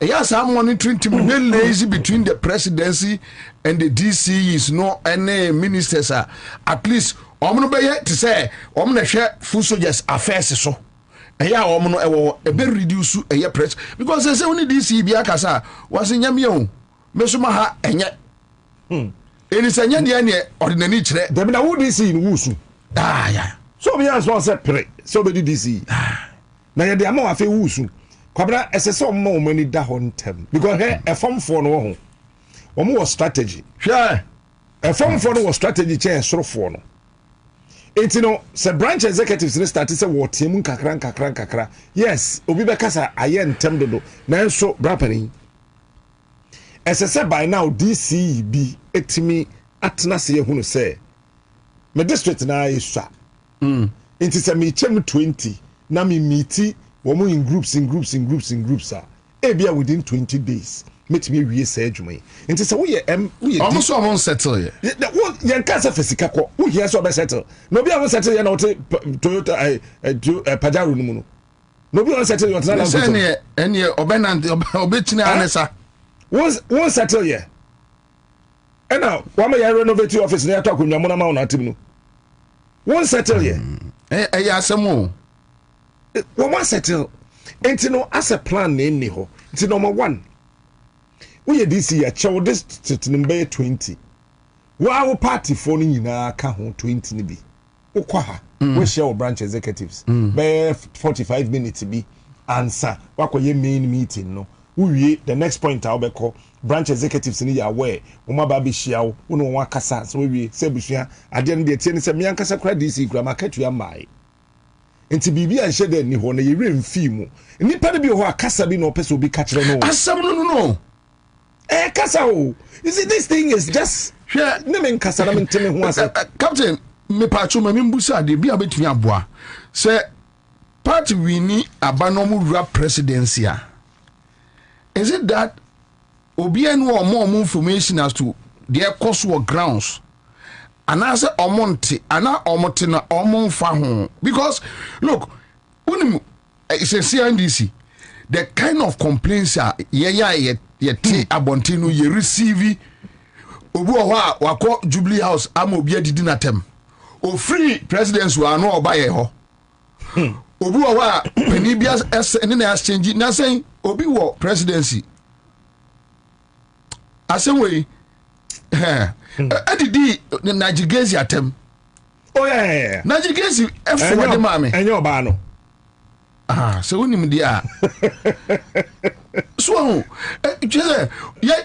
we get a whole lot of complaints and the one now the bufu ba kwakwa to bomb abonte say ya ombe steady na omobuafu but make us say sunipa no oba mu ani 4 years kra o ya ye adwuma no free 2008 ya ye adwo mama ho image mu adwuma free 2000 ya ye adwuma saa na say ya no na wabegya de ne de abofom ban complaints pa me to say minua complaints e be a regional chairman e be a constituency executives e be wa go a president for whatever reason e be to be send you audio just you ask yourself so many questions. When say a party here nyɛ den bampanifo na man yɛ den hwɛ politician bia wo position o wani waso oba ban mu a na naso ayira. Why? Na kanani. Ade. Because on person beti de wo ka kire no. O person te de ono a person ka kire no. San African politician it. It is say no mpanifo no bi wo a wo wani uni aso. O wani uni aso. Enti de ekoba ina na ye de wo ka ye no. Say pressure na start ekọ John so. And yema yenti e ho asese or one person. One person. You see, the president cannot micromanage every department and agency of this country. Inti yema pressure na kwa gu ne so saa no a start ko saa no. When our presidency won't be Philibi because one chief of staff or your party ba. Yes. No saso ye Ghana ni. Yes. Callistos or your party ba or your Ghana ni. Ofosu kwa che de ya no akọ hinta. Because on sa pressure no abre e kwa no so a miniminu no wa hwe obetete ne ho agu so because e bre e pressure enti be bia agro na kwa koduro no esese DCs na nkasa no e bo mo ho so kakra Kwabena no kwase ma men kan plane ye DCs no e bi no me ye slow dodo e kwa mbe so o mo ye slow dodo e kwa mbe so Kwabena hwe UDDC CCA wo se aban tua oka yes nti sika ni ho aban o salary mai yes assembly no niska yes nti o mu free fuel ana nti o mu free fuel ana kambe ka se bia na bibi bo ba no se giant o mu free fuel ana se wo bo ye dey Kwabena DC what orientation because DC no we are president of the area. Yes. Enti se sika wo sika ni ho ni kwan so many pen who se sika ni ho na sika wo. Ese se body language and our confidence level no so high, very optimistic about everything. Said about ya nipa na wo district ni mo no wo hu a obenya ni da so. If not more, Mahama campaign was hope. But that and that's also almost say at the pressure ba almost. Debbie say that's what me ma pressure there and they have been worded there na beba. Say no obi ama ho na chese ukun nipa no obi ama ho dia wo dwene ho if any that's what me ma pressure there and na chese abemubo ni so for ni da kwan say at least ubema ni bibi obi di ni ba school fees ba obi di adwuma semo ba obi di so these are the things almost they are running away wo mpo mo ho so kitwa bi nkosoro kakra wo say etoda ye ma me no no efie nyansa no Kwabena me ne wo fie nyansa no emu odu o e chen won a omuso makosuku bebre ye ma minim se aduane na onnoa no esua so okasa otete ama ye ntama aduane wo fie ebeso ye yina na ebinim men exactly enti obehye de delay aduane no ano na wasoma ko anti ya manu ho e wo mampon ase ho na ka kire ne se ada no me ka se nka omfa de bi ma me onimpa se ma me ni ho ai na wasoma na ubekọ ebiso we ni da so say ukwaji bi bia ma me no aduane ba no na wonu ya ba ya me no ai ma me wa ho na wo meja bode no ma se o se me ntwa na de bode no e strategy enti bode no yehu banche no yehu sesi wo ba ye ma me nim se ono ama ne bin kufa hwo sesi a about 3 o'clock ebi ni hobi mo de be 7 pm e kombe kun anajo wadar sa wadar once about 5 no ono kasa dimirika mo papa wa he no address so ayire so 6 pm no fufu no shoot team yes so ye ndidi anajo de enti aye ma me na twada ma ndidi anajo se aduane ni so tu di wi akoda da bo so gu su se dim no akoda o tete down sa no akoda enti no esese amembu no fie nyansa kakra bam efie nyansa kakra bi you have a point e ba beta ho wo nti ndema no bi ho a wo boto an wo boto a no we jaya na nkrofo huhu kakra na wasa twe adogu mfimfi ha wo ha no wa tapia kakra se beta no wasa boko no mu dimirika no wasa ese wo de fie nyansa kakra etotototo ho na omunja kasa no but wonya sure say bia omum biemu ema manfo meye bia akoye patakon ageko abobo adwuma enipa ba ko na ebonobo ade no ontimi na de pressure ne ba but ebonobo na pressure o kan bibia che na nkrofo wo mbetumi aboa o se da bi mempene wonya sure say ye no a ebi no behave to say chiame a wabro nsa na ohene kasa de otia na yezuom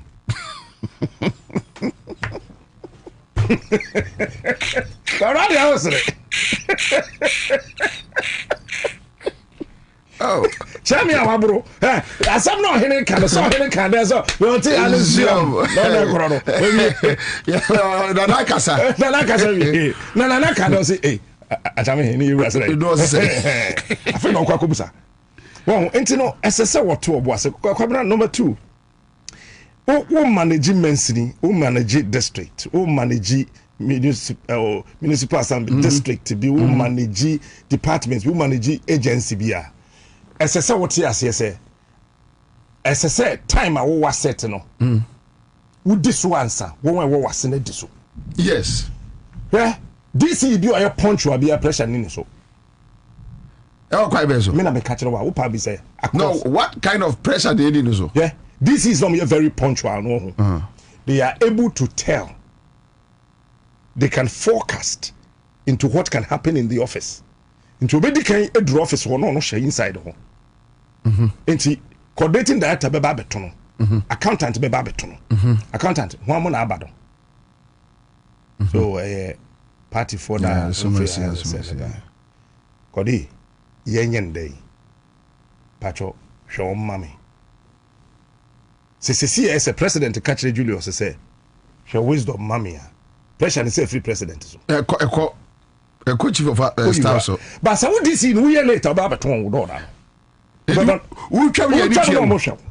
Okay, you have a point. Yes, what one more. You see, what's na office? Abanyamo appointment na your strategy.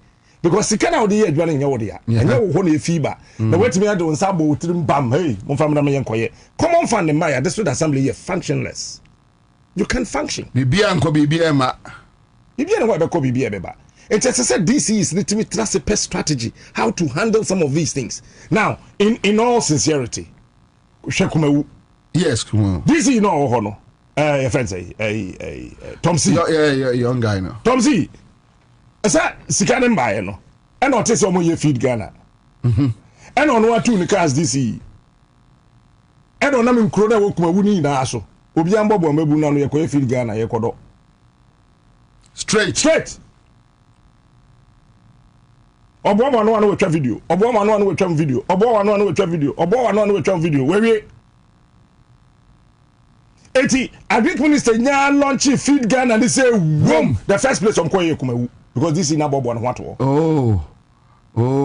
we be done that we be done to what that eti ye be mo na pressure na won so no e fi ho say over 2000 youth wa come agum and ho adwono kakra so it's a strategy afeso so region bia woni mu dynamics ben na nanom no nkontokwa we are DC, we are minister, we are CEO, who are Shanty region. No, say I want to be near him for 3 years, want to be in the region.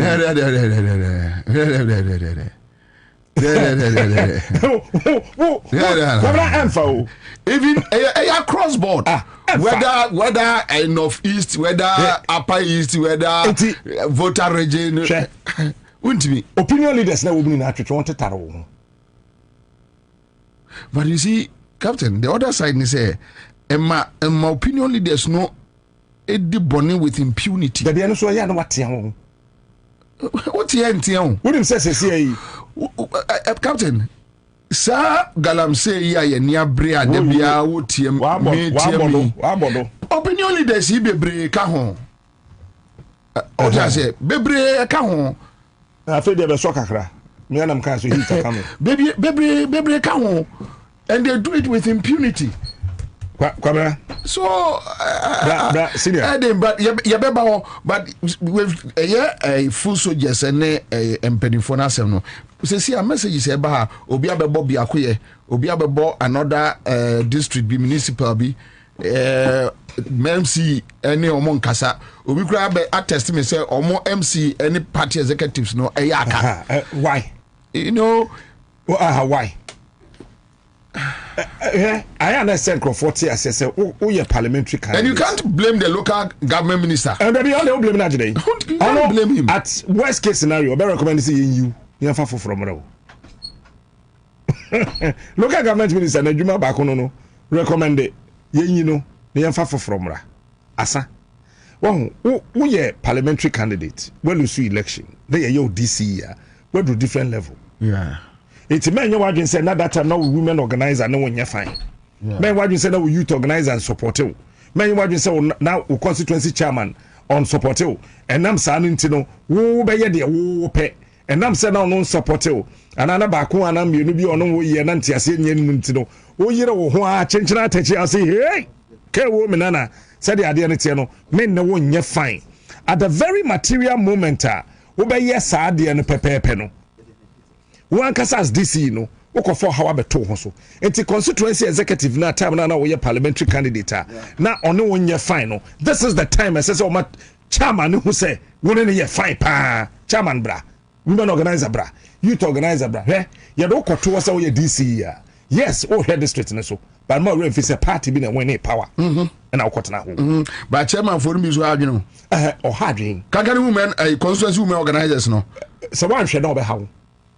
Because school feeding say better yes obi afa schools nsia obi afa the protocol credit amount no wa fa e dia kwa kobo ne busuani e no de no watia no waje Kwabena yi ye tie no so na dia asem ko ba no de fa asem bi amba wo ya na wani mi no wa hye mi no bo so watemi wo ma constituency ni temi na wo fa ho tan da bi wo fa me ho tan kura no sa tan no district ni na be boa me won ya ase aye party 70 ya na ye suro say obi wo party no mu na de oyo no nya wo mu ntimi nka na as a women organizer owo ho wo be ko ba bi nso no ye sa women organizer no ye no so ko so na ya board matricle na ye de na ko mu bi foforo ye no so ko so no so tipe no wadwa ye yanka say ye nyansebo no ndwuma no bi ho a ya cheche he wo district bia constituency bia youth organizer no on ye district no youth employment deben coordinator mwa yes okay region bia regional organizer ono na ye nadum coordinator mebwa okay and a district secretary no say parliamentary candidate or honya appointment and now win election now there's the likelihood say either the chairman or the secretary never be DC enti ade na san hihye ne da ho enti eduru ho am tom fumu bi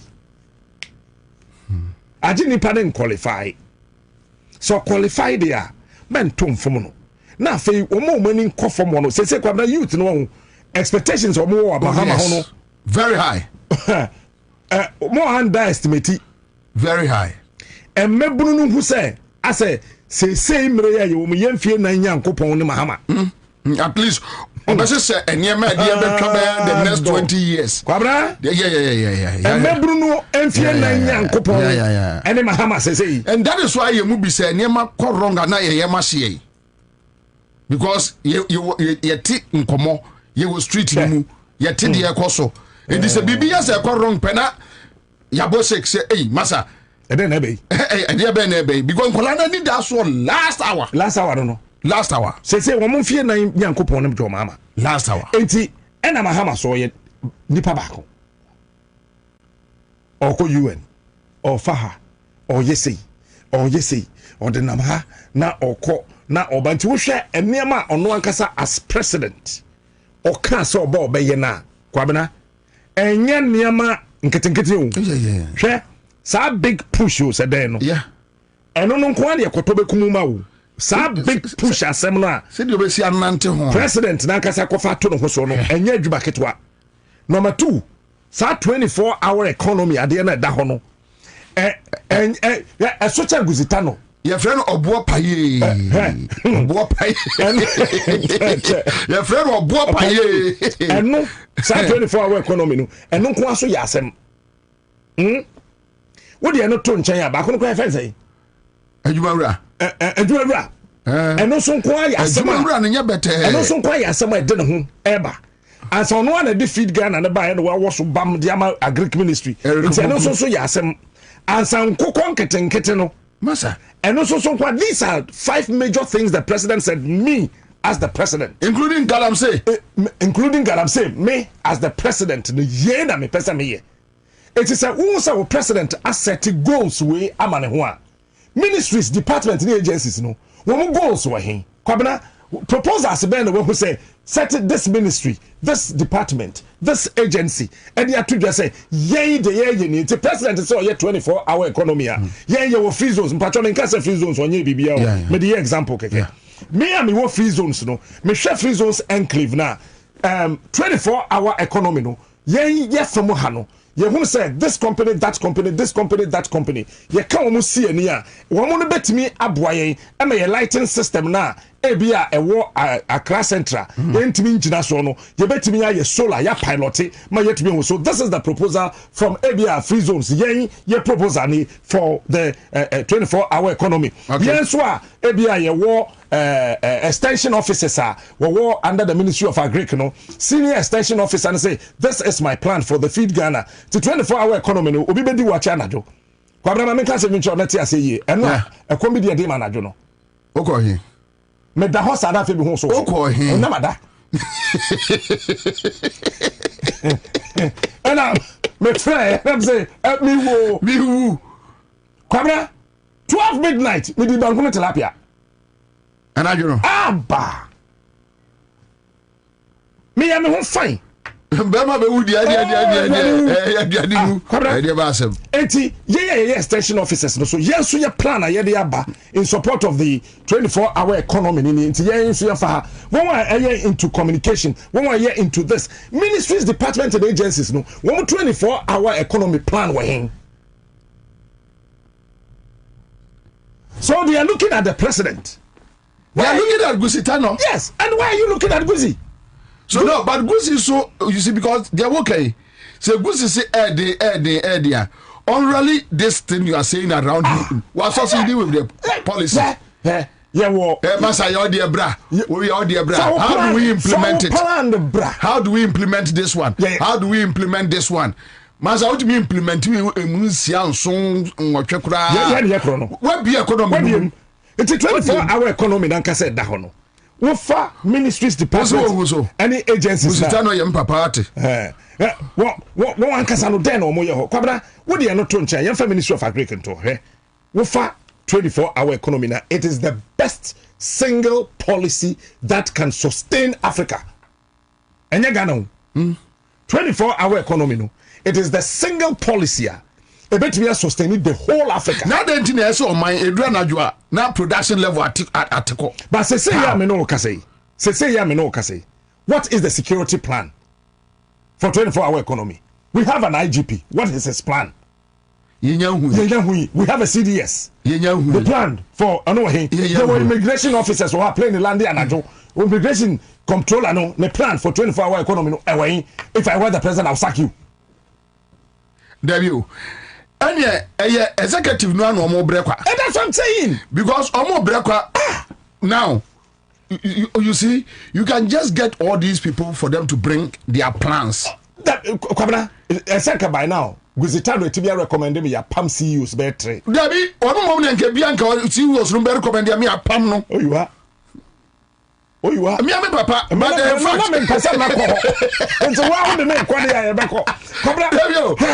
because the point is, like you rightly said about just 3 minutes ago, if say what all those people said, well, for our plan, Breme, we for our plan, bar. We for okay, so Ghana police mo plan is say for the 24-hour economy. We discuss it. Okay, so how do we go about it? Obeka say funds.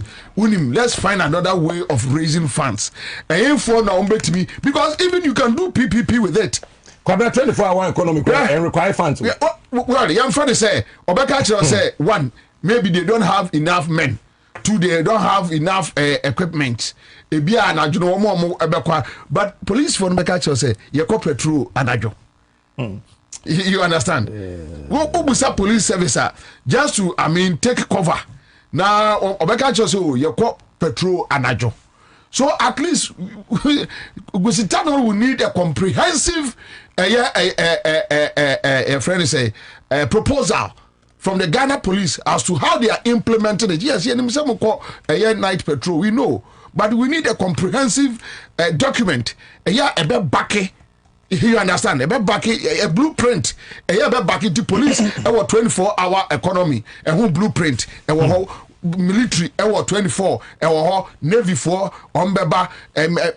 medical service or more 24-hour economy. So you try to expand. That's right. Kwabena, and only yeah.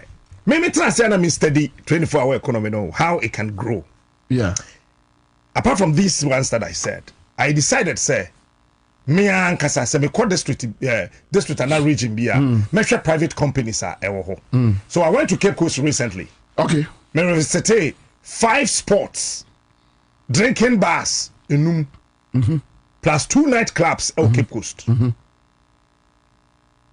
And when him say nightclubs and drinking sports in Ghana has sika wo mu che asor for die. Oh yeah. It is a 24-hour economy in penny for very smart people. One, this is what they have to do. They should have a private company summit. Private sector summit for the 24-hour economy. Where all those, that's right, groups, fantastic. So you do classification and you categorize the summit. It's private sector summit, for the 24-hour economy. Opening guzitanu tie. Yeah, woye kotobeton bodria. One wo kokwanso kofa tomatoes. Kokwanso kofa jeni, kofa meko no deba. Now, obi beka se no obi akofa jeni ni meko de 24-hour economy. And now we remfi say obi sesi anadwi na ne car betu afi Burkina. Enti car no beba bedru eye Ghana soil so no na about 12 midnight. Is so otra obankran. Is he the person, is he part of the 24-hour? Oh, part. Fantastic. Oh, part. So one ekokwan so eba no one be propel 24-hour economy no enye won akọ school enye won air condition office 24-hour economy no form for no so that Guzi should be able to tell us say banche ton for border for no meko and the sankro for no what is the plan for them and Guzi crown so our experience if you say a sankro for in our constitution we no so obviously we drinks ewo krum ha to say me papa angel nomne blue one so you categorize the private sector summit under the 24-hour economy no one group wo mu da no be some say okay first of all friend am frame no and 24-hour economy intina me frame mo challenges intina mo frame mo kan kire me so it will give you a fair idea one be ba no wo per say wuma nipa oye adwuma wo mem no ho tona Kwabena say summit ni 8 o'clock ebebo 7 na ema wo ho ofe enye troka mawo ba men kan so we nkyere Ghana for mpani for no ntia sese oba ne ho ofe ye de dada nyansa ni gidi tirim adwen oba ne ho ofe ye de dada nyansa ni agi ni tirim adwen how do you determine anything ma Delilah otumi ma something twitwa ni wi so how do you categorize oba ne ho ofe well we to me no mienu ni na see ni nne you need me. It's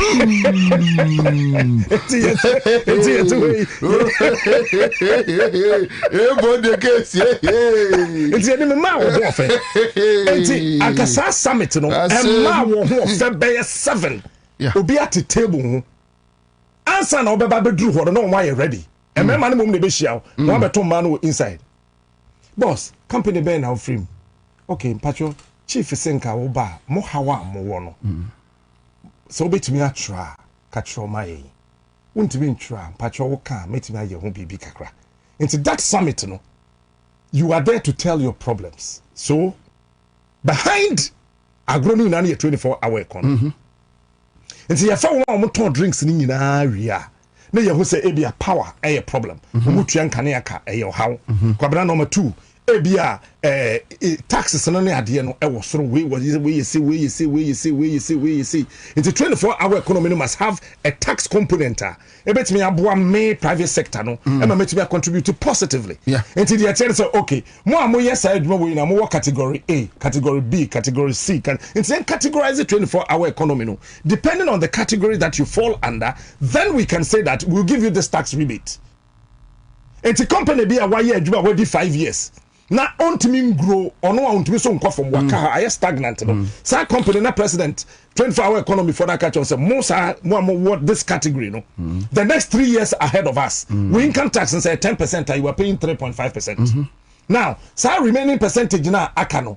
Men fan koto hwe. Fafa nipa gum. Ye twa omuka. Na fa sa income tax na anka wo de ma me aban no. Fa sa income tax no employ nipa 4. Faka ho. But aban no so be catch us be short revenue. There be on short revenue. And this is the trick. Dipa na aban ne fa na adwuma mu no. Sa sika na we mu na ye de ama company dey fa worker no. Worker no betray income tax. So indirectly wo jowade. Through the worker. Through the worker, you are getting it back. Again, you are getting another 3.5 from here. Then you go to Abia Abosokai. You better then Abosokai. So be the car ban will be maybe one day.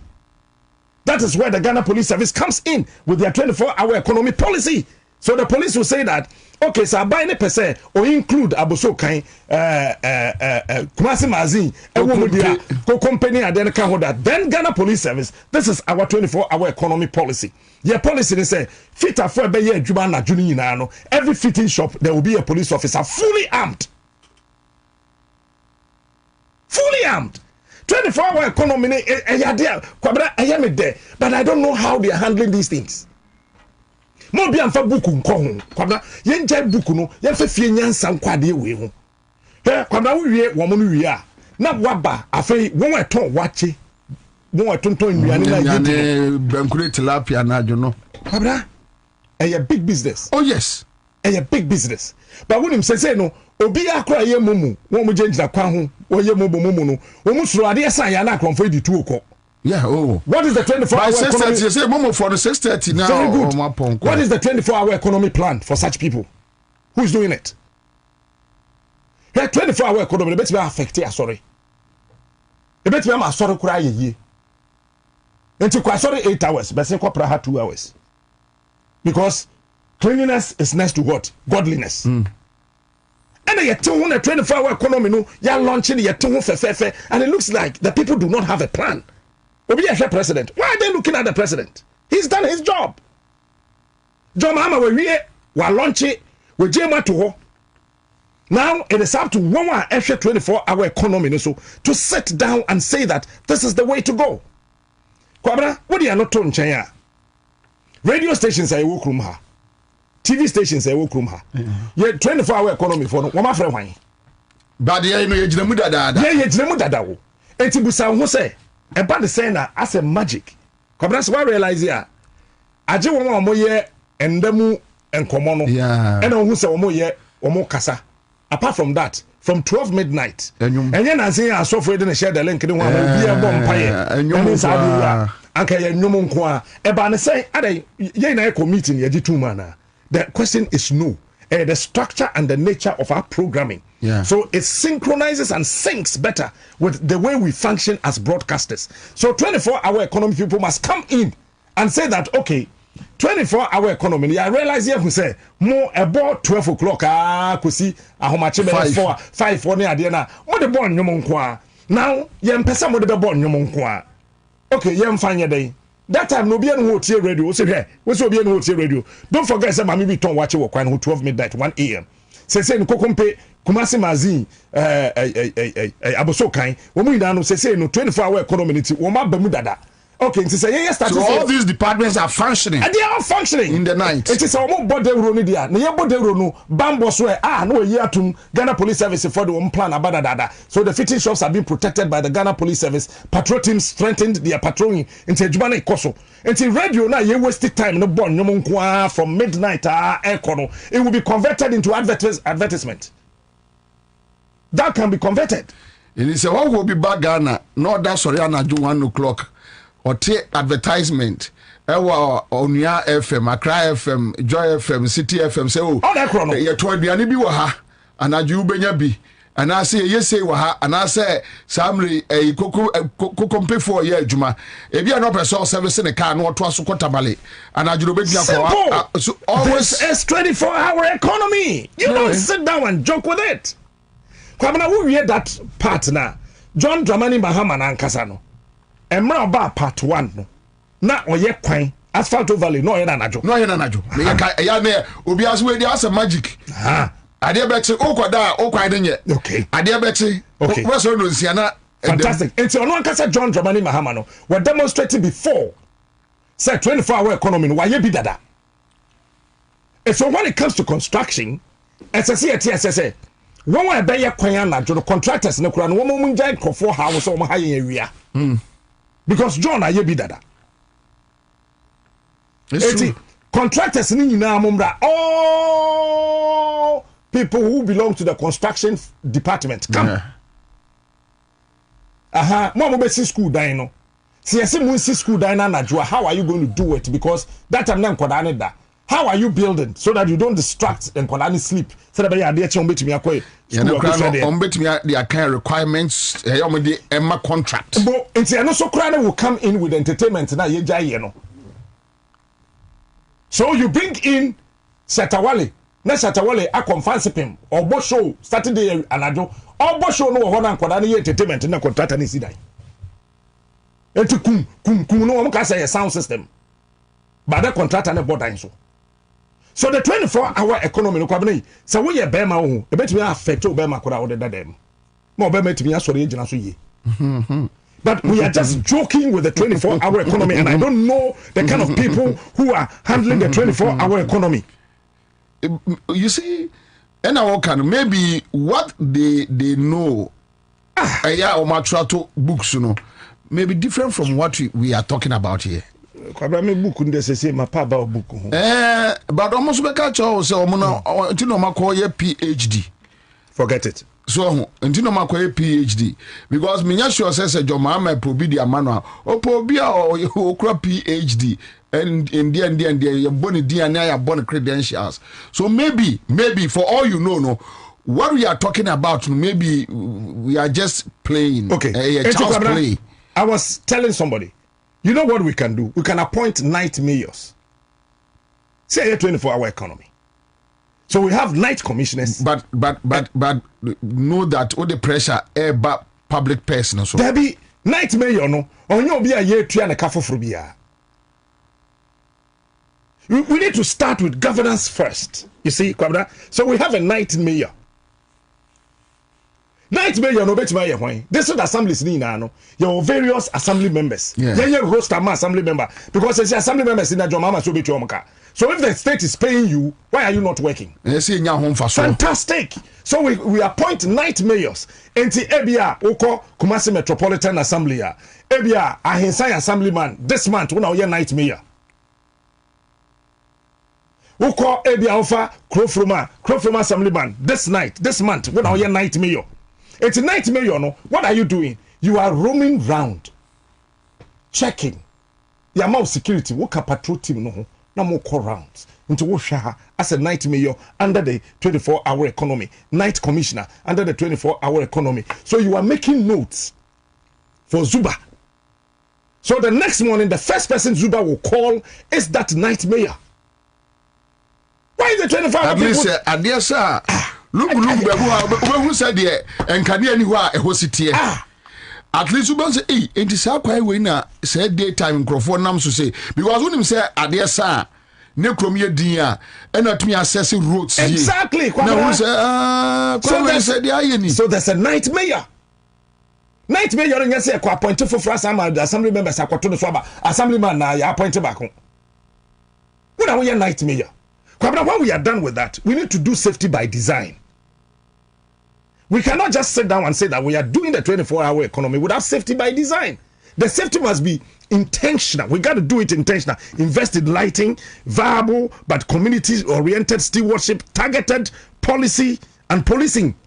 So the night mayor now, no, okutane pen in the paper and run a light we are so hard na adechi ene no light no and soy. So it will even inform policy makers in the various districts, regions, municipal and metropolitan assemblies to know where the problems are and fix them. Yeah. Yeah, no, as I say, a worker-centered policy for the 24-hour economy. Kwabena, me no me no ayete he. Me sesi asa me pon 12 o'clock wie. Na doma baba be gu achi. Te say dey be gu achi. Wo hwe mo wi awoye dem bio. Awuchi. Why? It is a would my bon kra na me go school my bon me ntimi class 4 for there. I see. Me ntimi class 4. What we? Ghana journalists GIG Ghana Institute of Journalism yes way. Ha. Sa ya na so om conference for share broadcasting o. Omu de dodo say na broadcasters. Conform brother bu microphone ma o. That we say bro for news not show classroom na no be kan ha. Wa keka funu no ko. Ye ntimi nko ho. As visiting lecturers. So the 24-hour economy no worker centered. We got to do that one. And me tie Jomama Dean and who said no. Papa no yan be that. I think recently Gusitano Beka said a very difficult policy, if I'm right. I'm so Obeka right? And me papa no on fait one and it is the most easiest thing. You see, Uma Obia appointment to Africa now Transika. 24-hour economy no. As I said, brain a draining Ansah neba table no so first as a sikanaba. Good morning. Ansah a sikanaba. Yeah. 24-hour economy no. It requires a draining nimdiani Ansah ne di kind of table no so. Yeah, the problem. We can be place based. Yeah. Location based. And yeah, baby, and you bet by 24/7. Oh, of course. What I say? Of course. And yeah, baby, and you bet by 24 hour economy ni bi ho. Because uko go mo techima ya. About 10 o'clock akwaku bi chemada. Kwabena ba ni wewu. Waraba wewu ko wa ye din. Enti go mo techima. Ye ntimi nye 24-hour economy wo ho. Uko adumfa 24-hour economy wo ye wo ho a enye ye. So we need to select every district. And here you bet by street market. Very important. When street market, and we here buying sika, it is just gong. Then say in Sawamu say MC. Me will say anajo. Now on a market no more amount for ton yema. 1 a.m. Exactly. Also, and who identify zones with potentials and tailored interventions. And number one. Ya come and kesim. Ya won't man kesim for budidja Wednesdays and Saturdays. Into Tuesdays. Apofo na wa ese omo couple. E wo kromanti number 1, kromanti number 2, kromanti number 3 omo nko. Eja number 1, eja number 2, eja number 3 omo nkopo. Anu mabo nko biruwa nko. E tomu sa akusi axim. Into every Tuesday, every fisherman is rendered jobless. Economy no low. Yes. Every Tuesday, apofo couple. And across they say very good. And it's a 24-hour economy penny you must know how the economy of this country run. Say Tuesdays no wa. Yeah, papa no ma perform wo pona no hori nyina Tuesday bi an wo mo nyadwuma. That is why I keep saying say if you know you will not go for fishing on Tuesday, don't eat all your fish on Monday. Ade. And I said Tuesday won't couple. Why Tuesday? Where to match your marriage? As I said 24-hour economy. Friday time why? I said 24-hour economy for no identify these areas. These areas, baby, won't bet me a street market. Tuesday na apofono. Went to me and kopunti. Sabe. No watch no. I say onya hwenye no. O bet me kura di ne yirachi e de ne nam na kodom. But okay, with all this, the question we need to ask is Argentina Bepimin Gusitano office no to be engaged. I dream if you Mahamat to talk for me. A switch and one way, Madame Catcher.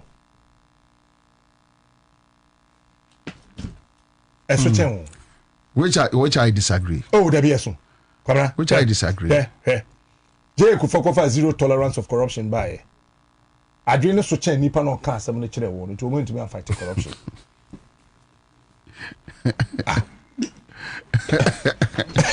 but na the cover one dey say to one factory by.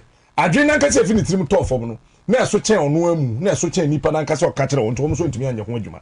Look, saa 24-hour economy ade no eso. And enye obi a wanyini ena betimi aye. Ena enye obi osua na obetimi aye. De ɔte aseɛ anim aseɛ ɛkɔ aseɛ dɔ aseɛ ɛdɔ asukotimi hunu ɛwoso na bi petegu na ɔka foforo gum ɔna betimi ayɛ. So you can be Guzitano, you can be whoever, you can do it. You can do it. 24-hour economy ade da wono kwamna me da Muhammad bo ho say bob na me say urade Yesu ya da ase. Agro na kwesi. But unfortunately, say kura no bisa wo mon ka say 24-hour economy for say data be no ma collect. I don't think so. Bisa also ma collect data. But Mami Musa editor Emmanuel Dia. Editor, what take you interest in this 24-hour economy issue? How? In fact, you see, because if you break down Captain Smart today, obviously the media, I think we haven't taken enough time. Me know actually. Na ya media for we ya odi omu ebam Kwabena e media for Ghana ha say obi ohono mo a 24-hour economy document no kra no a opani guzitando no office at the buy no onko fire kra no wakan na wakai bi Kwabena makan bi sisi a me be ya na me hwa de o Facebook obi di abeto won mu say Oko Omaru Sanda. Yeah. Osi ye no Omaru Sanda. Yeah. Oso oko adenta DVL. Anaju 9. Eko ye ni friend say licensing nasi for when a boy 11 near 7. Okay. I'm telling you. A chese a baby ho no more a starting year juma. Baby or Honma and starting year. Let me try no kakra. Oh, yeah. We are having a conversation. DVLA, Air Champion, 24-hour economy. Ebepim. Oh, how? Okay. Fantastic question. How many people never register on cars in a year? How many people never renew one license in a year? If you check the statistics of cars in this country, cars we have in this country are less than 2 million. Hold on. Are less than 2 million. So DVL they are all a year I will kind be so. But 24-hour economy bit me amma but Captain and then obi license we no or kwa renew no be so kwaje license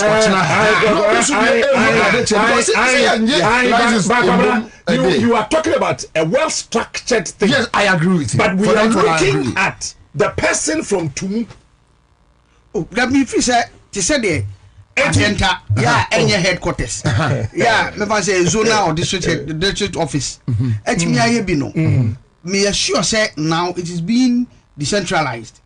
Say Tumu not Tumu a zone and not Tumu a district. Say the course wa denta utimi ko ha anaju. Okay, so Captain, if you into the Captain Ekano that I say I don't know omode ba for my Ghana police because Tumu dey here okay.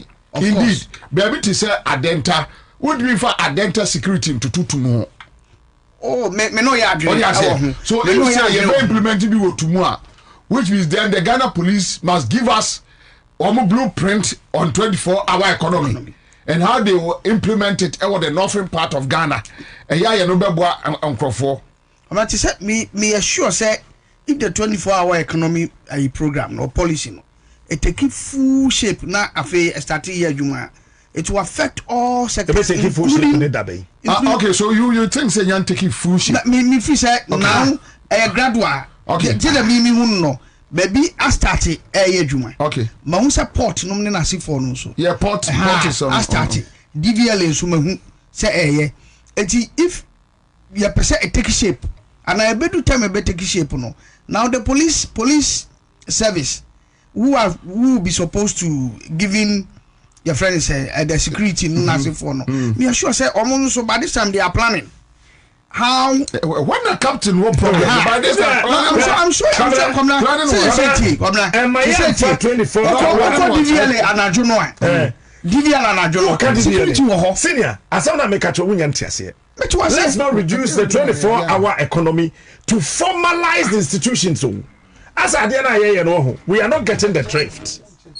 The 24-hour economy is a total, fully blown human being. Yes. And yet, fingers. And yet, we are talking about the head, the eyes, the nose, the ears, the mouth, the teeth, the tongue, neck, everything playing its recognized role. Now, Madiana, you're comprehensive and whole. Yes. This is what we're saying. Yes. And DVLA, 24-hour economy, what it means is that they could have done it already. So what happens is that? Temaport. Adam. Because you cast now, go back at 8 p.m. no more buy. That's not how many places. But no, my so what me akran mayika me yino anajoda. Fantastic. But me aye ho adwuma gu oda da anajo no to me ko yino me ko di live no. And anajo to me. But me aye ho purpose in live. Anajo na me yifi. It's no SAP departments and agencies we they could have done it years back. Of course. And o manye. It's in way 24-hour economy. Me, I'm looking at it in a way it can affect more than half of the population of this country in 2 years. This is what I'm saying.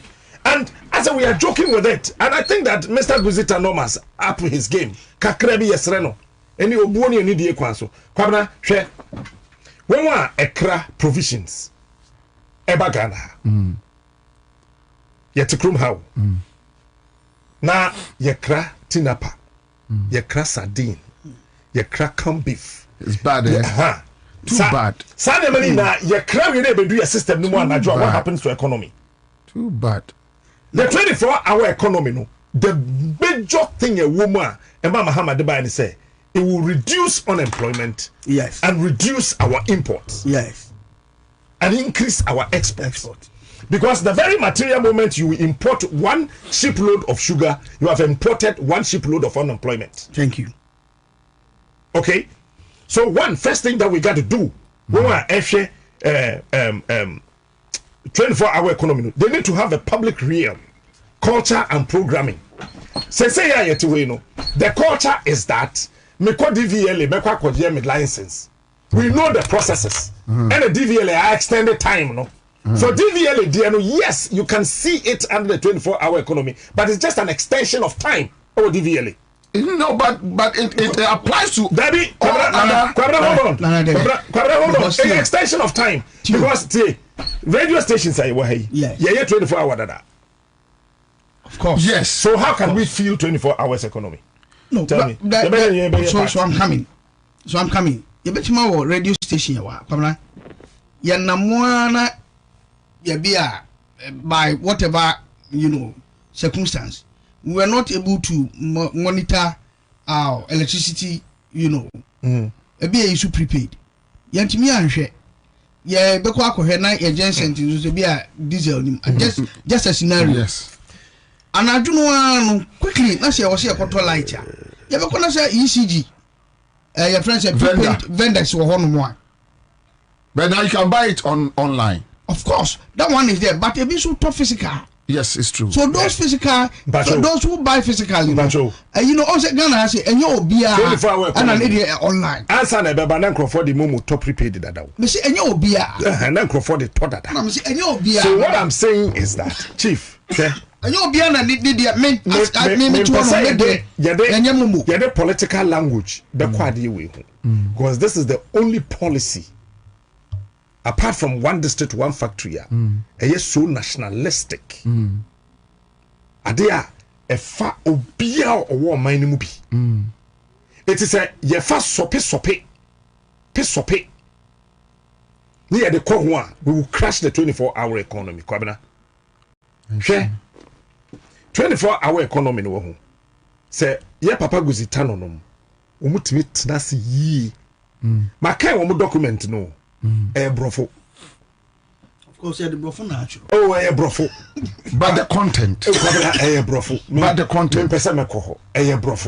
Obviously, Vivian Oposi room wasn't built in a day. Gradually, we shall get there. Francis Osu, Tony. Oh, let me. Charlie, when you say Francis Osu, Tony, allow the medium. Colabania, my baby, I saw Muhammad, you say. Abai.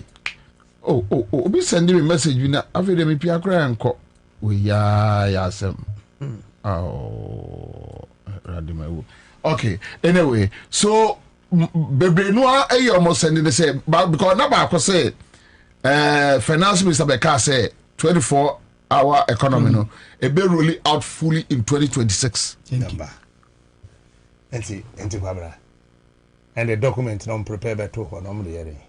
Well, maybe the document is giving us a fair idea. Sit down, we have the fair idea. But I'll go with a captain. Document, you know, nowhere in the document it says it is going to be your start here in the wholesale. Wholesale in the document. Because a policy and every policy, when you start, it has to be implemented gradually before it gets to. So if the finance minister has given us 2026. It means that he is the finance minister. Okay. This policy, it has to be supported, with funding. So finance minister, according to that is where Captain Ewo problem. I don't want you to talk about money, Charlie. But you have to fund it. No. I don't know how. No. I see a baby and I sika. I understand you. It's a policy. This is a policy. No. That needs to. Be funded. No, it's not a policy that can be self-funded. No. Oh yes, sir. You create avenue for people to still at the early stages. Number one, me say 24-hour economy, Kwabena. Okay. And the single largest policy it can take care of the whole of Africa. Great, that one. I mean, understand it. Enti enya dia, SSC di agro. Question is 0 to 3rd month, no. Net 24-hour economy no be. What are the measures? Monitoring and evaluation by and then on by what will be the dashboard? What will be on the dashboard? Are they going to write? What is there? We did this. We were not able to do this. We were able to achieve this. We were able to do so we're rolling this to this. So we should have timelines. We should not just sit down and say that DVLA. So that you think say my fair idea that the 24-hour economy office must take steps to engage the media. Of course. They should engage the media. Not only the media. Let's talk about it. Then, which means not only the media. Captain, they can't want to say. No. For that get one, time. I Invite various. Business actors. Yes. That's right. Yes. Categories of business actors. Get them. Talk to them. Right, understand their challenges. Let people bring in their proposals. Yes. Because they say NDC Ebetwaba. John Mama Kronkrofo also could tell me how. Finance minister also call market say could tell me how not their budget. His flagship policy, which is 24-hour economy, was part of the how no TANO. Yes. You see, but to me there, it is good. And a Captain Emmanuel extension. So to extend it, then engage the business community actors. Of course. If we are rolling in 2026, sir, which month in 2026? Then the minister did it. Fantastic. So that's what I'm saying, that by now, he himself 0 to 3rd month of 2026. Then 2026, President Biya no Kasape Ayasem. Of course. And today, I swear John Dramani Mahama in inaugural speech about 24-hour economy so pepepe. Esesenka obia na woni tim so bedi minister. Obia opre so bedi DC. Obia opre class obeye C obia no or plan. So wo tim so bedi minister na nche so obenya di. Debi na someone go. Anya wo plan. No. We are the come say wo kwa wa. Anya wo tim plan na president be adwuma. E wo tim say wo minister you should have your plan in line with the 24-hour economy. I can authoritatively tell you One no operate when ministers will be more than 80% in yai. Oh yeah. But no mutri a president. No, what he's saying is even thinking that you must have that plan. Say the mamia. Me person me ye bibi to feed president. Exactly. And ever president anymore. It is the energy minister. Me wo me 24-hour plan da wa me dey exactly plug it in because 24-hour economy no and then daytime assembly ye can night time because in this world a city that sleeps while its people are awake waste potential. Of course. You waste the potential from the people. 24-hour economy no must look at avenues areas now yadano. Number one, Tuesdays, let me catch you, Kwabena. Young couple Ghana. Afar couple Tuesday. It's a 24-hour economy. The plan for Afar on Tuesdays here day. Okay, so now, then we need to go and find out. Then you know, say Tuesday young couple.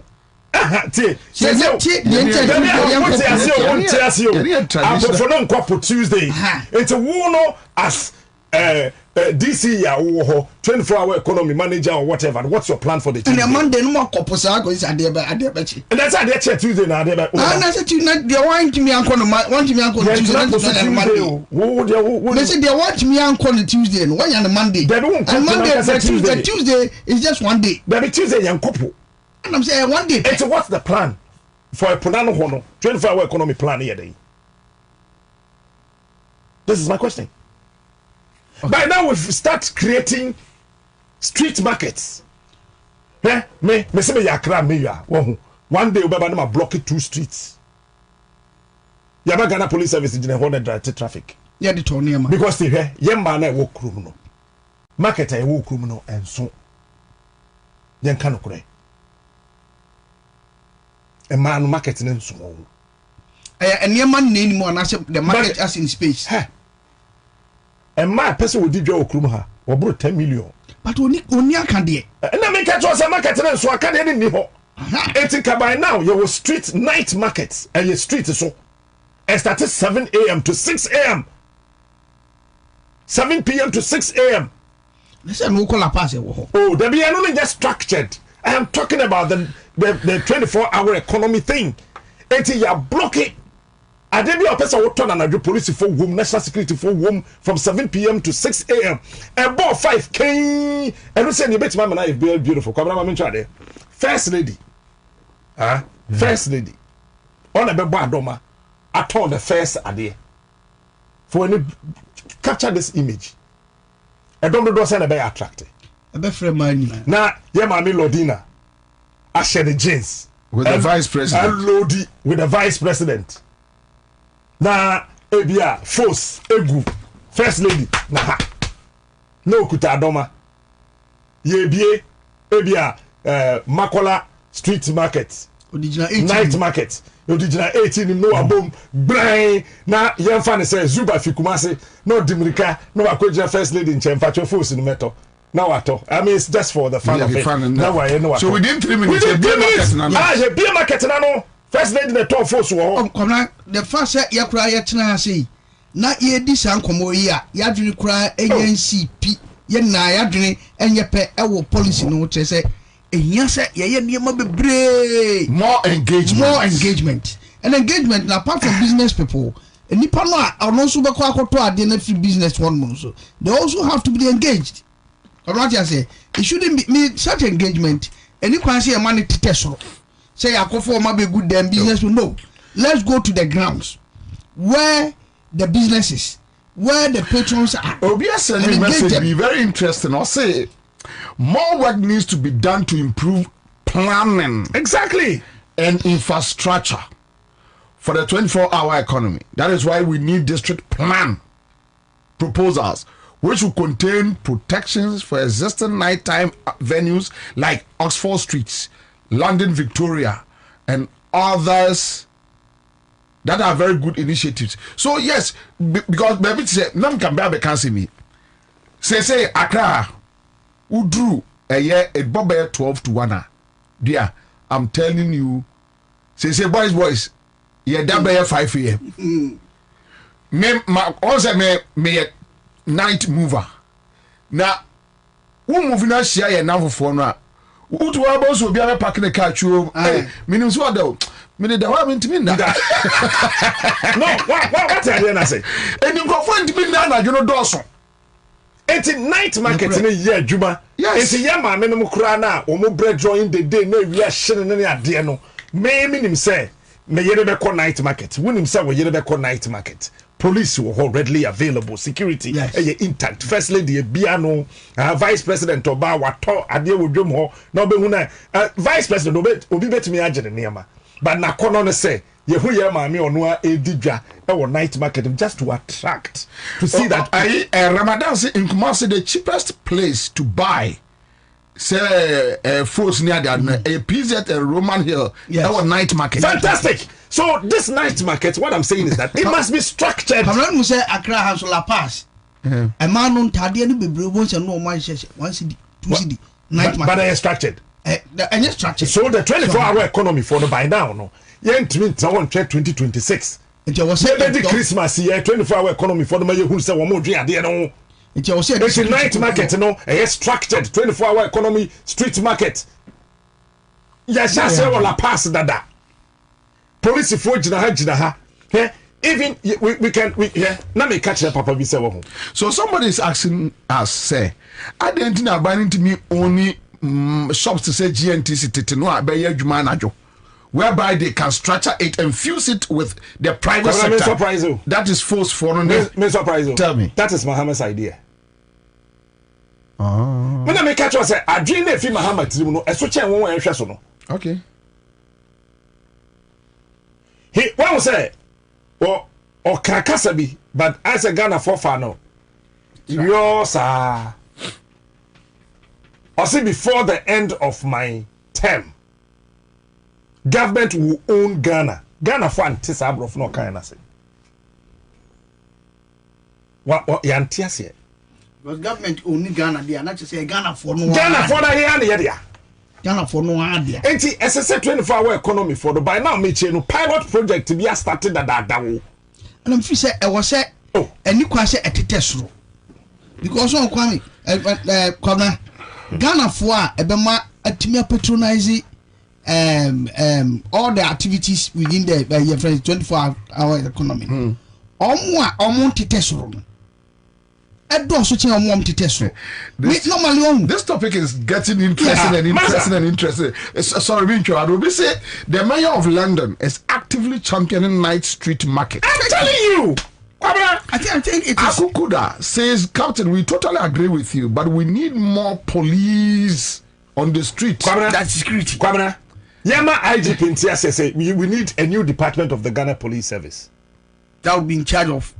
Then this one, let me just pick on this one. Tay Father says, I agree with Captain because some communities and companies I know in Tema and other places have already started a 24-hour economy, like the textile industries. That's right. Yes. We can engage them to know how they are rolling out their 24-hour economy. I grew up in Akosomo Enclave, where the textile companies around employed lots of people, and they were running 3 shifts then. It is done to boost productivity and employment. Ghana Police Service and currency police unit. Bobie amfana dwunko ubetumi ahun say currency ni sika currency. Ubetumi ahun say energy currency. But we should have the currency police as part of the 24-hour economy. Tete Yohunu can just appoint about 500 or 300 police officers. These are the currency police unit of the Ghana Police Service to support the 24-hour economy. Great. What are they going to do? They make sure that all the night markets, the currency of energy, it's well structured and protected.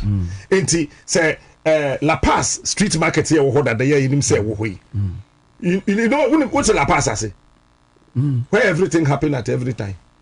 That's the meaning. Okay. Well, that's now. We didn't need any free possible.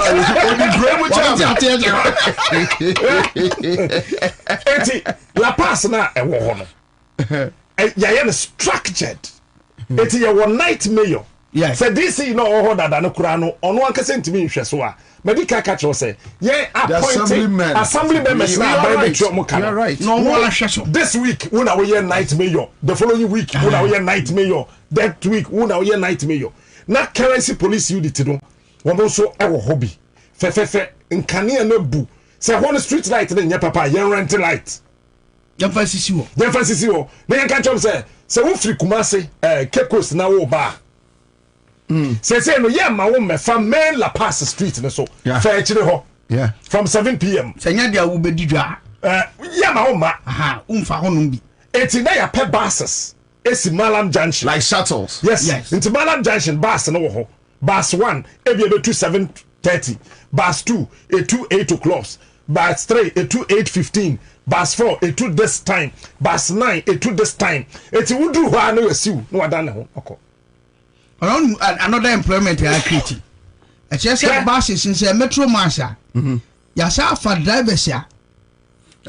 Almost be 90. I say increase employment, revenue. Bus 1 na do Malam Eba La Paz night market one. There's a bus 3. Also edo one edu omu dwa wi a wo mo kono makofa omo cars. Currency police for no kwan no hwe wo car. Say the be akronphobia ntimi nko ho. Yeah. What I say, well structured. Eti ebia Kumasi night market no ye no joada na jo 7 to 5. But watch this. We because say fee no one be ho adwuma. Now watch this. Ye were dustbins. The spaces are properly demarcated and allocated. You cannot allocate without demarcation, and you cannot demarcate without allocation. So it is properly demarcated and properly allocated. Eti yenim say what. So every 10 demarcated areas there's an allocated dustbin. Japan for clean your space. You clean, you dump it there. You dump it there. And see, at the other check about 6 a.m.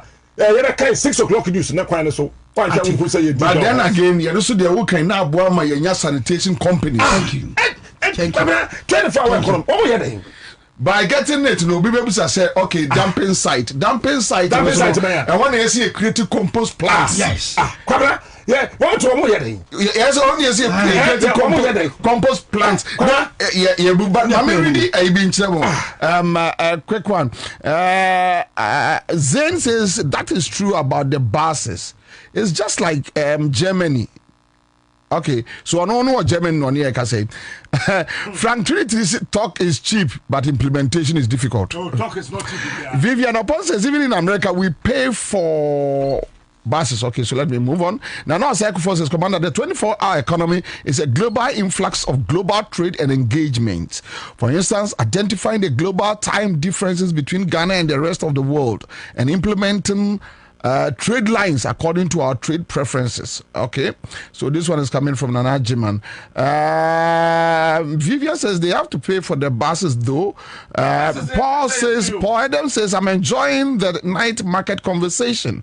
Okay, so Johnson Mr. says JM should appoint Captain Smart to be part of the 24-hour team. Simple. New York guy says I wish Mr. President is listening to your program.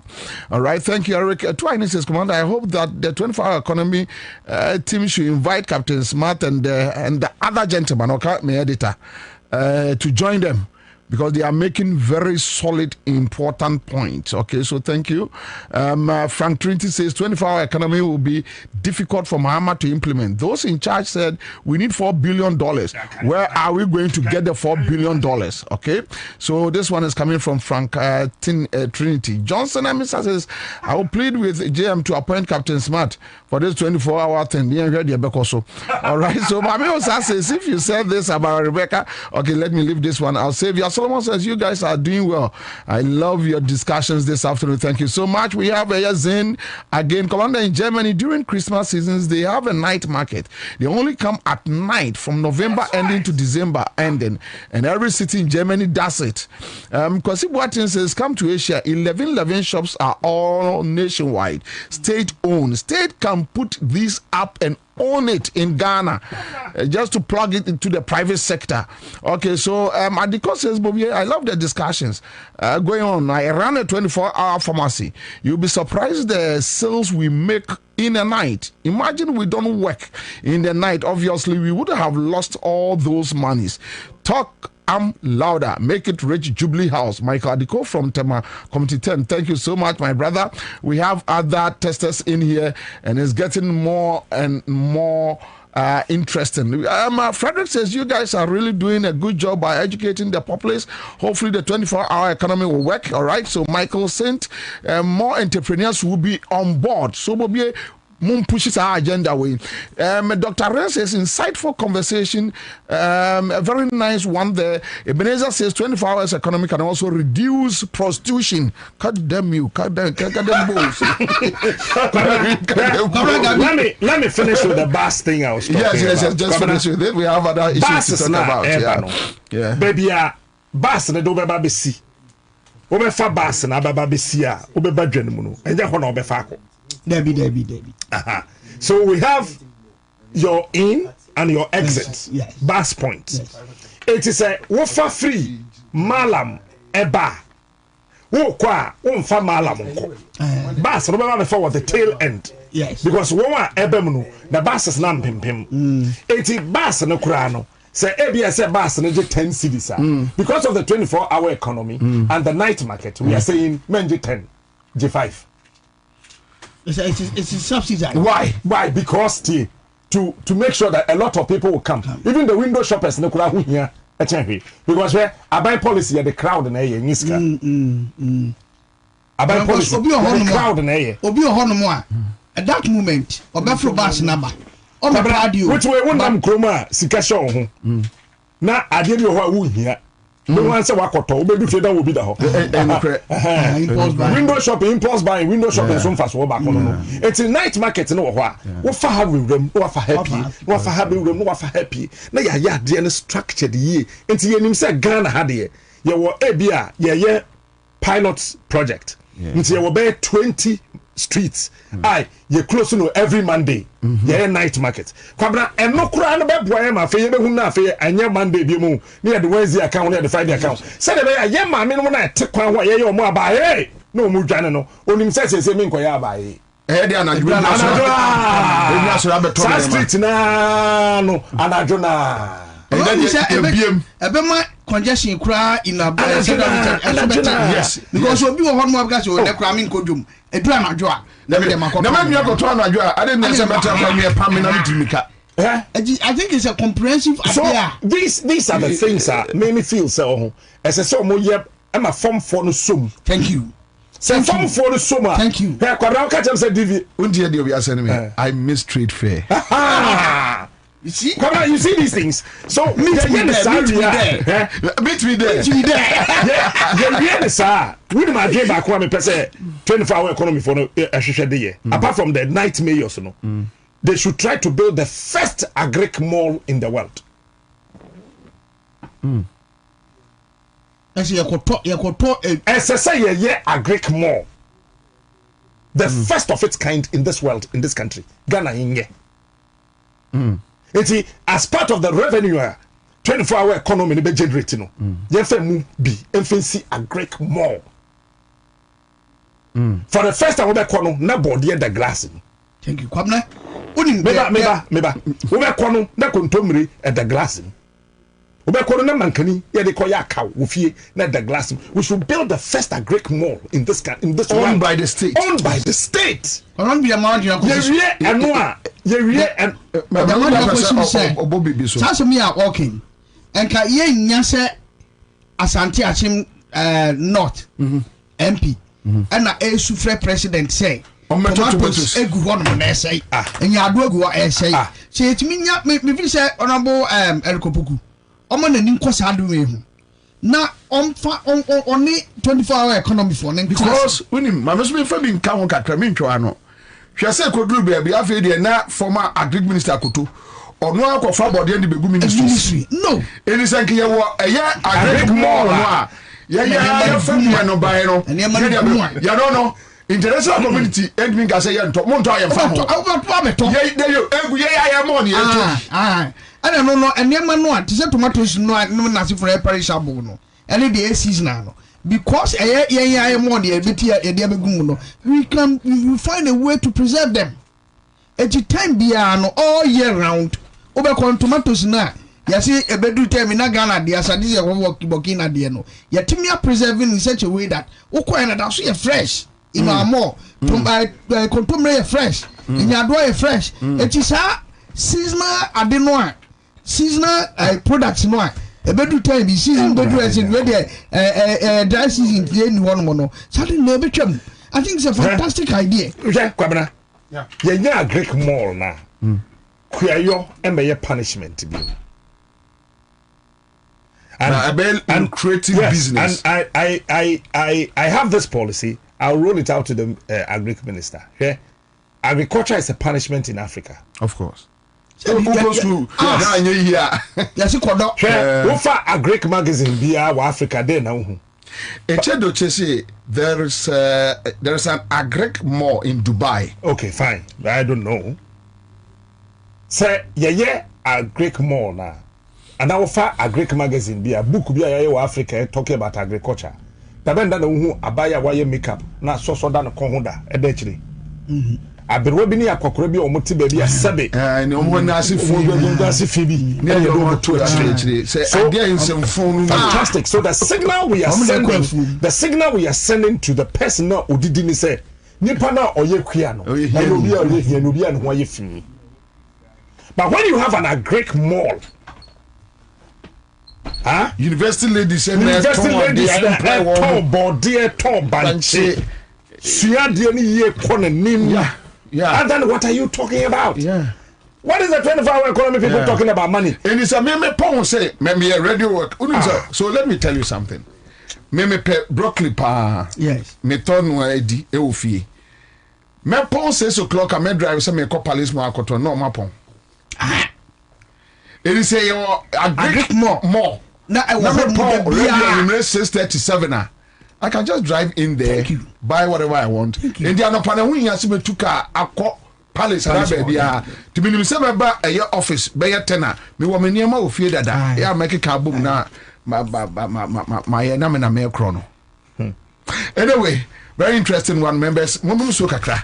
Na me pacho mummy near Bay Galamsey near the Akumi Gabi Chasarako. You will join us, Solo will join us within the next 10 minutes. But akwasi odese ba e wa say akwasi commander kaje gu mame ye guso a na ne citizen show no say ye ni nyina no ensuo no so agugu aye ka say obu onom a wo hyedem a ne ho po sesesese mesrawo ya no apanyin bu se ba me hya ne bia no mama me de bia na ye ka kire say imu se ba me hya no won twen se obe ya de ansan no wanom imbusu no ene ye se wo ya de se wo nya de abusua ni nyina ye modu amo chafa no no mesrawo wo di si santa table no so no pano anu bi awia no anu bi una wo sene imbus heba me sha posi dru e ba kope okọ pharmacy shops e ba shops na wonsa ebeka bi 0246 208496 ana 0540710113 na uni imbus for ahwe e de abomu opa besia bills microcredit ho. Thank all of you for honoring us with your presence at this first dialogue on illegal mining. We know that the issues of illegal mining are dear to your hearts and to the hearts of every Ghanaian. And that's why we decided that from time to time we'll hold this dialogue. This is not going to be the last. We'll hold this dialogue. Bills, terms and conditions apply. Frey. Now, ono omon komo 0596 920833 and 0302 200390. Now only bills for ashe edi abomu amame momo no mensaka promo eguso koso na say numbers there say bronika numbers doesn't lie enti ibe say nipa 1000 ne chire ya week mu wono saka still mensaka promo sika sika ni bi no enya senketwa na we no from 100 Ghana cedis kopim ni 200 Ghana cedis e-cash afa brand new yellow base routers enom ne ade ya ni nyina mu ne boaboa no weekly no wunya sikapudo e de ahye obotomu e ba twa sesei MTN eso aye de ye momo koso data bundle koso bibi akoso ti fa mo MTN na niema enkoyie emfa ema wo 2074 mesha no ena me katire obi se wo na se madedia no akoso abu anara no was atetew we na prostrate wo de ne liver infection wo ne obi kro HIV ya de ni bia mesrew ama no tama no 2074 ni bi nom ebetumi aboa pa mene no asoso ne so amade bia ne ho ayefe typhoid titi wo bi wo bo no ma ne de ne hepatitis B afei so se bia wo ba ba bia otu nkosu agu ne ya ne nsu abegina mu eno no doctor friend say ovarian cyst ni na yo how no 2074 ni bi na entumi emwa wo mesra wo ko cash ni ba bi eto no a wo sabeka dre bi 0246 073498 0246 073498 and 0501 628931 2074 first herbal medicine ya register ye South Africa na say otomo na wudi a nyese wudi mo ho akeke nya mutuo ne wo de ba ye wa che ni ade no se ni Gini rice fa mo ye hu se ye tomu a ye no ye die nyina no ye se kwa tumi nya achede e de ka ho na Gini rice for de won akofa de abanie one more just say auto on 4.2 kg bag of Gini rice ni bia me so de tie ni ya na card bi shem you card na scratch it when you scratch it pay 1 year you stand a chance of winning smart TV, gas cooker, washing machine, fridge and then kick and wa hudu ni nyina ya ye wie kra bibia sai lucky ayama trip no ko Dubai we ompe there he bio na wo pe fly Dubai with Gini spreading smiles. Terms and conditions apply. FDA for aja tumu se eye papa na ya de Makot surgicals patro we de asase mo surgery ni ye ya to asase hye na chese ne oba ayi kumase enom ne ade potemu a ye to asase no anya senketo akra size bia wo pe ye obi ya ye de ema wo na ni mempese kasa ne be wantimi sero fa number no na frɛ na busa se ote wo citizen show so si ya bonsase papa ho dawro na so kwaje wasase 0244 314310 0244 314310 and 0549 436442 na only one more ahwe ede abomu kwame ne aka ne bakama yakoba na chese de aka nyina no atumi ato aso kama pa na we ne de na chese was a value proposition of the Senate scheme no is not for one assembly yeken na ne omo ka nyina ne sempacho ha ho daache no na wo daache ne so be ye fe na ye ni kanko ade a ene fa ho to Senate for one scheme ne so na Senate pe guarantee wo no wabusua na enei no de ban se wakonkokora bom na wohia mo abi de afri no wo mo de ama wo emo obi anada emfasika ni nyina we gahuro nom ne ade mesrew ya pebi to wo no mo na daache asemti dokoto kwadua na wajam ho Commander General Kwabena Bobie Ansah citizen yeguso tenkwanya so ye de ema wo Commander, over to you. All right, odiseba da sibebre ye bewia obesi aba live on Accra 100.5 citizen show and yeguso yekuremu den ewo ha say enkomono ayede enkomono ayekama na mpamcho mama ya nkoto aso we you know you better for just 5 minutes na yakọ editor na Felix Ofosuku achide bi begu honorable Felix Ofosuku achide ne ma bi begu ni Facebook ya nyina ya hwebi but yenua a friend is saying Charles McCarthy, her point of law.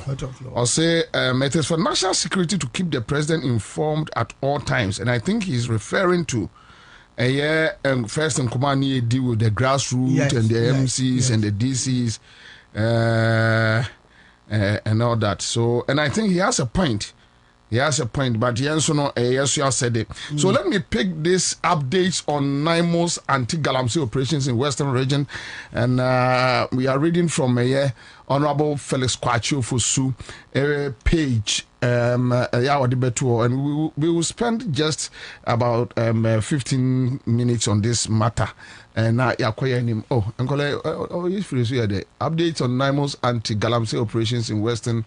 Okay, so Asiaba. Now, the National Anti-Illegal Mining Operations Secretariat Task Force has carried out a significant operation in the Western region targeting notorious galamsey hideouts on Monday. That was yesterday, October 5th, 2025. The task force stormed Gangway, a crime-infested community in Aboso, Prisiahuni Valley District.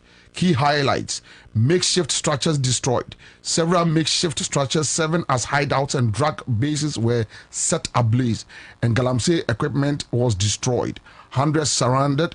These individuals were involved in various social vices, including illegal mining, trading, and narcotic smoking, as well as gambling. Drugs seized. In additional operations, while en route to Gangway, the NIMO's task force conducted anti-galamsey operations in the Dagin Dompim areas of the Takwa Insoya municipality. These operations resulted in seizure of equipment. 15 water pumping machines and 1 generator were seized. So it goes on and on and on and on. Quick one, dear. It seems, editor. It seems now by intensify, and Tokano on galamsey. Since last week, you can see some sort of sense of urgency. Yeah, more attacking areas galamsey for no. And it seems this NIMO's for no, they are working more than the Operation Vanguard. For no, your thoughts, quick one. We said that NIMO's no, well coordinated. A chain Operation Vanguard. Operation Vanguard na sifo bi na betwa mu ko ye no na obia ye ne de nko obia kwa because Kwabena say ye nsem trofo na ye tinsem ni bebre me minim obia no ye miner ono oye small scale miner but sa nipa no ano oye madam na omosa ne nkrofo bi ye galamsey no bi na menene nam sa na Operation Vanguard fo yi bi omo ba kwa operation me tse ba kwa friend ka kire nkrofo so wo kire be ba ho no mo na se bdusi e ba e be frew but your phones in there say ya hacking your phones in there say no omo e monitor pa enti be ya pe yam bi to na ka register chip bi na ka fa ba bus na fa brain nipa nam nim na nam akra ha na bas infamre okumase na sebe ya e bitimi adi nkomo wo ho so enti na Operation Vanguard no those involved including the security na involved no omo kra ne omo ye adwuma no omo ye galamsey na ni illegal mining no omo wo adwuma hyehyɛ enti omo kwa omo ana na sa komom tip off say Jack and ye ba ho yeah enti be ya but who said new at the NIMO's no a well coordinated in such a way that Charlie said there a new woman no apart from government a committee no Ghana for kasan so I feel bien near Bahu say yensuo and the forest nation obia near ho it's ama we no I well coordinated. Look at the man saying I say gold board CEO yeah a crowd trucks, cars, pickups. A donating mom to Fanya Juma. The other, now who said there was no commitment. There was no commitment, and for that matter, those who were involved, who were to make sure that, your friend said, Galamsey and yes, no, all come dinner. Why is it? Why is it? Into one need, the pitching moon any pitch ran as say Jack, and then there, me ba. Say near be you. It one baby and I just want my maduma that. But in this case now, won't you mean quite business on home? Yabacho. My information is that most of them crano and nimse or more con boys no me man. Yeah. Or money be on with their cameras. But they don't even know. and the cameras are being monitored somewhere. And you will least mistake. Yeah, bet you this one is more coordinated than the Operation Vanguard the coin because from what Professor Frimpong Watkins report me and we say so Operation Vanguard na se for no. Na enya de bia beboa amia fight galamsey, but look at another day a sea or Western region. Amia say yes, there is pure commitment to it. And then on the morning show na CJ ne Western Regional Minister ekasai or see so why you doing so open say oye galamsey e wo Western region there you doing so ubewu. That's what he said.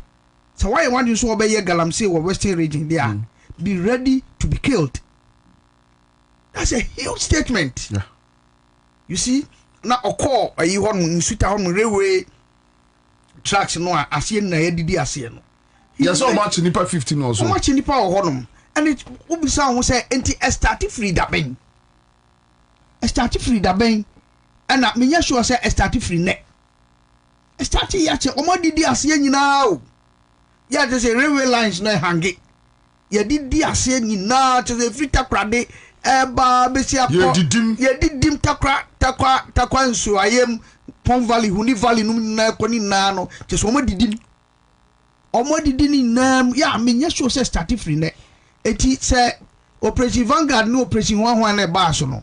Say na omu hu ya ana omu ye adwuma ni ya enko omu hu nka medu sesei ba so omu say nema na ba bontin bebre a na che say adwuma ekoso enti na e ba bontin no say adwuma bi ankoso anka obi ehu kebe din so omu say nema na e ba bontin and I think that President Mama ni team no and especially those fighting the galamsey nasifon they are doing fantastic work they no e ba ohun ni nyina che say to obetwa because they did not want building a banner say ye hu afede ye hu say hey we koso ni enim we koso ni enim at first no koso but ye ma hu yes society be near friend presidency forest to say presidency forest am be kan story bi achiro me wo hon mo no hini bi ma me kwan say me wo ne mo awoyi awonwi ana abra yomodi aye kwa ho enti modi be ka che se enipa se asumasi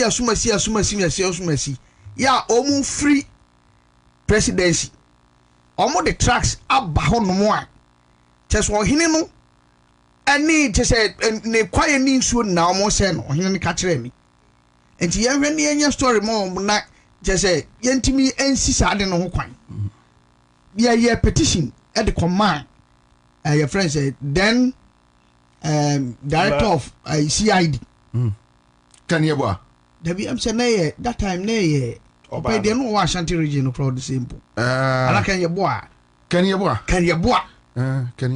the petition the command on here no story no affair start say be your story no pe o here no friend catch you say ai wa wonim say ai party am wo mu me papa so ye party pani pa wo enti story no almost say enye achiredi ami Kwabena enti me hwe sa na mbusa an say na wo de wo himfo ni bi a ehye wase no yo wo nkronkro nu ya omunsuo say number samame me no madi kwa mo mati ase o mo giatum abosan crofon nipa kase akese no mo Jubilee House ni din se tracks crom de ban kra no ye wo government of Ghana endorsement e wo ka no na wo hene no kra no wo ko kan ye no wo this is director of police wa me withdraw security afri wo himfie because according to hene no this is director of police na kaka kra bi so wo call retirement and na just say ono na cheso woni ayi krofo ya hihye ho awe awon ya awe and no mo kwa awe you see and so there was no commitment there but you see America say you cannot go and do that apart from the security apart from President Mama Ghana for say any wom and they say we least mistake Ghana for ankasa no ebe report e de aba obi be gyina ne fie baabi obetwa e de aba because won say ono so ni so sei the forest ya nananom di gya wo no sei and they say no there the awareness is there and I'm very happy because the yati de deni na kire say afei obi ehu de na e first na kitafu mu say ekuro on say ni esusa no ukọbọbọ na oti kokonua na kokomuti ona na bi nia na wa tire se eye ha usu nim se ha na ho na atwa tu una na de gu baabi ya no a no wa yidi ko ti mu o de be ko wo de gu baabi ya yi da aso na won teve adu wo se semwa. Anyway, thank you, editor. But my member, Captain. So, Captain, and the permit say, Obika say Omasai area arrested a year to me, and what they are saying is a political witch hunting. Is that what you see? I mean, Galam say no honor kakra mebaha.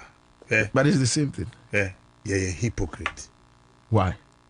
Ghana for why? A hypocrite. Yeah. Kwabena Galam say fight no ho. Enyamrewu wa tokodo. Ayen kanokre. And Galam say fight no success be ebe ba hono ma party ni ma politician in communicating success no. They should throw it out to the media to do the success storytelling. Also, when you live in a certain space, you must know the dynamics of how communication is being received. Then we'll be able to tell that. Adiana why na yampa se why and answer one. What do you say? Ofosukwache, he's a solid communicator. Yeah. Fantastic one. Or tra. Yeah. But me pese this time round no. So oyena ebeye yia. Ka bibi say no on trauma. And no kasa fan to the Facebook. Because it will be received with political thinking, political ideas and political lenses. Yes. Even if it is good. Majority of the people. No, but he's there to communicate on behalf of the government. Me baho.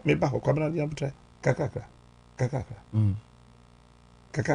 And we be na Kwabena Japan yeah. Ka oye gu kufu amai. One more time now, yana issues in the sea. One, so no communicating, ma'am. Yes. Go and read all the communications from government people. One more than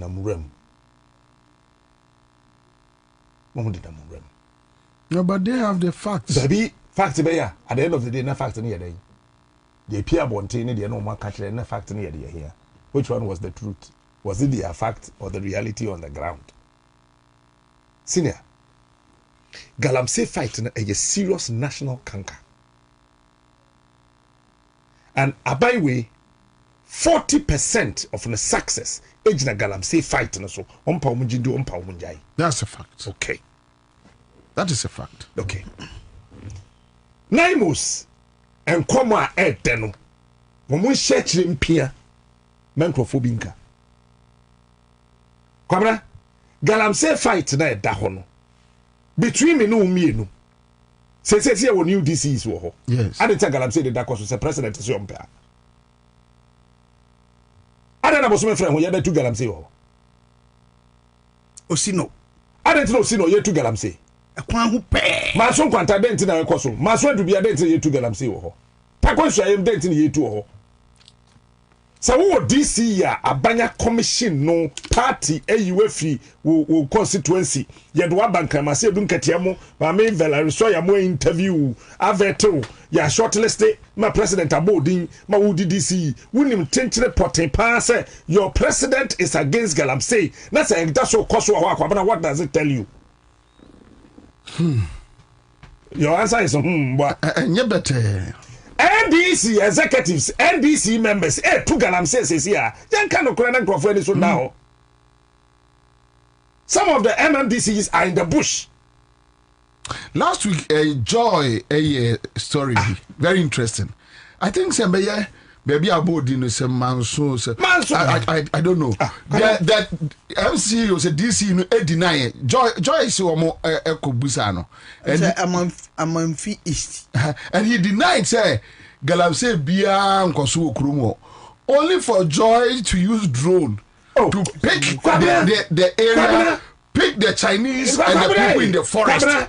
Me see, you know, such a DC must be sacked. When we in a fight na ekoso no, me see sacked. NDC mebu na gumrem hodo so chen MPP fu mebu na gumrem. And some MPP for no ko. Wo ko. Ya ban banti ya yi mo egu nchen ya relegate mo. Mokwaya. Ya mokwaba. Mokwaya. And you can say. Mokwaba. Mewa. And no be no care what. Wọ́n na ṣe mu A2 Galamsey no yẹn ka no korẹ said ebeya wọ́n were fighting at the end say they are dealing with party people, so when you are dealing with them, deal with them ruthlessly. Kwabena point number 1. Mpacho Attorney General we all say Pacho Subsidiary Legislation Committee of Parliament when na da no in 2024 when can ye so no your friend say Attorney General. Your friend say. Do that should do. Your friend say, why? Body no na nim. Not any. Mo. Me pacho. Eji. Ye mra say yen kotu Galamsey. Yen mining e wo kwaye mu no. Why not na so me ye samra ntum? Parliament. The Parliament. Parliamentary Subsidiary Legislation Committee no. We mu here say we do no assemble plenary home obi discuss bi. O chairman no tum say wom afa. But I think that one they are working on. Kwabena, I don't want to hear that brofo ever again in my life. Number 1. Me sure say Pacho kan dey nam tia. I could have interjected you. Ntimanen carry there. Senior. It will see tax. Nya parliament na ditum. Yes, emission. E kwa e friend emission e mu see tax. Na ye nuanu kwa chim kusie ko bob fom popo. Ye GR hu se musie pie pa na do achi. Cheno for no. Cheno for no. Ye friend musie tax. Enya mission bia we. Kwabena ye ntwam. See atwam. Mahama ba yo nyimfi ho. Okay. Number 2. Betting tax. Ye ntwam. Normal claim. Anko parliament. E-levy. Ye ntwam. Normal claim. Anko parliament. Ada na samra we nkwa de a chene di 9 months afi ne yadwene ho. Why is this one? This one. Omale. Oh, ye nay. Ye nyamfa koi president isha wo mo ya na attorney general say akakra no mawie no mo de akona se yagituma na afi ya. Hold. Mpacho menka minim de ameka. Na mi twetwa no. Mati. Attorney general say catch the land minister say ono nkohwehwe forest a wo Ghana he na no famra de fanka bill no what be that? May I have issues with Sadia na ache no. Asam na attorney general kan no have issues seriously. Time na okwa kwatena so as the attorney general say no oye MP no tesa committee ni so no o catch then lands and natural resources minister say okofa forest and dan fa atache. Because I mean, why you writing it on my Facebook page like Dominic Ayeni, you're part of the problem. He's 50%. I am telling you today, Kwabena, the Attorney General is part of the problem. On your balls to say to forcing your balls were clear 3 bills, 3 laws, 3 then were clear for you.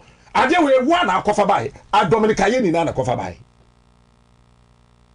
Parliamentary Subsidiary Legislation Committee on na ye chairman on a cofa asade ne bae say yenko 2 gold e wo ye kwayem samra na ode bae no ohun say na ye the forest attache other than the offer ye friend say ama Kofi Boa say onkofa list of forest mra na Kofi amabo no forest do e wo kroma so no see wa timi asecure what say so answer the bet me fight Galamsey no me abai we me say Galamsey no wa atoko no ade obetimi aye ma me magie di say obetimi fight Galamsey samara no mu ntwam oh me sure yes the parliament subsidiary legislation committee and so another subsidiary legislation committee na e wo hosesi an mu ntwa samara so parliament na mu is on recess oh eti mo mumra emergency sitting na ya na say oh we dey omun ka emergency sitting and your friend but o maka say wakofa asema bisa Dominic Ayeni akufa do from kufa show e no mba no be yes samara ne ma no